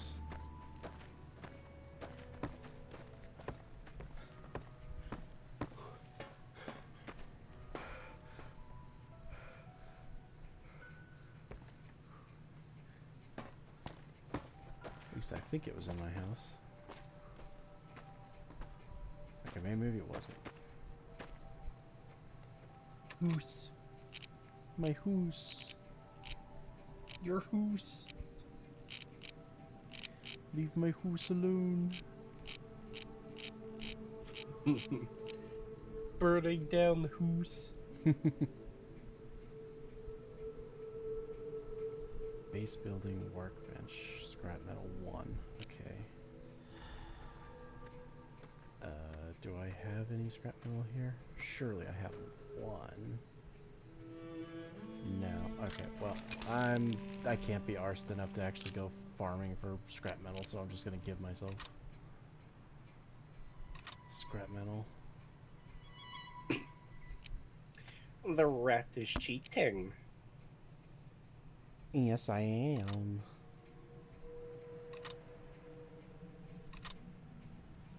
Alright, chat, we're gonna have to kill this guy. You can try. Oh no.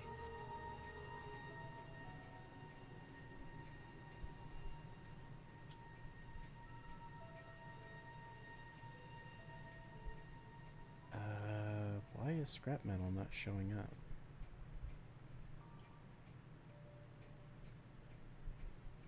Did I go to the wrong category? No.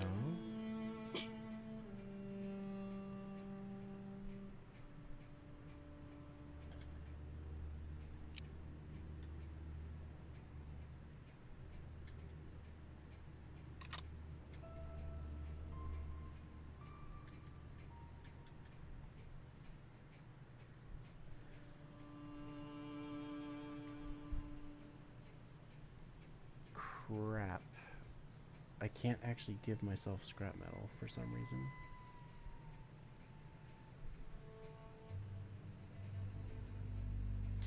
Why? Why can't I give myself scrap metal?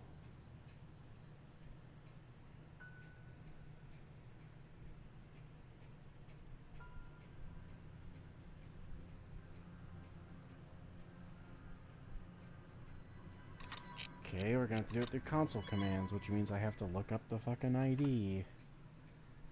God damn it.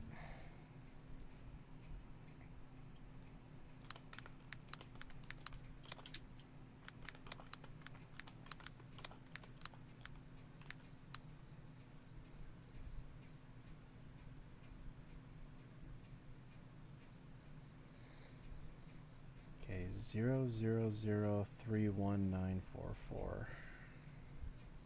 Alright.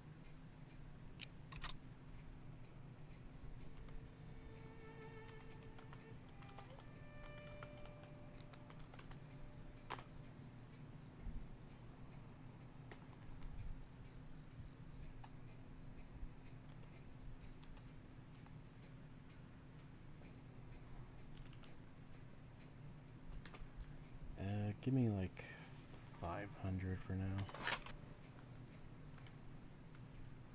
So I know we're going to be needing a lot of it.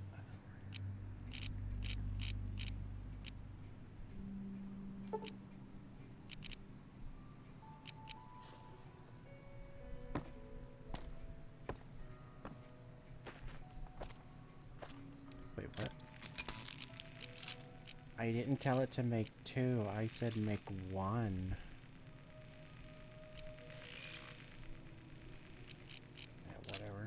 Deal with it later.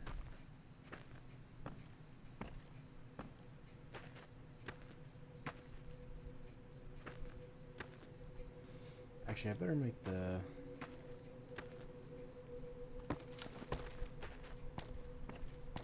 other thing as well. The sledgehammer that lets me destroy stuff, because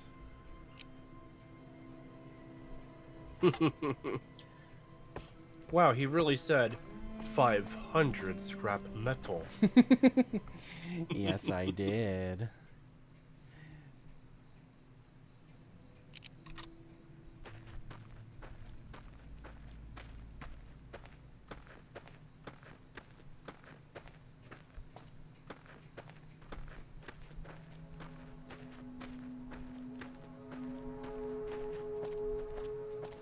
Nixie tube display would be nice too. Oh man, I would love if more stuff used Nixie tubes.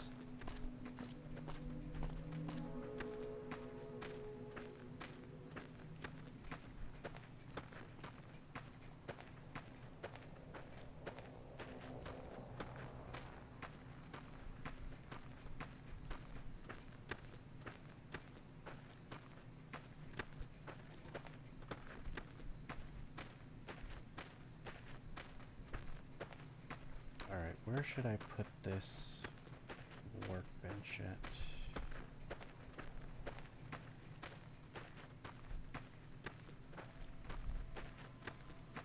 I guess over here by the storage thing would be fine.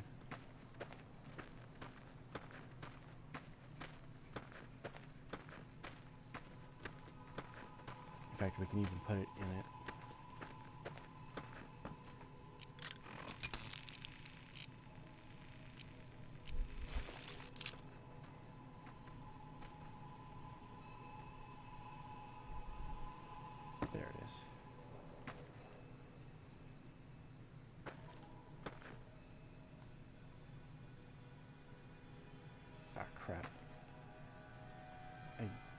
how to move stuff around with this thing.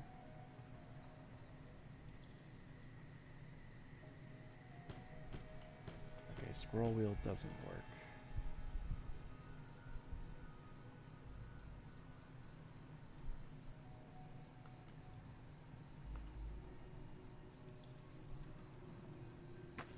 Cree. Alright, I gotta look up how to move shit around. God damn it.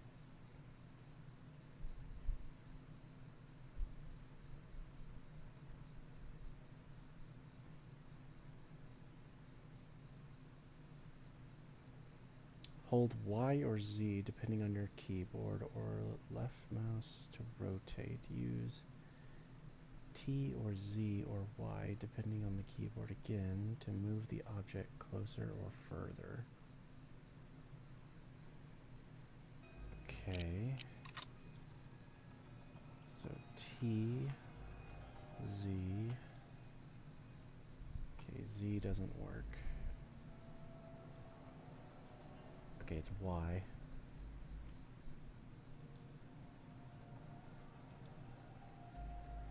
I think I told this story in such a stream a while back, but it's a really neat one too.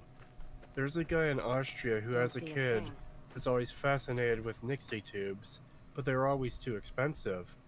Come him being an adult with money, and he finds they aren't produced anymore. So what does he do? Opens his own business manufacturing them. For quite a few years, he was the sole worldwide supplier of Nixie tubes. Wow. Based.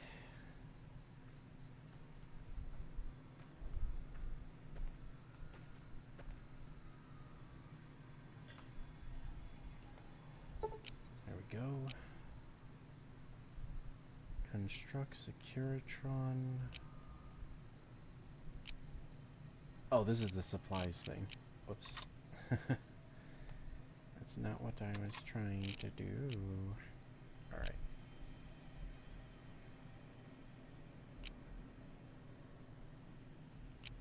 Two by two, 4x4.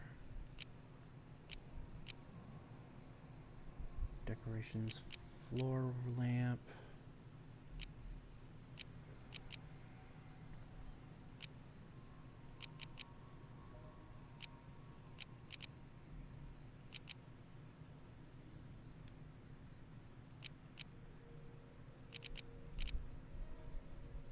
Metal desk.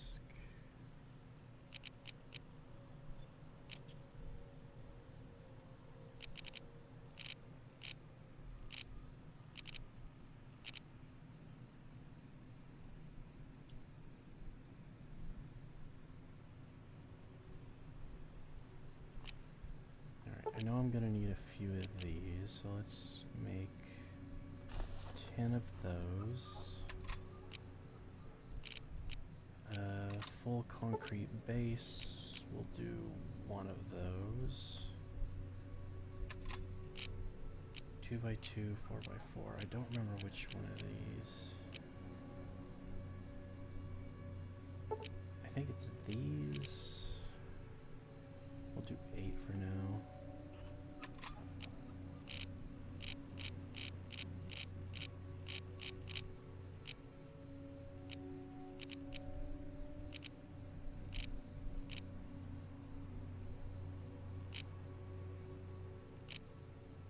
Good enough for now. Can I store? Hold on. I need a cabinet as well. In fact, I might need a few of those. Gun cabinet? Yeah, that'll work.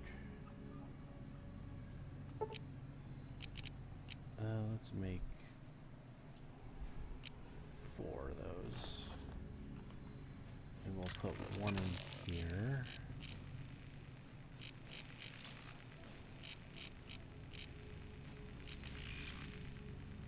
Gun cabinet. And we'll put that right. Oops, wrong way. Okay, and then 0. rotate? Nope. Oh, the other way.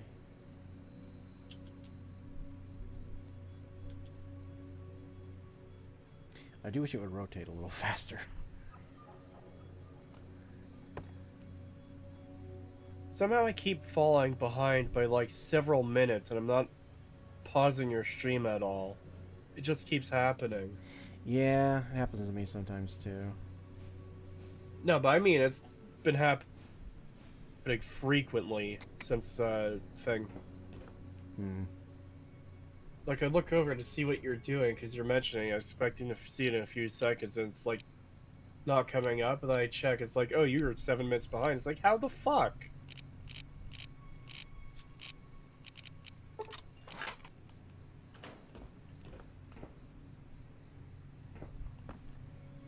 I'm still overcumbered. Okay, that's... There, I think that'll do it. No, I'm still overcumbered. I gotta eat something else. Eat an apple.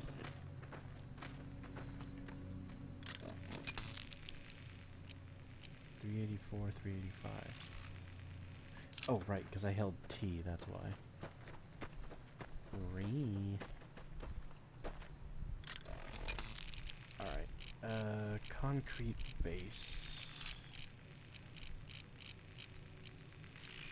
Yeah, here we go. I'm gonna save and then do it.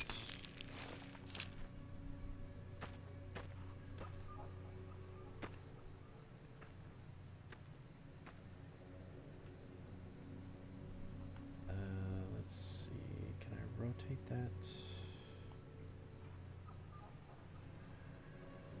And then...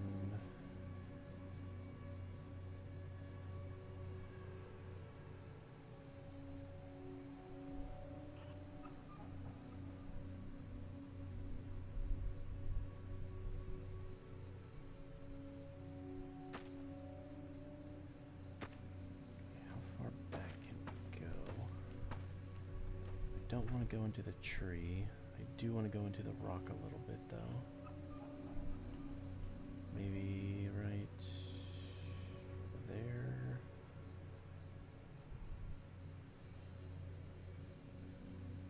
Then up. Then rotate.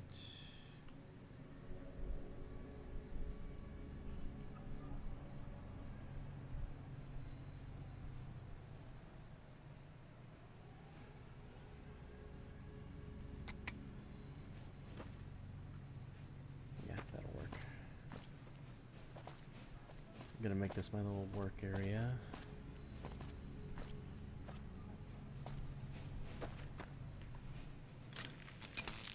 And then wooden steps. No, I didn't mean to do that. Shit. That's not what I was trying to do.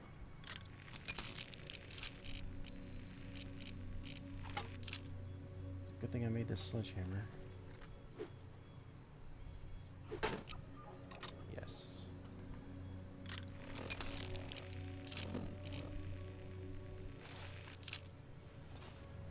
I didn't mean to hit E. I was trying to hit Z.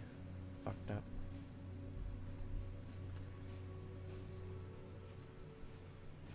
I fucked up. Like I always do.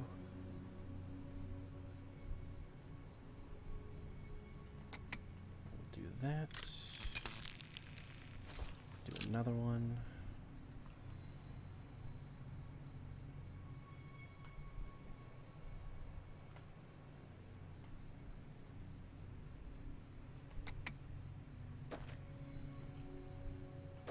Let's do one more.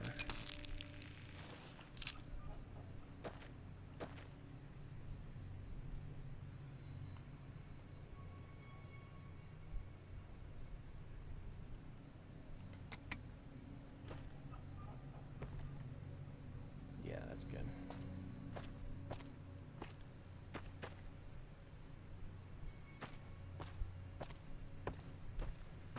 All right.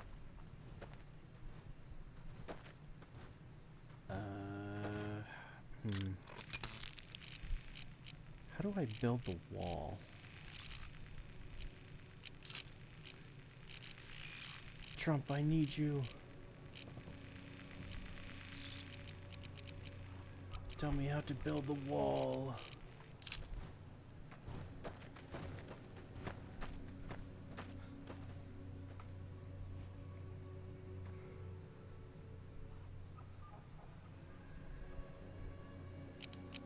I need to go back over to my stream. I forgot to go back. There we go. No, I'm not trying to load. Smoke the corn, Reagan. Is this Fortnite?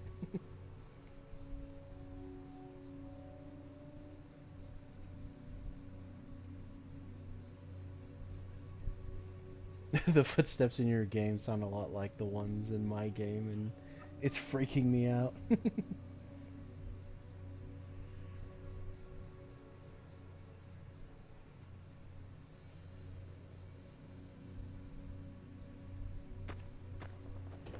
Alright, can I build the wall from here, maybe?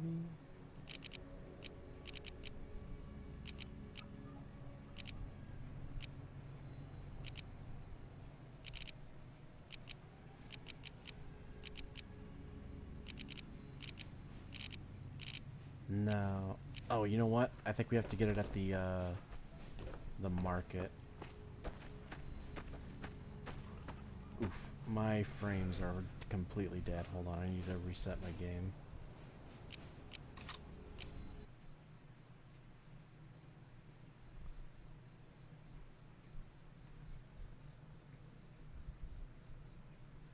You know, I haven't checked to see how long we've been going. I should probably do that.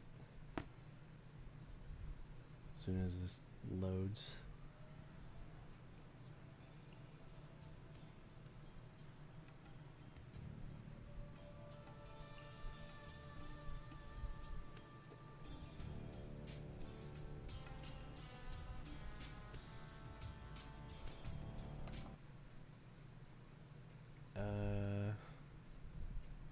It says 6 hours on this, but I know that's not right.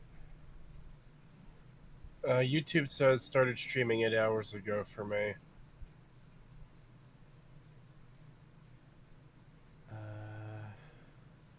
I could check when we started in our group chat. Just wait. Yeah, you scheduled it for 5:45 originally. Yeah. So 5:45, 6, 7, 8, 9, 10, 11, 12, 1. Yeah, you've been going for 8, almost 8.5 hours. Okay. I just It'll wanted to be make 9 hours in like 45 minutes. Alright. I just wanted to make sure we weren't getting up to like the 11-hour mark. And I was like, you know. Not quite yet. Okay, well, you should be fine then. 500 hours. In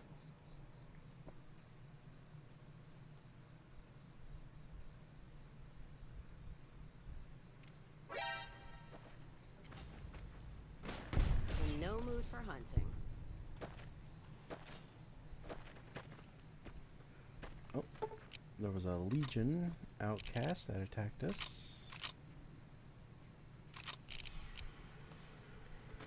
That wasn't a very smart move.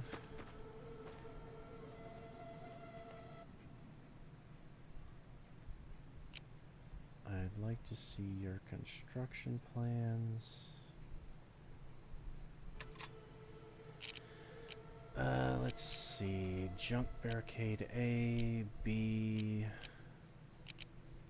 Okay, I don't think I want the junk barricades, but I do want at least 2 gates and the junk wall plan.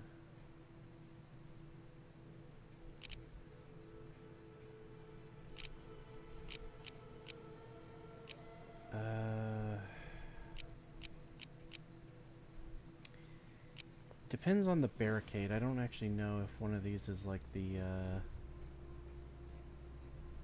actual wall one. Hold on. I'll get both and I'll test them. Another satisfied customer. See you. Alright. And then...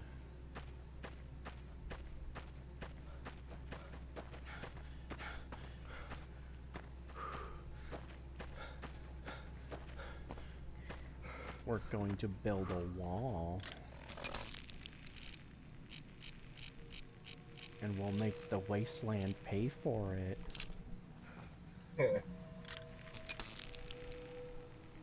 Alright, junk gate.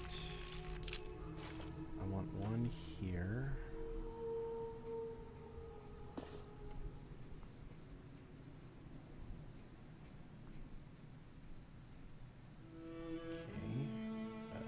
Do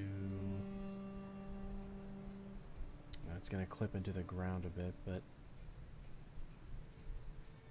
oh well.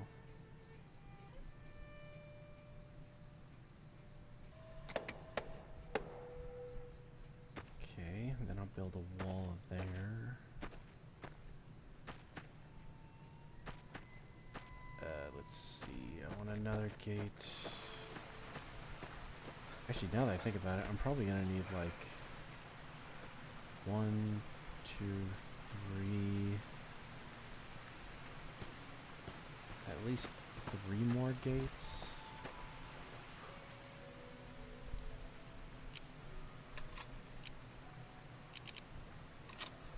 Oh, he doesn't have that many yet. Damn. Pleasure doing business with you.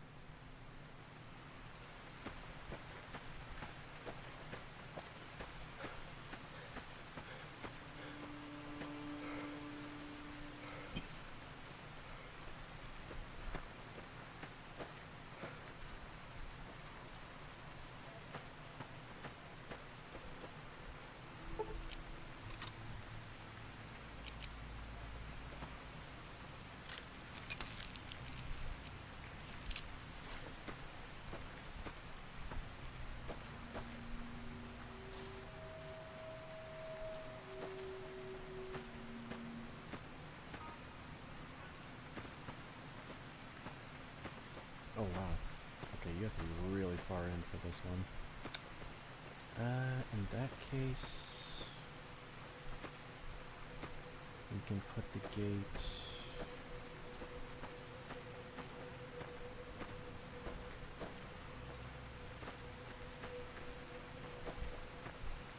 I guess right here.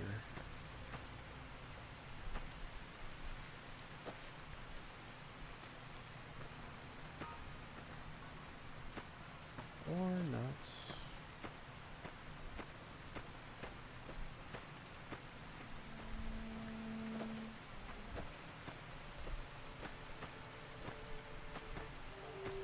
Okay, I'll worry about that later.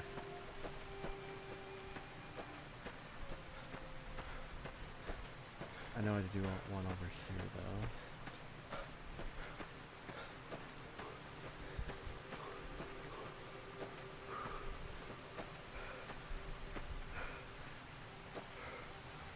Like right there.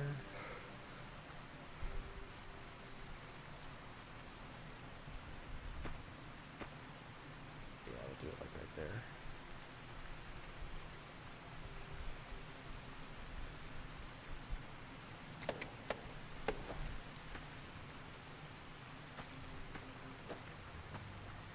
Quit being so dang dark.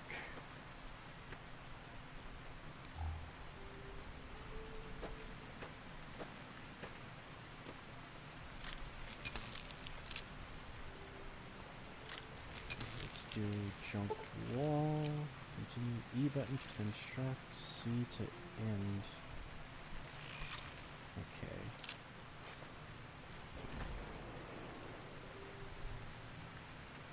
Why did you turn off my night vision?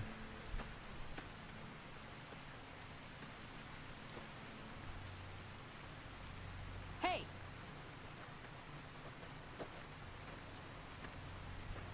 Looks like break time's over. Okay, don't know what the hell that was about. Let's see, I need to move this towards me, which was Z.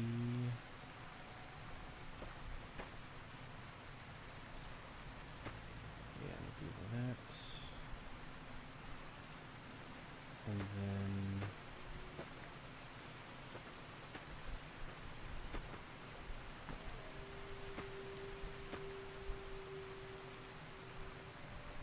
so maybe starting from here to there.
Why won't it let me build?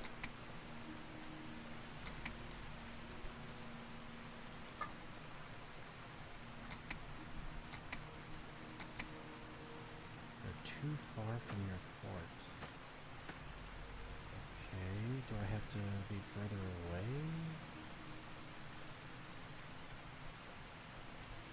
Okay, how about now?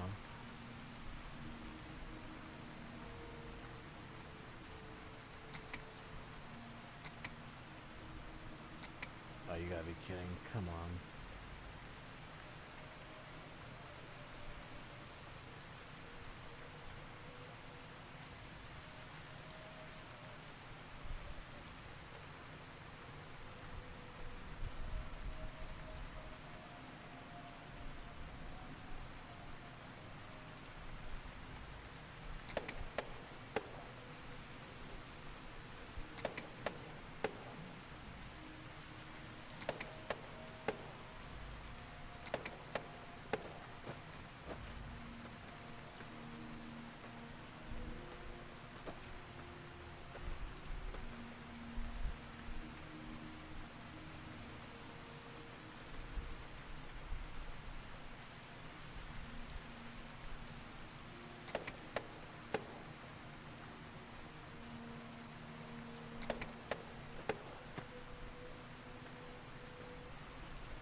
The schizoid weather is bonkers. Yeah, I don't know what's going on with it. It doesn't usually do this.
I want to put a tower over here, so I don't want to fill that in too much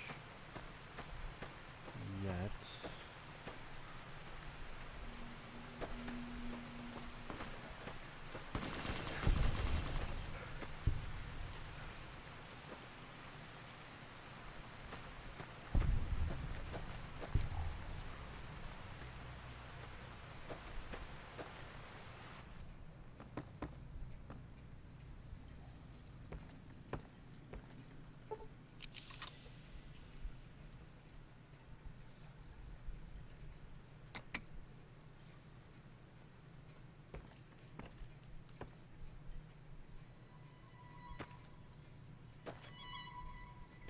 Okay, it's still a bit too dark.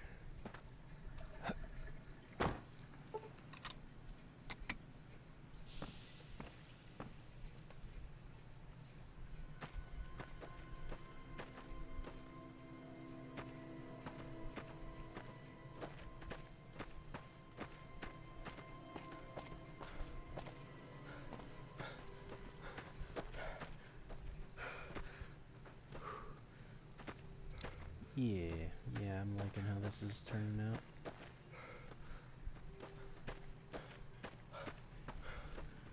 I'm gonna build the house right here for the companions.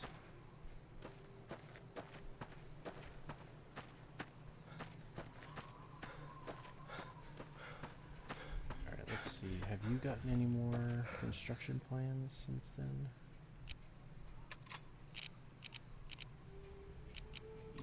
Give me your gates.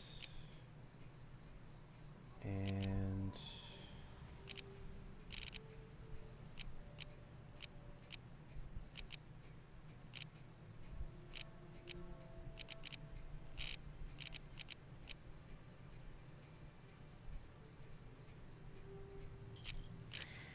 Pleasure doing business.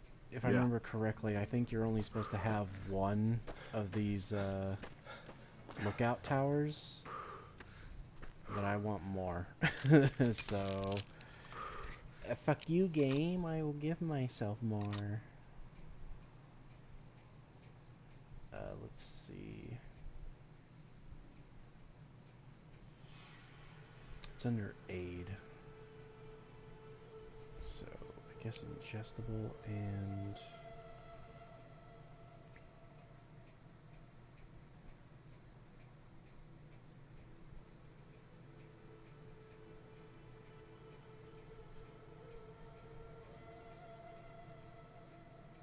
I gotta figure out where it is in the mod list. I think it would be near the top, I would assume, so...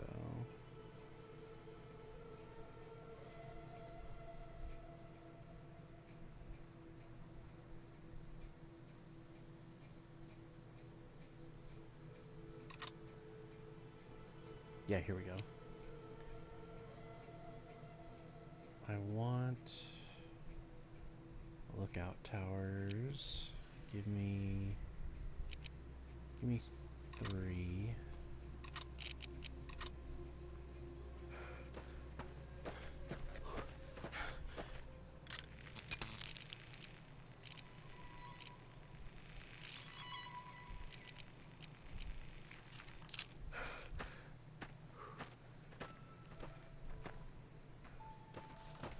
Whoa, let's get that away from us a bit.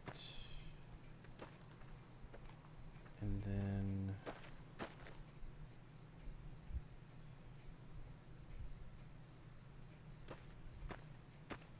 can I put it like there? No. Shit, how close does it have to be?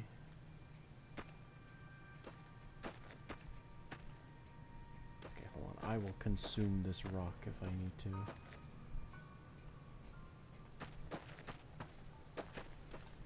Yes, consume the rock. No. There we go. That'll work.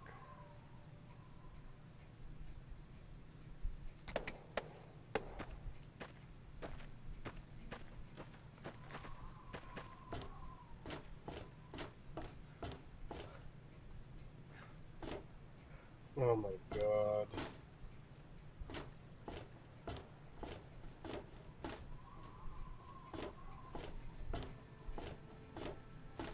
What?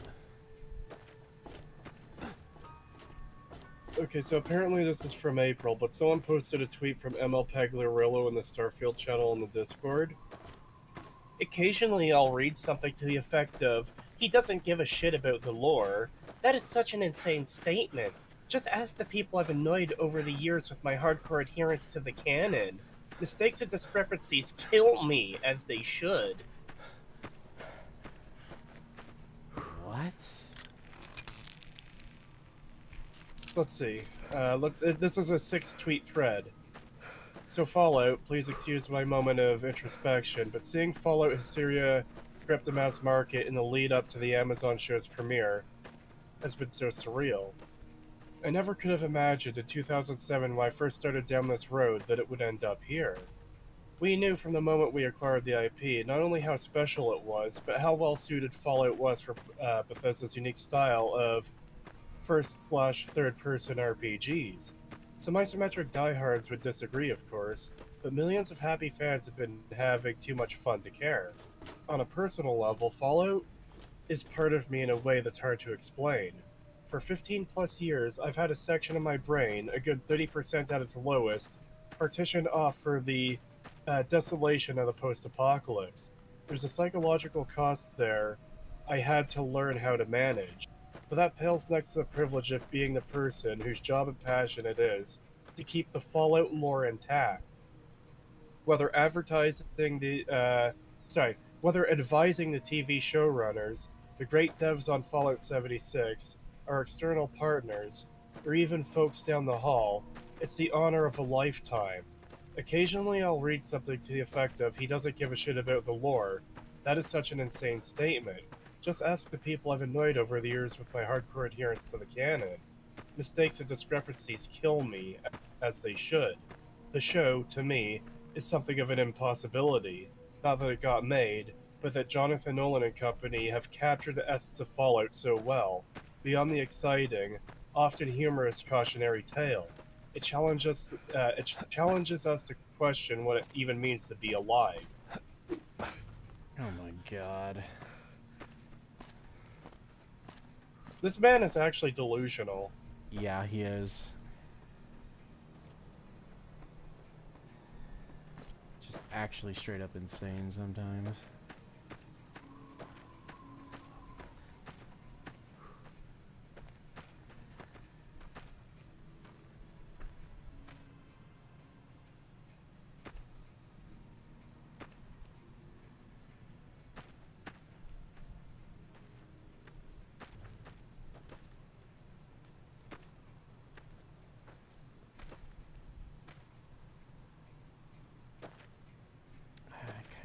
keep that there, though. I don't really want to...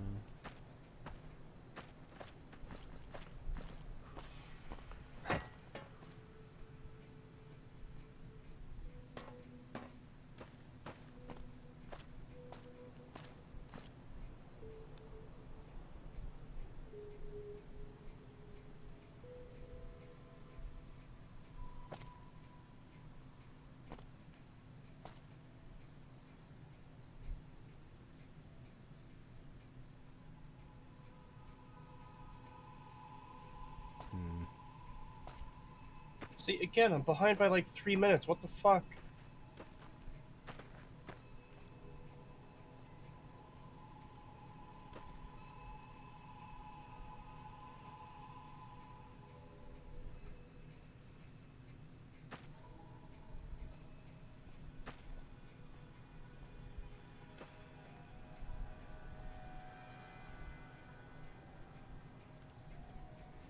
Damn it, I'd have to remove my wall.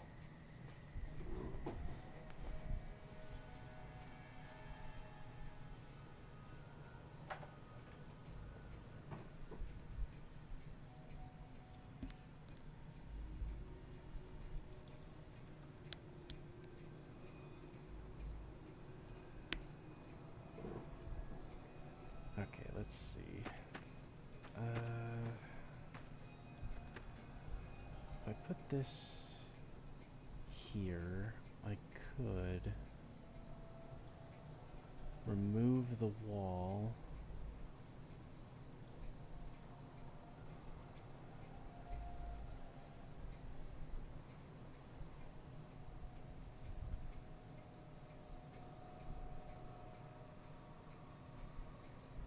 Yeah, okay, let's try that.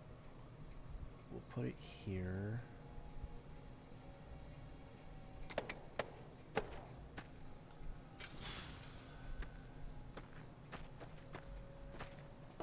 And then we can move the wall.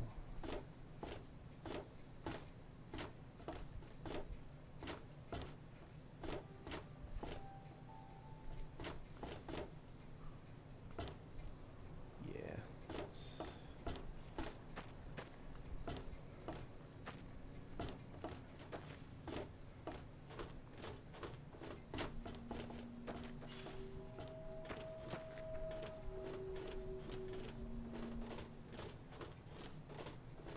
Let's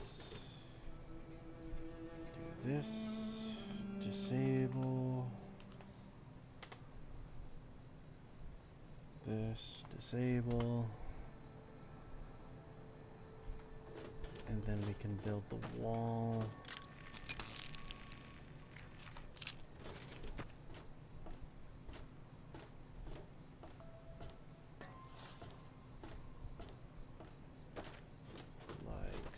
So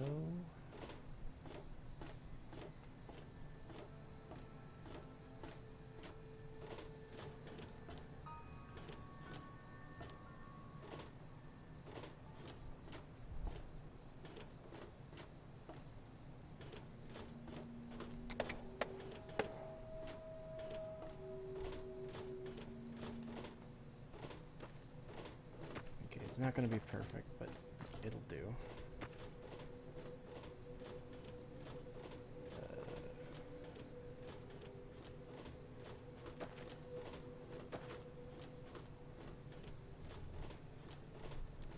Can I rotate this thing?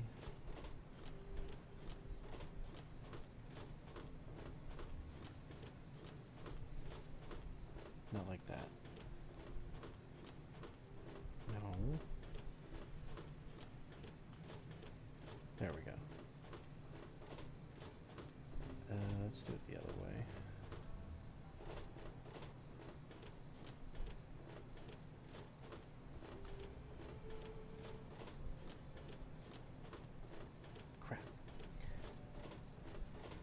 Actually too much of a gap to do it like that. Dang it.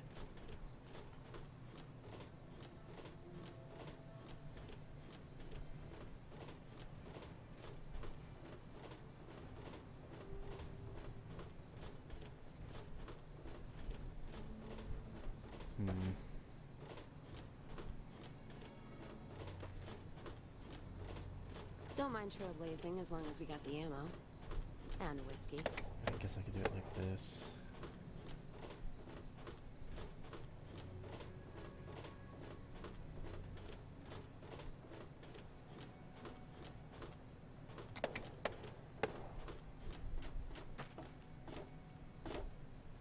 Okay, which means I actually don't need this piece right here.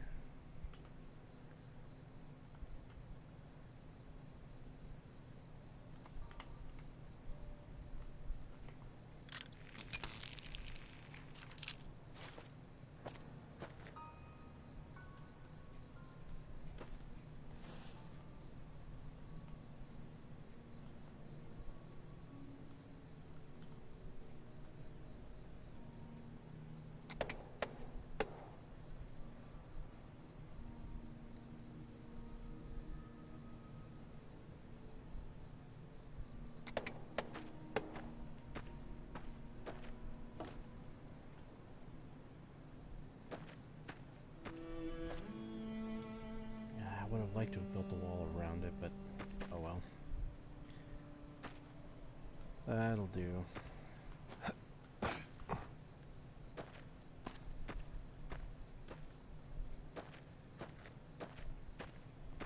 Yeah, I don't think anything can get over this.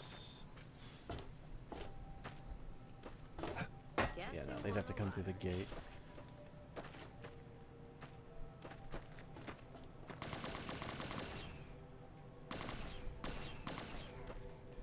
In fact, I think I could put barricades there from the other mod, so it'll be fine. Whoops. Didn't mean to do that.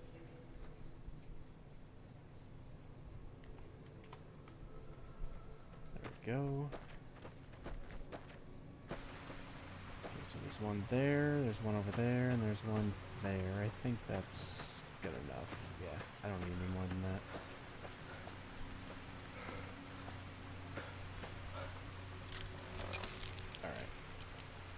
Let's see where I'm going to put the rest of these gates.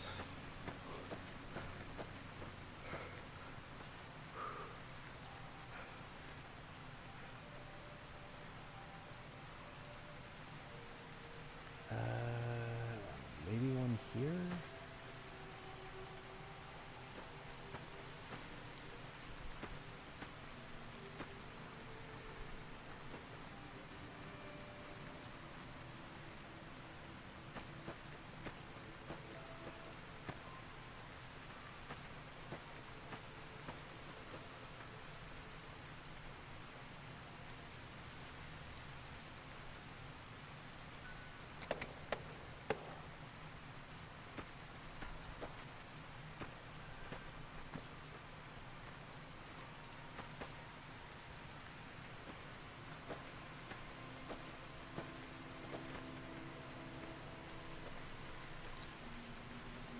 Yeah, I think that's good.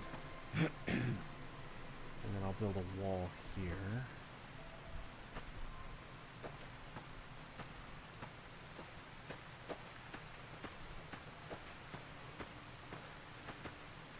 I don't really want any entry over here. That'll be walls.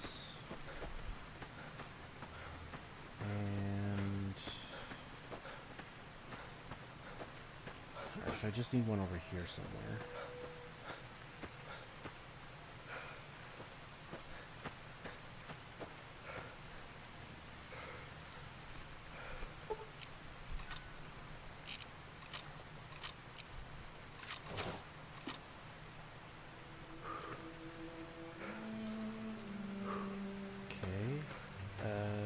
Can you hold this stuff, Veronica, so I can walk? You're making me carry the heavy stuff, aren't you?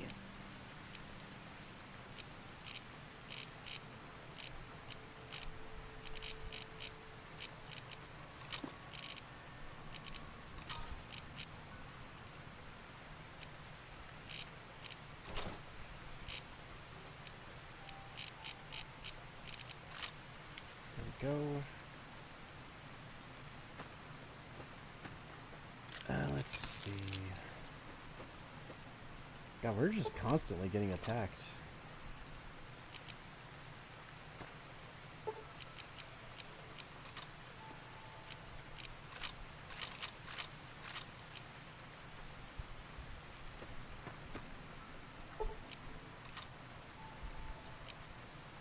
Let's kick this in gear. What now? Oh, it's just a mantis. Gate.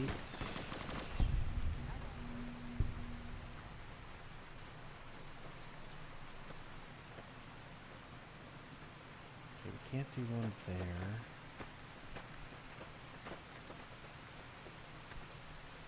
We do one here? No.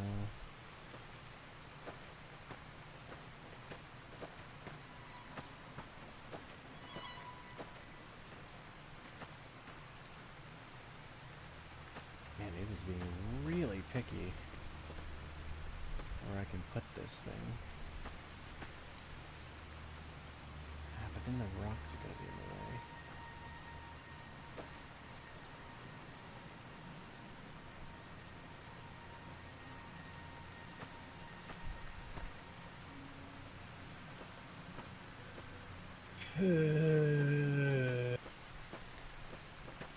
What? I'm just getting frustrated with editing. Remember I told you I recorded that extra bit for the conclusion? Yeah. Listening back to it as I'm editing,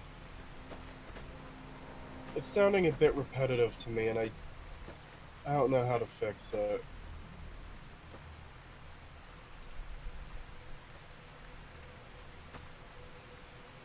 I'm at the point where I just kind of want to throw B-roll in the background and just say fuck it and be done with it.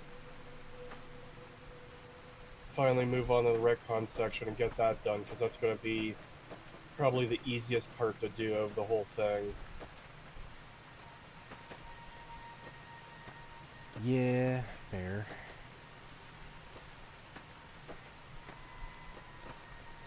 I don't really have a choice. I kind of have to put it here. Crap. Alright, whatever.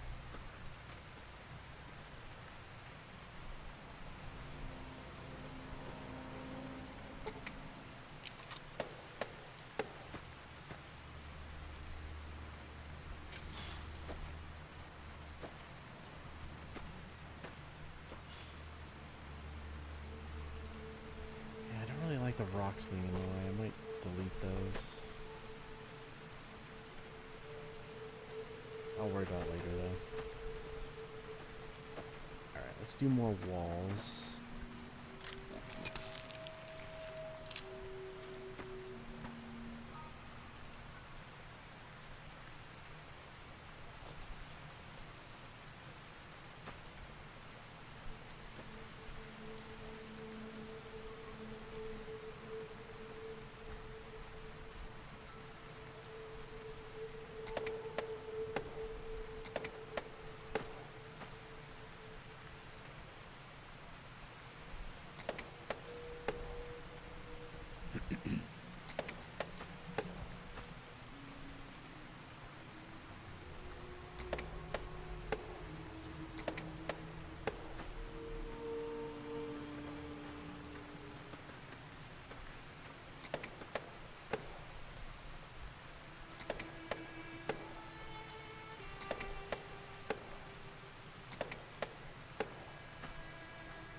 It's 80 degrees Fahrenheit in my room, and I'm fucking freezing. Human body is nuts.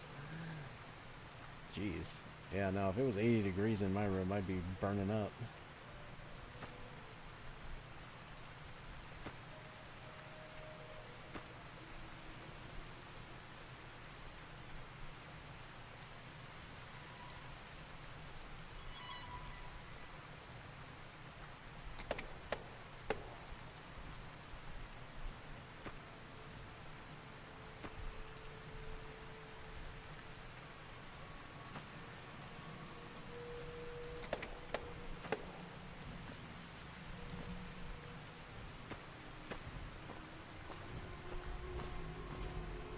That's not the way you go. God damn it.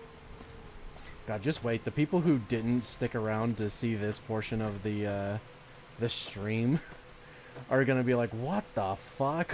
When the next time I stream this, I come over into this area. They're just gonna be like, what?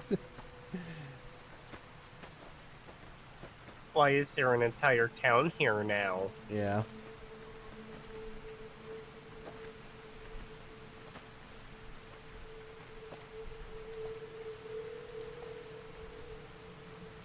That's what you get for leaving early.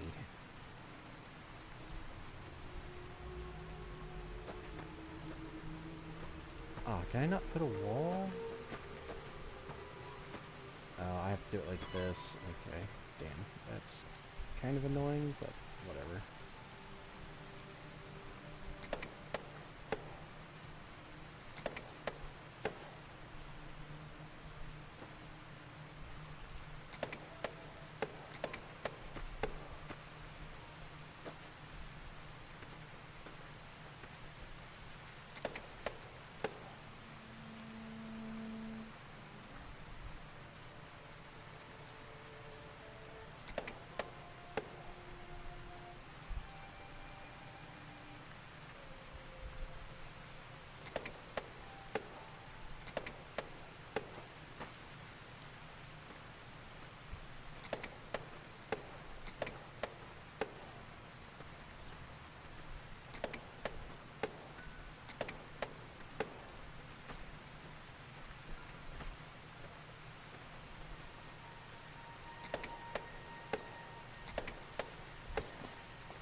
I'm watching your stream while I'm waiting for something to load. And I just see you're trying to build a wall and someone just falls from the fucking sky in front of you. Yeah, Arcade climbed up the tree and fell.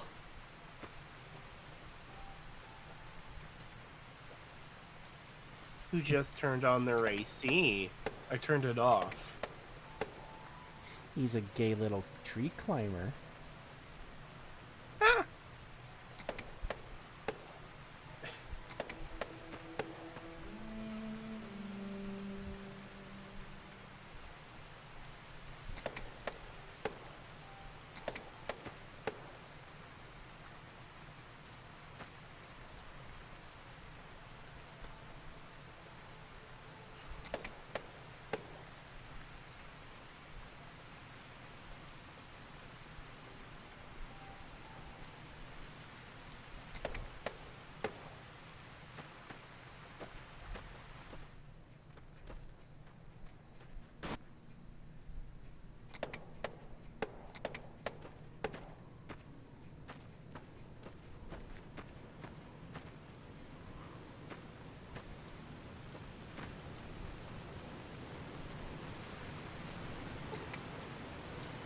Damn it, Eddie.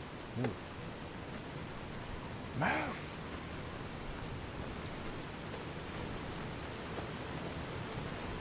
Eddie, little turd, I need you to move. Oh my god, this weather.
Big tree is wall-proof. Yeah. Well, hey, we got to make it at least a little bit possible for the enemies to get in. The point of walls is to make it impossible for them to get in. Yeah, but I want a challenge. No. If they're smart enough to climb the trees to get in, they deserve to get in at least a little bit. No.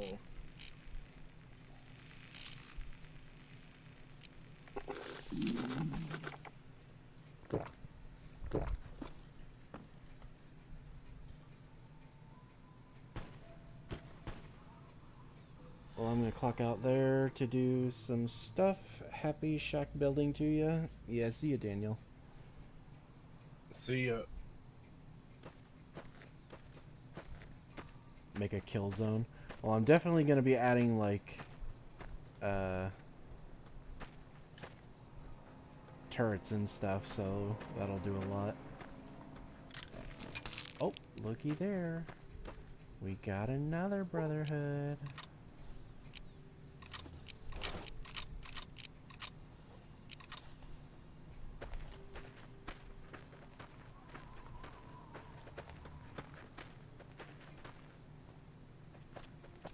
God, I should probably just go ahead and get more guards so I can start giving this stuff to them.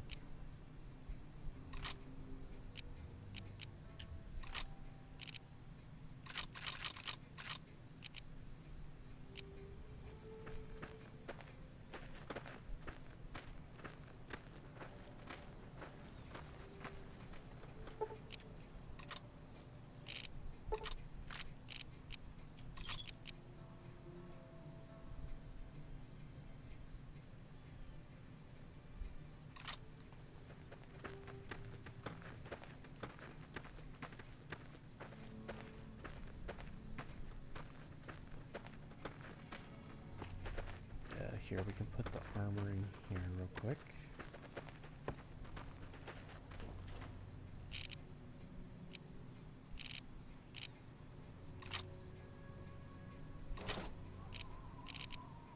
Can also put that in there, that in there.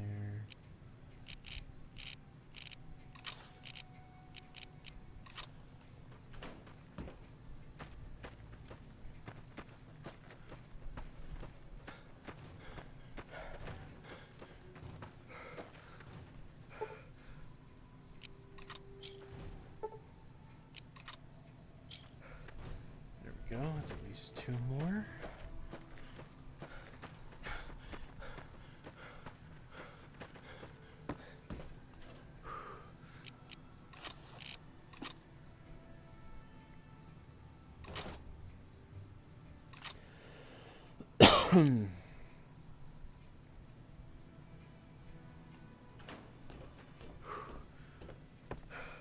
Wait, get back here.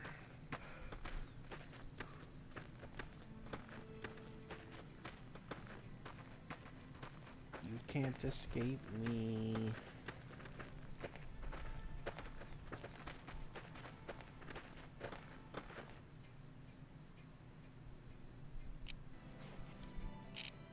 Alright. Take this and that. And then that and that. Bye. Okay, and then Veronica, I need you to give me the stuff I gave you. Ooh, got something good for me? Is it a dress?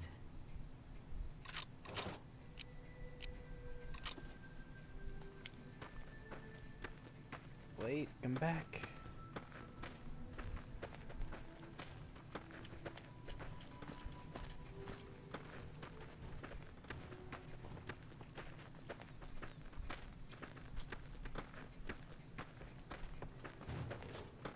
No, stop.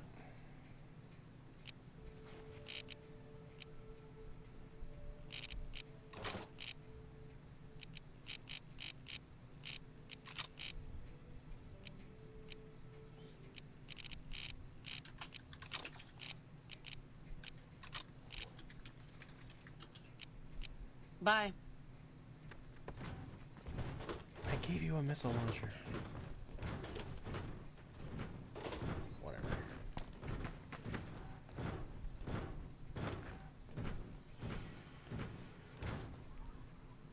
Actually, why are you not using the missile launchers?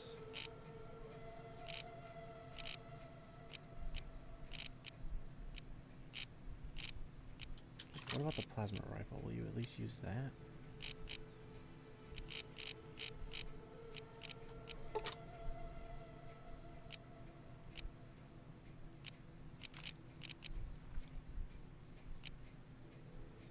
Apparently not. Okay, whatever.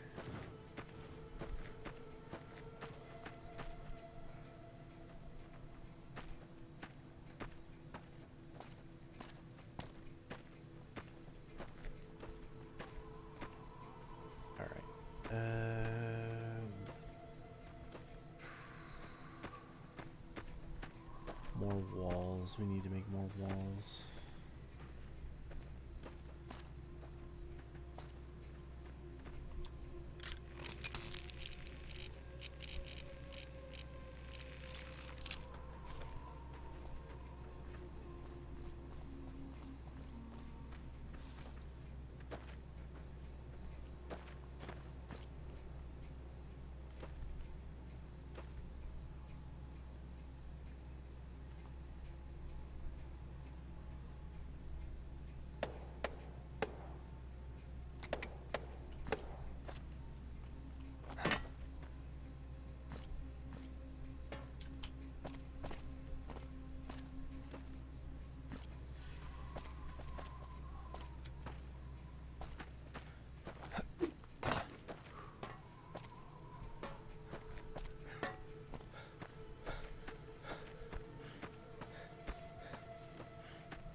Oh wait, I can't build across? Aw. Alright, well, I guess I don't need these then.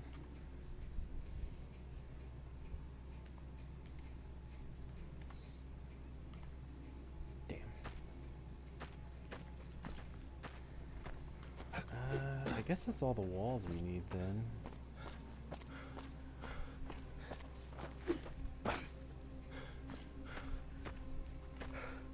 Let me see what these barricades look like.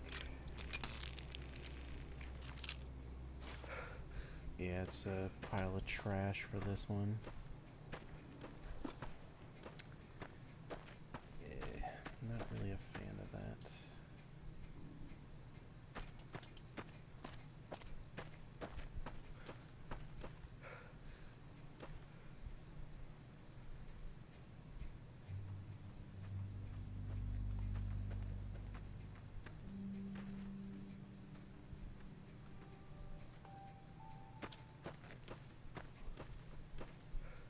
Really know what I would do with this.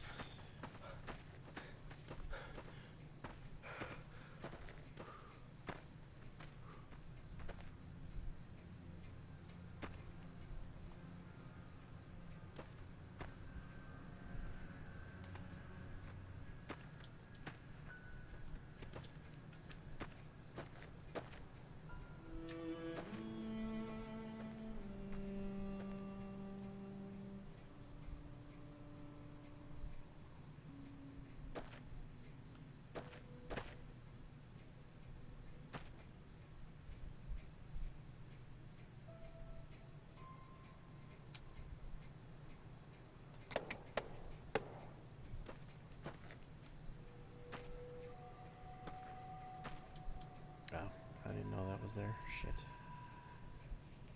Yeah, I don't really like that. I'm just gonna get rid of it. Yeah, we don't need that. Okay, and what about this one? Same thing? Or just more trash? Yeah, it's just more trash. I don't like that either.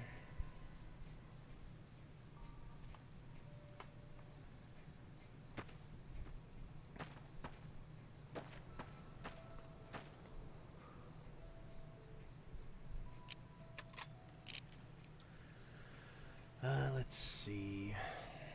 Guard tower. Yeah, I need some of those. Mobile home.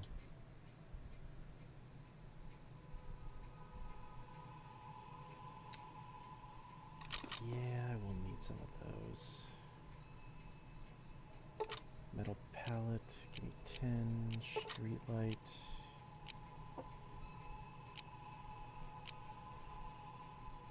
Just give me all of them because I don't know if I'll need them all. Stairs. Oh, these are more expensive than I thought they were. Okay, we don't need the mobile homes right now. Metal pallet. Don't actually need that many.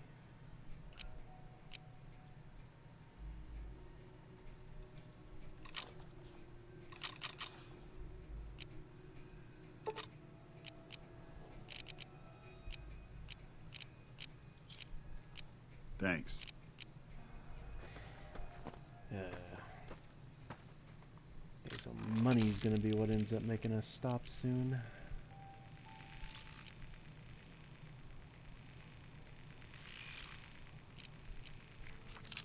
Alright, give me these metal pallets. I want to try something.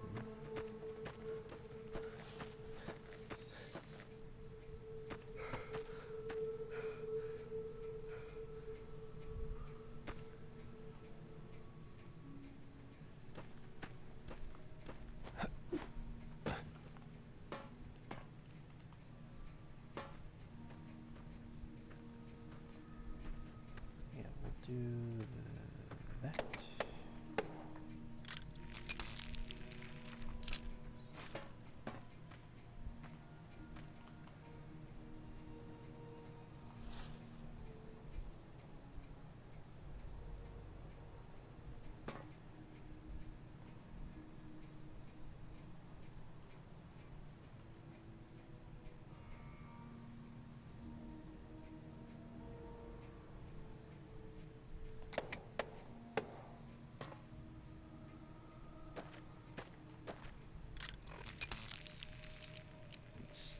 Stairs.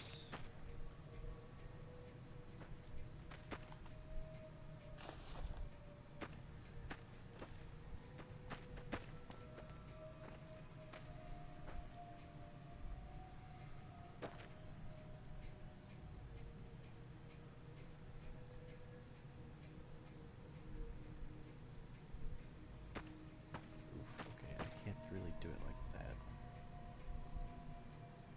Maybe like this.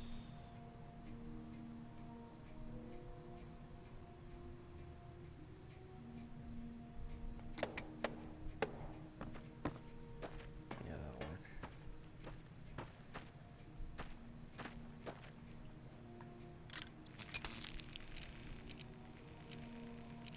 Yeah, then I can put bedrolls here. People could sleep here.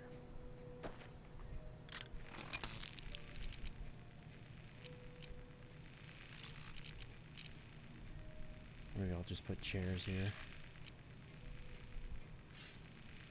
It's over. Pagan is building the thing he's supposed to hate the most. Ramshackle building.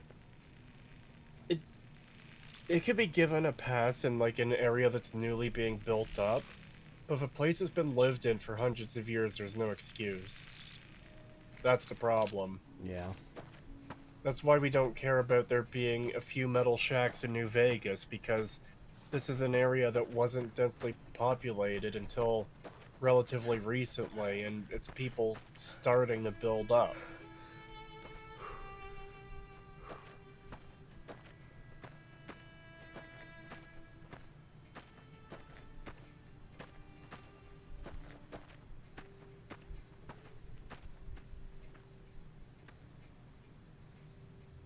Careful as we go off the road.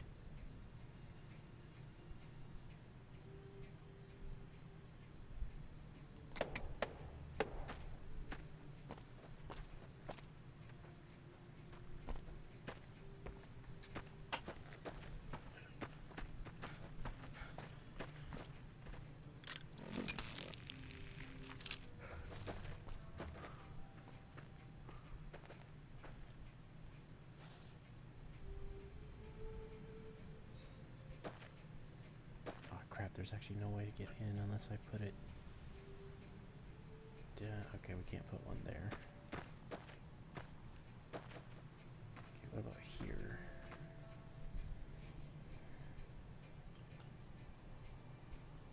Not quite.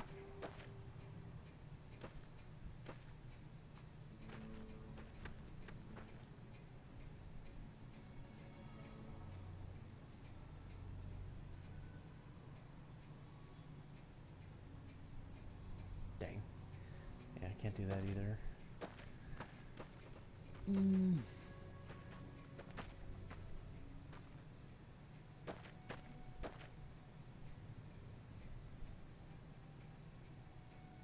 I know what I can do here, though.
Put another one here. Maybe one over here. Alright, yeah. It's starting to come together.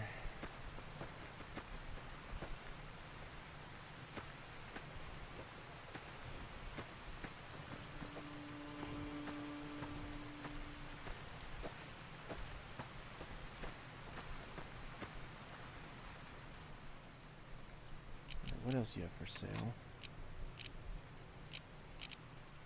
Hold on.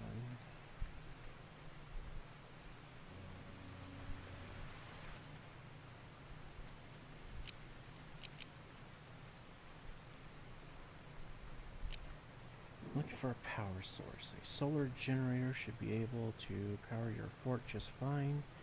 You might take a look around Helios. Okay. What the fuck? I'm 10 minutes behind now. What the fuck keeps happening?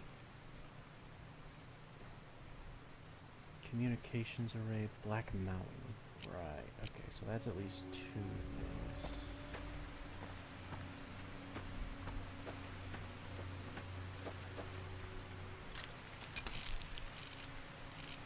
And then security cameras.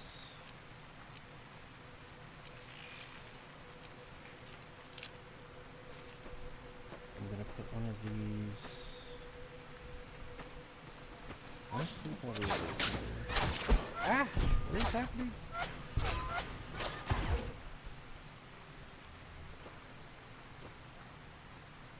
You are under attack.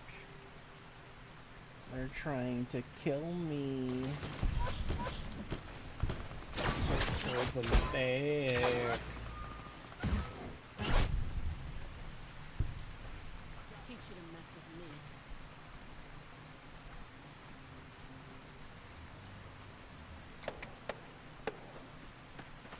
Big brother is watching.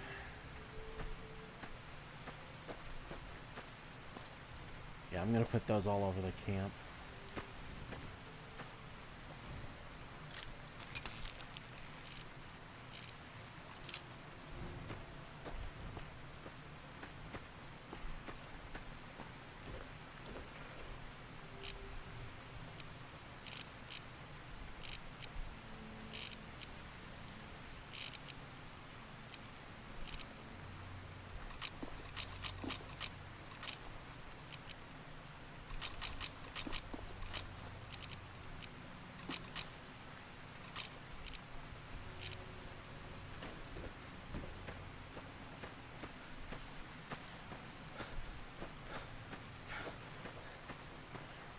Yeah, I'm gonna put a staircase leading up to here and put a floor up there, and I'll turn this into a little watchtower as well.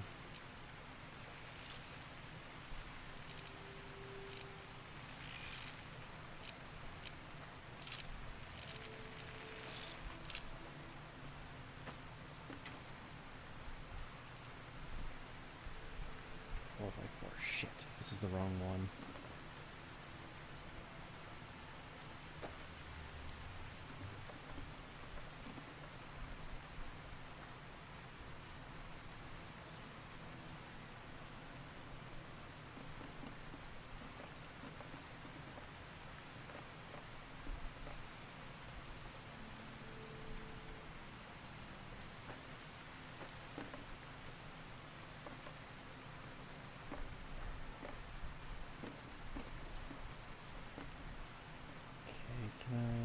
Rotate this?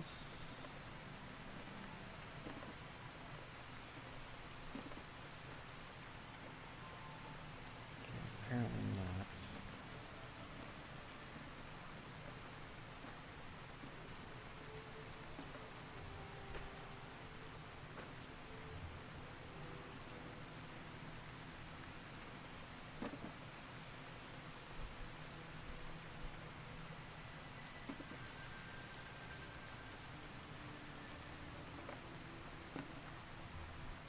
My idea might be a bit of a bust, but I'll do this anyway. Let's see. Maybe I'll be able to put a platform up there. These are the wrong floors, though. I need the 2x2s.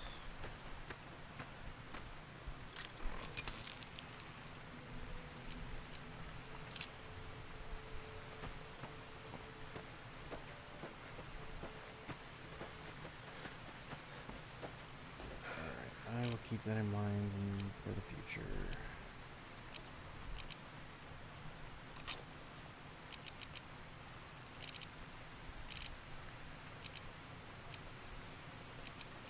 Do I still have... Oh my god, I still have that fucking thing in my inventory. Ah, why are you injured? What thing?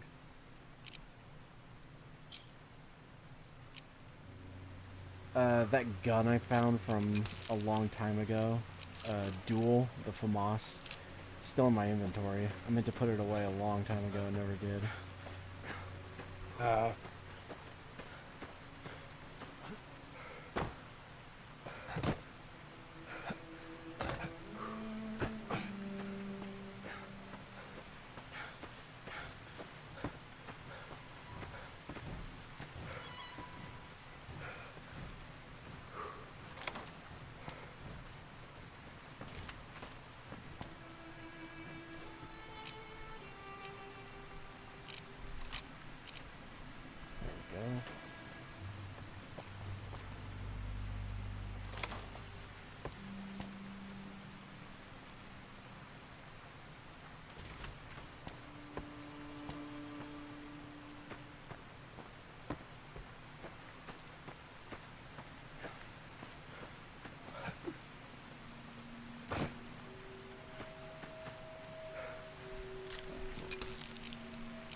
Defense turret.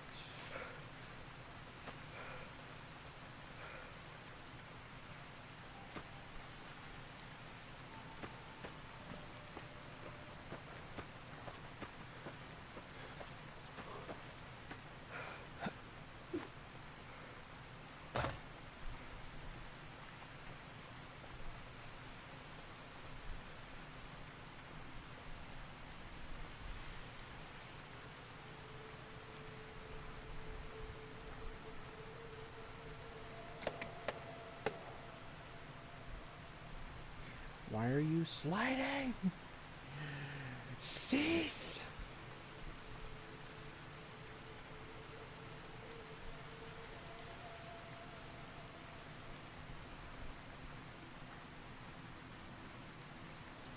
What the fuck is happening?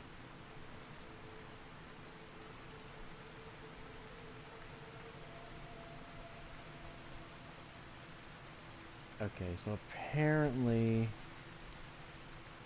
it's more... Okay, so we can't clip it into the thing. In fact, we might have to put it like slightly above.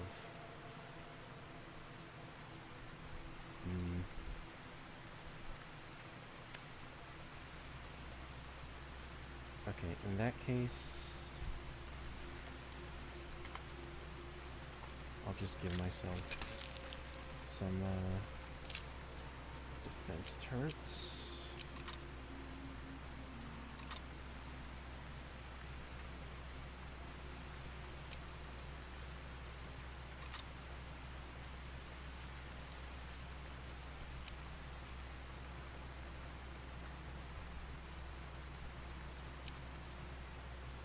You know what, just give me like 16 and we'll just start putting them everywhere.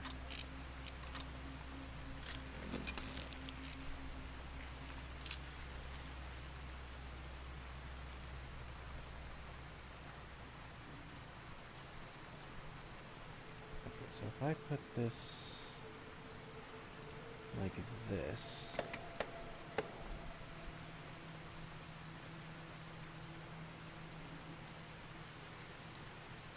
it's still sliding slightly, but not as bad.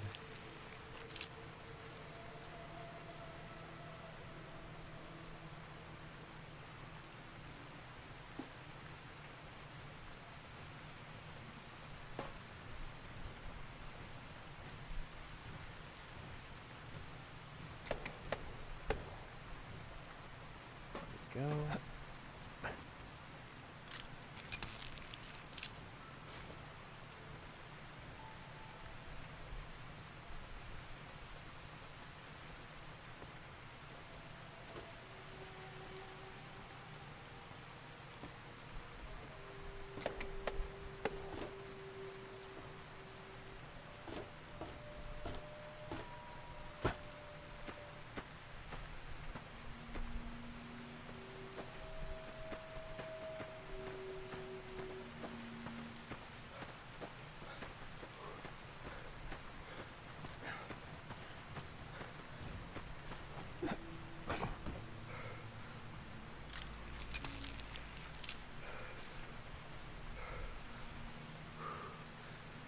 Stop cheating, thinking this will look bad. This will look really bad on your pro gamer resume. Wee.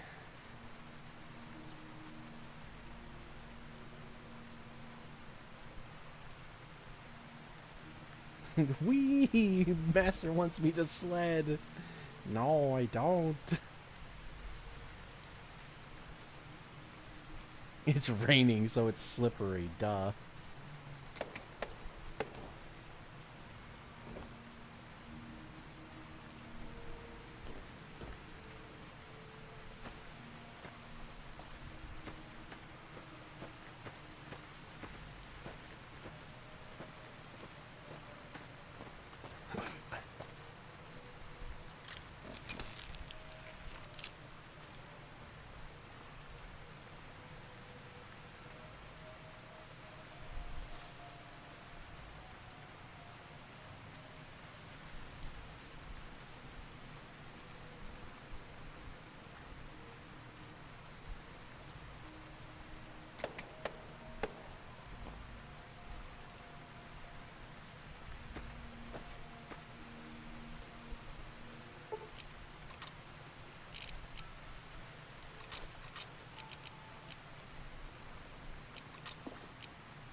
You're making me carry the heavy stuff, aren't you? Yes.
you? Got something good for me?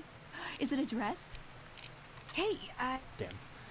Yeah, I didn't think she could actually hold more of those, but I was hoping. Crap. Okay, Cass, I need you to hold. Let's deal.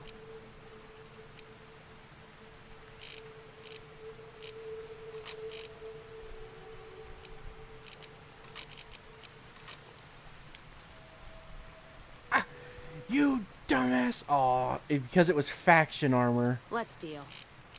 She threw it on the ground and it clipped into the fucking... Aw, it's gone. You dumb bitch. Fucking woman moment.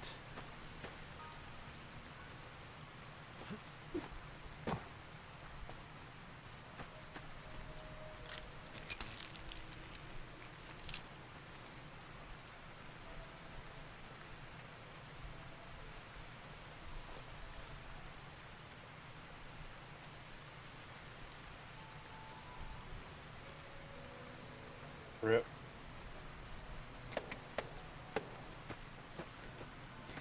Stupid femoid.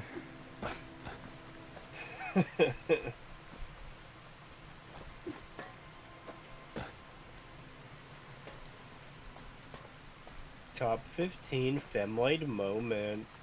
Number 15. This dumb whore threw the armor through the ground.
My new nation state is almost complete. Ratistan will be the new world order.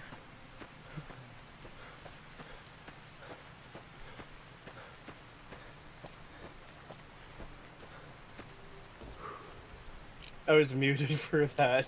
Ratistan?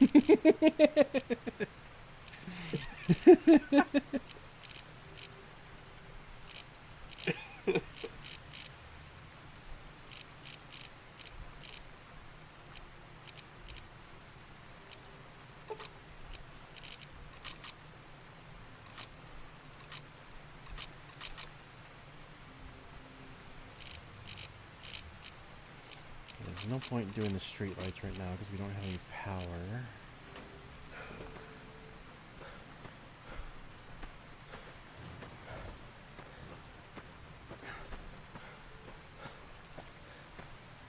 I'm also gonna put campfires and stuff around eventually.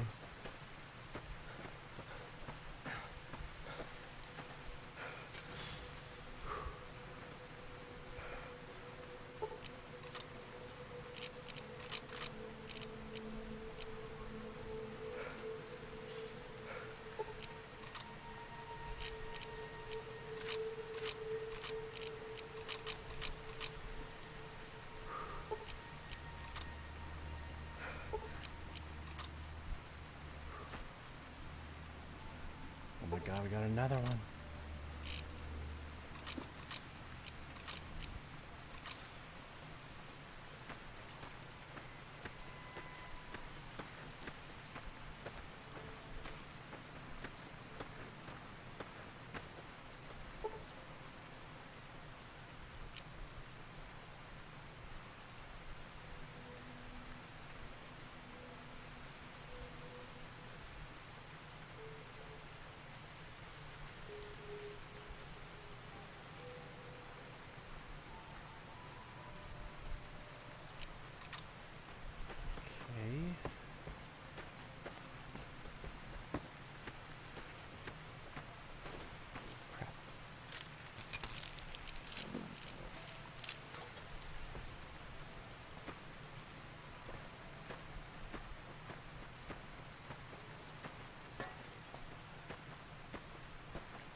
Let's deal.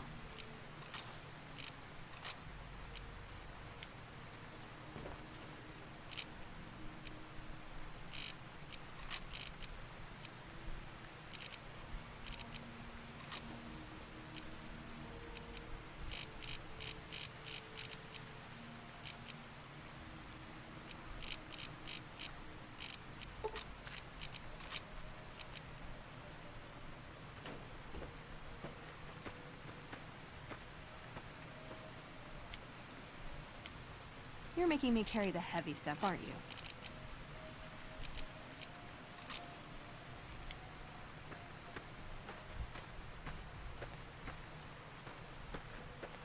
you? Rat ethnostate.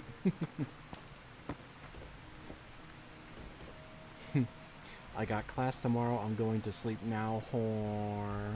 Okay, later, Ambrose. Later, whore.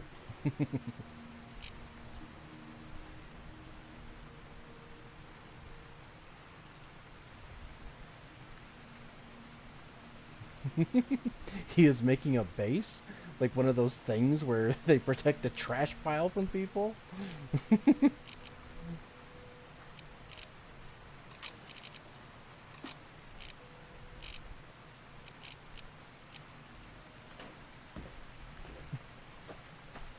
Please, brother. There's more to life than trash. Liar!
Actually, that needs to go in my...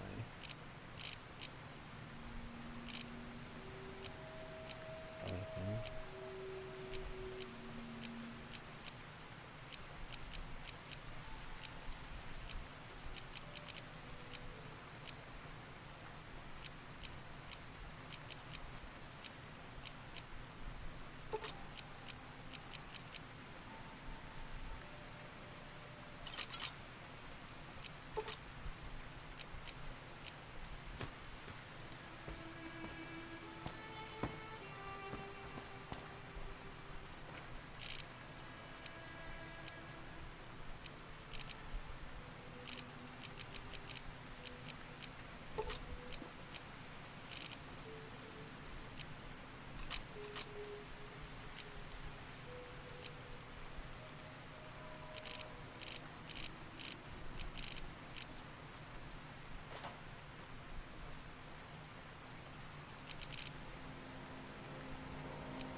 That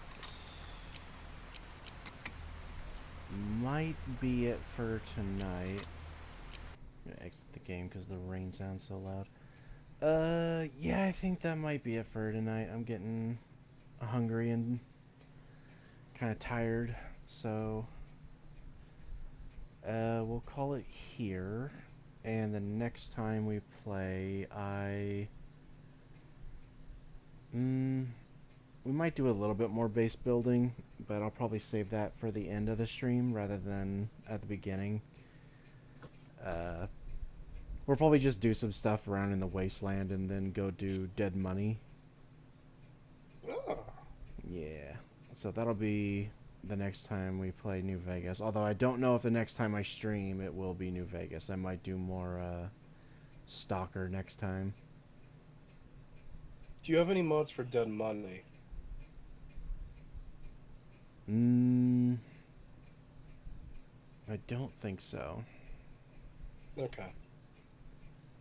Yeah, no. Like I'll still lose all my stuff, and my teammates still can't come with me. So. Oh well, I didn't mean in that sense. I meant more like anything that changes makes any changes to Dead Money itself. Oh. I don't think so.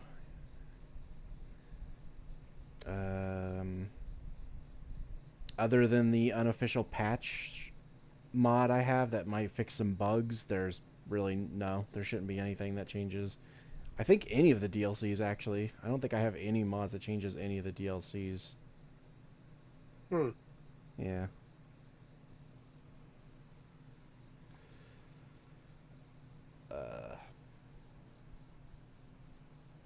Maybe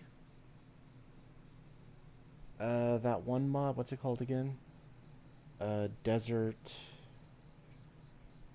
Crap, I can't. Oh, the Living Desert. That one might add some stuff, but if it does, I am completely unaware of what they might be because I haven't actually played any of the DLCs with that mod active. I didn't really see any changes in Honest Hearts at all in that regard. So, other than weapon placements, which that's a different mod, that's a completely different thing. That it takes the GRA weapons that were added to the unique ones that were added to the gunrunners and stuff, and it hides them.